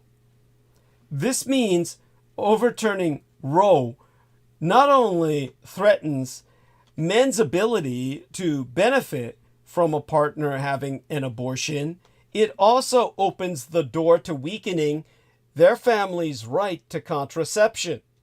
Since many men seem to enjoy having sex with women, I would assume most men do not want to live in a world where they cannot access birth control. Most often, the decision to have an abortion is a financial one. In fact, the most common reason women give for getting an abortion is that they cannot afford to raise a child. Almost half of the abortions that happen across the country happen to women who are living below the poverty line. Given that almost all of those women were impregnated by a man who is legally liable to provide financial support regardless of relationship status, overturning Roe has invariably made those men more financially insecure as well. Roe provided a number of spillover social benefits, including lowering child poverty, instances of child neglect and abuse, and reliance on public assistance. After abortion was legalized federally via Roe, the high school graduation rate and college attendance rose significantly for black women, helping them to become full and active members of society. A study published in the Journal of Adolescent Health found that boys who can avoid becoming teenage fathers have a greater chance of going to college if abortion is an option for them and their partner. There is a direct correlation between the level of gender equality in a country and the stability of that country. Female empowerment is linked to peace, and the violation of women's human rights is intimately connected to conflict. Countries where violence against women is tolerated, such as, say, forcing a woman to give birth against her will, see higher levels of political instability, and military force is more likely to be used. If you listen to the mainstream public discourse about abortion, it's hard to believe men have anything to lose. In spite of the numerous ways men have suffered in our post-Roe America, Republicans don't seem very worried about the fact that the loss of federal protection of abortion rights is deeply unpopular in this country, even among many in their own base. Instead, it seems that the Law and Order Party is comfortable enough with bills that could force survivors of incest and rape to carry a resulting pregnancy to term. When Republican Representative Matt Gaetz said the quiet part out loud, blaming women who are over-educated and unmarried, he eliminated any outstanding questions about the real intention of these laws that limit abortion rights. Still, many Republicans continue to deny that this barbaric maneuver they've been plotting and strategizing for decades has anything to do with a woman's right to choose. If it was about babies as Republicans claim, they would be fighting for more child benefits, not less. If it was about saving lives, they would be supporting universal health care, not trying to get rid of it. And they would never back a policy that would lead to a 21% increase in maternal mortality. This isn't just about women's reproductive freedom. It's not even just about men's. What's at stake is much greater, and the failure to act has implications that are much more sinister. To quote the masculinity expert and scholar Jackson Katz at length and verbatim, "This is a time of reckoning for men. Men should care about this issue if they care about preserving and defending democracy. Right-wing movements in this country and around the world understand perfectly well that feminism is one of the greatest threats to oligarchy and autocracy. They know that rolling back women's reproductive freedom is a key way to block women's struggle for gender equality. And without gender equality, there is no real democracy. If men truly believe in women's fundamental right to control their own bodies and reproductive lives, not to mention their own sexuality, they need to start taking more risks." And if men want any tips about where to fucking start, they can look to the women who have been fighting for their freedom all along. When the United States Supreme Court issued its 1965 ruling in Griswold versus Connecticut, the year before I myself was born, and legalized the use of contraception by married women, the public response was muted. There is little evidence of any uproar on the pages of major newspapers or magazines. Even bringing the case was a challenge for reproductive rights activists who had tried and failed twice before to challenge Connecticut's anti-obscenity law, which, fun fact, was introduced by P.T. Barnum in 1879 and less fun, but still factual, banned any drug, medicinal article, or instrument for the purpose of preventing conception. That's because he wanted a lot of freak-deformed babies to perform in his circus, people, and didn't want people to sonogram them and abort them because that would prevent them from becoming circus employees for him to exploit. More bearded ladies. More finned mer-people and shit. By the decade during which I myself was delivered into this world, amid the 1960s, laws criminalizing contraception often went unenforced, which posed a problem for activists looking to challenge them. Without contraception-seeking patients who had actually been arrested, the Supreme Court so said, there was no one with the standing to sue. It wasn't until Estelle Griswold, then the executrix directress of the Planned Parenthood League of Connecticut, and Dr. C. Lee Buxton, opened a birth control clinic in well-advertised violation of Connecticut law that there was a contraception rights case to take to the court. In Griswold, the court held that a constitutional right to sexual privacy protected the rights of married couples to use contraception. That right was used again to extend contraception rights to unmarried women, and then to enshrine a national right to abortion. Later, it was a key argument in cases striking down bans on same-sex intercourse and same-sex marriage. In 2022, the Supreme Court gutted it. In their Dobbs versus Jackson Women's Health ruling, which overturned Roe v. Wade, the court's Trump-installed majority called into question the very existence of a constitutional right to privacy. Instead, Justice Samuel Alito wrote in the majority opinion the court would consider only rights explicitly outlined in the Constitution and deeply rooted in the nation's history and tradition. Abortion, the court determined, did not fit the bill, despite the fact that American women have been terminating pregnancies since our nation's founding, and that the all-male framers penned the Constitution in an era in which women did not have the right to participate in the American democratic processes at all, but when, notably, early abortion was generally not criminalized. Because who the fuck could afford to bring a baby into a world where you can't even plant enough seed to harvest a crop to feed your fucking selves?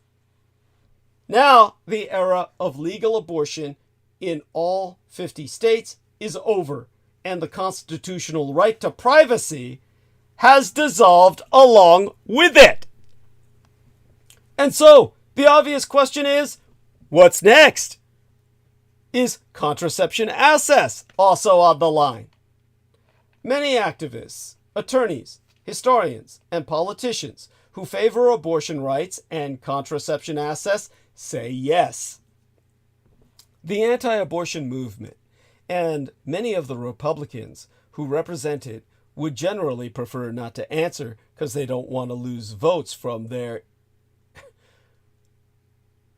retarded base, to put it bluntly. More casual observers sometimes make an argument, now darkly familiar, to the abortion rights activists who heard a similar claim pre-Dobbs. Feminists are being birth control chicken littles. No one is coming for your contraception. You know, try telling that to the lunatics on the radical right, and they'll say, when someone says no one's coming for your guns, oh, they're lying. Take this with a grain of salt that they take about their guns. Even those who warn about impending attacks on contraception access generally agree that the Supreme Court is highly unlikely, at least in the immediate future, to overturn Griswold. Particularly given the post-Dobbs backlash, the political will just isn't there. 9 in 10 American women have used contraception, nearly all of them, to prevent pregnancy. And yet we shouldn't be lured into any false sense of comfort. At a time when abortion bans are already removing women's control of their lives and very bodies, the slow creep towards contraception restriction demands our attention now. Because, as those same advocates know, Roe was not toppled in a day. In 2020, conservative Christian Texas father Alexander Deanda filed a lawsuit over what he himself admitted was a non-issue.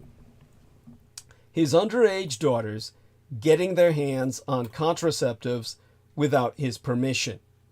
His daughters had not, he conceded, actually tried to go on birth control. But under the federally funded Title X family planning program, young women are legally allowed to obtain it without parental consent.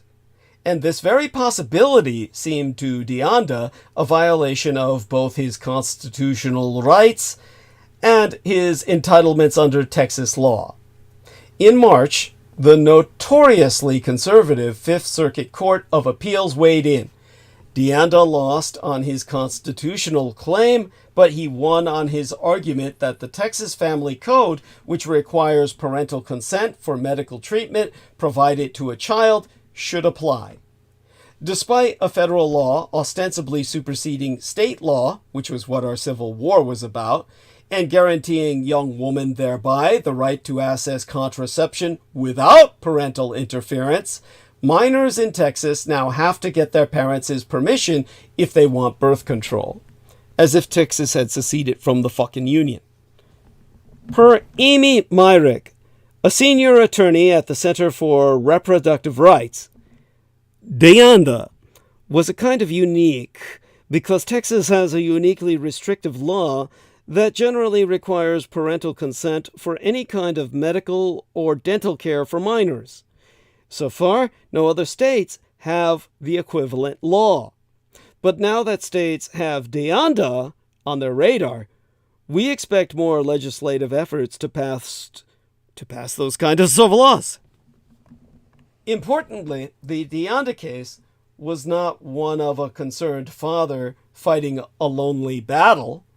Deanda was represented by Jonathan Mitchell, an anti-abortion attorney who devised the Texas 6-week abortion ban that allowed anyone in the country to collect a reward for ratting out anyone who aids or abets someone in obtaining an abortion, and who also recently represented former President Trump at the Supreme Court.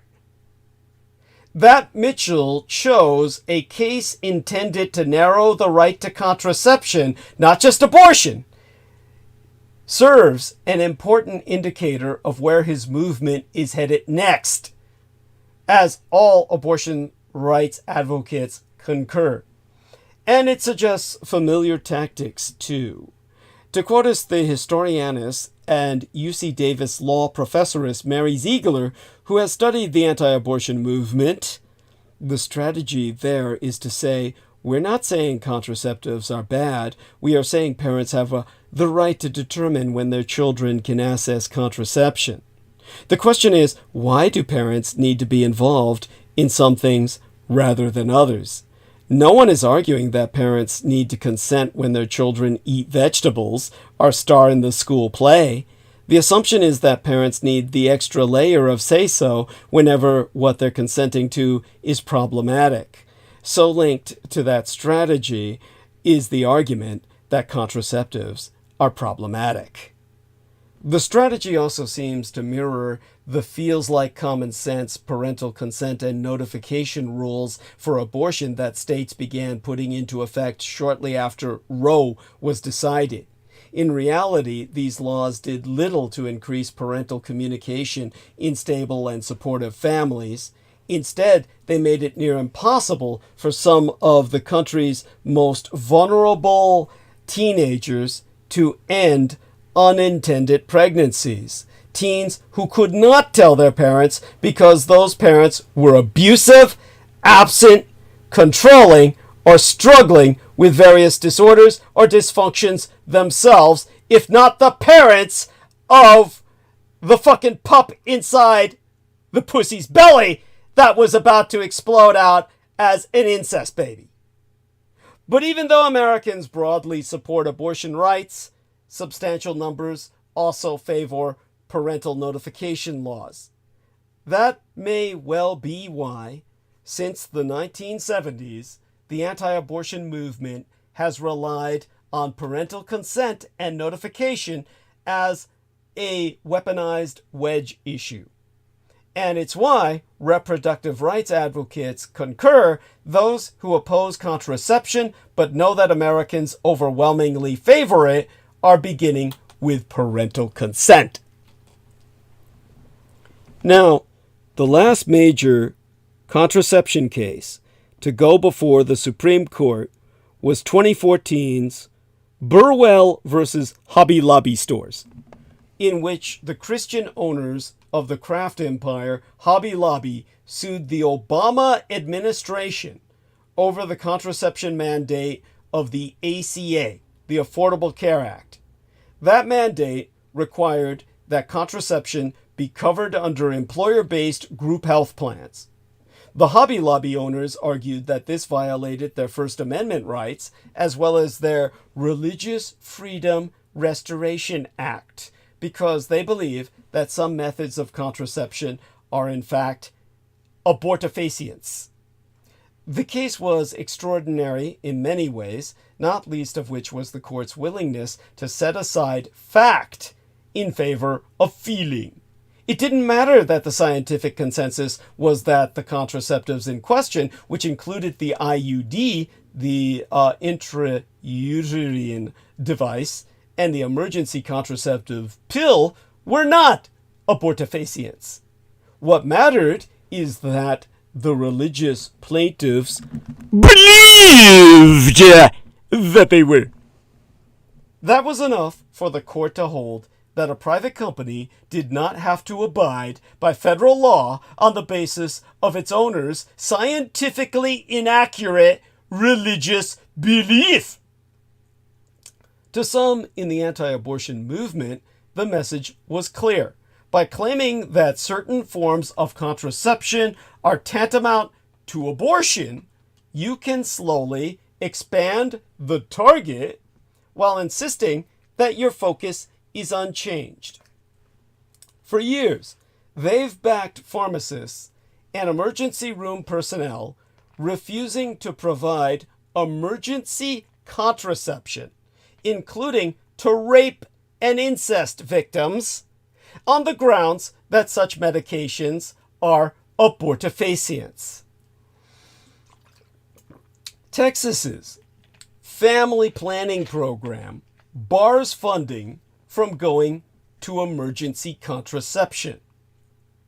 And in Iowa, the anti-abortion Republican Attorney General launched an audit last year into the program that pays for rape victims' emergency contraception.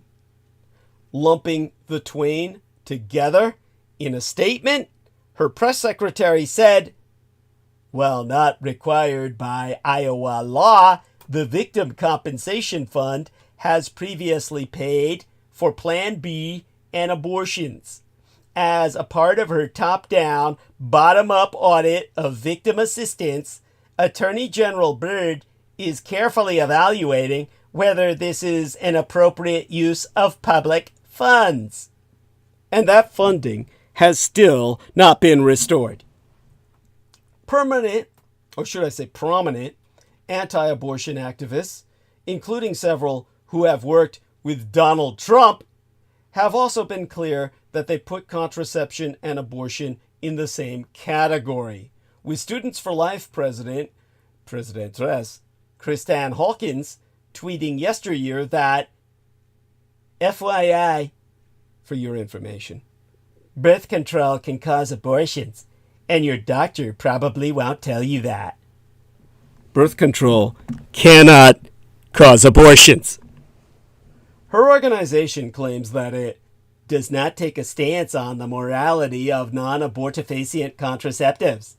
It does, however, oppose what it claims are abortifacients, a category into which it incorrectly groups the pill, the IUD, emergency contraception, and every other form of hormonal birth control. The strategy seems to be a fairly straightforward one.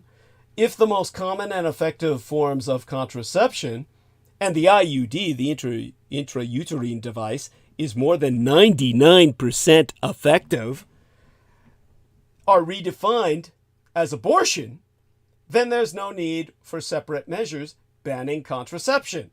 Existing abortion bans will be enough to restrict all access. Meaning, every time you fuck, guys, and dip your wick, you're risking becoming a dad and spending the rest of your life with every dollar that you earn sending your kids to college. This redefinition of contraception as abortion will come into full force if Donald Trump wins the 2024 presidential election.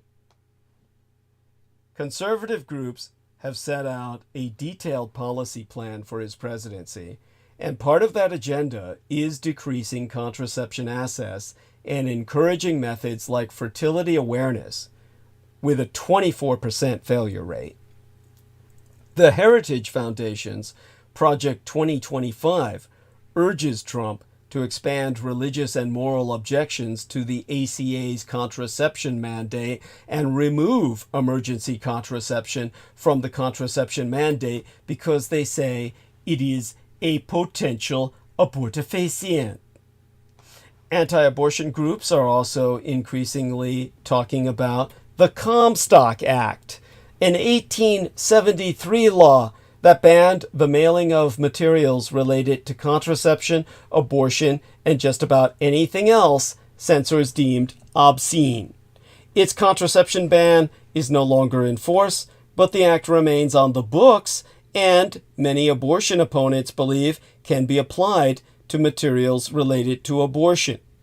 To quote a Ziegler, "So if you believe IUDs are intended, designed, or adapted for producing abortion, if you believe they're abortifacients, then it would be a federal crime to mail them or to receive them."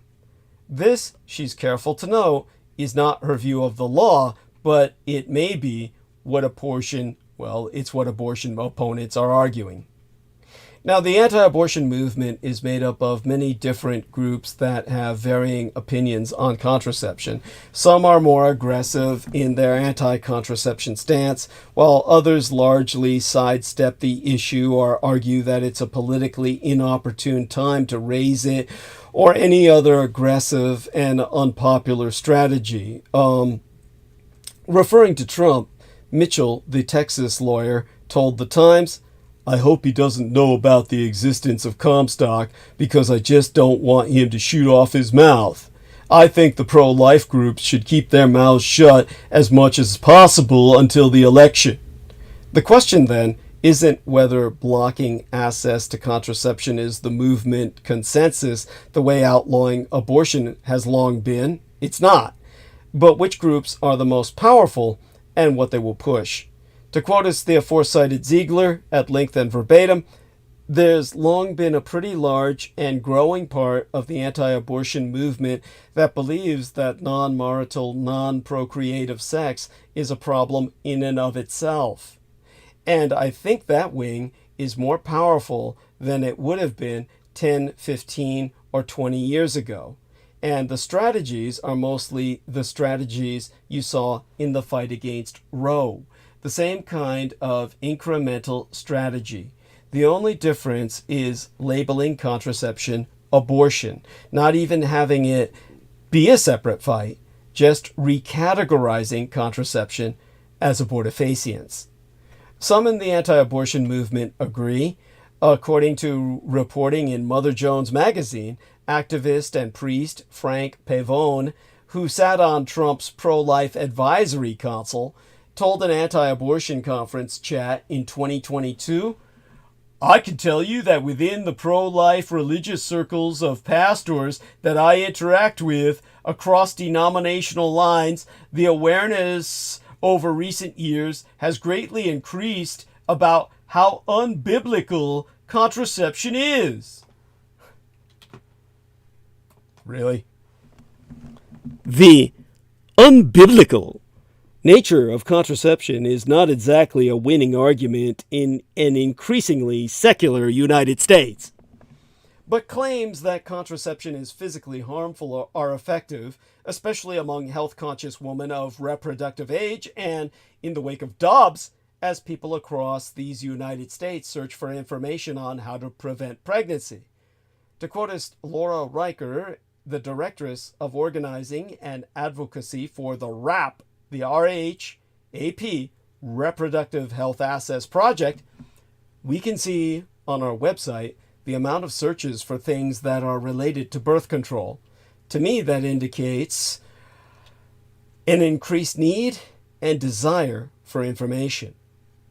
That need stems from abortion bans, which haven't shuttered just abortion clinics, but many health centers that provided birth control as well, and have sent OB-GYNs, obstetrician gynecology clinics, and other obstetrician gynecologists and other women's health providers fleeing conservative states.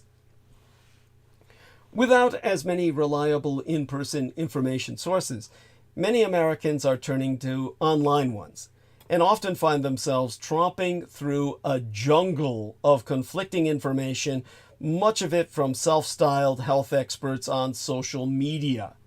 TikTok influencers make unfounded claims based on loose concepts of wellness, frequently warning young women away from contraception. Some conservatives are joining in, claiming falsely that IUDs harm women's fertility, that contraception is in and of itself unnatural, and that birth control somehow redirects women toward more feminine men. I mean, there we go. Toxic masculinity. Abortion opponents make these claims in an effort to stigmatize contraception and dissuade young women from ever using it, just as they have made similar claims about abortion over the years. The idea that abortion harms women was central to a case before the Supreme Court in the year my late and sainted sire, my legal father, was killed, 2007, over a federal law banning a particular abortion procedure. And the argument worked.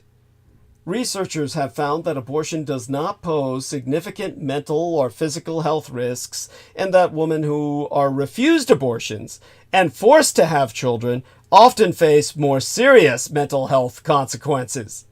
Carrying a pregnancy to term is many times more dangerous than abortion.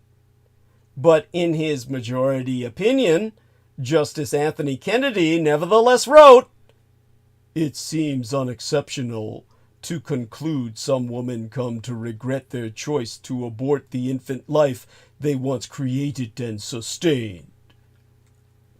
This strategy is back in play a decade and a half later as a group of anti-abortion doctors argue that mifepristone, an abortion-inducing drug, is unsafe for women despite FDA, Food and Drug Administration's approval, and decades on the market with an outstanding safety record.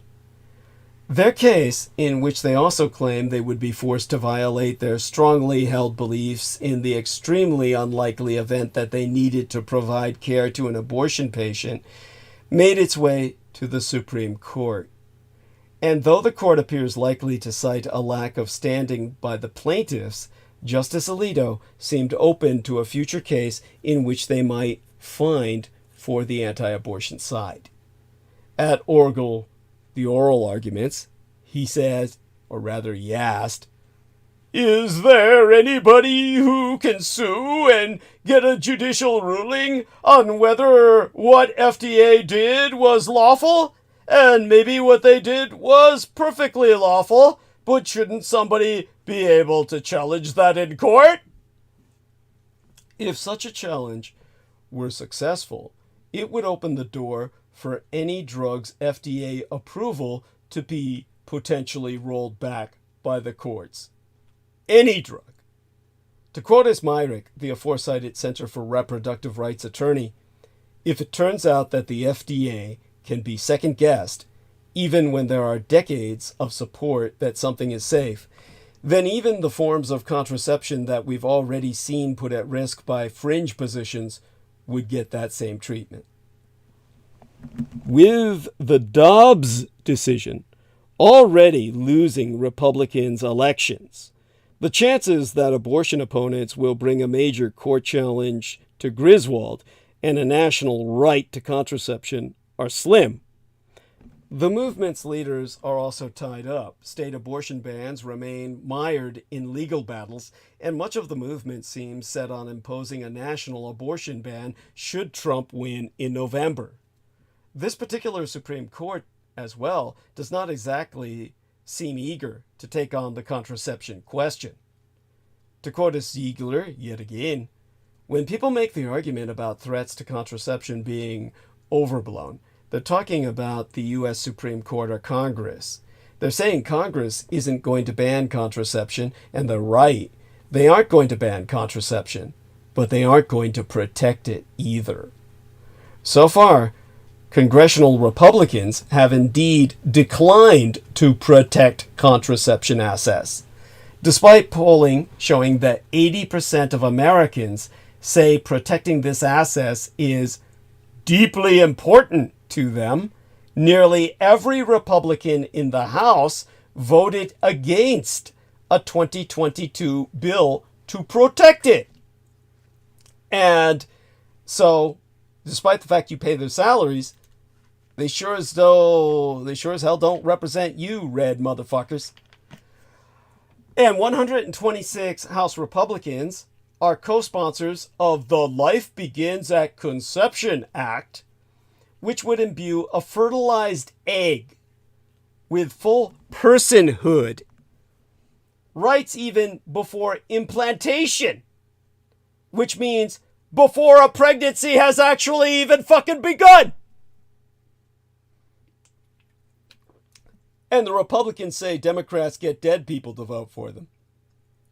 Critics know such a law would outlaw in vitro fertilization. And if some in the anti-abortion movement succeed in redefining some forms of contraception as abortion, several forms of contraceptions as well. The court's reluctance to weigh in on contraception is also not universal. In his concurring opinion in Dobbs, Justice Clarence Thomas wrote that, in future cases, we should reconsider all of this court's substantive due process precedents, including Griswold, Lawrence, and Obergefell. Cases that, respectively, struck down bans on contraception, same-sex intercourse, and same-sex marriage. He deemed these decisions demonstrably erroneous. Several Republicans seem to agree that Griswold should be reevaluated.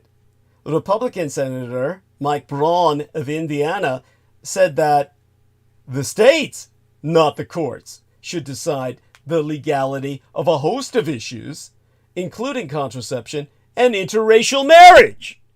He later walked back that position on interracial marriage. Republican Marsha Blackburn, the U.S. senatoress from Tennessee, called the Griswold decision constitutionally unsound. As the anti-abortion movement extends its activism into anti-contraception advocacy, it is relying on a playbook it spent nearly 100 post-Roe years honing, which largely involved chipping away at a supposedly guaranteed right until it was so weakened that a Supreme Court case could finally kill it off for good. For now, Griswold will almost surely remain the law, even if the most reliable forms of contraception become, in practice, difficult or impossible to access. But eventually, it could fall too. If there's one thing to understand about the people who make up the anti-abortion movement, it's that they are not afraid to play the long game.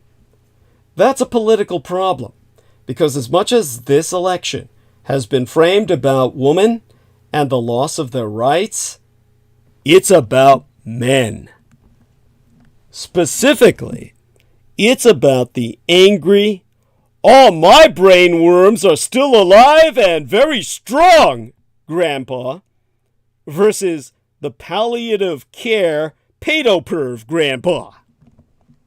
While that underlying cultural comfort of having men in charge has always been the unspoken reality, the difference in this particular moment is that Trump is screaming about manhood.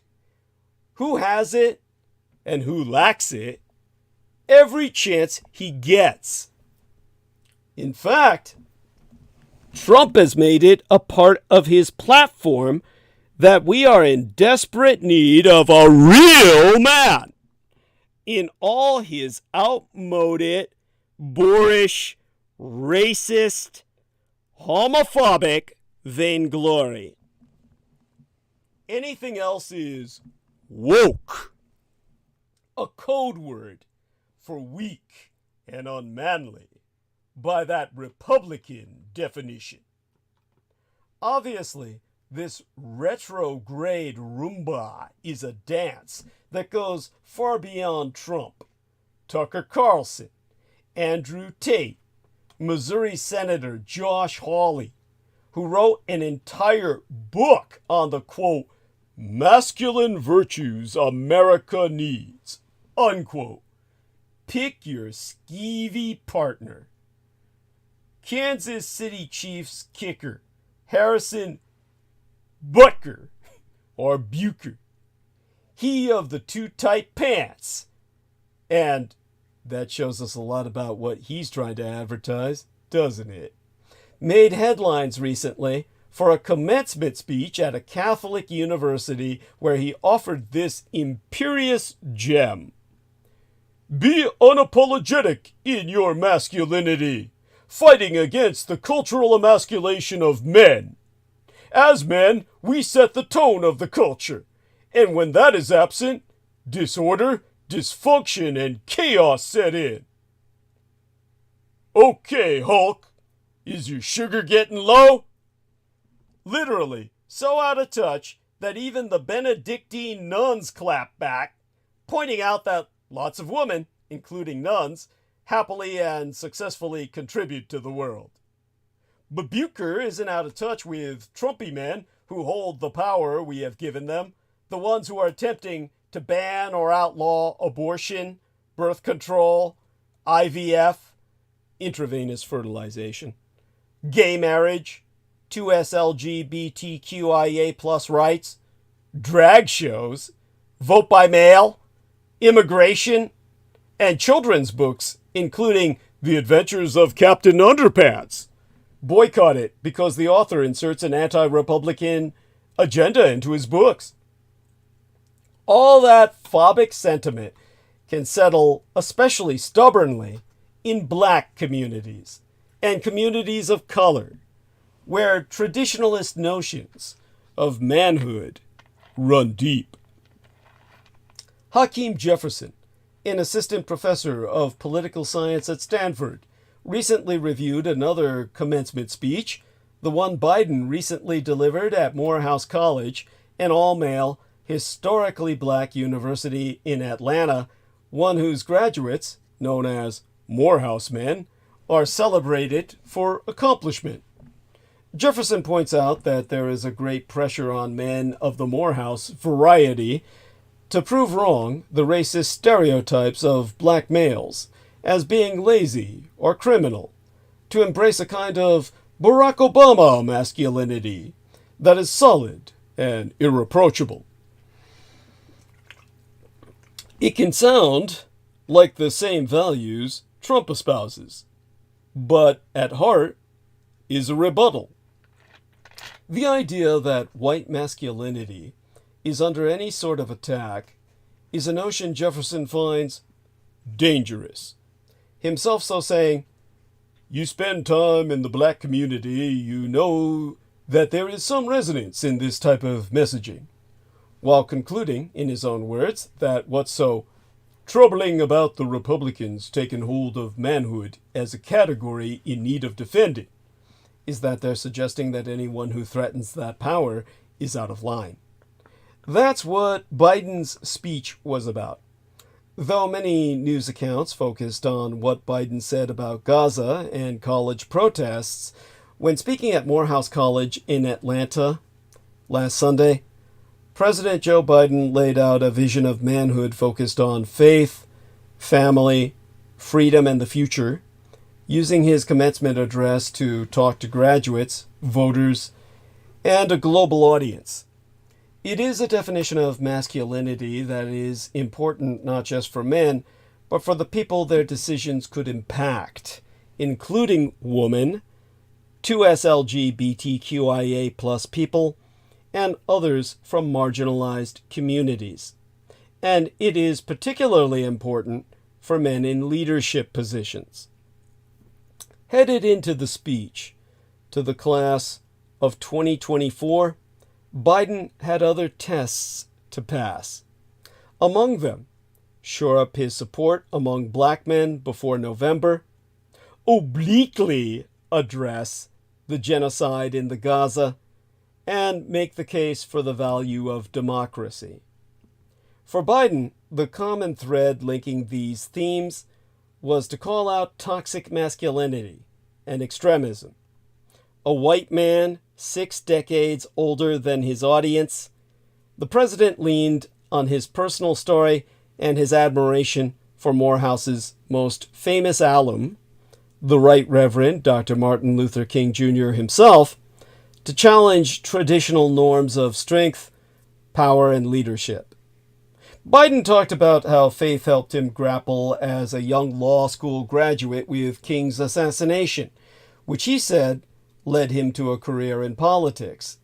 And when personal tragedy struck, with the death of his young wife and daughter just after he was elected to the United States Senate, and then decades later when his own son Beau died of brain cancer, his faith held him up and kept him going. He noted that many of the graduates and others in the audience may have been similarly inspired over the last 4 years by loss, having survived the pandemic when loved ones did not, or in watching the murder of George Floyd. Biden said it was natural at such times for them to question democracy. Highlighting our country's complicated history has been rare for the 45 white men United States presidents and the lone black man to ever occupy the White House. For Biden, who decided to run after then-President Donald Trump declared there were very fine people on both sides of the violence at a white supremacist rally in Charlottesville, Virginia, where a young breeding-age white woman was literally sacrificed unto Satan, which I've gone into depth before. We don't need to go there now. That's when Biden decided to articulate how he has tackled racism and inequality, which is the key to his re-election pitch. So during his speech on the Sunday before last, Biden touted his record, nominating the first black woman to the Supreme Court, lowering the child poverty rate, providing money for small business and home ownership, and record funding for historically black colleges like Morehouse. It was all met with some applause from the crowd. The president obfuscated the act of genocide in Gaza as a humanitarian crisis, reiterated his call for a ceasefire and the need for a solution for Israel and Palestine to coexist, and said he was working around the clock to get more aid into the region. Among the sea of graduates, several young men turned their backs in silent protest during his remarks. There was also applause. Absent were any notable disruptions or more strident forms of dissent during the ceremony. Biden referred to the graduates as future leaders, while also warning that they would confront old ghosts in new garments. I mean, personally, I don't understand why he didn't just say old ghosts in new sheets, but that would have made people reflect upon the early days of the Democratic Party as the party of the KKK. So he was saying these young leaders, future leaders, would confront old ghosts in new garments, who don't see these men that way, and who are threatening their freedom. State and federal lawmakers who make it hard for black poll workers and voters to fairly and equally participate in our elections. Insurrectionists who refused to accept the results and violently attempted to overturn the 2020 election that our dear friend Peter Moon always says are persecuted. Extremists driving the culture wars around diversity in our schools and workplaces. Polling has shown all too many black and Latino men peeling off from our Democrats, probably attracted by Trump's embrace of a, quote, traditional, unquote, masculinity. That vision of masculinity leaves little room for women and 2S LGBTQIA plus people to have power and to help shape our democracy. For Biden to win, he has to woo at least some of those men back. And that weekend before last's speech at Morehouse was an attempt to prove that masculinity is not at odds with embracing the rights and dignity of others. Biden speaks openly about his Catholic faith, and he opened his remarks at Morehouse with scripture and a reference to the joy of Resurrection Sunday after the grief Saturday over Jesus the Christ's crucifixion, when, to quote St., his disciples felt all hope was lost in our lives and the lives of the nation. We have those Saturdays. But what work is done on Saturday to move pain to purpose? How can faith get a man, get a nation, through what was to come? What is democracy if black men are being killed in the street? What is democracy if a trail of broken promises still leave black communities behind? What is democracy if you have to be 10 times better than anyone else to get a fair shot? And most of all, what does it mean to be a black man who loves his country even if it doesn't love him back in equal measure? In driving his message home, he tied together the ideas of democracy and masculinity as what define the men of Morehouse and what it means to be a man in America. Instead, Biden linked strength to respect and dignity and rejected the politics of racial division. Biden also confronted the issue on the minds of many young American students, including those on college campuses that have been the sites of protests in recent weeks, asking, and here I quote his T at length and verbatim, "What is democracy if we can't stop wars that break out and break our hearts? Leadership is about fighting through the most intractable problems. It's about challenging anger, frustration, and heartbreak to find a solution. It's about doing what you believe is right, even when it's hard and lonely. It's about giving hate no safe harbor and leaving no one behind and defending freedoms. It's about standing up to the abuse of power, whether physical, economic, or psychological. It's about knowing faith without works is dead. They peddle a fiction, a caricature of what being a man is about. Tough talk, abusing power, bigotry. Their idea of being a man is toxic. But that's not you. It's not us. You all know and demonstrate what it really means to be a man. Being a man is about the strength of respect and dignity. It's about showing up because it's too late if you have to ask. It's about giving hate no safe harbor and leaving no one behind and defending freedoms. It's about standing up to the abuse of power, whether physical, economic, or psychological. I must repeat that because, really, that is lovely and wonderful and ideals that every human being should have. And I stress human. I also stress this. Out with the old Democrats who buy into it too. Black masculinity. Black insecurity. Biden's view of manly virtue only goes so far because he leaves the notion of power and leadership in the hands of men, and certain men at that. When a surplus of African American men and men in general need toxic cleansing day by day. Men in general have serious problems with masculinity and sexuality. The problems are so deeply rooted in societal culture, it might not be fixable.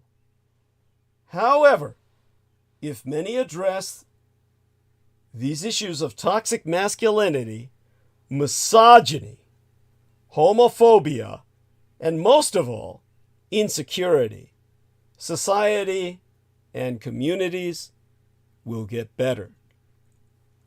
African American men especially need to address this issue because they need not emulate learned conduct that is not even necessarily part of their ancient history. Oh, don't get me wrong. I'm all in for the dirty old hospice grandpa by dint of circumstantial necessity.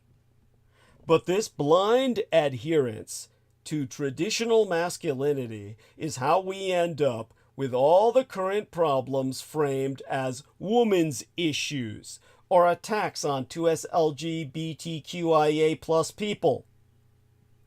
All too many black men are drawn to Trump's toxic masculinity by misperceiving him to be a man's man.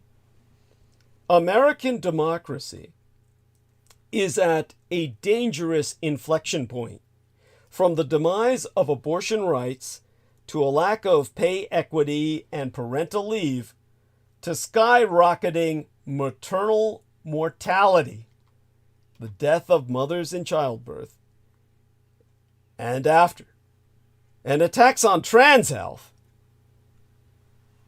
Left unchecked, these crises will lead to wider gaps in political participation and representation. Homophobia is poisonous. Democratic men need to speak up not in defense of others, but in defense of themselves.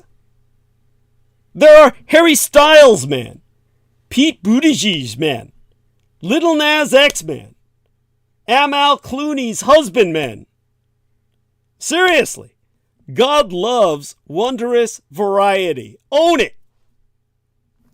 Democrats need to be talking about masculinity from their own experience. What does it mean to be a gay father, a trans husband, a girl dad of any persuasion? What does masculinity mean when it's not tied to expectation, subjugation, or Donald fucking Trump? Which brings us back to the Trumpster fire. The jury deliberates and Trump posts. As we wait for the jury's verdict in Donald Trump's hush money case, let's slow down a bit and ponder what the former president has told us over the past few days. The 12-person jury in former President Donald Trump's criminal hush money trial began deliberations yesterday, moving them one step closer to deciding Trump's legal fate. During closing arguments on Tuesday, the defense and prosecution delivered diametrically opposed stories about the hush money payment made to adult film starlet Stormy Daniels in 2016 and the subsequent reimbursement to Trump's ex-attorney Michael Cohen the following year. Trump has pleaded not guilty to the 34 felony counts for falsifying business records and denied the affair with Daniels. A felony conviction of a former president and presumptive 2024 Republican nominee would be unprecedented.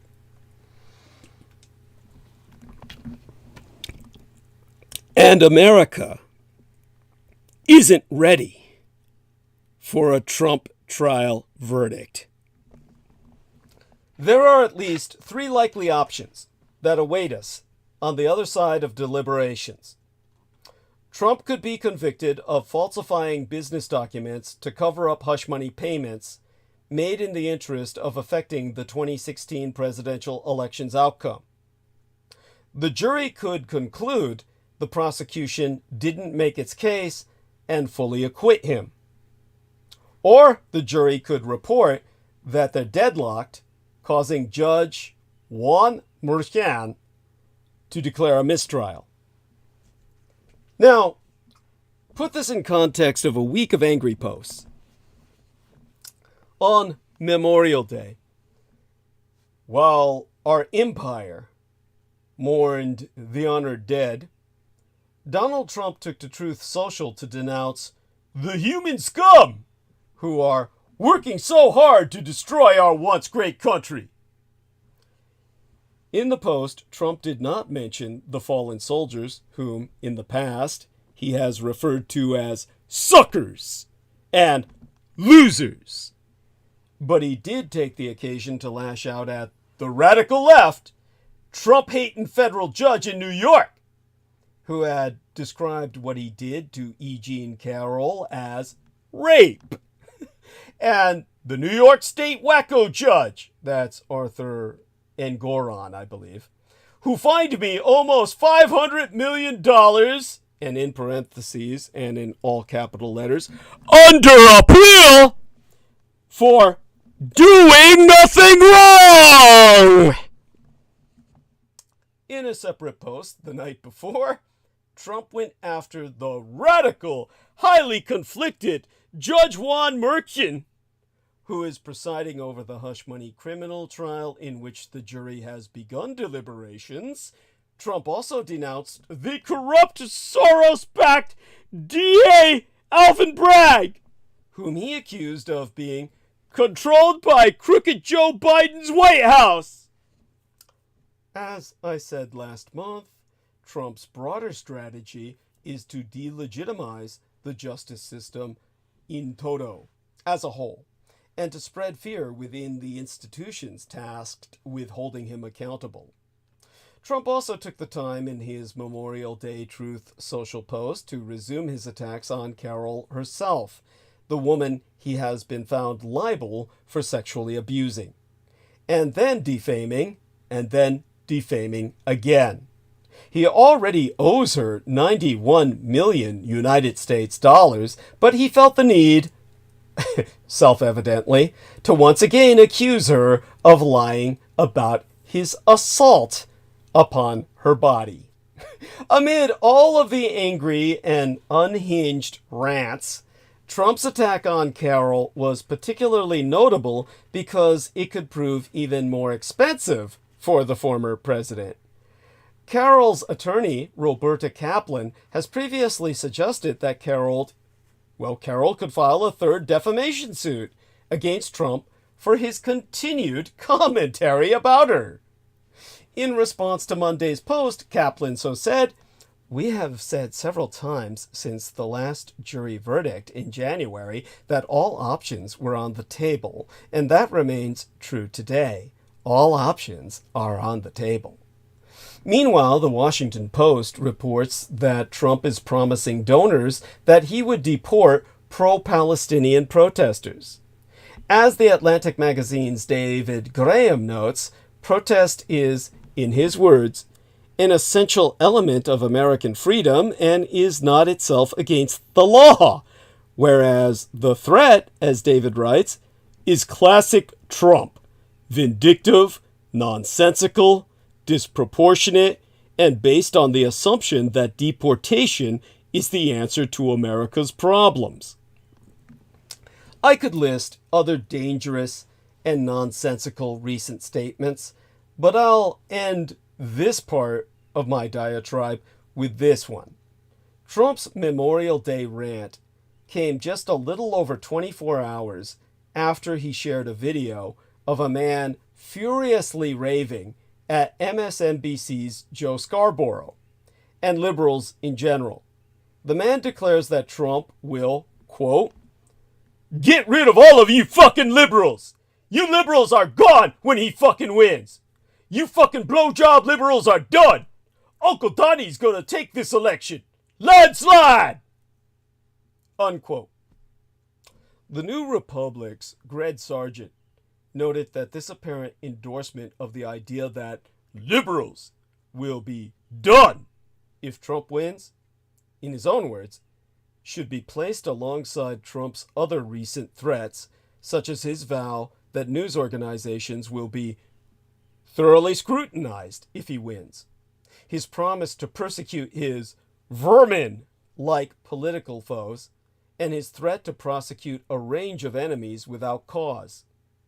Taken together, as Sargent points out, these threats paint a clear picture of how Trump intends to treat ideological adversaries once in office. The gravity and volume of Trump's concerning statements and the ways that they interconnect are not always reflected back by major media coverage. A November study by Media Matters for America found that major news outlets gave dramatically less coverage to Trump's description of his enemies as vermin earlier that month than they devoted to Hillary Rodham Clinton's remark about a basket of deplorables in 2016. Among other findings, the Media Matters review notes that the big three broadcast TV networks provided 18 times more coverage of Hillary Clinton's comment than any of Trump's. I offer the aforementioned list as a reminder of what the man the Republican Party is set to coronate for our presidency this summer is telling us outside the courtroom. For the moment, Trump's fate is in the hands of a New York jury. But ultimately, his fate will be up to the voters, won't it? Millions of voters seem disengaged from this year's campaign. A New York Times analysis of recent polling found that Trump's current lead rests with voters, their words, who aren't paying close attention to politics, who don't follow traditional news, and who don't even regularly vote. Young voters seem especially dismayed about the election and completely cynical about the stakes.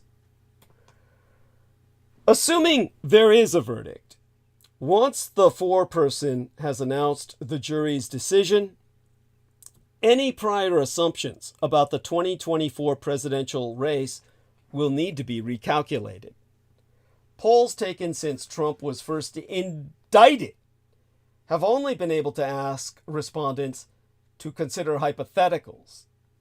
A survey conducted in March by Politico magazine and Ipsos found that a conviction could cost Trump just over a third of independents in the fall. Likewise, a February poll from NBC News showed a conviction in the New York trial taking a major chunk of Trump's support from independents and prompting a major swing from 18 through to 34-year-olds to support President Joe Biden over Trump. And an ABC News Ipsos survey conducted in late April found that 20% of Trump supporters polled would either reconsider their support at 16th percentile or withdraw it completely at the 4th percentile if he's convicted. We are now finally moving away from possibility to hard and fast reality, which may look very different than the predictions based on polling. And encouraging as those statistics may have been for Democrats, they still left unanswered some important questions. None of the polls I have sourced have asked voters how an acquittal would affect their support for the former president, something that remains a possibility. Also, there's no guarantee that the number of people who would change their vote would be enough to shift the election's outcome in any given state. And still, Trump continues to tell us who he is and what he intends to do. We've been warned, and nobody, including that goddamn jury, is coming to save us before November. Just ask Hillary Rodham Clinton how far the Democrats have come when it comes to pushing back on these musty masculine ideals. Or Kamala Harris, for that matter. Imagine if Biden actually talked about all the different ways to be a man and to be masculine. If he stepped away from the traditional and embraced the diversity that truly defines the Democratic Party. Per C.J. Pascoe, an associate professor of sociology at the University of Oregon, I don't think he's going to go, or rather what he said, I'll quote it verbatim, rather than paraphrase him. Dr. Pascoe said, I don't think he's going to do that, but imagine how powerful it would be. Qualifying that, yes, Democrats stand up for the rights of women and vulnerable groups, while emphasizing that they, in Dr. Pascoe's words, are just as wedded to claims about what a real man is. Pascoe recently observed that, in his own words, American politics has long been a contest over who is the real man. Part of what is now happening with Republicans is they are trying to legalize these cultural visions of masculinity. Warning that failing to start that conversation is, in their words, proving a disaster, and it's backing Democrats into a corner. Juliet Williams, a gender studies professores at UCLA, thereafter added that this is how, in her words, unsurprisingly, 2 old white guys are the only ones on the ticket. Herself so arguing that for the left to counter these legislative attacks that have a certain vision of masculinity at their core, they need to present a new and more inclusive vision of what it means to be a man. Therein, the battle for the United States Constitution, the 14th Amendment being under threat. The 14th Amendment is the keystone of the United States Constitution and has shaped 150 years of American history. Beyond that, now that I consider it, 155. Without it, the history of modern America, the very idea of an American citizen, makes no sense. Why, then, are some people in America seeking to have it repealed? Rosa Parks has refused to stand and moved to the back of the bus. But what would happen next? In December of 1955, at the Holt Street Baptist Church, the young Right Reverend Dr. Martin Luther King Jr. made a speech that he intended, he later said, to be militant enough to keep mob people aroused to positive actions, yet moderate enough to keep this fervor within controllable and Christian bounds. This was a balance he would strike again and again over the coming years, and he did it by reminding his audience that the black freedom struggle was no more than a plea to be given what they had been promised. King said, "If we are wrong, the Supreme Court of this nation is wrong. If we are wrong, the Constitution of these United States is wrong. If we are wrong, God Almighty is wrong. King could say that of the Supreme Court, because the previous year it had issued a decision, Brown versus Board of Education, outlawing racially segregated schools.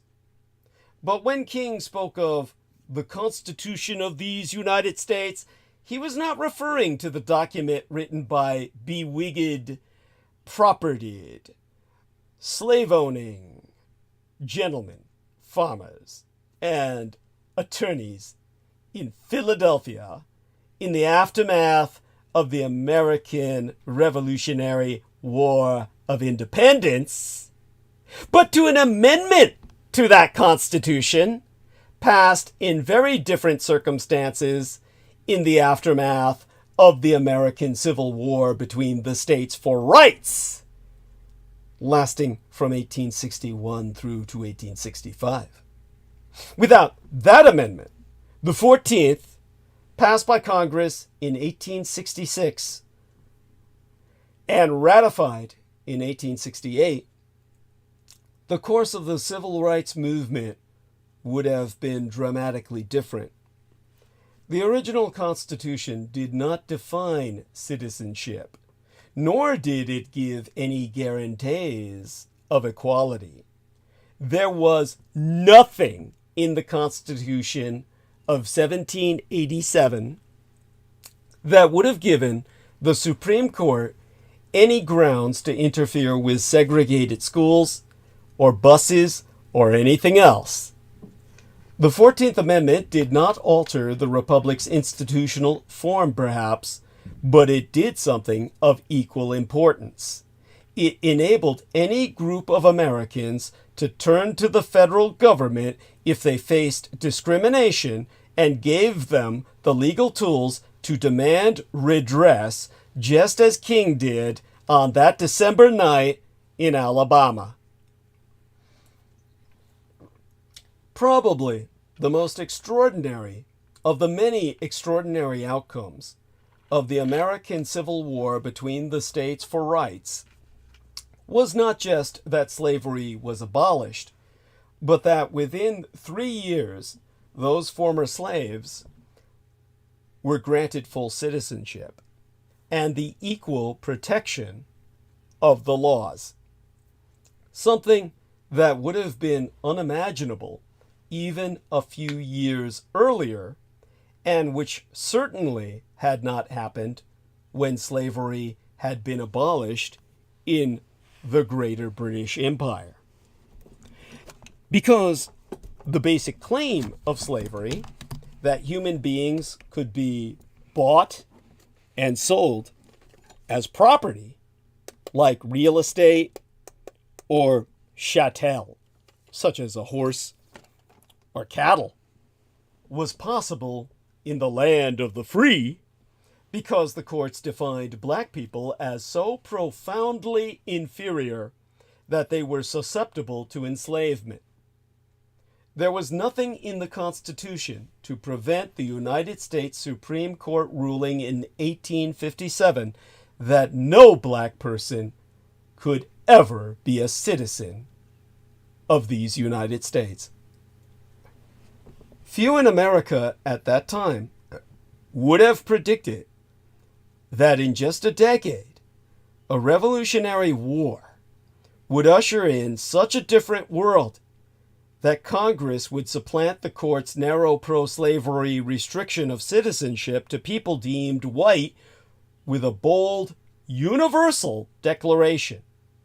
The first and most consequential clause reads thusly: all persons born or naturalized in the United States and subject to the jurisdiction thereof are citizens of the United States, and that no state government could deprive any person of life, liberty, or property without due process of law, nor deny to any person within its jurisdiction the equal protection of the laws.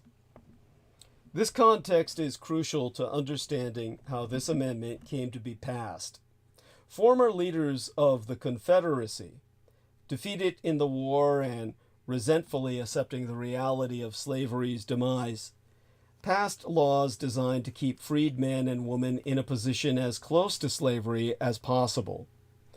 But the Congress in Washington, dominated by Republicans who wanted to secure the fruits of victory, still had the whip hand.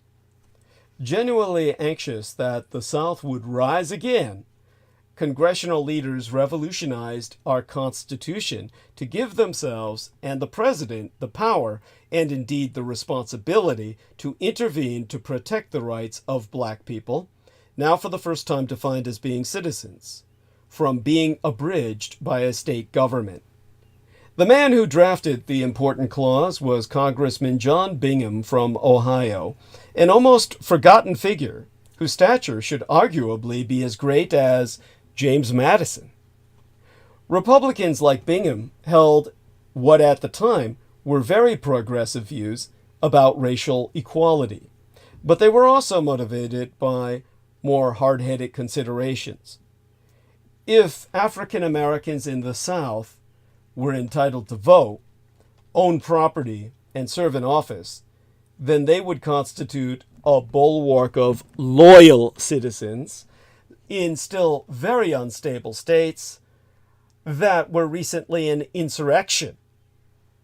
They could help marginalize former Confederate leaders who were disenfranchised, or rather disfranchised, in a separate clause of that amendment, and support the Republican Party in doing so. As a direct result of the 14th Amendment, more than 2,000 African Americans served as judges and held elected office in the Solid South in the years after the American Civil War between the states for rights. For 12 years, there was even a black lieutenant governor of South Carolina, our dear friend Brooke Gibson's state. But, and this is a familiar story, by the early 20th century, these gains had been reversed. Southern states, and indeed, though this is less often acknowledged, some northern states, took the vote away from black people in indirect ways, through poll taxes or literacy tests, or a requirement that your grandfather had been a voter.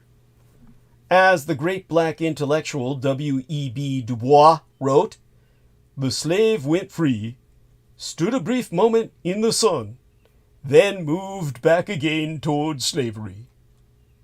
The proximate cause of this great unraveling was the oft violent determination of Southern whites to reassert total racial supremacy,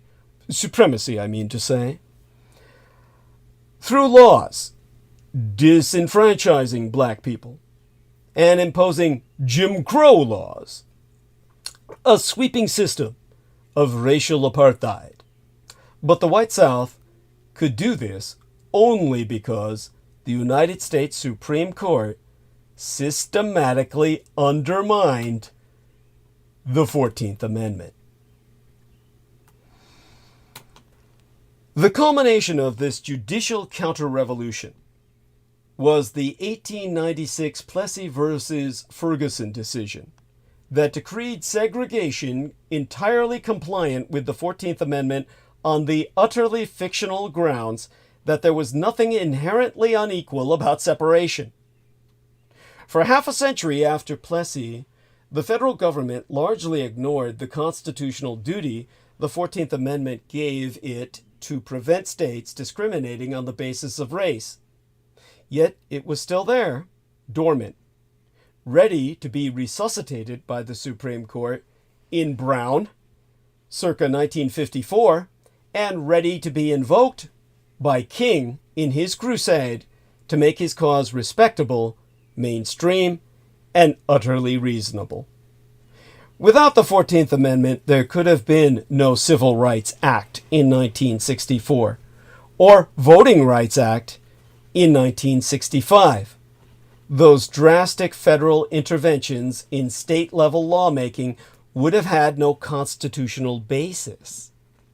And had a new amendment needed to have been passed in the 1960s to enact King's agenda, there was a blocking minority of southern states to stop it.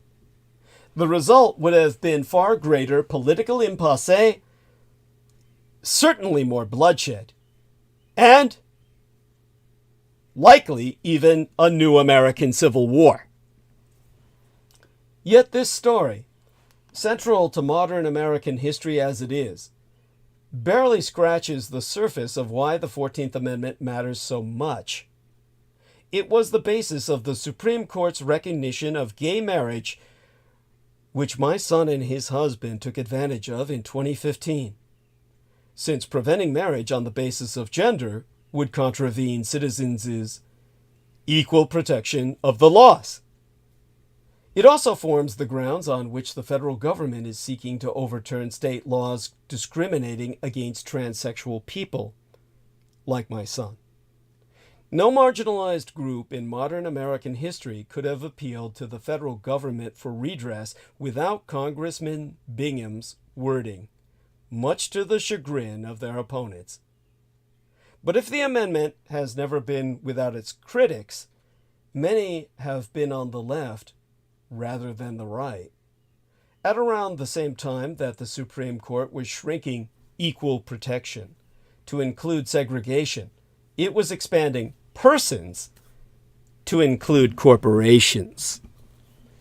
Corporate personhood, the doctrine that a company has rights, like a human being, was not invented by the 14th Amendment.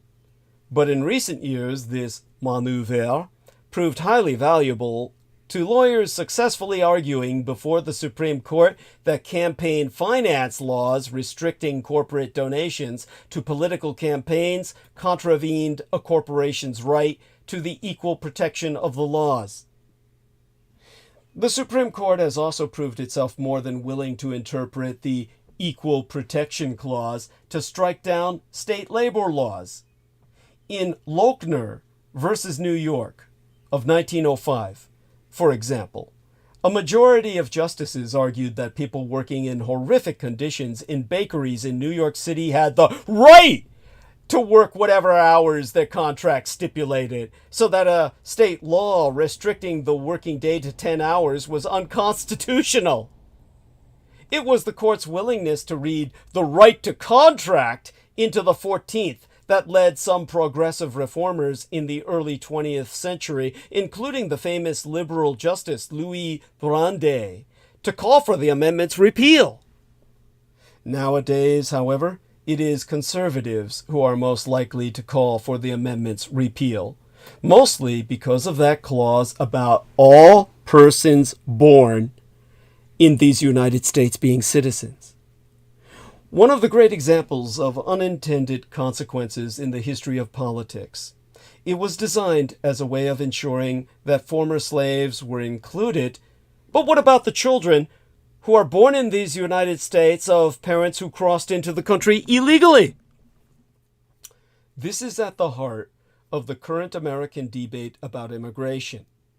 One of the issues that has played well for presumptive American Republican presidential recandidate Donald Trump is his vow to end the birthright citizenship granted by the 14th. The former Republican candidate, Ted Cancun Cruz, who withdrew from the presidential race in May of 2016, is also on record as calling for repeal. And with Trump's fixed nomination, the right-wing plan to take over sanctuary cities, like my San Francisco, and rebuild the MAGA style is now a mainstream issue.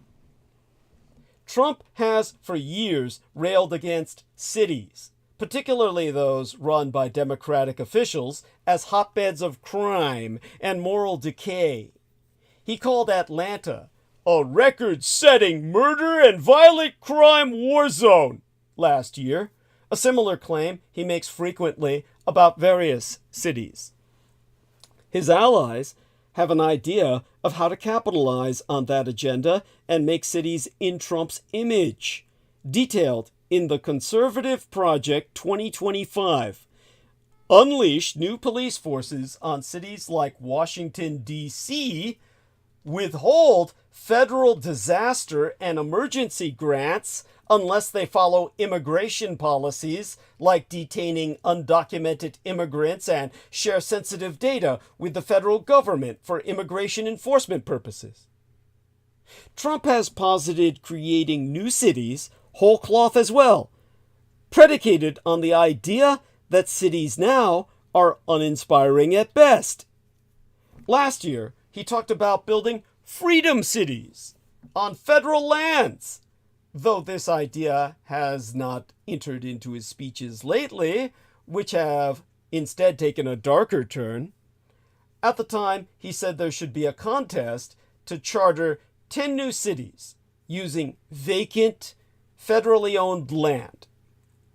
And he challenged local leaders to work with him to get rid of ugly buildings, make cities and towns more livable, and build new monuments to our true American heroes.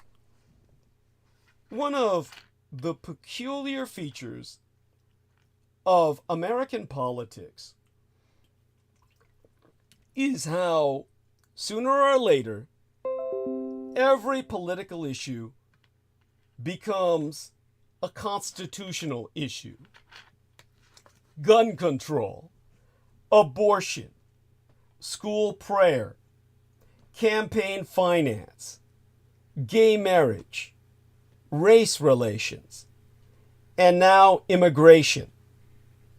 All these things are substantive policy questions in their own right, but it is hard in America to talk about them only on that level.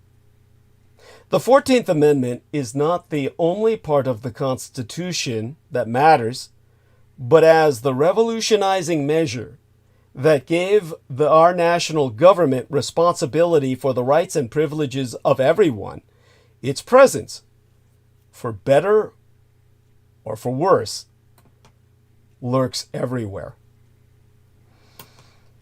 A famous chronicler of that conflict said that the American Civil War between the states for rights was the crossroads of our being. This was true in so many ways, but we have forgotten how far that war paved the way for a second constitutional founding, a political and judicial revolution whose after effects still reverberate today. Heather Richardson's very title for her book, titled How the South Won the Civil War, serves as much as a concluding statement as an entry to a conversation about the present. Late 20th century conservatives, in her words, reached back to the history of the Reconstruction era when Southern Democrats insisted government policies to enforce racial equality destroyed white freedom. They contrasted supposedly lazy black freedmen with the white American cowboy, who, by her writ, wanted nothing from the government but to be left alone. That's on page 195. I marked it with a highlighter. All while he reaped the benefits of the oppression of others. Admirably, Heather Richardson does not shy away from the present and confronts the parallels between Donald Trump and the secession-minded Southerners of the 1860s. Richardson has achieved prominence from her Letters from an American series, which daily chronicled the latest from the Trump administration and now covers his pseudo-presidency over a red superstate within our state. As with many American histories these days, Trump and Trumpism form a backdrop to her work. She subtly draws connections between echoes of the past and actions of the Trump administration, which appear as their natural, if absurd, conclusion. Trump, as she notes, is a regional anomaly. Most Republican presidential nominees have come from west of the Mississippi since 1964. A discussion of how these ideas gained ground, or did not, in the Northeast after Reconstruction would have bolstered her carefully written narrative. Minor quibbles aside, I guess this is my third book review for the night. This is an impressive and expansive look at the historical roots of our modern world with an emphasis on the role of wealth and political power. After the Kansas-Nebraska Act extended the possibility of slavery in those territories, Richardson writes, and here I read therefrom, moderate Democrats were gone and slave owners had taken control of the National Party. She needn't finish the analogy other than to say that, to quote as she, the world of 2018 looked a lot like that of 1860. The broader question is vital. Does American democracy somehow require the subjugation and subordination of others? Richardson eloquently and passionately accounts why that principle is so dangerous and so damaging, refuting it precisely by asking America to extend the benefits of the founding to everyone is the principal task for all Americans today. She concludes that, for the second time, we are called to defend the principle of democracy, something that can be done only by expanding its very definition in practice to match the ideal. Only in that way can the American paradox be solved. That's my final solution, presented to you from the son of Adolf Hitler. Or, as Joe Biden recently said in fewer words, democracy is on the ballot come 2024. The moral arc of the universe is long. 8 years of Obama may yet still be followed come 2024 by what will aggregate as 8 and even possibly beyond under Trump again. But the second cannot annihilate the first. At one point in his work titled Stony the Road, subtitled Reconstruction, White Supremacy, and the Rise of Jim Crow, Henry Louis Gates Jr. writes wisely of images as weapons. Imagery can indeed have agency, but this takes actors, bad actors, who weaponize the imagery. Anti-Asiatic caricatures had persisted for centuries. Then Dr. Seuss's anti-Asiatic cartoons were weaponized by Franklin Delano Roosevelt to mobilize the American masses into abortively enabling his officially stated objective of genociding the Japanese ethnos, a conspiracy so open that his favorite United States Naval Fleet Admiral William Frederick Bull Housey Jr. publicly proclaimed, and here I quote his T, "Kill Japs! Kill Japs! Kill more Japs! You will help to kill the yellow bastards if you do your job well. When this war is over, the Japanese language will be spoken only in hell." Patterns of oppression can be held in place only by oppressive people. This is why the greatest divide among historians is between the academics who tend to see people as points of compressed social forces and those popular historians, chiefly biographers, who see the actors as nearly the whole of the story. The academics study the tides of history, while the popular historians go out fishing to find and tag the big fish that presumably make the ocean worth watching. The titleists have the tenure, but the fishermen sell all the books. Gates, who is expert at both, catching fish while seeing tides, leaves us with a simple, implicit moral. A long fight for freedom with too many losses along the way, can be sustained only by a rich and complicated culture. Resilience and resistance are the same activity, seen at different moments in the struggle. Think of my biological father Adolf Hitler's book title, My Struggle. It's a good thought to hold on to now. In the case of Dainippon, Greater Japan, however, war generated an exactly opposite effect immediately. In that what America was forced to bring to Japan during its 7 years of so-called military occupation led to not only the positive reconstruction of their nation that the Japanese themselves demanded per conditions of victory, but thereby creating a foundation as solid as the Georgia granite from Stone Mountain that was used in constructing Tokyo's Imperial Hotel. Building on such a foundation, the Japanese imperial state was able to eventually grow into the peaceful, thriving empire that ultimately became the world's second greatest economy, while still retaining much of its unique charm, culture, and history, which itself begs the question of whether Westernization be fact or fiction. Take the case of the myth of Westernization vis-a-vis the Empire of Japan and the United States of America. Americans like to believe that Japan was Westernizing throughout the 20th century, but Japan was vigorously committing the opposite. Let's tell you about myself.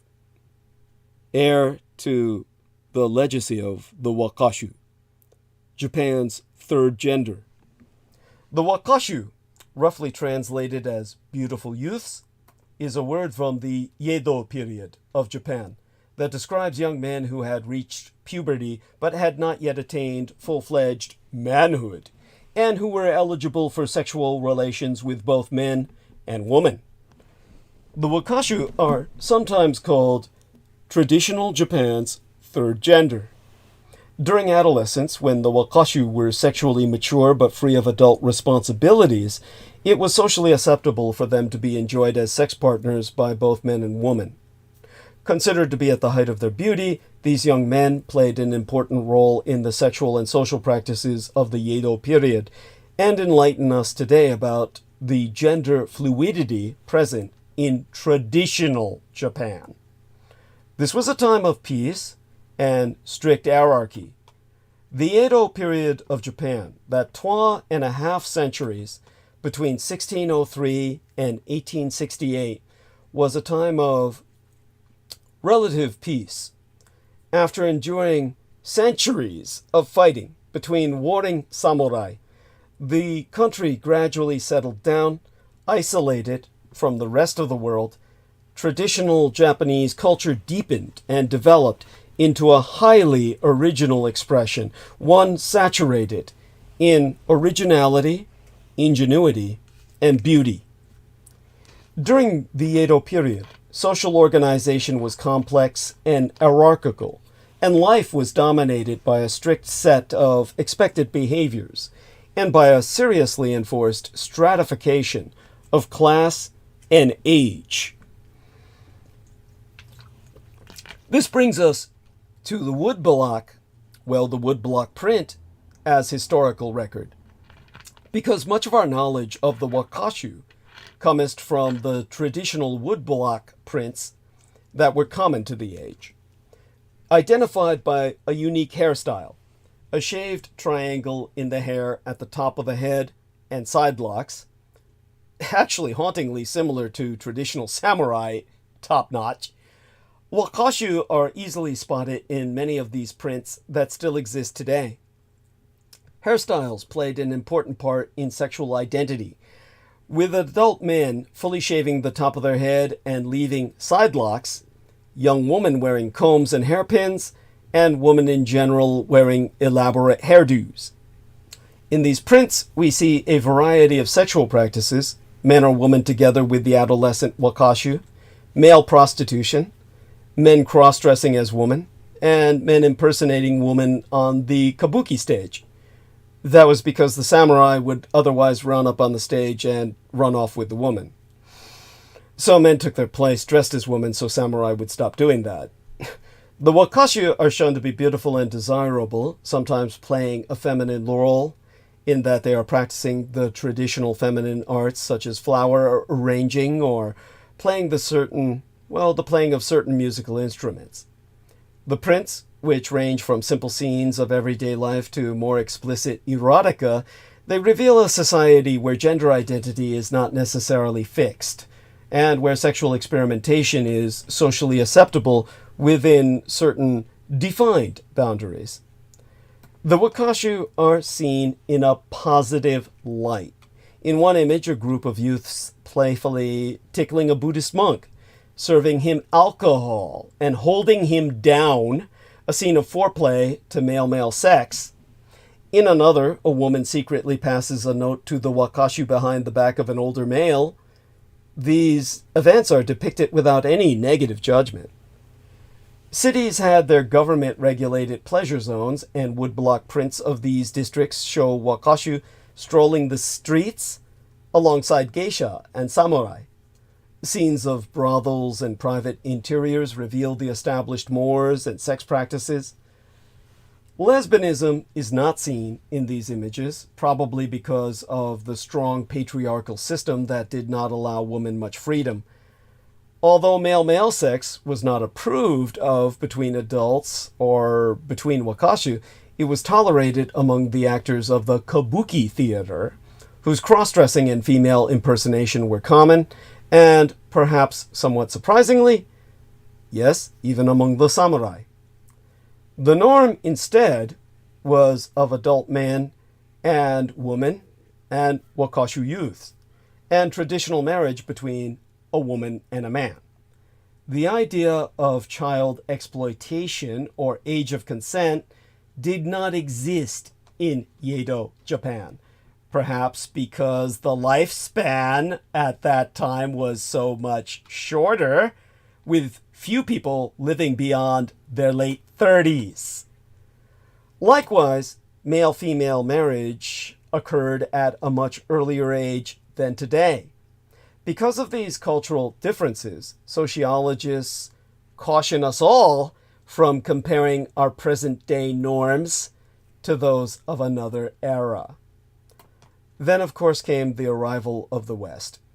The Edo period ended, the period of peace and the floating world, when Commodore Matthew Perry, illegitimately misrepresenting these United States, sailed into Yedo Bay on that 8th day in July of 1853.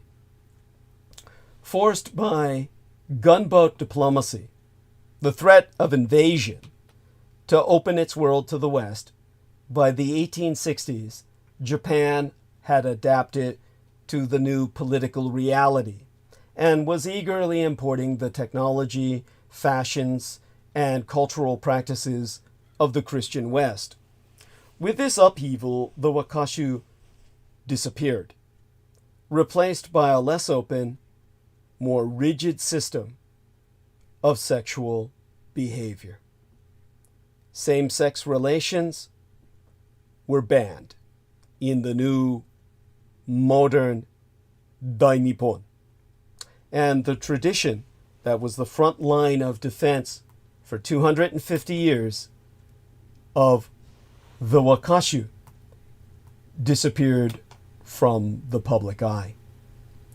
I carry on that tradition with pride, and again emphasize that it was my kind that would seduce incoming Europeans, compromise them, force them into blackmail.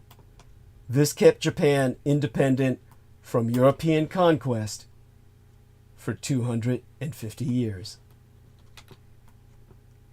That's pretty good as a line of defense from a cadre of pretty boys keeping the world at bay. There's nothing but pride to take from that. Now, carrying on that tradition today, I'm disappointed to report that same-sex marriage is still illegal in Japan, although it was debated in the legislature in 2015.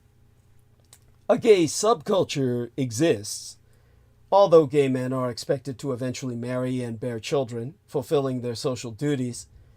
Nevertheless, many continue to live their gay lives discreetly. A great example of this was Mishima Yukio, what Americans know as Yukio Mishima. And you can look him up and find out what you need.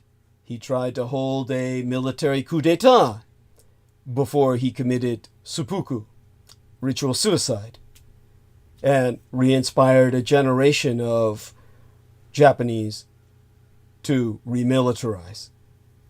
In the ancient martial sense, they'd already been militarized in the modern sense. In 1860, Fukuzawa Yukichi, a young Japanese student still learning English himself, accompanied the first ever Japanese diplomatic mission to these United States as its English interpreter. This American encounter, along with a second trip with the Japanese embassy to Europe in 1862, and a third trip back to these United States in 1867, greatly influenced his thinking about Japan and its future. Although Fukuzawa thought that the Westerners' manners were dreadful, he admired their independence of thought and open discourses. On his trips, he focused not on Western philosophy and science, knowledge he thought he could absorb by reading a book on the subject, but on the more practical side of American and European affairs. Like, who paid for the expenses at a hospital?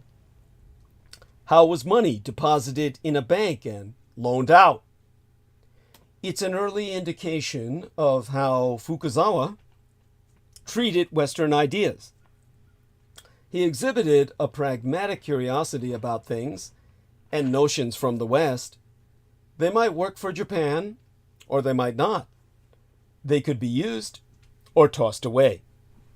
Fukuzawa's experiences in the West and his perspective as he eventually became the intellectual founder of modern Japan raise an important question about Westernization itself, which was akin to today's globalization, but heavily tilted toward Western influence. Did non-Westerners adopt the West's ways? Or did they, like Fukuzawa, question and critique, embrace and reject as they saw fit? From the viewpoint of Westerners, there was no question at all. The West, especially these United States, exerted a defining influence on the world in the 20th century. The immense force of Western institutions, capitalism, democracy, Christianity, stamped itself on other parts of the globe, creating independent democratic nations committed to freedom. End of story. Or is it the end of the story?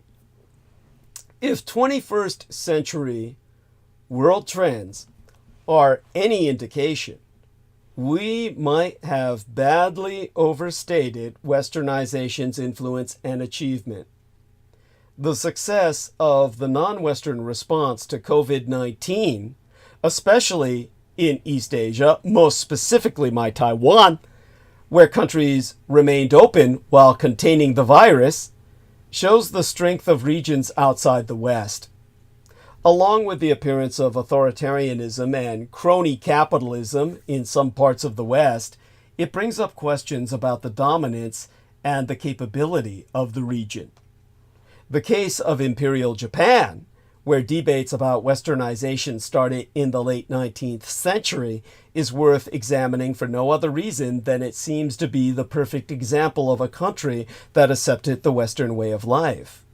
One commentator, Henry Field, suggested in the 1890s that Japan's home islands, with their rapid industrialization and adoption of Western ideas, were like ships being unmoored from Asia, sailed across the Pacific, and attached directly to the western edge of the continent of North America, something the Americans tried to realize population-wise or demographically with their attack on Fukushima Daiichi. This geographical metaphor is a bit rich, but it neatly illustrates how deeply myopic Westerners were about Japan's westernization. The problem with this vision is that it was primarily the work of Western intellectuals, journalists, businessmen, and policymakers. Henry Luca, a powerful public opinion shaper as the Time Life publisher who grew up in China, the son of missionaries, encouraged American influence when, in an editorial in Life magazine in February of 1941, obviously some months before Pearl Harbor at the end of the year, well, that would be at the end of the year after that, he urged Americans to make the 20th century an American century. I mean, how could any Asian not find that threatening? When one looks beyond Western views, however, we find that almost no Japanese blindly accepted westernization. What did the Japanese think about their nation being on the cusp of Western life? They were much less sanguine than Western commentators imagined. Fukuzawa has been widely misdescribed as a Westerner, a Westernizer. Even though he resembled a Westerner to some, Fukuzawa's world, in fact, looked very different from that of the West. Born into a lower samurai family in Osaka-shi in 1835, Fukuzawa Yukichi grew up at a time of political disturbances and family disappointment. After a series of crop failures during a famine, a rebellion erupted in 1837, and large parts of Osaka-shi were burned.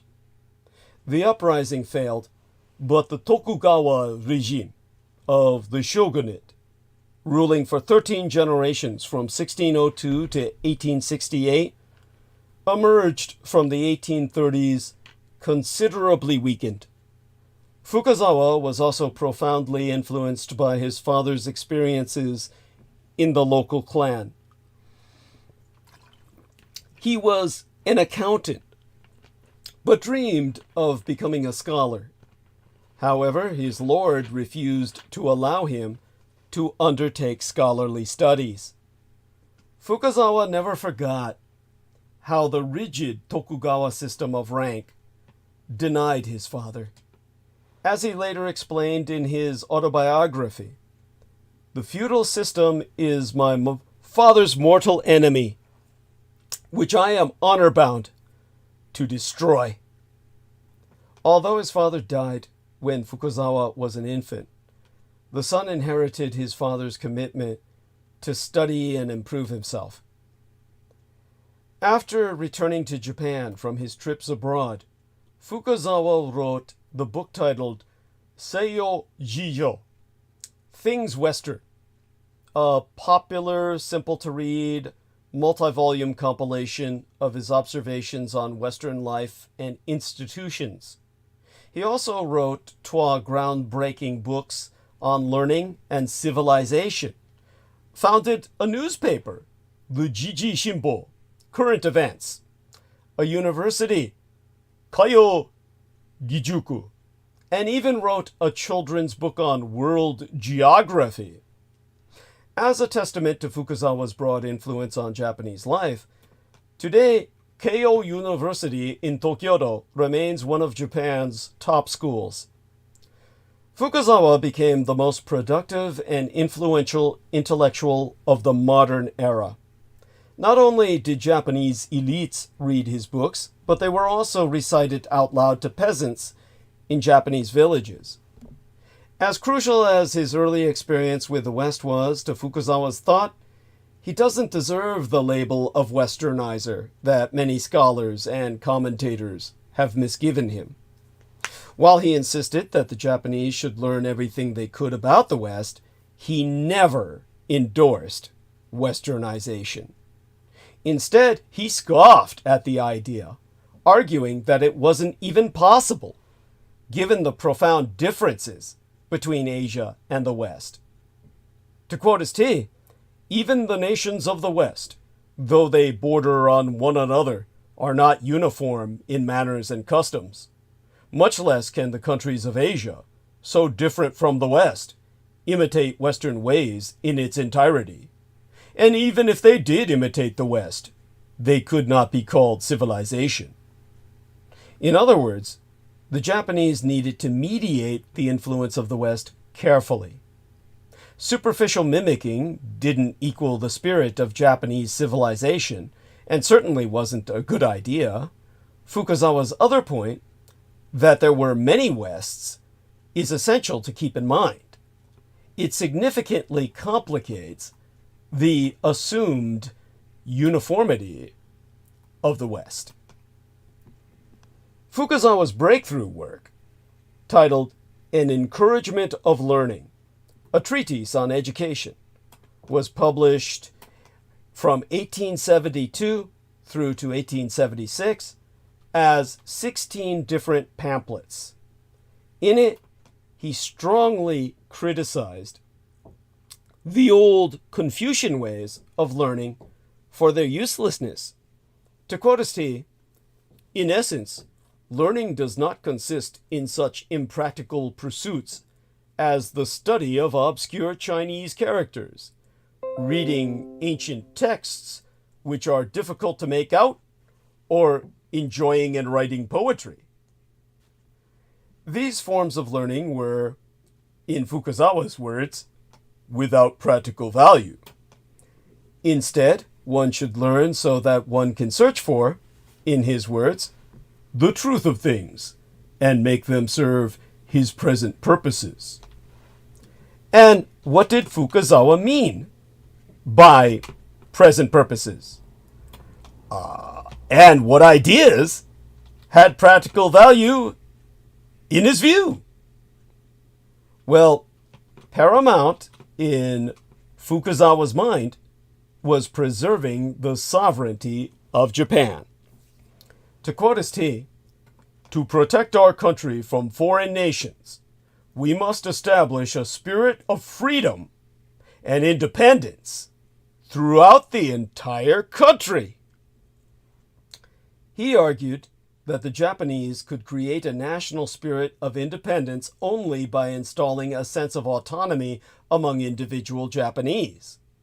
But this could happen only after the Japanese destroyed the inflexible system of loyalty to one's lord left over from the Tokugawa period of samurai rule. Fukuzawa's ideas resonated with political leaders confronting Japan's extreme challenges in the same period. After the Meiji Imperial Restoration, a short but apocalyptic civil war that overthrew the Tokugawa shogunal dynastic regime in 1868, the new government revamped the political, economic, and educational systems and the military while reducing samurai power. They succeeded in all these domestic endeavors, centralizing their political control and military power in my mother's birthplace of Tokyo, instituting mandatory education for all Japanese subjects, ending the special status of the samurai class, and banning the wearing of samurai swords in public. However, the resulting backlash included several rebellions, of which the most serious, the Satsuma Rebellion of 1877 was barely done any justice in a boorish American movie titled The Last Samurai, released in 2003 and featuring Tom Cruise. Similarly, in foreign policy, the leadership encountered a hostile environment.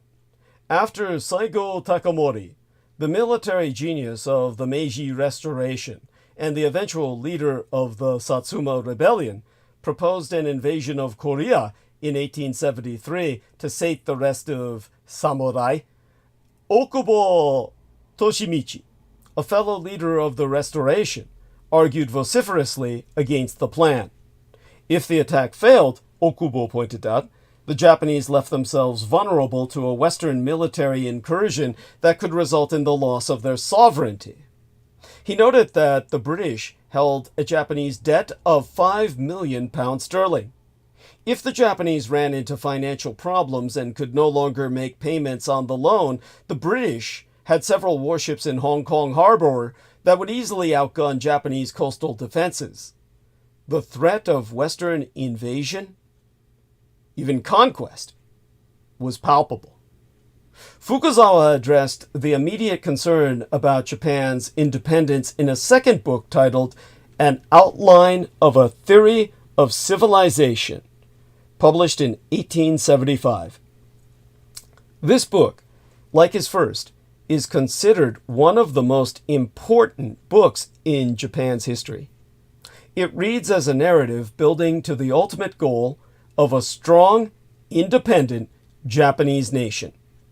One scholar in 2014 stated that it could have been called an outline of a theory of national strength instead of an outline of the theory of national civilization. Fortunately for Japan, its political and intellectual leaders were on the same page. Instead of a foreign adventure in Korea, Japan industrialized. Far from being a westernizer, his writings, well, this is as to Fukuzawa's legacy. His writings show him to be an independent nationalist. He was mostly concerned with, well, not with conversion to Western ways, but with building national strength to ward off and ward away Western imperialism. Understand that this left Korea vulnerable to the American invasion, and that's how the Americans installed a dictator in Korea, a white son of a bitch named Durham Bull Stevens, who the Koreans ultimately had to assassinate themselves in my own Golden Gate at San Francisco in front of the ferry building. But Japan let the Americans take Korea while they industrialized textiles manufacturing and built up the strongest military in Asia. In many ways, the strongest in the world. This illustrates the chasm between Western misthinking about Japan and the Japanese themselves. The influence of Fukuzawa is not even limited to Japan. Intellectuals in many parts of Asia read his work and admired his call to build national power. The Japanese nation also became a model for how to cope with the threat of Western power. Intellectuals across Asia, from French Indochina to the Ottoman Empire and many places in between, pointed to Japan's success as a template for maintaining sovereignty in the face of the Western threat. Rather than imitating the West, they commenced emulating Japan. Thus, by the way, Sheila Gavin says, good morning to you all, the lovely folk of Team DDD. And, of course, good morning to you, honey. Glad to see you here. And let's give her the same kind of greeting I gave our lovely Daria of Team DDD, Amy Como, post-surgery. Let's give this young lady her morning kiss. Okay, and here we are at Sheila Gavin. And with that acknowledgement, back to my narrative at hand. Kisses to Amy as well. Prayers for your recovery. Okay. Now, If Fukuzawa and others never endorsed Westernization, how did we get the distinct impression that it provided the pathway to modernity for Japan? The answer is simple. Western commentators themselves created the Westernization paradigm by misinterpreting what they saw in Japan. In his book titled The White Peril in the Far East, published in 1905, Sidney Lewis Gulick, an American missionary to Japan, clearly argued that the Japanese had already converted to a westernized system, himself blithely so stating, "We counter Japan as belonging to the Occidental rather than the Oriental system of civilization." However, as a progressive, Gulick also critiqued Western notions of superiority and racism toward East Asians in his book. Americans became less optimistic about Japan's move to the West in the 1930s, as the military was propagandized as having taken political power per Western press releases. But Westernization itself remained the lodestar by which Westerners judged Japan among the nations. Among these, the political scientist Harold Quigley was skeptical of Japan's Western credentials, writing the article titled "Feudalism Reappears in Japan" in 1936 in the Christian Science Monitor magazine. The piece was published immediately after right-wing military officers from the Imperial Way faction of the army attempted to overthrow the government and replace the emperor with his brother. The coup d'etat failed. The ringleaders were executed, and the Imperial Way faction was purged from the Imperial Japanese Army. Quigley saw the coup d'etat not as any innovation, but as Japan's return to the past. In fact, just the opposite was true. The coup d'etat conspirators embraced the new ideas of the Japanese philosopher Kita Iki, who combined corporatism and communism, and was executed alongside them. Quigley and many others began to see Japan's westernization as a facade behind which a feudal military stood ready to pull Japan back into history. Nonetheless, Quigley's dismissal of Japan's westernization became a commonplace assumption in the Second World War. How else to explain the rise of Japanese militarism out of what Americans had seen as Japan's thriving Western-style democracy? If you count an emperor asserting all secular power after destroying a feudal class of samurai to be such, which I don't fucking get, but I'm not a white American. It had to be from some other time. According to Quigley, the militarists came directly from the Tokugawa period dressed up in the kimono of the samurai. Some Japanese soldiers did indeed own ceremonial samurai swords, and the army trained its troops in samurai bushido ideas, their code of chivalry. They used a pamphlet derived from the Hagakure, the 17th century text on samurai ethics. But this internal propaganda was intended to build up their fighting morale, not return them to a past where they would normally use samurai swords in battle. The American defeat in the Pacific War and its reparatory reconstruction of Japan opened up a tremendous opportunity for, to Americanize the country, thereby pushing the narrative of westernization to its logical conclusion.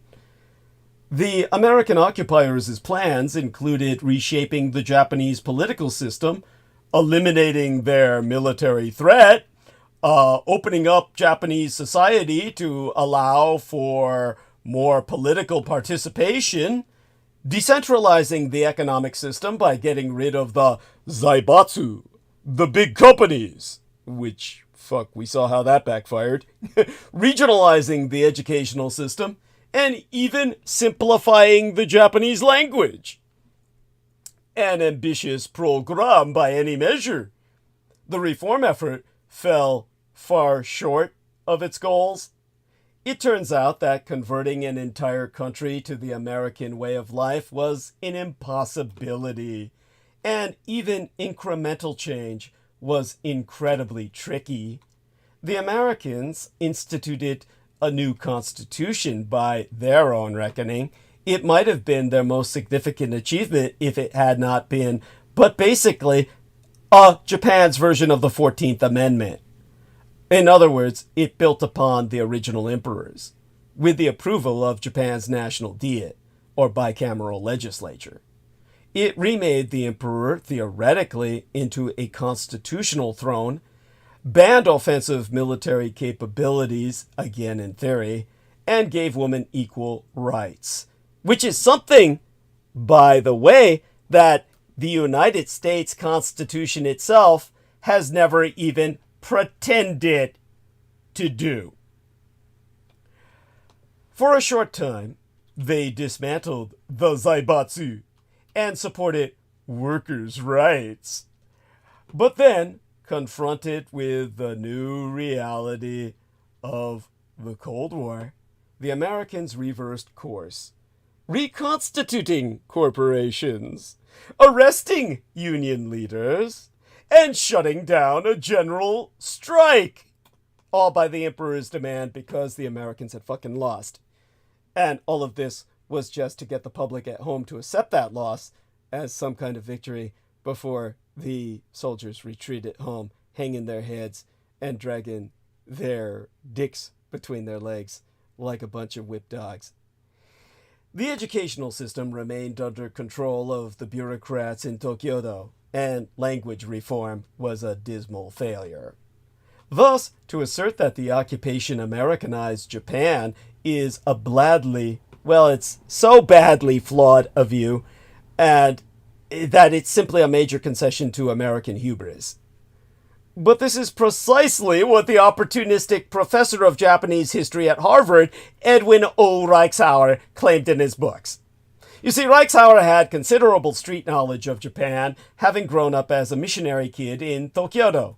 He later became so politically adept that in 1961, the John Fitzgerald Kennedy administration appointed him ambassador to Japan, an almost unheard of plum for a college professor. Immediately following the Second World War, Reichshauer wrote 3 books, one titled Japan, subtitled Past and Present, published in 1946, and the other titled The United States and Japan, published in 1950. They both became bestsellers, profoundly shaping our ideas about Japan's westernization. Ironically, Reichshauer was a historian of ancient Japan. He wrote his dissertation on the travelogues of the 9th century Japanese monk Enin on his journeys to China, and knew almost nothing about modern Japan before the Pacific War. But he saw an opening, refashioned himself as a modern Japanologist, and soon became the reigning American expert on Japan. In his books, Reichshauer expressed the hope that the United States occupation would boost Japan over the finish line of westernization. At long last! Instead of arguing, like Quigley, that Japan had abandoned westernization in the wartime, Reichshauer characterized the 1930s through the 1940s as a dark valley, after which Japan would reemerge into the bright sunshine of American tutelage during occupation. Reichshauer's ambitions were immense. Not only did he see Americanization in Japan's future, but he also saw westernization writ large in its past. His writings projected the westernization narrative back into the late 19th century and placed the American empire at its center. As such, they became some of the most successful pieces of westernization propaganda in the 20th century, believed by a gullible and truly ignorant American public. The fact that the United States had negligible influence on Japan in the late 19th century didn't discourage Reichsauer in the least. First, he placed a big bet on our friend Fukuzawa. He argued that the trips Fukuzawa took to these United States and his interest in the West amounted to a fait accompli of early American influence.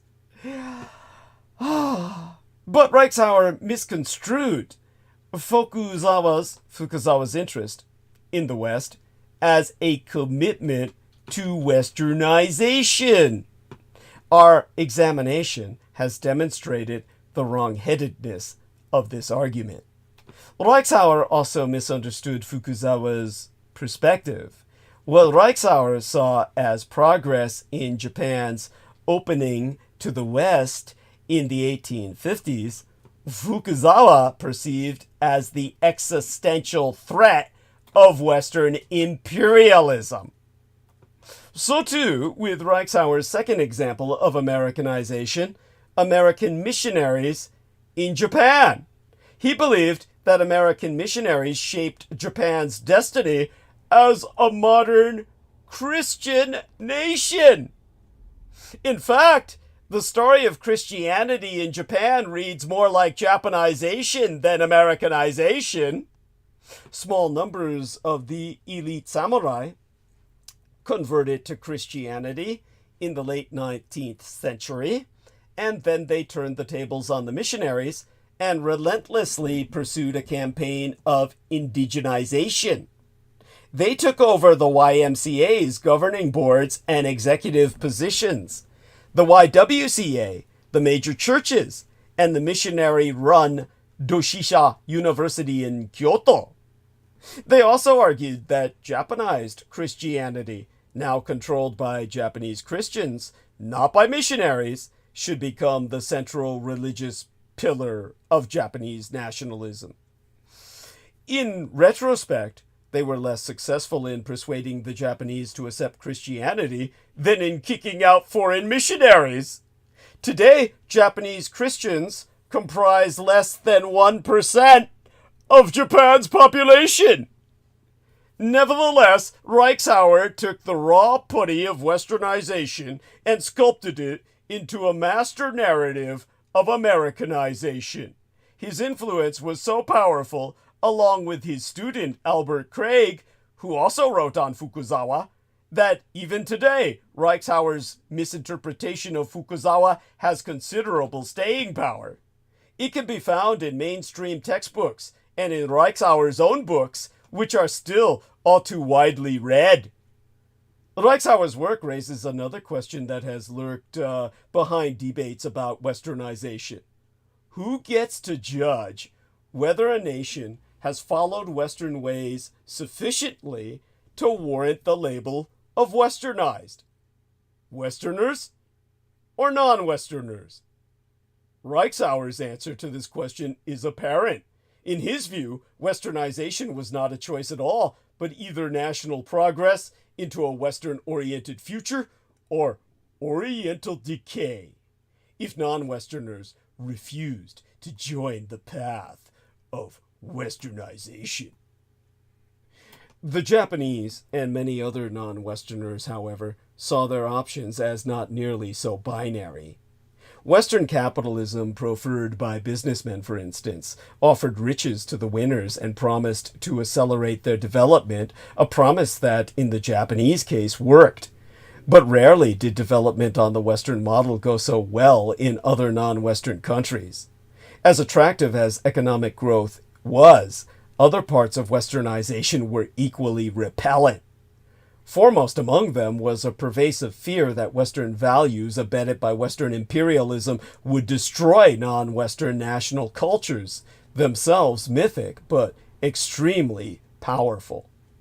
The Japanese responded to this fear with a campaign to protect their own values, beginning in the 1910s through the 1920s, with the intellectual Yoshino Sakuzo's Minponshugi, or democracy movement, Yoshino's case illustrates how different groups in Japan, liberal intellectuals and conservative military supporters, clashed over westernization. Mislabeled a Westerner himself, Yoshino wanted to adapt, not imitate, Western-style democracy to the Japanese monarchy's requirements, replacing popular sovereignty with the emperor's benevolent rule. The militarists and their allies, who favored absolute monarchy, held him in visceral contempt for his efforts. When he left his post at Tokyodo Imperial University for a better paying position as a newspaper editor at the Asahi Shinbun,